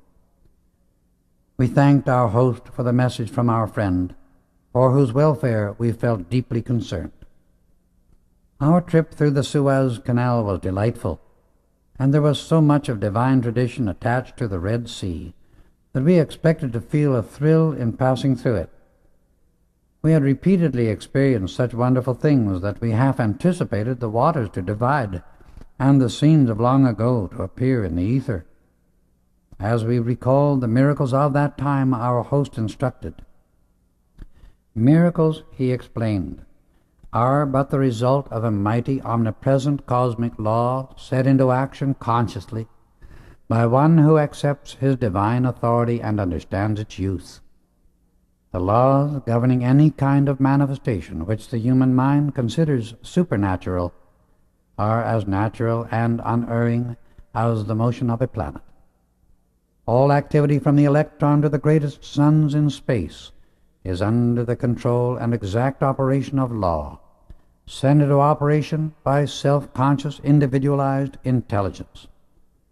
When an individual understands and applies the great law governing manifestation in form, he can and does produce exact results. So, truthfully speaking, there are no miracles. Miracles are but the effect of the application of law by an individual to bring about a specific result. All may learn to do this if they desire it strongly enough and will discipline the outer activity of thought and feeling. We reached our port and were met by machines to take us the rest of the way. Our host accompanied us to the Arabian retreat and gave directions for his yacht to remain until we returned. We had dined before leaving the yacht, as it was late in the afternoon when we reached the port. Leto explained that we were to travel during the night in order to be unobserved through this part of the country. We traveled through many strange places and arrived at our destination just before daybreak. We came to a stop before the little hut that Gaylord had described to us, near the foot of a hill. How we were able to reach it by auto instead of camels we did not know, nor was it our business to inquire at that time. We knew we were guests of a mighty presence and power, and our duty was to remain silent until information was volunteered. Curiosity on the part of a student is inexcusable in spiritual training, and must be completely eliminated from the consciousness before certain understanding, power, and experiences are permitted to be given him along the path to mastery. Unless it is completely consumed within the personality, it is a wide open door through which the sinister force can act at any moment and cut off the further progress of the advancing student. Whenever it was necessary, all that we needed to know was explained, without our asking. Dawn was just breaking as we reached the hut, and immediately a tall man in an indigo cape came out to bid us welcome. He greeted each one cordially and requested us to return to our autos. Then, had a cataclysm occurred, we could scarcely have been more surprised, for directly in front of us the earth opened, revealing a sort of jaw-like entrance made of metal large enough to admit our cars. This led on to a well-paved road with a downward incline. The jaw was controlled by powerful machinery, and when it closed after us, a few moments later, it was to all appearances simply the floor of the Arabian desert. As our cars entered the roadway leading down, the surrounding walls became flooded with that soft white light which we knew so well, and which the ascended masters always used for illuminating tunnels, caves, and all subterranean passageways. We traveled along slowly for about 20 minutes, and then entered a circular room nearly 200 feet in diameter. In this place, all equipment was kept for the automobiles and attendants provided, ready to render any service required. The brother in the indigo cape alighted and led the way to what proved to be an elevator. We entered, descended for about 370 feet, and came to a stop, entering an enormous chamber with huge columns almost 300 feet high. These great columns were heavily covered with hieroglyphics, inlaid in marvelously beautiful colors. We found later that it had been the foyer to a large government building. Our guide led us through this chamber to a great arched doorway that opened at his command, admitting us into another chamber that was beautifully decorated. Its ceiling was arched and very ornate, supported by a single colossal column in the center. This second room must have been at least 200 feet each way. Brother of the indigo cape broke the silence. "This is one of our principal council chambers," he explained, "which we often use as a banquet hall. Beloved sisters and brothers, you who are not yet formally admitted members of our order, are the first students ever admitted to this very ancient retreat, without having been fully accepted into the outer activities of this branch of the Great White Brotherhood. But I assure you, your credentials are quite sufficient." With these words, he threw back the cowl of his cape, and our blessed Master Saint Germain stood before us. We were thrilled and felt immediately quite at home. "You will now be shown to your quarters, and after having refreshed yourselves and donned your seamless robes, come to me here." A youth and maiden appeared and showed us the way to our rooms. Later, when we returned to the council hall, a number of the brothers had already arrived and were talking to Saint Germain. "In 7 days," he explained, "an international council of the Great White Brotherhood is to be held in this retreat. The greatest of our members will be here, as this kind of council is only called every 7 years. On this occasion you will be made members of the outer body as well as the inner. Please be seated, for I wish to give you information concerning the city you are now in." He then gave us another wonderful discourse, and it made us marvel at what a place of wonders this earth is, let alone the rest of the universe. At one time, he explained, this city was at the surface of the earth. Certain of the ascended masters knew a cataclysm was threatening, and sealed a portion of it for future use. In the catastrophe that followed, it sank deep below the original level and was filled in and covered over by the sand from the surrounding land, which had become a desert. The tops of the highest buildings are in some places fully 125 feet beneath the surface.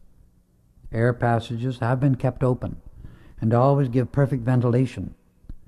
Within this subterranean city have been perfected some of the most wonderful achievements in chemistry and invention that the outer world has been privileged to receive. Whenever this has occurred, some worthy man or woman has been found through whom the world has been privileged to receive these blessings.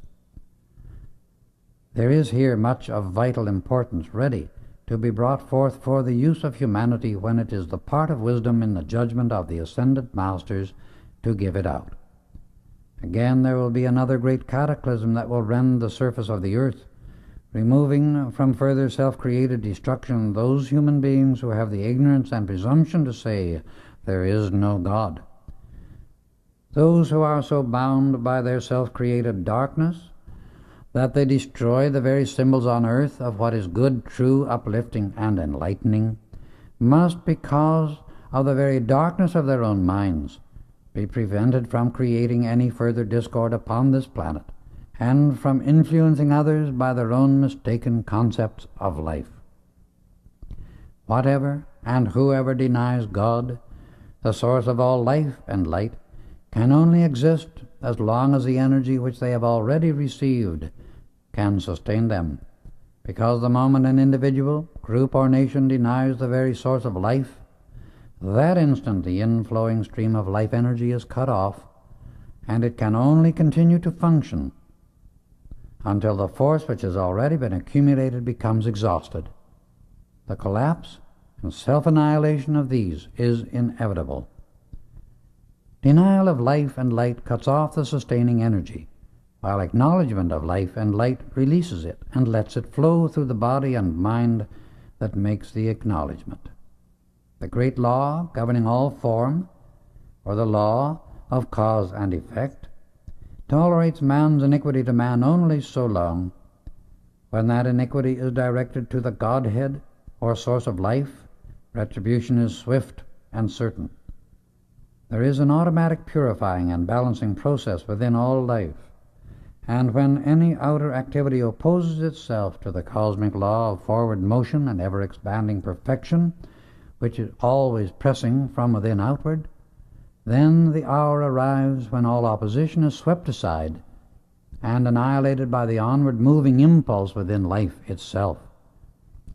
When those ruling a nation turn from God, destroying all that calls attention to the light of Christ, it means the end of that government and group is close at hand, because it causes a certain cosmic activity to be released upon the planet which sweeps them out of existence. The human intellect acquires many peculiar kinks in its thinking, and one of the most disastrous of these is the activity of human consciousness that refuses or forgets to love and thank life, the mighty I Am Presence, for the blessings life is constantly bestowing upon mankind and this earth. The average human being lives life after life without once loving or thanking his own mighty I Am Presence for the energy which flows ceaselessly through his mind and body, for the substance he uses in his body and world, or for the hundreds of good things by which he is constantly surrounded, which he uses and enjoys, and yet gives nothing of himself in return. Many people carry a feeling of personal grudge against life, blaming it for their suffering and failures, when even a very small amount of gratitude and love poured out to the I Am Presence within each human heart would transmute every discord into peace and love, releasing the perfection of life into the outer activity of the individual. Human beings find plenty of time to love dogs and cats, food, clothes, money, diamonds, people, and 1,001 things. But it is very rarely that an individual takes even 5 minutes out of a lifetime to love his own divinity. Yet he is using every second its life and energy by which to enjoy those things. Even those who think they love God give almost no acknowledgement to the mighty I Am Presence within themselves, and no gratitude goes up to it for the good things that come to them in life. It is not that we should not pour out love to things in the outer activity, but we should certainly love the divinity within first and more than any outer thing or personality. It is this very life and consciousness by which we exist. Happiness cannot exist except when love is pouring out. This is life's law, When people are loving something or somebody, they are happy. Even a miser is happy when he is loving his gold, because he is pouring out a feeling of love to the thing he tries to hold. What he is really trying to hold is happiness, but he does not realize that the feeling of happiness is not contained in the gold, but is in the pouring out of love from himself. In that outpouring, he lets life flow uninterruptedly and harmoniously.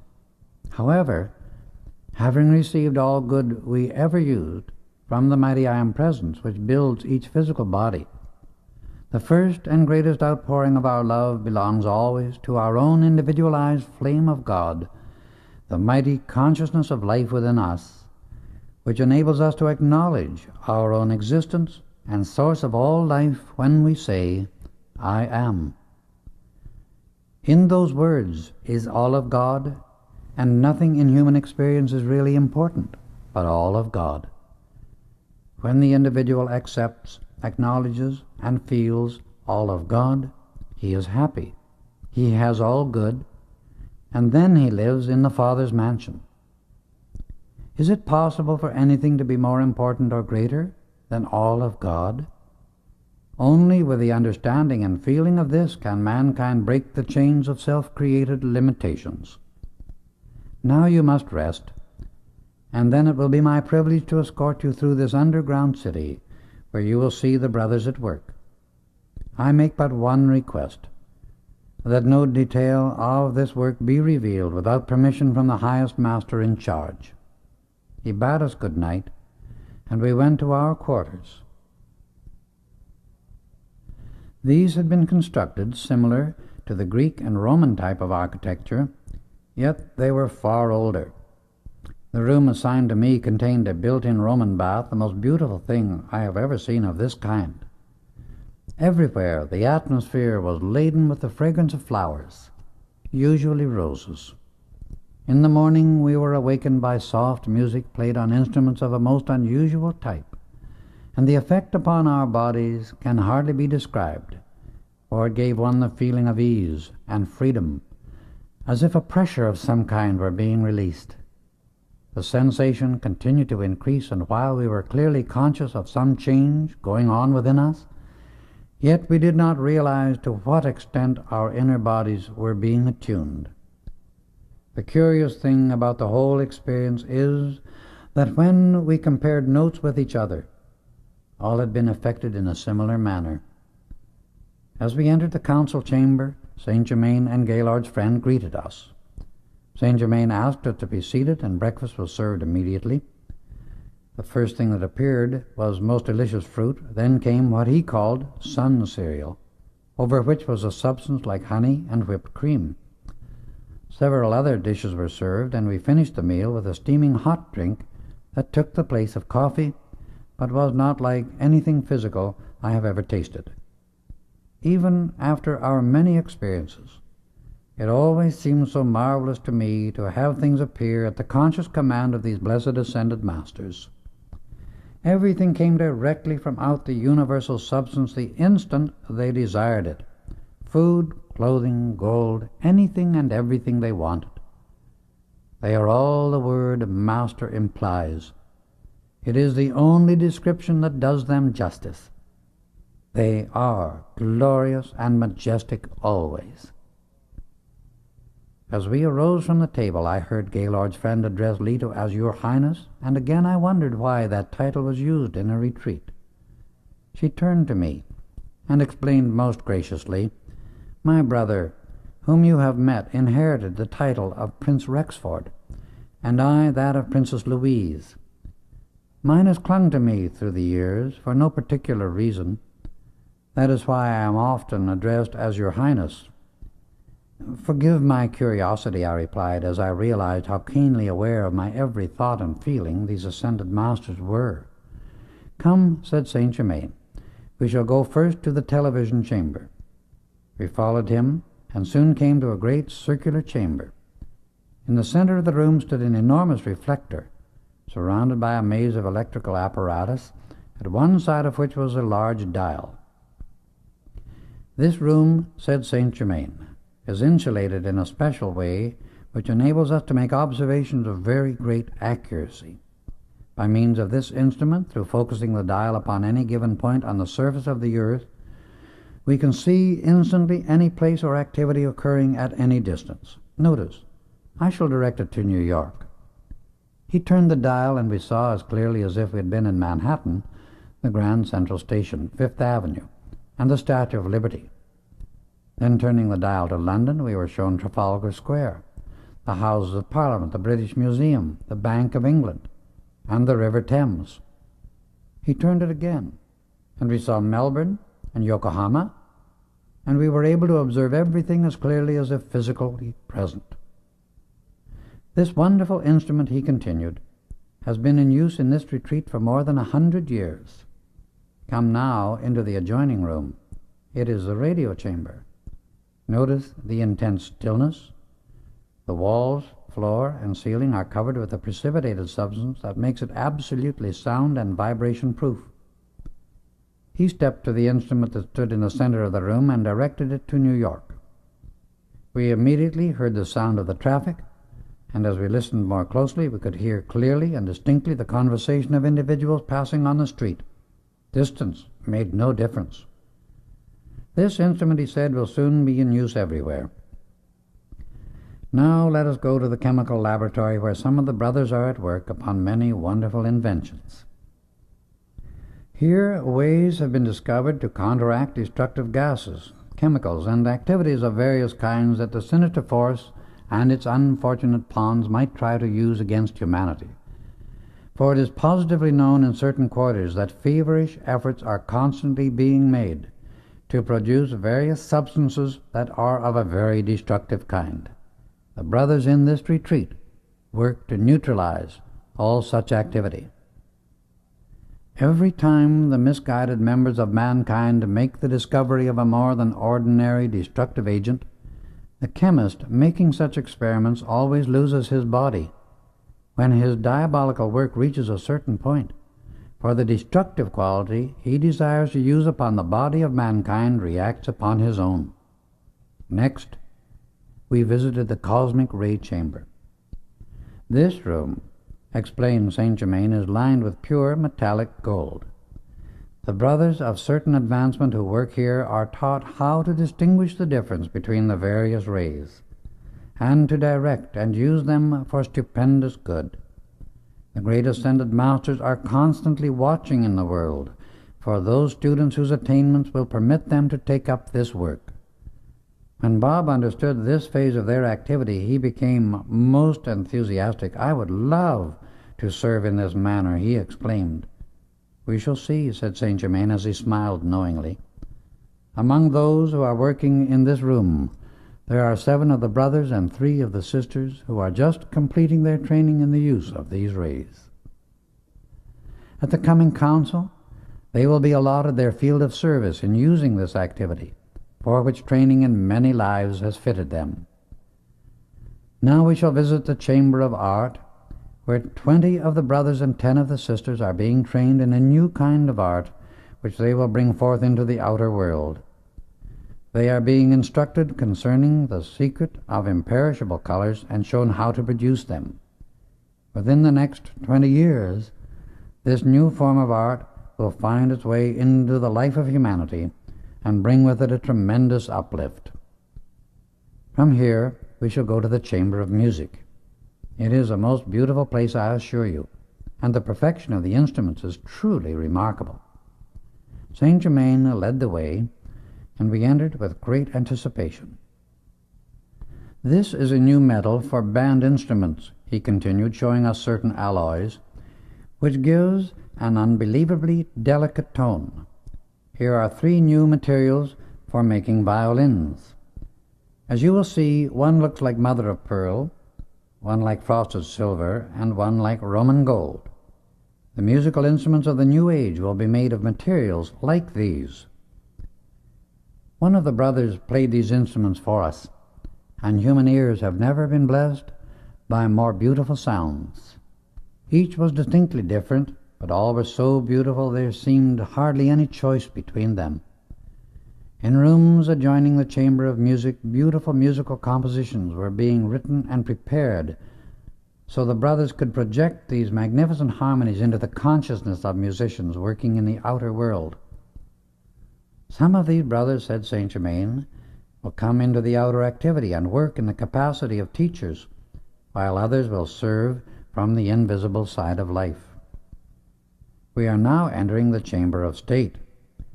Here training is given in the higher forms of statecraft and national government. Some 40 of the brothers are being trained, as you see, in the right use of this knowledge, and are also being shown how to project it to others who are already in official positions.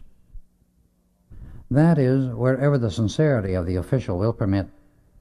10 of these wonderful brothers will go forth in person and serve by being elected to governmental positions in the usual way. 5 of them will go to the United States of America. During our visit to these various rooms and the explanation of the work the brothers were engaged in, we felt this the most wonderful education of our lives. It was such a relief to know that notwithstanding all the distressing outward appearance of the conditions in which mankind finds itself today, the power of the mighty I Am is doing everything possible to bring enlightenment and relief to mankind. It lifted our hearts and hopes to the height of expectation, for great good to all mankind in the near future, at least for all who desire the constructive plan of life. We were shown secret chambers of riches untold, others of records so old it seemed almost inconceivable. Some dated back to the advent of man upon this planet. When we returned to the council chamber, we found we had been gone 8 hours. Not once in all this amazing subterranean city did we find the least particle of dust, dirt, or confusion of any kind. Everything was in a most wonderful state, perfect and spotless. We marveled at this, and Saint Germain explained the law concerning it. This perfect cleanliness is maintained by the conscious use of the great cosmic rays, and within the next 100 years, hundreds of housewives will be using the violet ray to keep private homes in the same wonderful state. Oh, that humanity might realize quickly what glory, freedom, and blessing stand ready for their use at every instant when they hold to wonderful ideals unwaveringly, tenaciously, rely upon the mighty I Am Presence, and know it is the only real power of permanent accomplishment. Suddenly we felt a tremendous vibration, and looking around us, saw 5 of the ascended masters had arrived from India. For the men wore turbans. There were 2 ladies and 3 gentlemen. As we were presented to them, we were surprised indeed, for 1 gentleman and 1 lady were 2 of whom we had heard much. The gentleman came up to Rex, Bob, and myself, the lady to Nada and Pearl, and extended a most gracious invitation to be their guests as long as we were in India, and consider their home ours at any time. "Will you," said the gentleman, turning to Gaylord's friend, "come with these friends and bring them to us as our guests when they are ready to come to India?" "I shall be most happy," he replied, "to accept your invitation and take them to Bombay in my yacht." Saint Germain then asked us all to be seated, that we might enjoy another precipitated dinner. The entire meal seemed more delicious than ever. We listened attentively to the work being planned and the reports of what had already been accomplished. For the first time in my life, I realized how very little the outside world knows of this true inner activity, and how puny human achievement becomes in relation to that which is accomplished by these ascended masters, who are expressing their full freedom as sons of God. It is fortunate indeed that there are infinitely more magnificent ways of life than our humanity is now experiencing.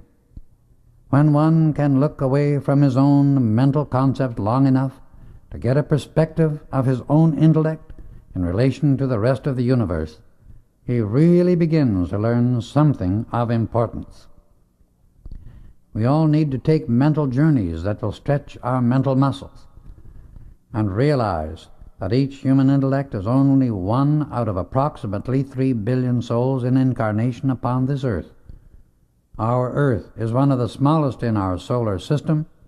Our system is only an atom in the galaxy to which we belong, and there are galaxies of galaxies.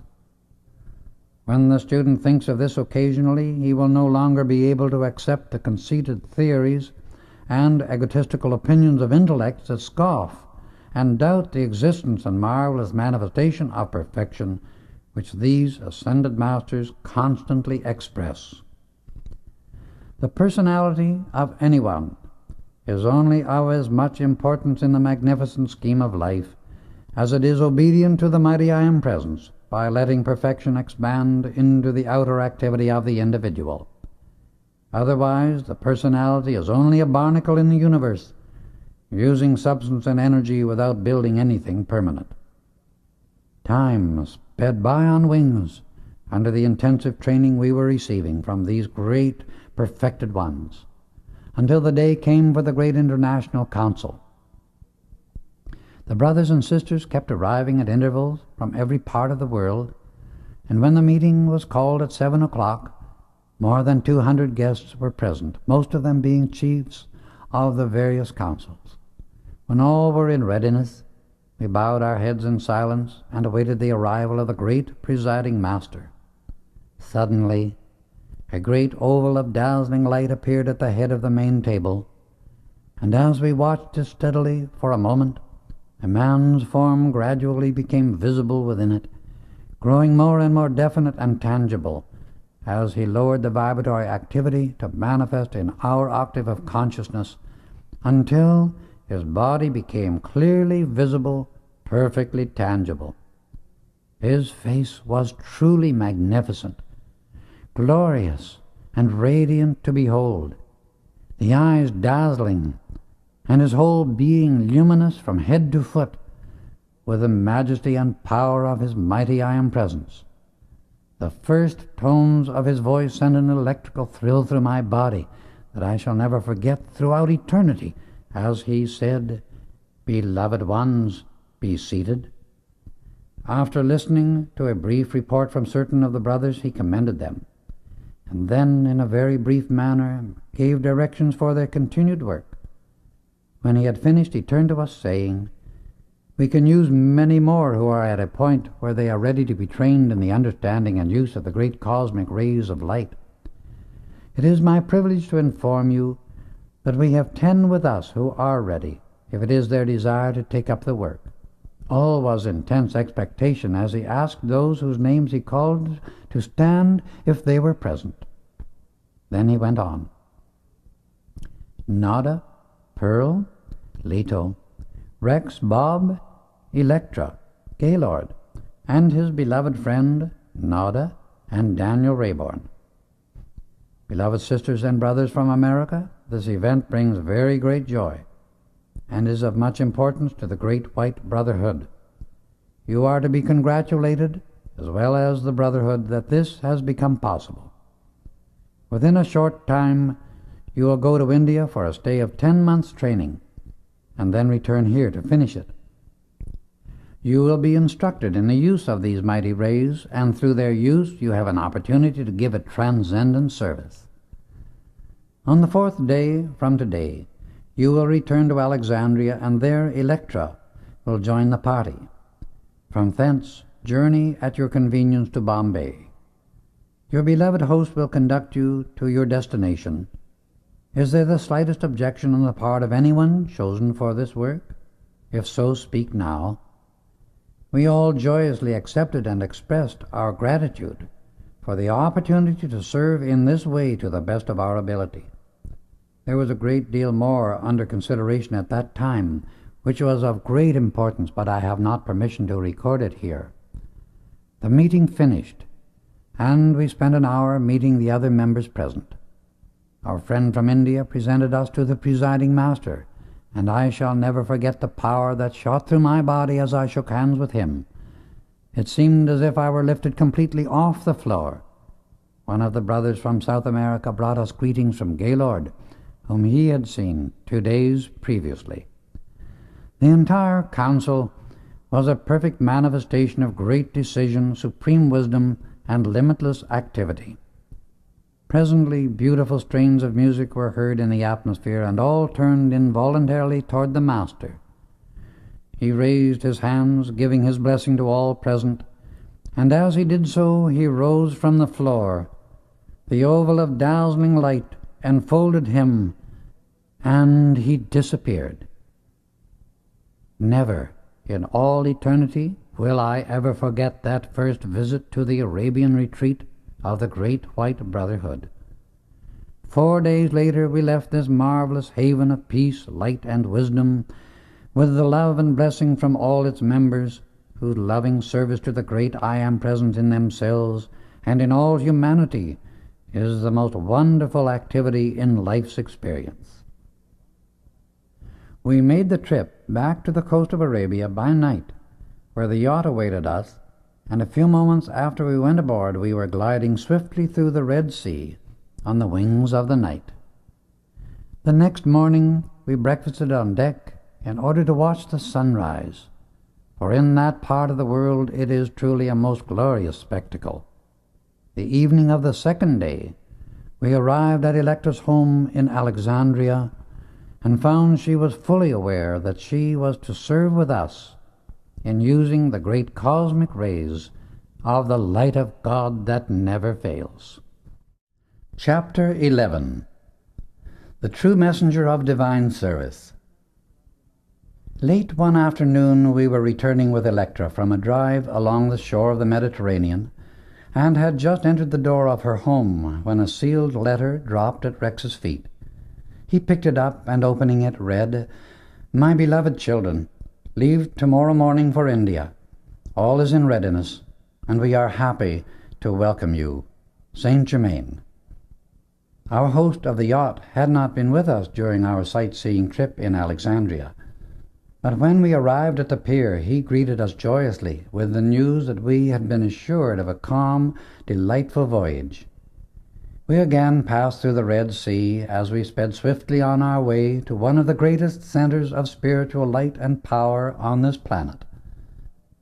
Leto continued her instruction during the entire trip at Saint Germain's request, that Bob and Rex might reach the point where they could come and go from the physical body, consciously and at will. By the 5th day of our journey, they had become quite proficient, and, like most young people, wanted to experiment often in using their newly evolved powers. This Leto would not permit. There must be a very great sense of spiritual honor and integrity, she explained, in regard to the use of these mighty powers of the I Am Presence. For the great law of being does not permit them to be brought into our outer use except where it is for the accomplishment of permanent good. We must be aware at all times that whenever we use the life, substance, and power of this universe for the mere gratification or pleasure of the senses, only misery and destruction can be the result. The mighty I Am Presence works ceaselessly to build, release, express, and constantly expand perfection in all its creative activity, and permanently maintain love, peace, and constant service to all. If the sensations of the body and the outer activity of the mind are permitted to run riot and interfere with the divine life plan of the individual, disaster and failure are the result. The true student of light never uses his powers for the amusement and gratification of the senses, for exploitation of anyone's personality, nor to make money by producing phenomena. The Ascended Master's way of life is to give. First, love and adoration to his own mighty I Am Presence, and then expand love and perfection by pouring it out to everybody and everything. To send out divine love without limit all the time is the whole of the law applied. If mankind could only understand this, the individual would realize that he must pour out this flame of divine love before the perfection which he desires can flow into his world and release things into his use. Divine love is a feeling, an actual ray of light which flows out from the flame within the heart. It can be sent forth so powerfully that this ray of light substance is both visible and tangible. It is the most invincible power of the universe. Use it, beloved ones, without limit, and nothing is impossible to you. By temperament and training, Leto was a calm, sweet, marvelously poised teacher. But we were amazed at the power she could release when she wished to impress a certain understanding of the law upon our consciousness. She was not accustomed to the boyish pranks of Bob and Rex, but she soon made it unmistakably plain to us all that no boyish pranks played any part in the operation of these great cosmic laws. The cosmic law acts, she continued, wherever the thoughts and feelings direct and qualify the energy, and it is no respecter of persons, places, conditions, things, motives, ignorance, nor knowledge, any more than is a current of electricity running through a motor or dynamo. If you turn on the power, it acts according to the direction given it. This is a point that many students do not seem to comprehend or do not wish to take the responsibility for.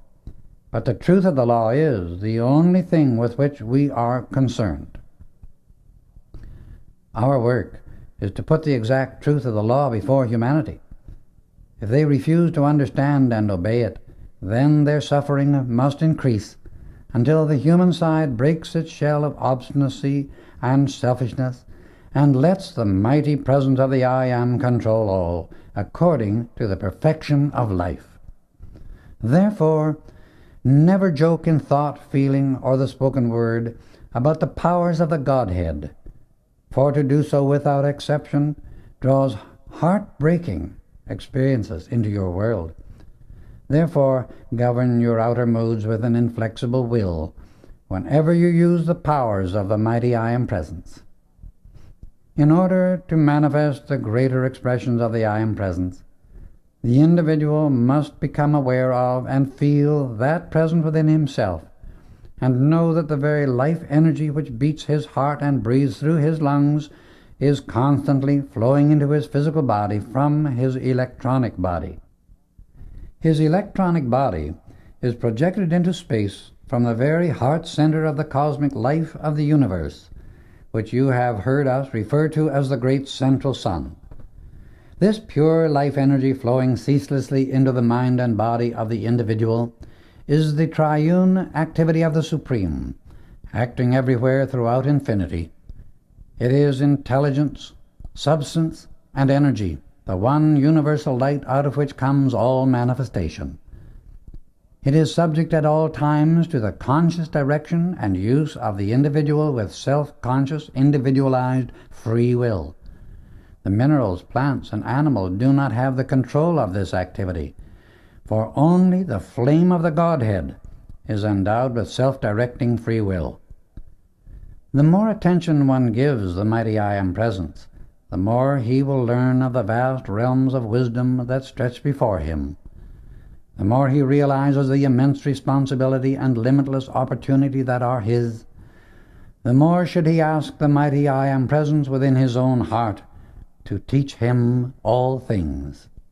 If one wants wisdom, he must turn his attention to the only source of wisdom, the mighty I Am Presence.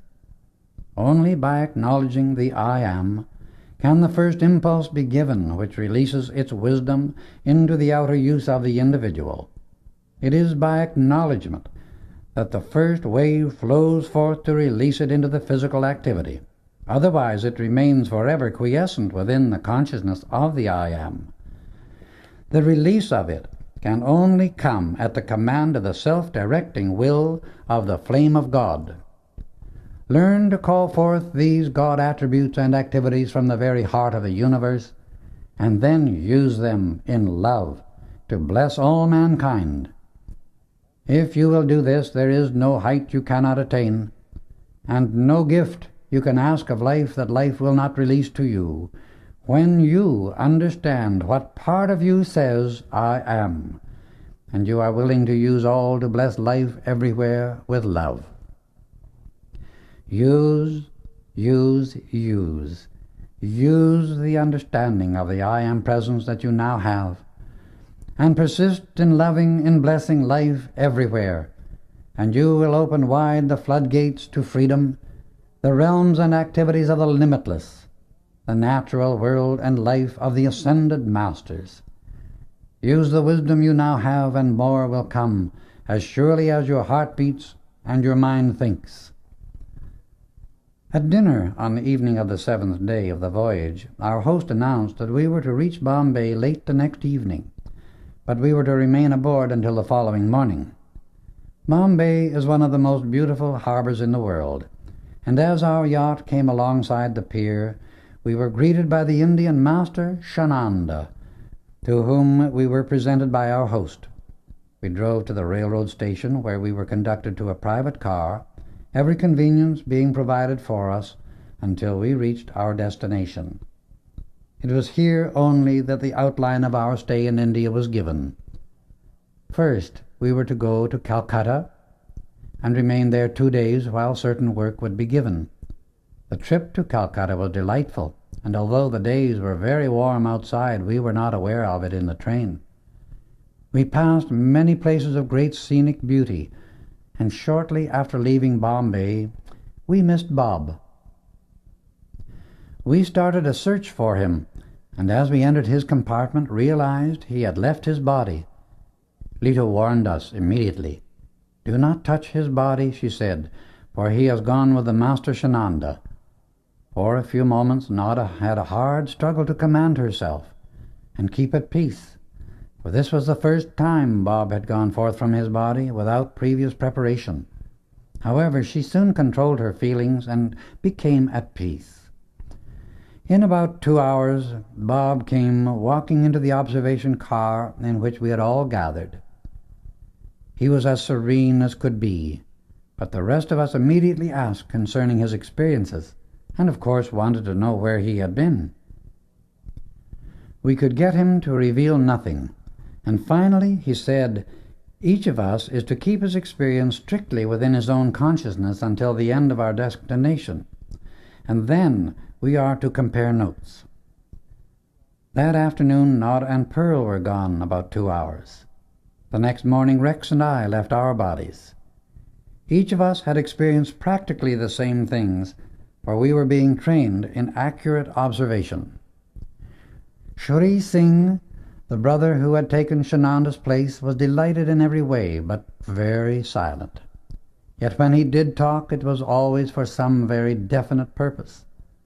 The day we arrived in Calcutta, Shananda reappeared to us, and when we had become seated at dinner, with his magic radiant smile, remarked, "I congratulate each of you on the fearless way in which you are able to leave your bodies and go forth strong and free. It means great enlightenment for all, as well as the entering into a tremendous field of service. Leto, my sister, you are a most efficient instructor, and your work with these students is remarkably well done. It is only in this freedom, my friends, that you are permitted to know, feel, and experience the full use of the cosmic rays. You are now in a position to receive the full benefit of your training with us." Electra and our host of the yacht were silent, but very careful observers of all that had taken place, and were no doubt being trained in the same way. We felt keenly the intensity and power of the instruction, for everything we did had a definite objective and purpose. We arrived in Calcutta and drove rapidly for about half an hour, finally coming to a stop in front of a beautiful building situated upon a prominence in which was evidently the best residential section of the city. Shananda led the way into the building, which he told us was secretly owned and maintained by the Great White Brotherhood. The interior was a perfect dream of beauty, typical of many of the marvels in India. It breathed the wisdom, light, and purity of ages of perfection. We went immediately to the council chamber on the 2nd floor, where we found the Brotherhood already assembled. We noticed seats had been left vacant at the head of the table of honor. Shananda led the way to these seats and took the head himself. It was only then we learned that he was the head of the Indian Council. As soon as all had assembled, The business part of the meeting was called, and some of the ascended masters were asked to give their protection to certain Englishmen in India who were sincere in their desire to bring about greater good. They also arranged for protection to be given a group of lesser brothers whose desire to do right was sincere and who were giving good service, but who did not always use the greatest discrimination in the outer activity because their zeal exceeded their wisdom. After the meeting, we were presented to all the members and spent a delightful social hour. We motored back to our private car and found it had been run out on a spur of track into surroundings that looked like a flower garden, with a beautiful fountain playing just outside the windows where we dined. We commented on the ability of Shananda to have the beautiful always expressed to us, and with one of his smiles that ever gave one the sense of sunshine, he replied, "It is really much easier to express the beautiful, because it is natural, and the true expression of the mighty I Am presence within everyone. When anyone truly accepts this glorious presence, and feels it as the Godhead doing all things through and for him, the rest of his activity must conform to its marvelous beauty and perfection. The full acceptance of the mighty I Am presence by the individual always commands and governs all outer experience harmoniously. It is only when one truly and fully accepts this glorious God presence within himself that he becomes a true messenger for divine service. Then, as the perfection of the mighty I Am presence begins to be released in a greater degree through the outer activity, all the courage and assurance comes through, for at last the personal self sees and feels the mighty inner presence, knowing its full power, majesty, and mastery. The next day we were taken to one of the ancient temples, in whose subterranean chambers is going on a work undreamed of by the outer world. That night at dinner, Shananda told us we were to leave for Darjeeling early in the morning, and that we were to eat breakfast en route. The scenery was gorgeous, and the sensation of watching the giant snow-capped mountains come closer and closer as we gradually climbed in altitude was fascinating. But we soon began to feel the change, for we had risen more than 7,000 feet. We arrived at the top of our climb just in time to see a glorious sunset in a very clear atmosphere. In the distance, we could see Mount Everest and the other famous peaks of that glorious range. The majesty, towering presence of these mountains and the mystery of the ages that shrouded their past made us all feel a deeper longing than ever to reach to the inmost heart of the great eternal wisdom, to feel ourselves a part of it, and to be able to pour forth its blessings to all mankind, that they might be happy also. "I want you to stay here tonight," said Shananda, "and see the sunrise from this particular spot, as it will be many years before we shall see it again in cooperation with a certain cosmic activity that is taking place at this time. It is the first time in 70 years that these two activities occur simultaneously." At 3 o'clock we arose and mounted our little ponies, which took us still higher up the mountain to a point where we could see the sunrise to best advantage. We reached this place just as its radiance began to grow brighter. In a few seconds great rays of light of every conceivable color began to shoot into the sky, and continued for fully 10 minutes. It was as if light itself rejoiced in the mighty presence of life. Then, as the great golden disk came into view, a quivering, sparkling radiance pierced our flesh and penetrated into the very centers of our bodies.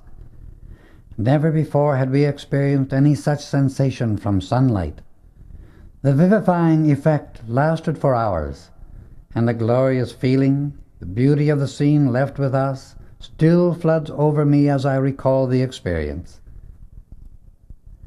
One knows, after such an occurrence, that the mighty master intelligence of the universe is still at the helm and guides the destinies of our earth and humanity, notwithstanding all outer appearances of chaos to the contrary. You have felt within your bodies, said Shananda, a slight action of the mighty cosmic rays that have been directed to earth at the present time by great cosmic masters who are giving transcendent assistance in this cycle to humanity in its outer struggle.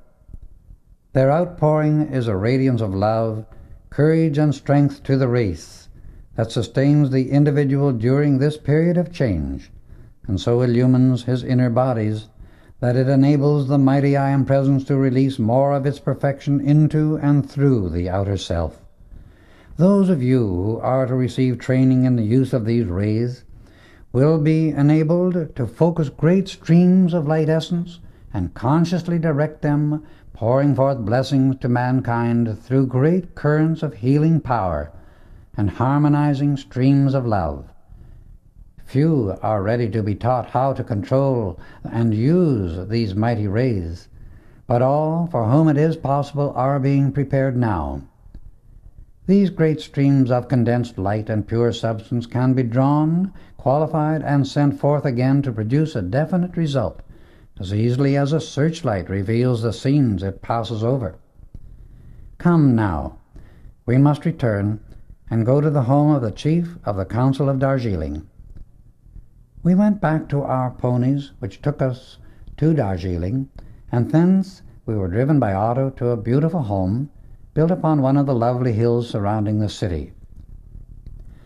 The grounds were filled with stately trees, and the view over the country that lay below us was one of the most beautiful on earth. We were ushered in and presented to the head of this branch of the Great White Brotherhood. He was a tall, handsome man, with piercing dark eyes that seemed to look clear through one, but when there was no intense feeling being expressed, they were as soft as those of a fawn. To our surprise, he did not wear a turban, but his soft, beautiful dark brown hair waved slightly and fell to his shoulders. He was very gracious and gave us a most loving welcome. Glorious peace clothed him and his surroundings, filling the entire place with his wonderful radiance. He inquired about our trip, asked if we had enjoyed the sunrise from the mountain, and invited us to dine with him that evening. He talked very freely and told us many wonderful things about India. He repeated for our enjoyment many legends about the Himalayan mountains, and one in particular about the holy caves within the heart of this mighty range. His discourse was fascinating and instructive beyond words. Some of these caves, he said, you shall see while you are in India, for I know you are interested in the ancient records of mankind, and in one of them, the most ancient records upon this earth are still held in safekeeping. These records are not brought forth into the use of the outer world at the present time because of the lack of spiritual growth and understanding of the people.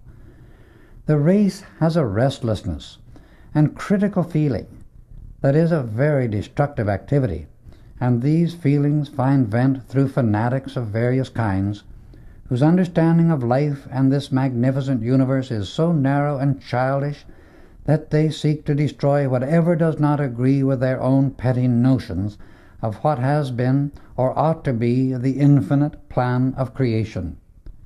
It is this misguided, selfish ignorance in mankind that has been responsible for all inharmony down the ages, for the destruction of records that would throw light upon humanity's many problems. It was this unbridled, vicious feeling that destroyed the wonderful library at Alexandria and the marvelous records of the Incan civilization. Yet, notwithstanding these former losses, the ascended masters of the Great White Brotherhood have always foreseen such destructive impulses, and have withdrawn all important records of every civilization and preserved them, then left the less important to be destroyed by the vicious impulse of the Vandals. One day, when humanity is prepared for it, and it is positively safe for these records to be given to the outer world, there will appear in a central location a marvelous library, not made by hands, where these records will be available, and those in the outer world who have received the necessary credentials may see them. When mankind becomes enlightened enough to cease generating the vicious destruction it has been expressing up to the present time, this will be done. Mankind, through its irritated, destructive feeling and powerful thought force, has peopled the visible and invisible with thought forms of intense passion, hatred, fear, and destruction. These fasten themselves upon the human beings that generated them, and also upon others who, because they have a similar feeling, open themselves to this malignant force. Humanity has almost no understanding of what happens when the personal self sends out a feeling of irritation, anger, hate, envy, jealousy, criticism, or condemnation. The feeling side of human nature is the feminine activity of consciousness within every individual. The thought is the masculine activity of the mind. A thought never becomes dynamic in the outer life until it passes through the feeling body. The feeling condenses upon the thought pattern the atomic substance of the outer activity of life. In thus passing through the feeling body, the thought becomes clothed and thereafter exists as a separate living thing outside of the individual's mind. There have been platitudes by the million, written and preached about divine love being the law of life. But who knows how to generate the feeling of divine love consciously and at will to a limitless degree, and put it in the place of irritation, hate, etc., as a wave of actual force and substance in one's own emotional body? Such a thing is not only possible, but must be done, if human beings are to stop suffering and express perfection. The personality cannot be permanently harmonious, except it be kept filled with divine love, consciously generated. If mental statements of the law of life and prayers were the way to perfection, happiness, and freedom, the number of sermons preached on this earth should have perfected and illumined 100 planets long before this. If prayers, which by the way are generally a series of I wants or O Lord give us, were the way to freedom from limitation, the prayers that have been uttered in this world should have perfected a dozen humanities. I do not say that prayers have not brought good, they have. But prayer should be a quieting of the intellect and a stilling of the feelings, that the personality might feel the outpouring of the mighty I Am Presence and receive the response from within. Prayer should be an outpouring of love and gratitude to the Presence for the limitless opportunities and good contained within life. The outer world likes to flatter its vanity by the feeling that it has the ability to accomplish great things. But so far as the control and perfection of the feelings are concerned, the outer world is still in a savage state. Human beings sting others as well as themselves through vicious feelings just as surely as does the scorpion. The predominant feeling in our modern world is terrifically vicious when personalities are opposing and criticizing those who disagree with them. So-called civilized people commit murder every day of the week through sending out angry and irritated feelings that kill the higher impulses in others. It is the feeling of the race that needs to be redeemed and saved from its own self-generated destruction. Until the individual understands the need of self-control in regard to his feelings in the waking consciousness, it is impossible to maintain any permanent forward movement of a constructive nature. All accomplishment that is not attained through the feeling of divine love is but temporary, for divine love alone is the way to permanent perfection. It is pitiful to see how, for centuries, the human race has occupied its time and used its energy to build up things through thought, and at the same time tear its creation to pieces by inharmonious feelings. It is childish, and is a stubborn refusal to fulfill the eternal plan of perfection. The hour is at hand, when the great cosmic law which governs this system of worlds is releasing a tremendous expansion of the light of the mighty I Am Presence throughout our group of planets, and whatever cannot accept the power of that light is consumed thereby. So mankind need no longer fool itself with the idea that it can continue to generate destructive feelings and survive. The end of the former dispensation has come, and all things are made new. Let him who runs read, that he may learn the way of light, while there is yet time. There is no evil anywhere on this earth or any other, except that which human beings have generated themselves sometime, somewhere. Most of it has been done through ignorance, but a great deal has been done willfully by those who ought to know better and who are fully aware of their wrongdoing. The individual who uses his intellect to foster destructive activities in the new cycle into which we have recently entered must face his own destruction, for its recoil is inevitable. It will be swift and definite, for the present activity is expressing such speed that the recoil is many times only a matter of hours, weeks, or months at most, where heretofore it has been a matter of years.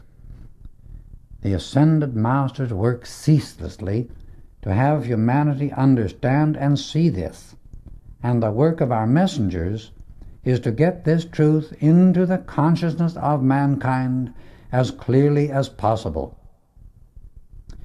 It is now nearly dinner time. Attendants will show you to your quarters. After refreshing yourselves, return here and we shall dine. Later, dinner was announced by beautiful chimes. Our host offered his arm to Nada and led the way into a magnificent banquet hall which must have seated fully 500 people. This is really our council chamber, he explained. Later this evening all the members of the Darjeeling Council will assemble here. We enjoyed a most delicious dinner while our host entertained us with an endless fund of information. As we were leaving, he asked to be excused as he had work to do before the council met.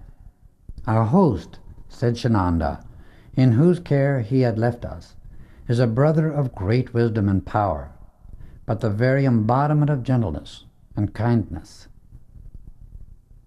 At 9 o'clock he returned, and offering his arm to Leto, led the way into the council chamber, where 200 members of the Great White Brotherhood had already assembled. He took his place at the head of the main table, and seated half of our group on his right and the other half on his left. He called the meeting to order, and their work began.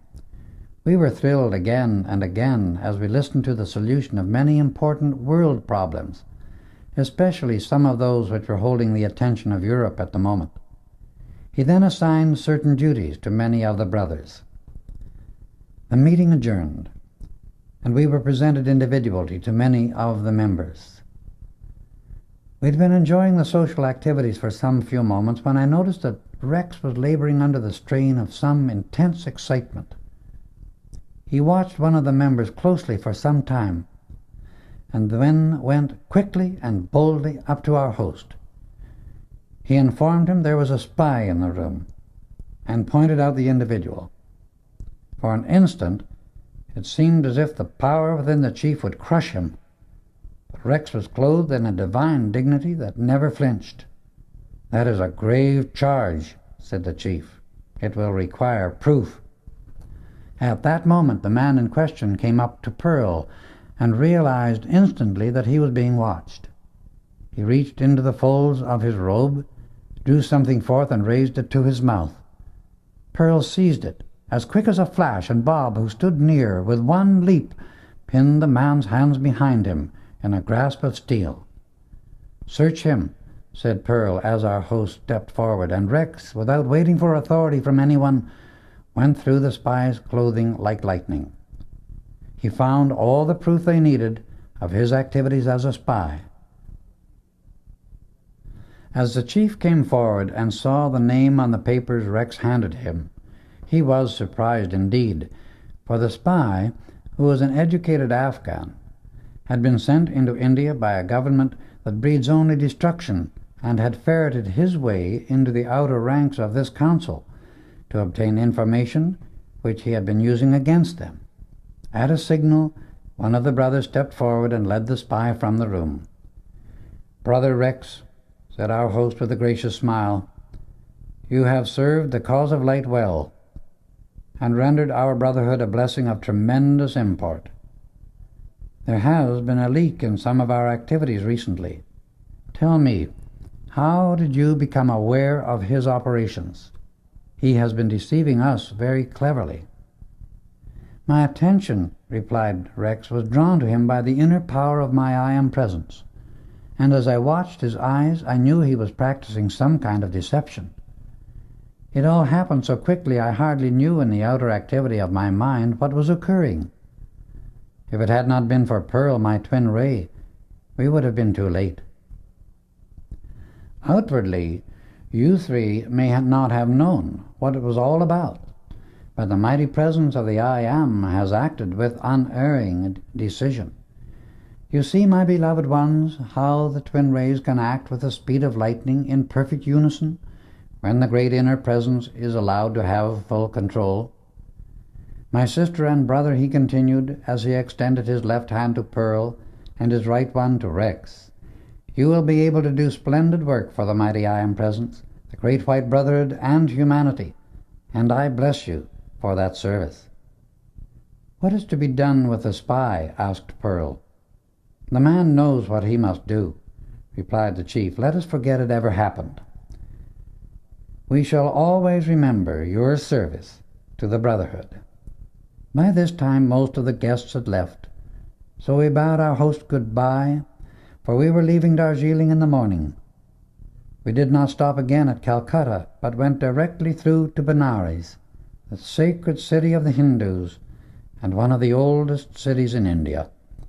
As our private coach drew into the railway station, we became keenly aware of a sincere devotion in the very atmosphere of the place. Imagine our joy when almost the very first person we saw was our beloved friend Alexander Gaylord, who had arrived in Benares only a few hours before. Rex, Bob, and I made a dash for him as soon as the train stopped.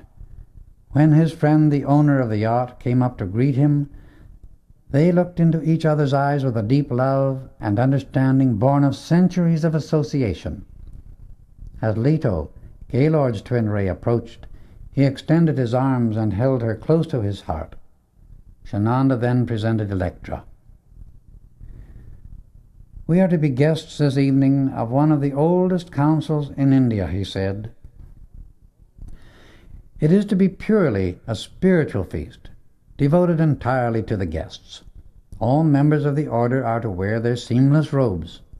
I shall return for you at 6 o'clock. We returned to our compartment and prepared for the evening banquet.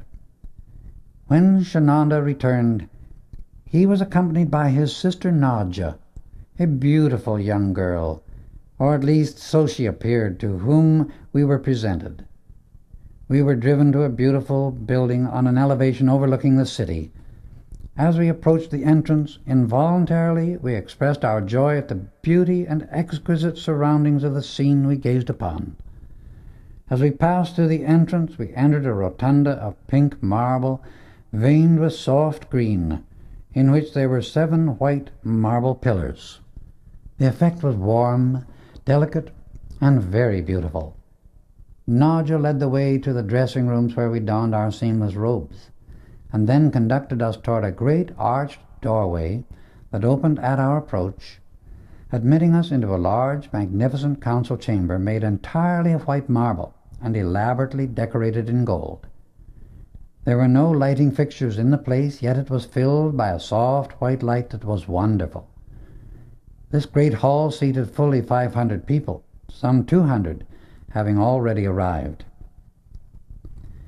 "We are to be honored tonight by 3 divine guests," announced Shananda as he presented us to those assembled. And we took our seats. Let us meditate upon the great principle of life, the mighty I Am Presence, until music shall signal the close of our meditation. Presently, the soft tones of great bells stole gently upon the air, and as we raised our heads and I looked toward the head of the table, where the 3 vacant chairs had been, we could scarcely repress our exclamation of joy and surprise as we saw our beloved Saint Germain at the head of the table, on his left Nada Reborn, and on his right Daniel.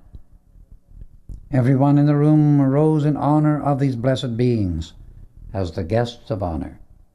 Our impulse was to rush to them in greeting, so great was our joy, but something in each of us controlled all outer activity as we bowed low in quiet dignity and loving respect. "I present to you our beloved brother of light, Saint Germain," said Shananda, addressing those assembled, and his 2 guests, Nada and Daniel Reborn, who raised their bodies as his students in America. Our sister raised her body after what to the outer world seemed death. Our brother Daniel accomplished his victory without coming to that point.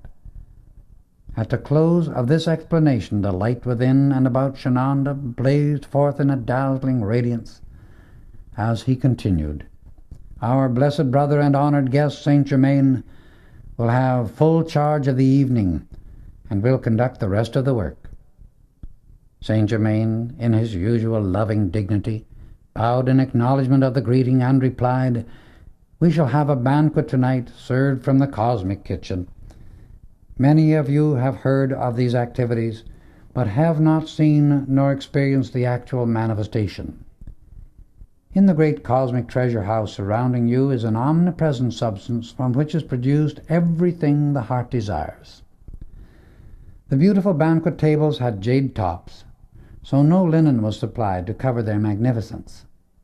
Saint Germain asked all to bow their heads in loving acceptance of the great abundance and outpouring from the mighty I Am Presence.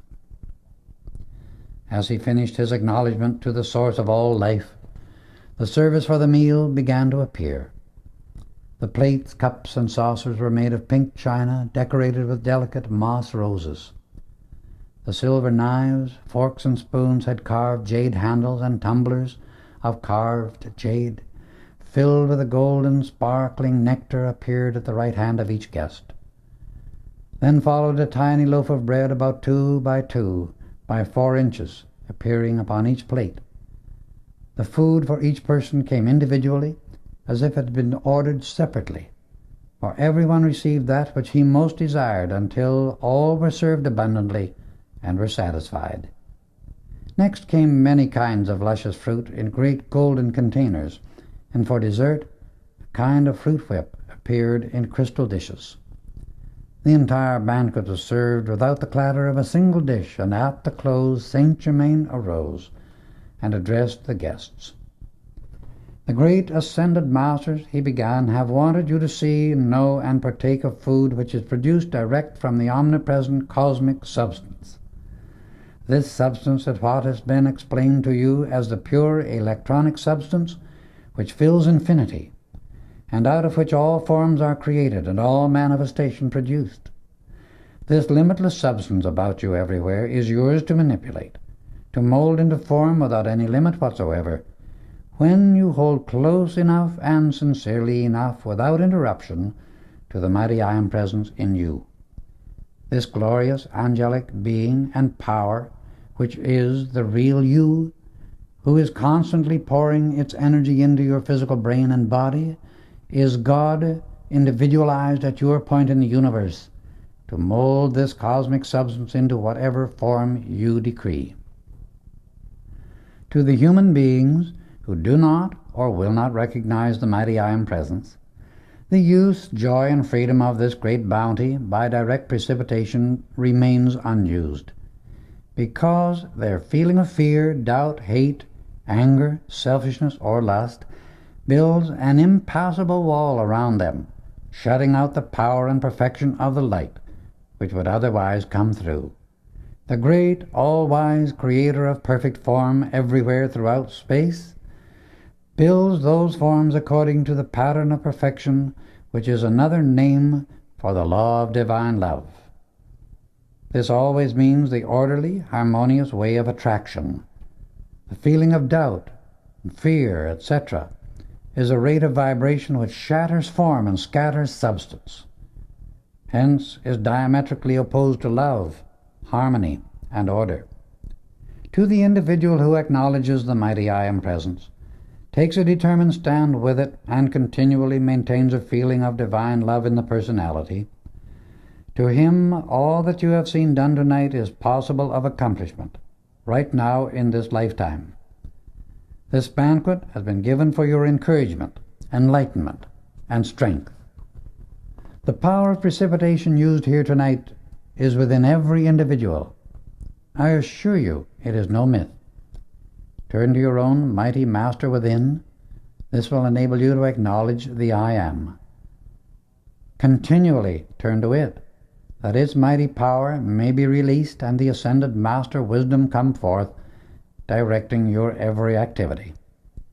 Break down the self-created barriers that have bound you, and see what an avalanche of good the mighty I Am Present stands always ready to pour out into your use at your conscious command, when you charge your feelings with divine love and maintain order in the temple, your mind and body.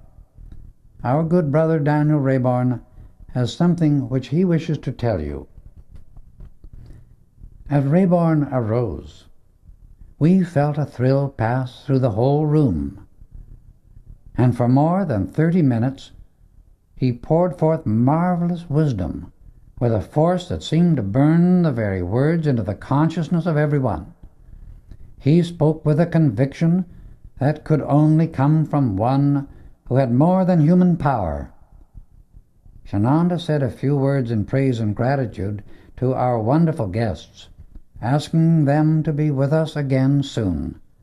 Saint Germain then arose and continued, "Most gracious host and friends," he began, "I wish to present the entire service used at this banquet to your council for future use. Observe."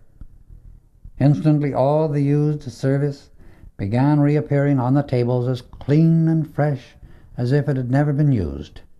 In the midst of this joyous experience, a beautiful vase of carved jade filled with wonderful pink roses appeared on each table. "This comes to you, our beloved friends," he continued, "with the love and blessings of the ascended host. May it ever be a fond memory to you all." Then with one word, dismissed, the banquet was over. As quickly as our dignity permitted, we hurried to greet our beloved Saint Germain, Nada and Daniel Rayborn. The parents held their children long in their loving embrace, Nada the mother holding Bob in her arms, and as she released him said, "My blessed children, I congratulate you for your love and devotion to the light. Your reward will be very great, for at the end of the 2-year period of your probation, a glorious surprise will await you. Until then, we shall see you often at your destination in India. We have work to do now, so I must say good night and God bless you." Then bowing to Shananda and Nadja, they disappeared with Saint Germain. We thanked our host for the wonderful evening, and it was then that he told us we were to leave early the next morning for our destination, as we had remained as long as the work permitted. We returned at once to our private car, and as Shananda bade us good night, gave directions to breakfast en route, saying that he would return before we reached Simla. We left at 7 o'clock the next morning, hoping to stop at Benares, Lucknow, Delhi, and Simla. We received direction to lose no time, but to go direct to our destination in the Himalayas, where we were to make our home for many months, and nothing else was really of importance but obedience to that command. Unless one is seeking the release of the light within himself, no one can fully understand and appreciate the feeling that nothing is really important but all of God and those experiences by which the light is released. Gaylord was to meet us at Benares on our way north and remain with us during the rest of our stay in India. The country we passed through was very beautiful. We discussed what modern equipment could do for India, and that through it she could become the garden spot of the world. Her countless rivers could make it into a perfect paradise, for India is beginning to feel her wings again, and her industries will rise once more. She will return to that majestic glory she has reached several times in her past, and regardless of the crushing influences that have preyed upon her in the last 200 or 300 years, India's great problem will yet be solved in perfect divine order. Her teeming millions will be given the opportunity to express the light and God presence that is within them. There is a great cosmic wheel of progress which affects our entire earth. It governs the expansion of the light in the entire system to which this planet belongs. When that wheel turns to a certain point, and it is nearer than mankind realizes, it will focus certain rays of energy upon the earth. Then the resistance to greater good that is set up by puny, selfish personalities and unawakened mentalities will be as chaff before a mighty wind. The efforts of those human beings will be useless, and they will be compelled to obey a power far greater than their own selfish cravings. The day passed quickly, and after dinner we gathered in Gaylord's compartment, asking him to tell us something of his own experiences. After considerable coaxing, and a promise on our part not to divulge what he revealed, he described briefly one of his embodiments in South America during the time of the Incan civilization. We listened spellbound for more than 3 hours to the experiences of that life, during which Leto was also in incarnation. In one part, we were so fascinated by his portrayal and had so entered into the activities with him that we were all in tears before we realized it. His narrative was one of the most thrilling to which I ever listened, and at the end he told us he had in his possession the ancient records in the Incan characters to prove the principal experiences of that life. These were of such an heroic nature, and because of the stand Leto and he had taken for the right in that life, the release of the light within both of them was revealing its freedom now. The next morning Shananda greeted us and explained that he had made arrangements to take us from the train to the end of our journey at once. You must arrive at your destination, he announced, before the cosmic cycle reaches a certain point. As we left the train at Simla, Shananda led the way to a compound some distance further. It was surrounded by a high wall, and as we entered the gates, a caravan stood waiting for us, ready to leave immediately. The attendants brought our luggage, and we mounted small mountain ponies. Shananda gave the command to depart at once, and due to his mysterious influence, no one paid the slightest attention to us as we passed out of the city. We soon entered the mountain fastness, and for quite a while followed a beautiful stream. We kept on ascending for some distance, and then suddenly, passing behind a great wall of rock extending from the side of the cliff, we came to an opening leading directly into the side of the mountain. Shananda led the way without a moment's hesitation, and soon the entire place became illumined by a soft white light. From all appearances, we must have followed the bed of an underground watercourse. We entered this underground tunnel at noon and continued until 4:30 in the afternoon. As we emerged, we found ourselves in a beautiful sunlit valley, about 4 miles long and perhaps 2 miles at the widest point, with a lovely stream running through the center of the entire length. The climate was semi-tropical, and as the valley ran from east to west, it was filled with sunshine the greater part of the day.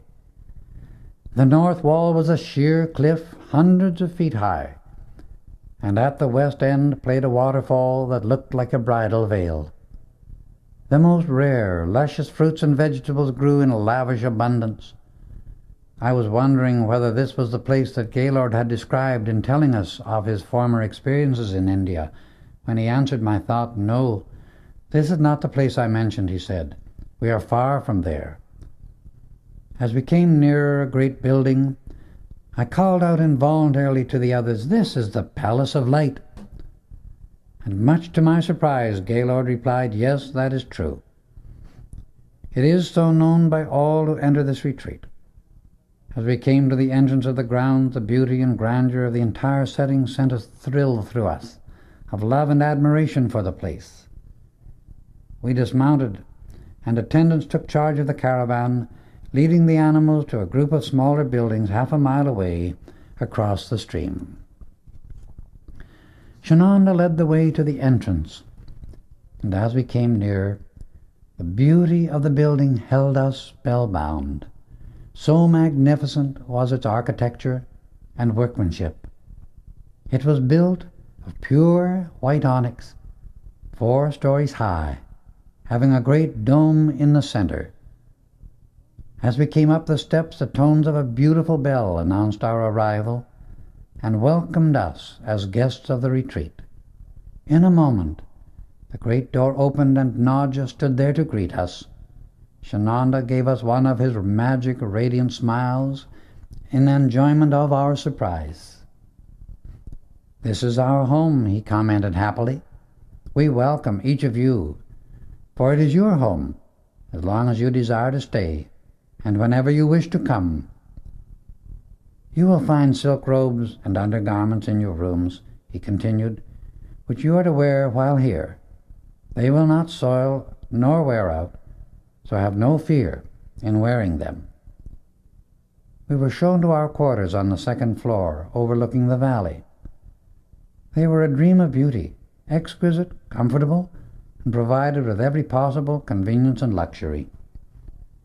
We refreshed ourselves for dinner and put on our robes as requested. We could not refrain from comparing them with the ones in which we had been traveling. The fabric of our wonderful new garments was a precipitated material of such quality as has never been produced by any physical means of manufacture. The fabric was unlike anything in the outside world. It was shimmering with a dazzling radiance, thick and soft as down inside. Each robe was worn with a girdle of the same material, heavily jeweled, and sandals of beautiful design were also provided to match each robe. The moment we placed these robes upon our bodies, a thrill of lightness passed through us, making us feel as if we were about to float into the air. The effect was amazing and instantaneous. We were happy beyond words as we contemplated the wonder of the whole experience and the marvelous power of these blessed ascended masters who are so transcendent in their power, and yet so humble and so natural in their loving association and friendship. While we were admiring our wonderful garments, the chimes sounded to announce dinner. We went at once to the reception room on the first floor, where the ladies of our group awaited us in similar robes. Shananda offered his arm to Pearl and led the way to what he said was their private dining room. It was large enough to seat at least 40 people in great comfort, and was magnificently decorated in white and violet. To our amazement, we noticed that the chairs were similar to those in the Diamond K Ranch in America, except that they were upholstered in violet silk velvet instead of blue. Towards one end of the room stood an enormous teakwood table, seating at least 20 people, heavily inlaid with a substance that looked like gold, but was in reality a precipitated material. Toward the other end of the room was a white onyx table of the same size, the top of which was inlaid in violet and gold, it too being a precipitated substance. Just inside the position where each plate would rest was a white rose with a delicate pink center, also inlaid on the violet part, and in the center of the table were two clasped hands of most beautiful gold inlay. It is utterly impossible to put into words the beauty and perfection of these things which are precipitated, for it is easy to produce effects entirely impossible in any other type of substance. We took our places around the table, and Shananda poured forth an adoration from the depth of his heart to the supreme presence of life. We in the outer world have no concept of the adoration these great ascended masters constantly pour out to the great giver of all good. Presently, two dark-skinned attendants appeared with the service, following with a dinner of wonderful nut loaf, luscious salad, hot rolls, and for dessert the most delicious fruit pudding I have ever tasted. The drink served with the meal was what Shananda called a golden wine. It was not intoxicating, but wonderfully invigorating. We shall breakfast at 9 and have dinner at 5:30, except on special occasions. All are to retire not later than 11 and arise at 6 o'clock in the morning. There will be containers filled with fresh fruit and honey cakes in your rooms every day, if at any time you should feel hungry. You are here to enter upon definite attunement and work that will fill your hearts with great joy, but at times it will demand your utmost strength. Tomorrow I shall show you the palace. I have received a communication announcing that tomorrow evening we shall be honored by the presence of the Ascended Master Council, and as the guest of honor we shall have the great Divine Director. He is seldom seen, I assure you, even by those who are far advanced. I feel some tremendous special dispensation is at hand. So tonight retire early, and you will know for the first time what it means to rest in the embrace of light, a light which is rarely seen. Come now, and we shall go to the chamber of music, for Nadja has heard of your splendid voices and would enjoy hearing you sing. When we entered the music room, we saw that their organ and piano were exact duplicates of those used in St. Germain's retreat at the Cave of Symbols in America, and there were also several small musical instruments and a beautiful harp. Nadja seated herself at the piano and ran her fingers lightly over the keys, the instrument responding like a living thing to the magic of her touch. Nada and Rex sang their Arab love song, and the quartet followed with several numbers which we all greatly enjoyed. "Beloved friend," said Jananda, "you are wonderfully blessed with God's marvelous gifts, and through them you will be able to reach and bless many in your service to mankind." We asked if they would play for us, and they assented graciously. A glance passed between them, and Shananda stepped to the organ, seated himself at the instrument. They sat in meditation for a few moments, perfectly motionless, and then began. The vibrations in the atmosphere around us commenced to increase. Then the music surged forth like an ocean of sound, as if a great soul were entering the ecstasy of eternal freedom, and the legions of light from out infinity were welcoming the ascending one as a new sun rising within space. They modulated from one number to another until they had played 4 pieces, and by the time they finished, it seemed impossible to move, so great was our attunement and happiness. We tried to express our appreciation, gratitude, and joy, but it was impossible to put our feelings into words. Nadja understood and said humbly, "The mighty I Am Presence does all things, when there is no longer any obstruction between the human and the Master Self, for the outer is raised into the same vibratory action as the inner light." With a joyous good night and blessing to each other, we went to our rooms. I wondered if I should be able to sleep at all, so raised was the vibratory action of my body. But I dropped off before I knew it. I awakened in the morning with a very vivid consciousness of having gone forth in my finer body, and in doing so entered the mountain back of the Palace of Light through a secret, massive door. I then entered a series of caves where there was evidence of a very ancient civilization, very, very ancient, beyond anything of which we had ever heard in the outer world. When we met at breakfast, I asked Shananda the meaning of my experience. His face lighted up with that wonderful smile. "My good friend," he explained, "you have seen a great truth, and I assure you it is very real. At the appointed time, you shall see with your own eyes what you have seen in that experience with the inner sight. Your experience convinces me of the great importance of the visit from our guest of honor tonight. Truly, my beloved friends from America, you are ready for the full light. I only await the command of my superior to unfold to you many real wonders. Each one of you has gone through innumerable experiences, the full memory of which is about to be revealed. You are ready to leap forward in a way that will astound you.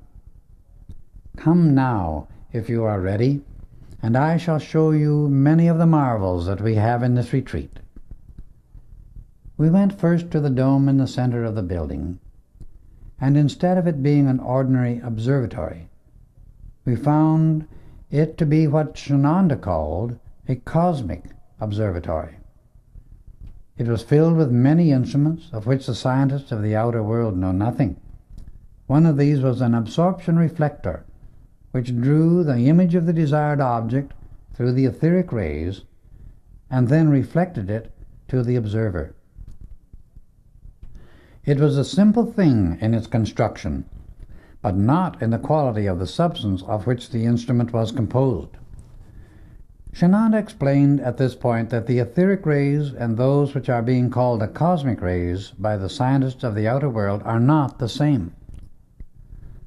There was another piece of mechanism called a light projector, by means of which it was possible to send either a life-giving or a disintegrating ray to an incredible distance. There was a radio television, so perfect that it is the marvel of all ages.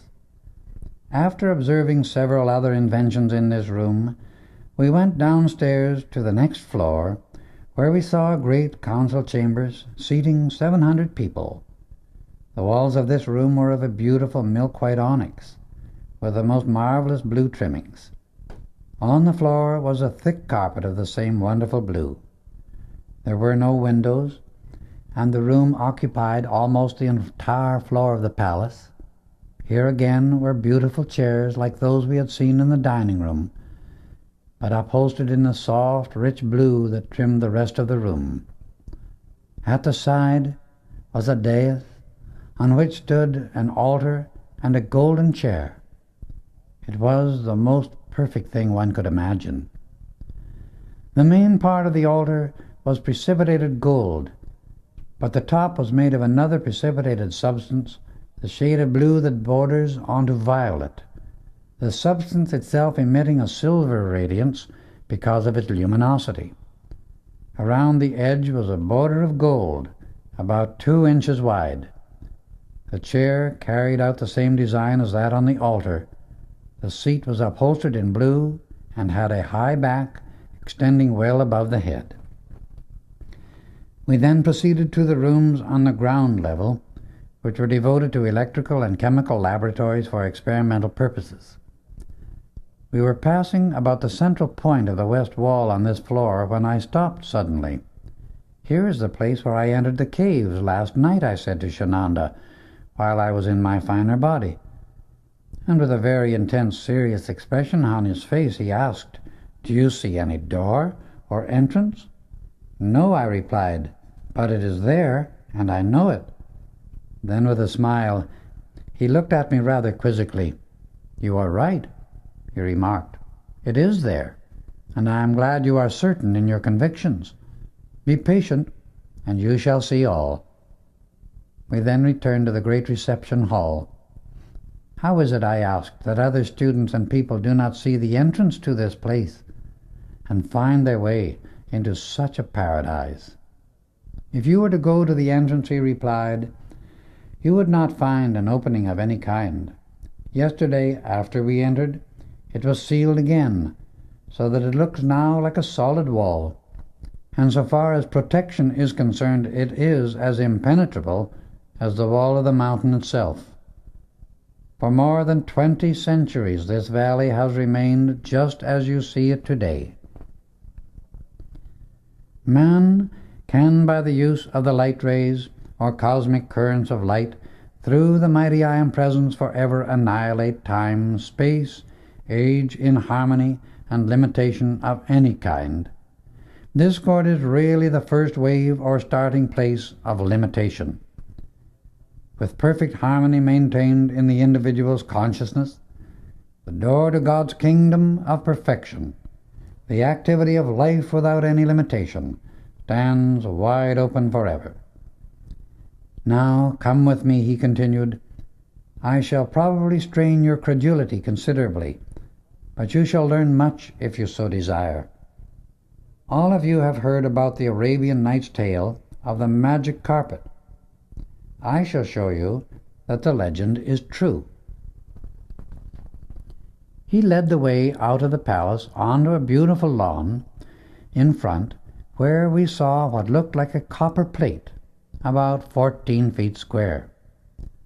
The two youthful attendants brought out a gorgeous Persian silk rug of a most wonderful golden yellow. They covered the plate with it at Shenandoah's direction, and then he inquired, "Is anyone afraid to come with me?" No one answered, so we stepped upon it and gathered around him near the center.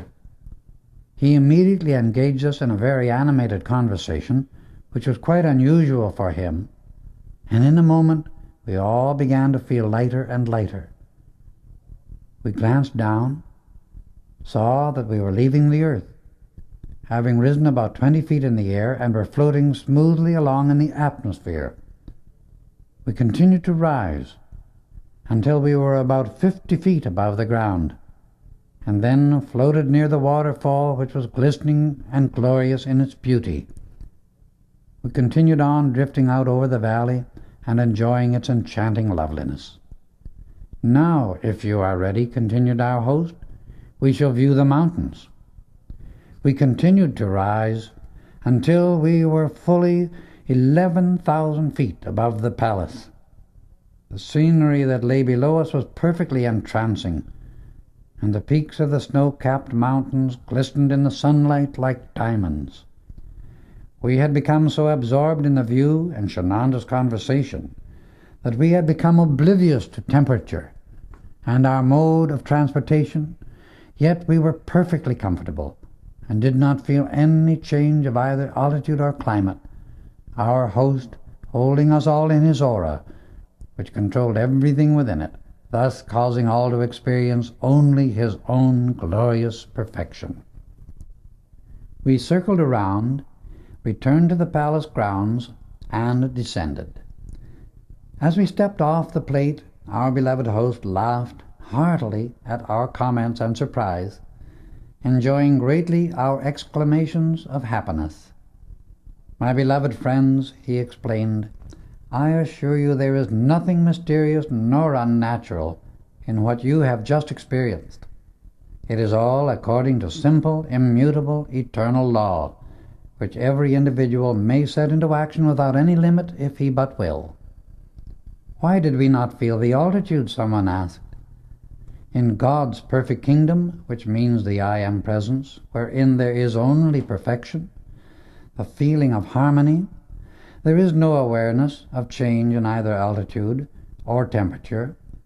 Thoughts of perfection and feelings of harmony are simply rates of vibration that consciousness decrees into substance, which give to energy those qualities that manifest as perfection.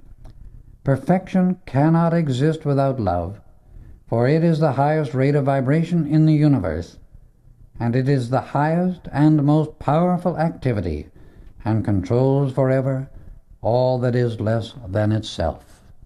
Although you still have your physical bodies, while you are on the rug and in my aura, you could only have the conscious awareness of that perfection which my aura is at all times.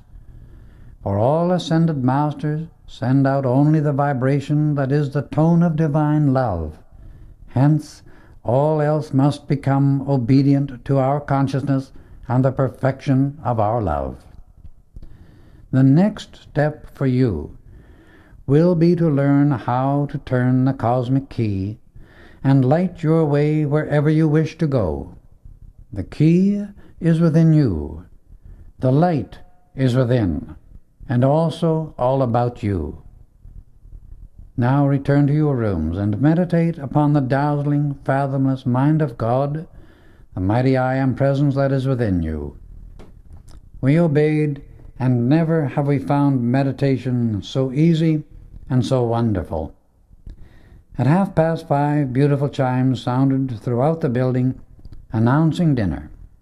Sananda sat at the head of the table and Naja at the opposite end. We became perfectly still for about 2 minutes.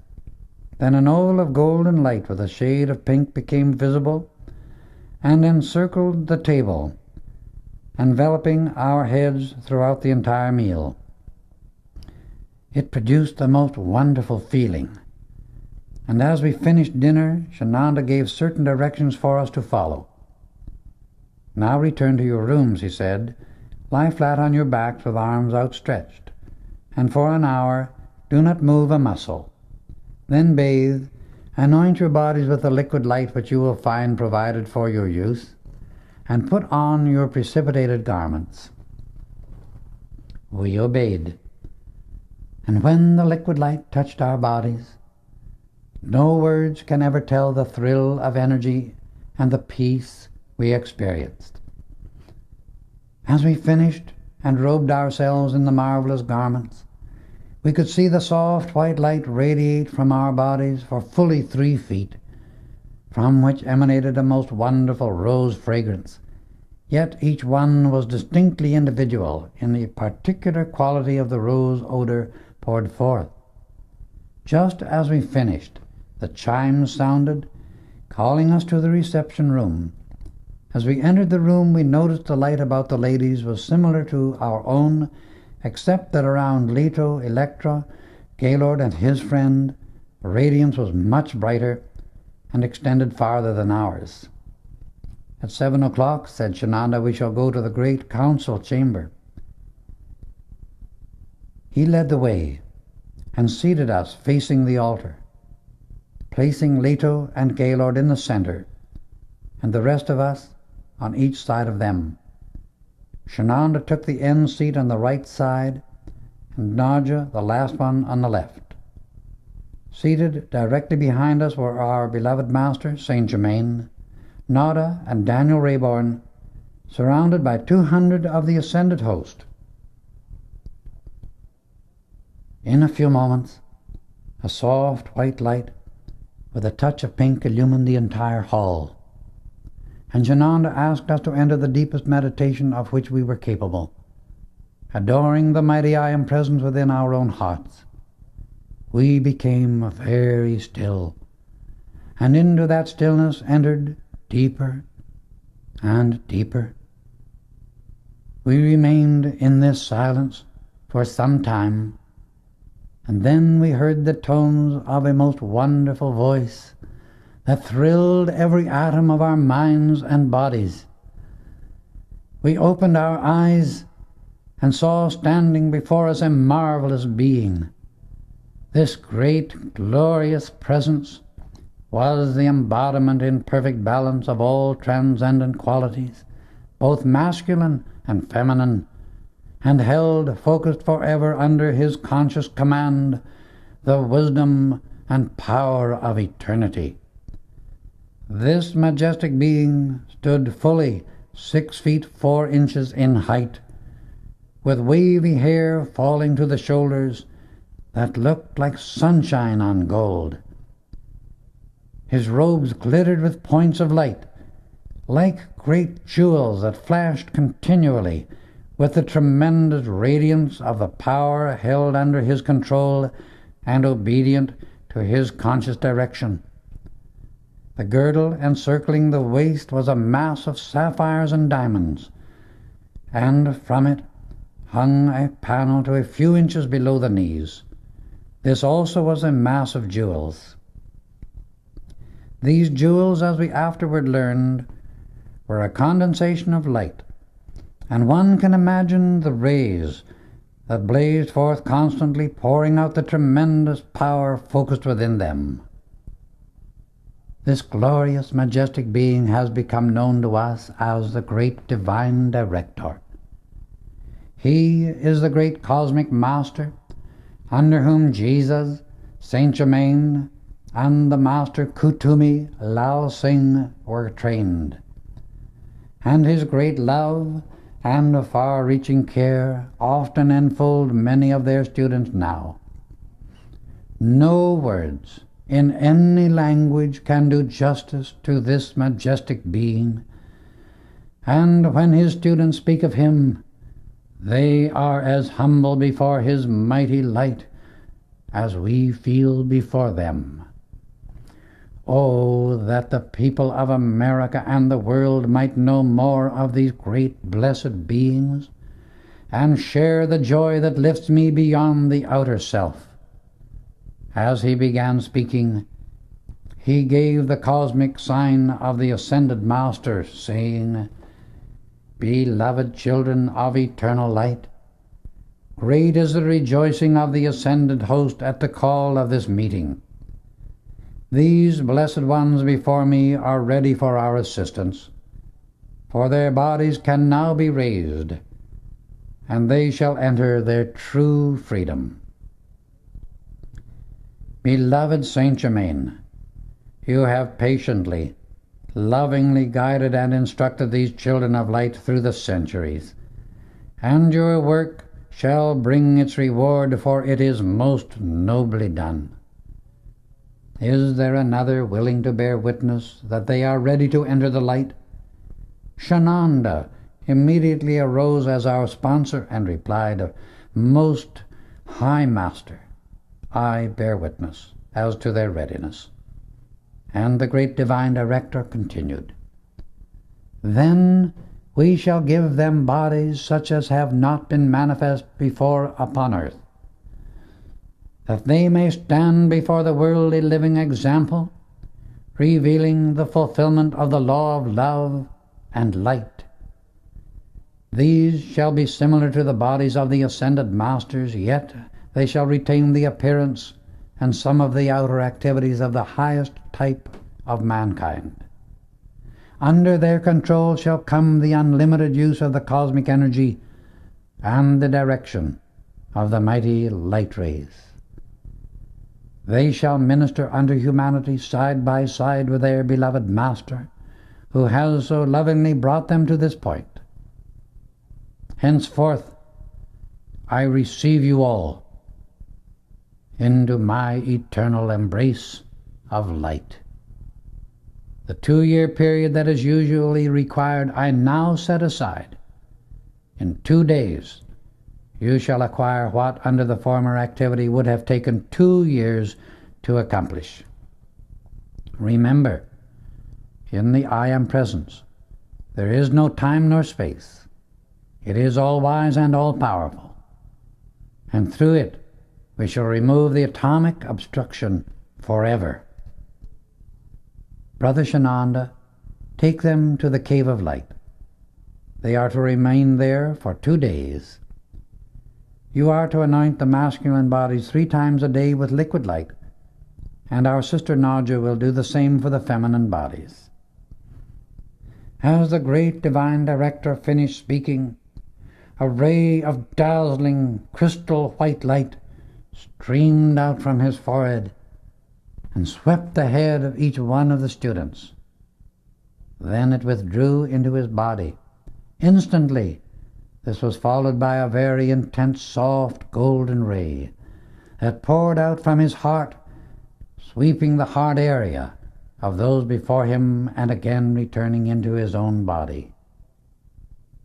He paused for a moment and seemed to record the strength of each one. From that he knew the intensity of their own light. The next instant, a dazzling white light blazed forth from his entire being, spreading into a fan-shaped radiance and encompassing all our bodies. Within this mighty stream were currents of energy flowing in at the feet and out at the top of the head of each student. Shadow after shadow passed off like sheaves, and the moment they left our bodies were consumed. The color of the light became a delicate pink, changing again into a soft gold, gradually blending into violet of a shade never seen in the outer world. Our inner sight and hearing were forever cleared and made our permanent servants. Then the light became such a dazzling white that we were compelled to close our eyes. Presently, by an inner command of the Presence, we opened them. The great being before us was almost terrifying in the majesty and power that poured out from him. The ascended guests had disappeared, and we were left alone with this dazzling celestial envoy of the Godhead. Then in a voice as gentle as a mother caressing her child, he said, "You are all, now and forever, a part of my love, light, and wisdom. I shall meet you in the cave of light in an hour." Then he drew the stream of light into himself and disappeared. "Come," said Shananda. And as we rose to our feet, we had no consciousness of weight, and could have floated as easily as walked. We went to the lower floor, where I had passed through the door in my experience while in my finer body. In front of us was the door, just as I had seen it. Shananda placed his hand upon it. Slowly and steadily it opened, a massive, ponderous thing weighing many tons. We went into a narrow passage which suddenly became illumined by a soft white light that shone upon walls as smooth as though polished. We must have walked for nearly half a mile when we came to another door, less massive but wonderfully carved in very ancient writing. It opened at Shananda's touch, and we entered a cave of wondrous beauty, similar to the second chamber in the Cave of Symbols in America, only much larger. This cave also contained those same symbols, encrusted with that dazzling crystalline substance. Going still farther, we came to doors of solid gold. "Who seeks entrance here?" suddenly spoke a voice from the ethers, and Shananda answered instantly, "Children of the light, seeking more light, thy light, and its perfect use." "Speak the name," again commanded the voice. Together we spoke the word. Then the doors of gold slowly began to open. Inside it looked like the white heat of a great furnace. And again the voice spoke, "All who enter here leave forever their earthly garments behind. Who dares to enter first?" "I will," Bob answered instantly, and the rest followed. 2 days and 2 nights later, we emerged from the eternal flame, wearing our new bodies of immortal endurance. The inharmony of earth can never register within these permanently. As we came back into the reception hall of the palace, the great divine director, with our beloved Saint Germain, Nora, and Daniel Rayborn, were there to greet us. The great being addressed us. "Now, your real service will begin. All but this brother," indicating me, are to remain here in the Palace of Light for 1 year. You are now true messengers of the great White Brotherhood. Regarding your earthly affairs, your beloved Master Saint Germain will direct you. Making the Ascended Master's sign and salutation to the heart of the great central sun, he gave us his blessing. Children of the diamond heart, I enfold you in the golden flame of my love. I protect you by the armor of my power. I raise you by the hand of your own divinity. I bless you with the fullness of my light. I give you the scepter of your own dominion. I seal you in the eternal freedom of your ascension, in that ecstasy supreme, the presence of the diamond heart I am. A flash of blazing glory filled the room, quivered a moment, and he was gone. Saint Germain then turned to us and said, "Remember, beloved one, you are the Grail, the cup of light, from which all who are athirst may drink of the radiance of your being, for you are now the victory of love. The glory of love sings throughout infinity its paean of praise in continual adoration to life. Obey, my blessed children, its timeless fiat. Make the salutation of light to the heart of creation, and ever stand true to the immortal decree of love. O children of the light, O flames of the morning, call unto the secret love star. Let its rays weave for you an eternal garment of transcendent loveliness, and wear upon your heart the jewel of the sacred fire. Let its glory pour through you, that yours may be the scepter of power supreme.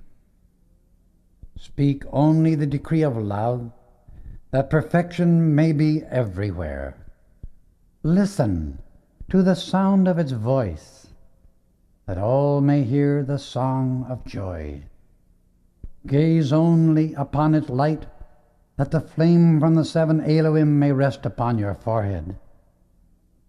Hold the cup of liquid light, and forever pour forth its life-giving essence.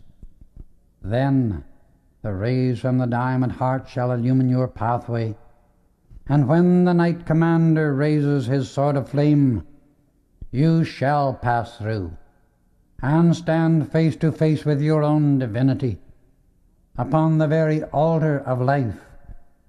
For within that Holy of Holies is the One, omnipotent, in blazing glory, your own beloved self, the magic presence, I am. In the crown of your everlasting victory shines a double rainbow, the result of love's attainment, encircled by all wisdom. Your royal robes of authority are the deeds of love, the rays of light from the magic presence I am. These forever clothe all beings with their radiance, and are the fountain of eternal youth and beauty. Through them your scepter draws unto love its own, the fullness of the magic presence I am. The rays from the 7 builders reach up and pour out their glistening streams of love's lightning, weaving great rivers of force into an imperishable garment. In blazing glory and dazzling beauty, the gift of the magic presence I am. O children of the flame, sing the anthem of creation. It is the song of love that makes the music of the spheres ring throughout space in an adoration and hymn of praise, which is the very worship of life, the magic presence, I am. Let it flow through you in ever-expanding perfection. Be the ecstasy and glory of light unto all. Know the secret of the One. Waft the love breath of joy everywhere, and feel the great heart beat within the flame, the magic presence, I am.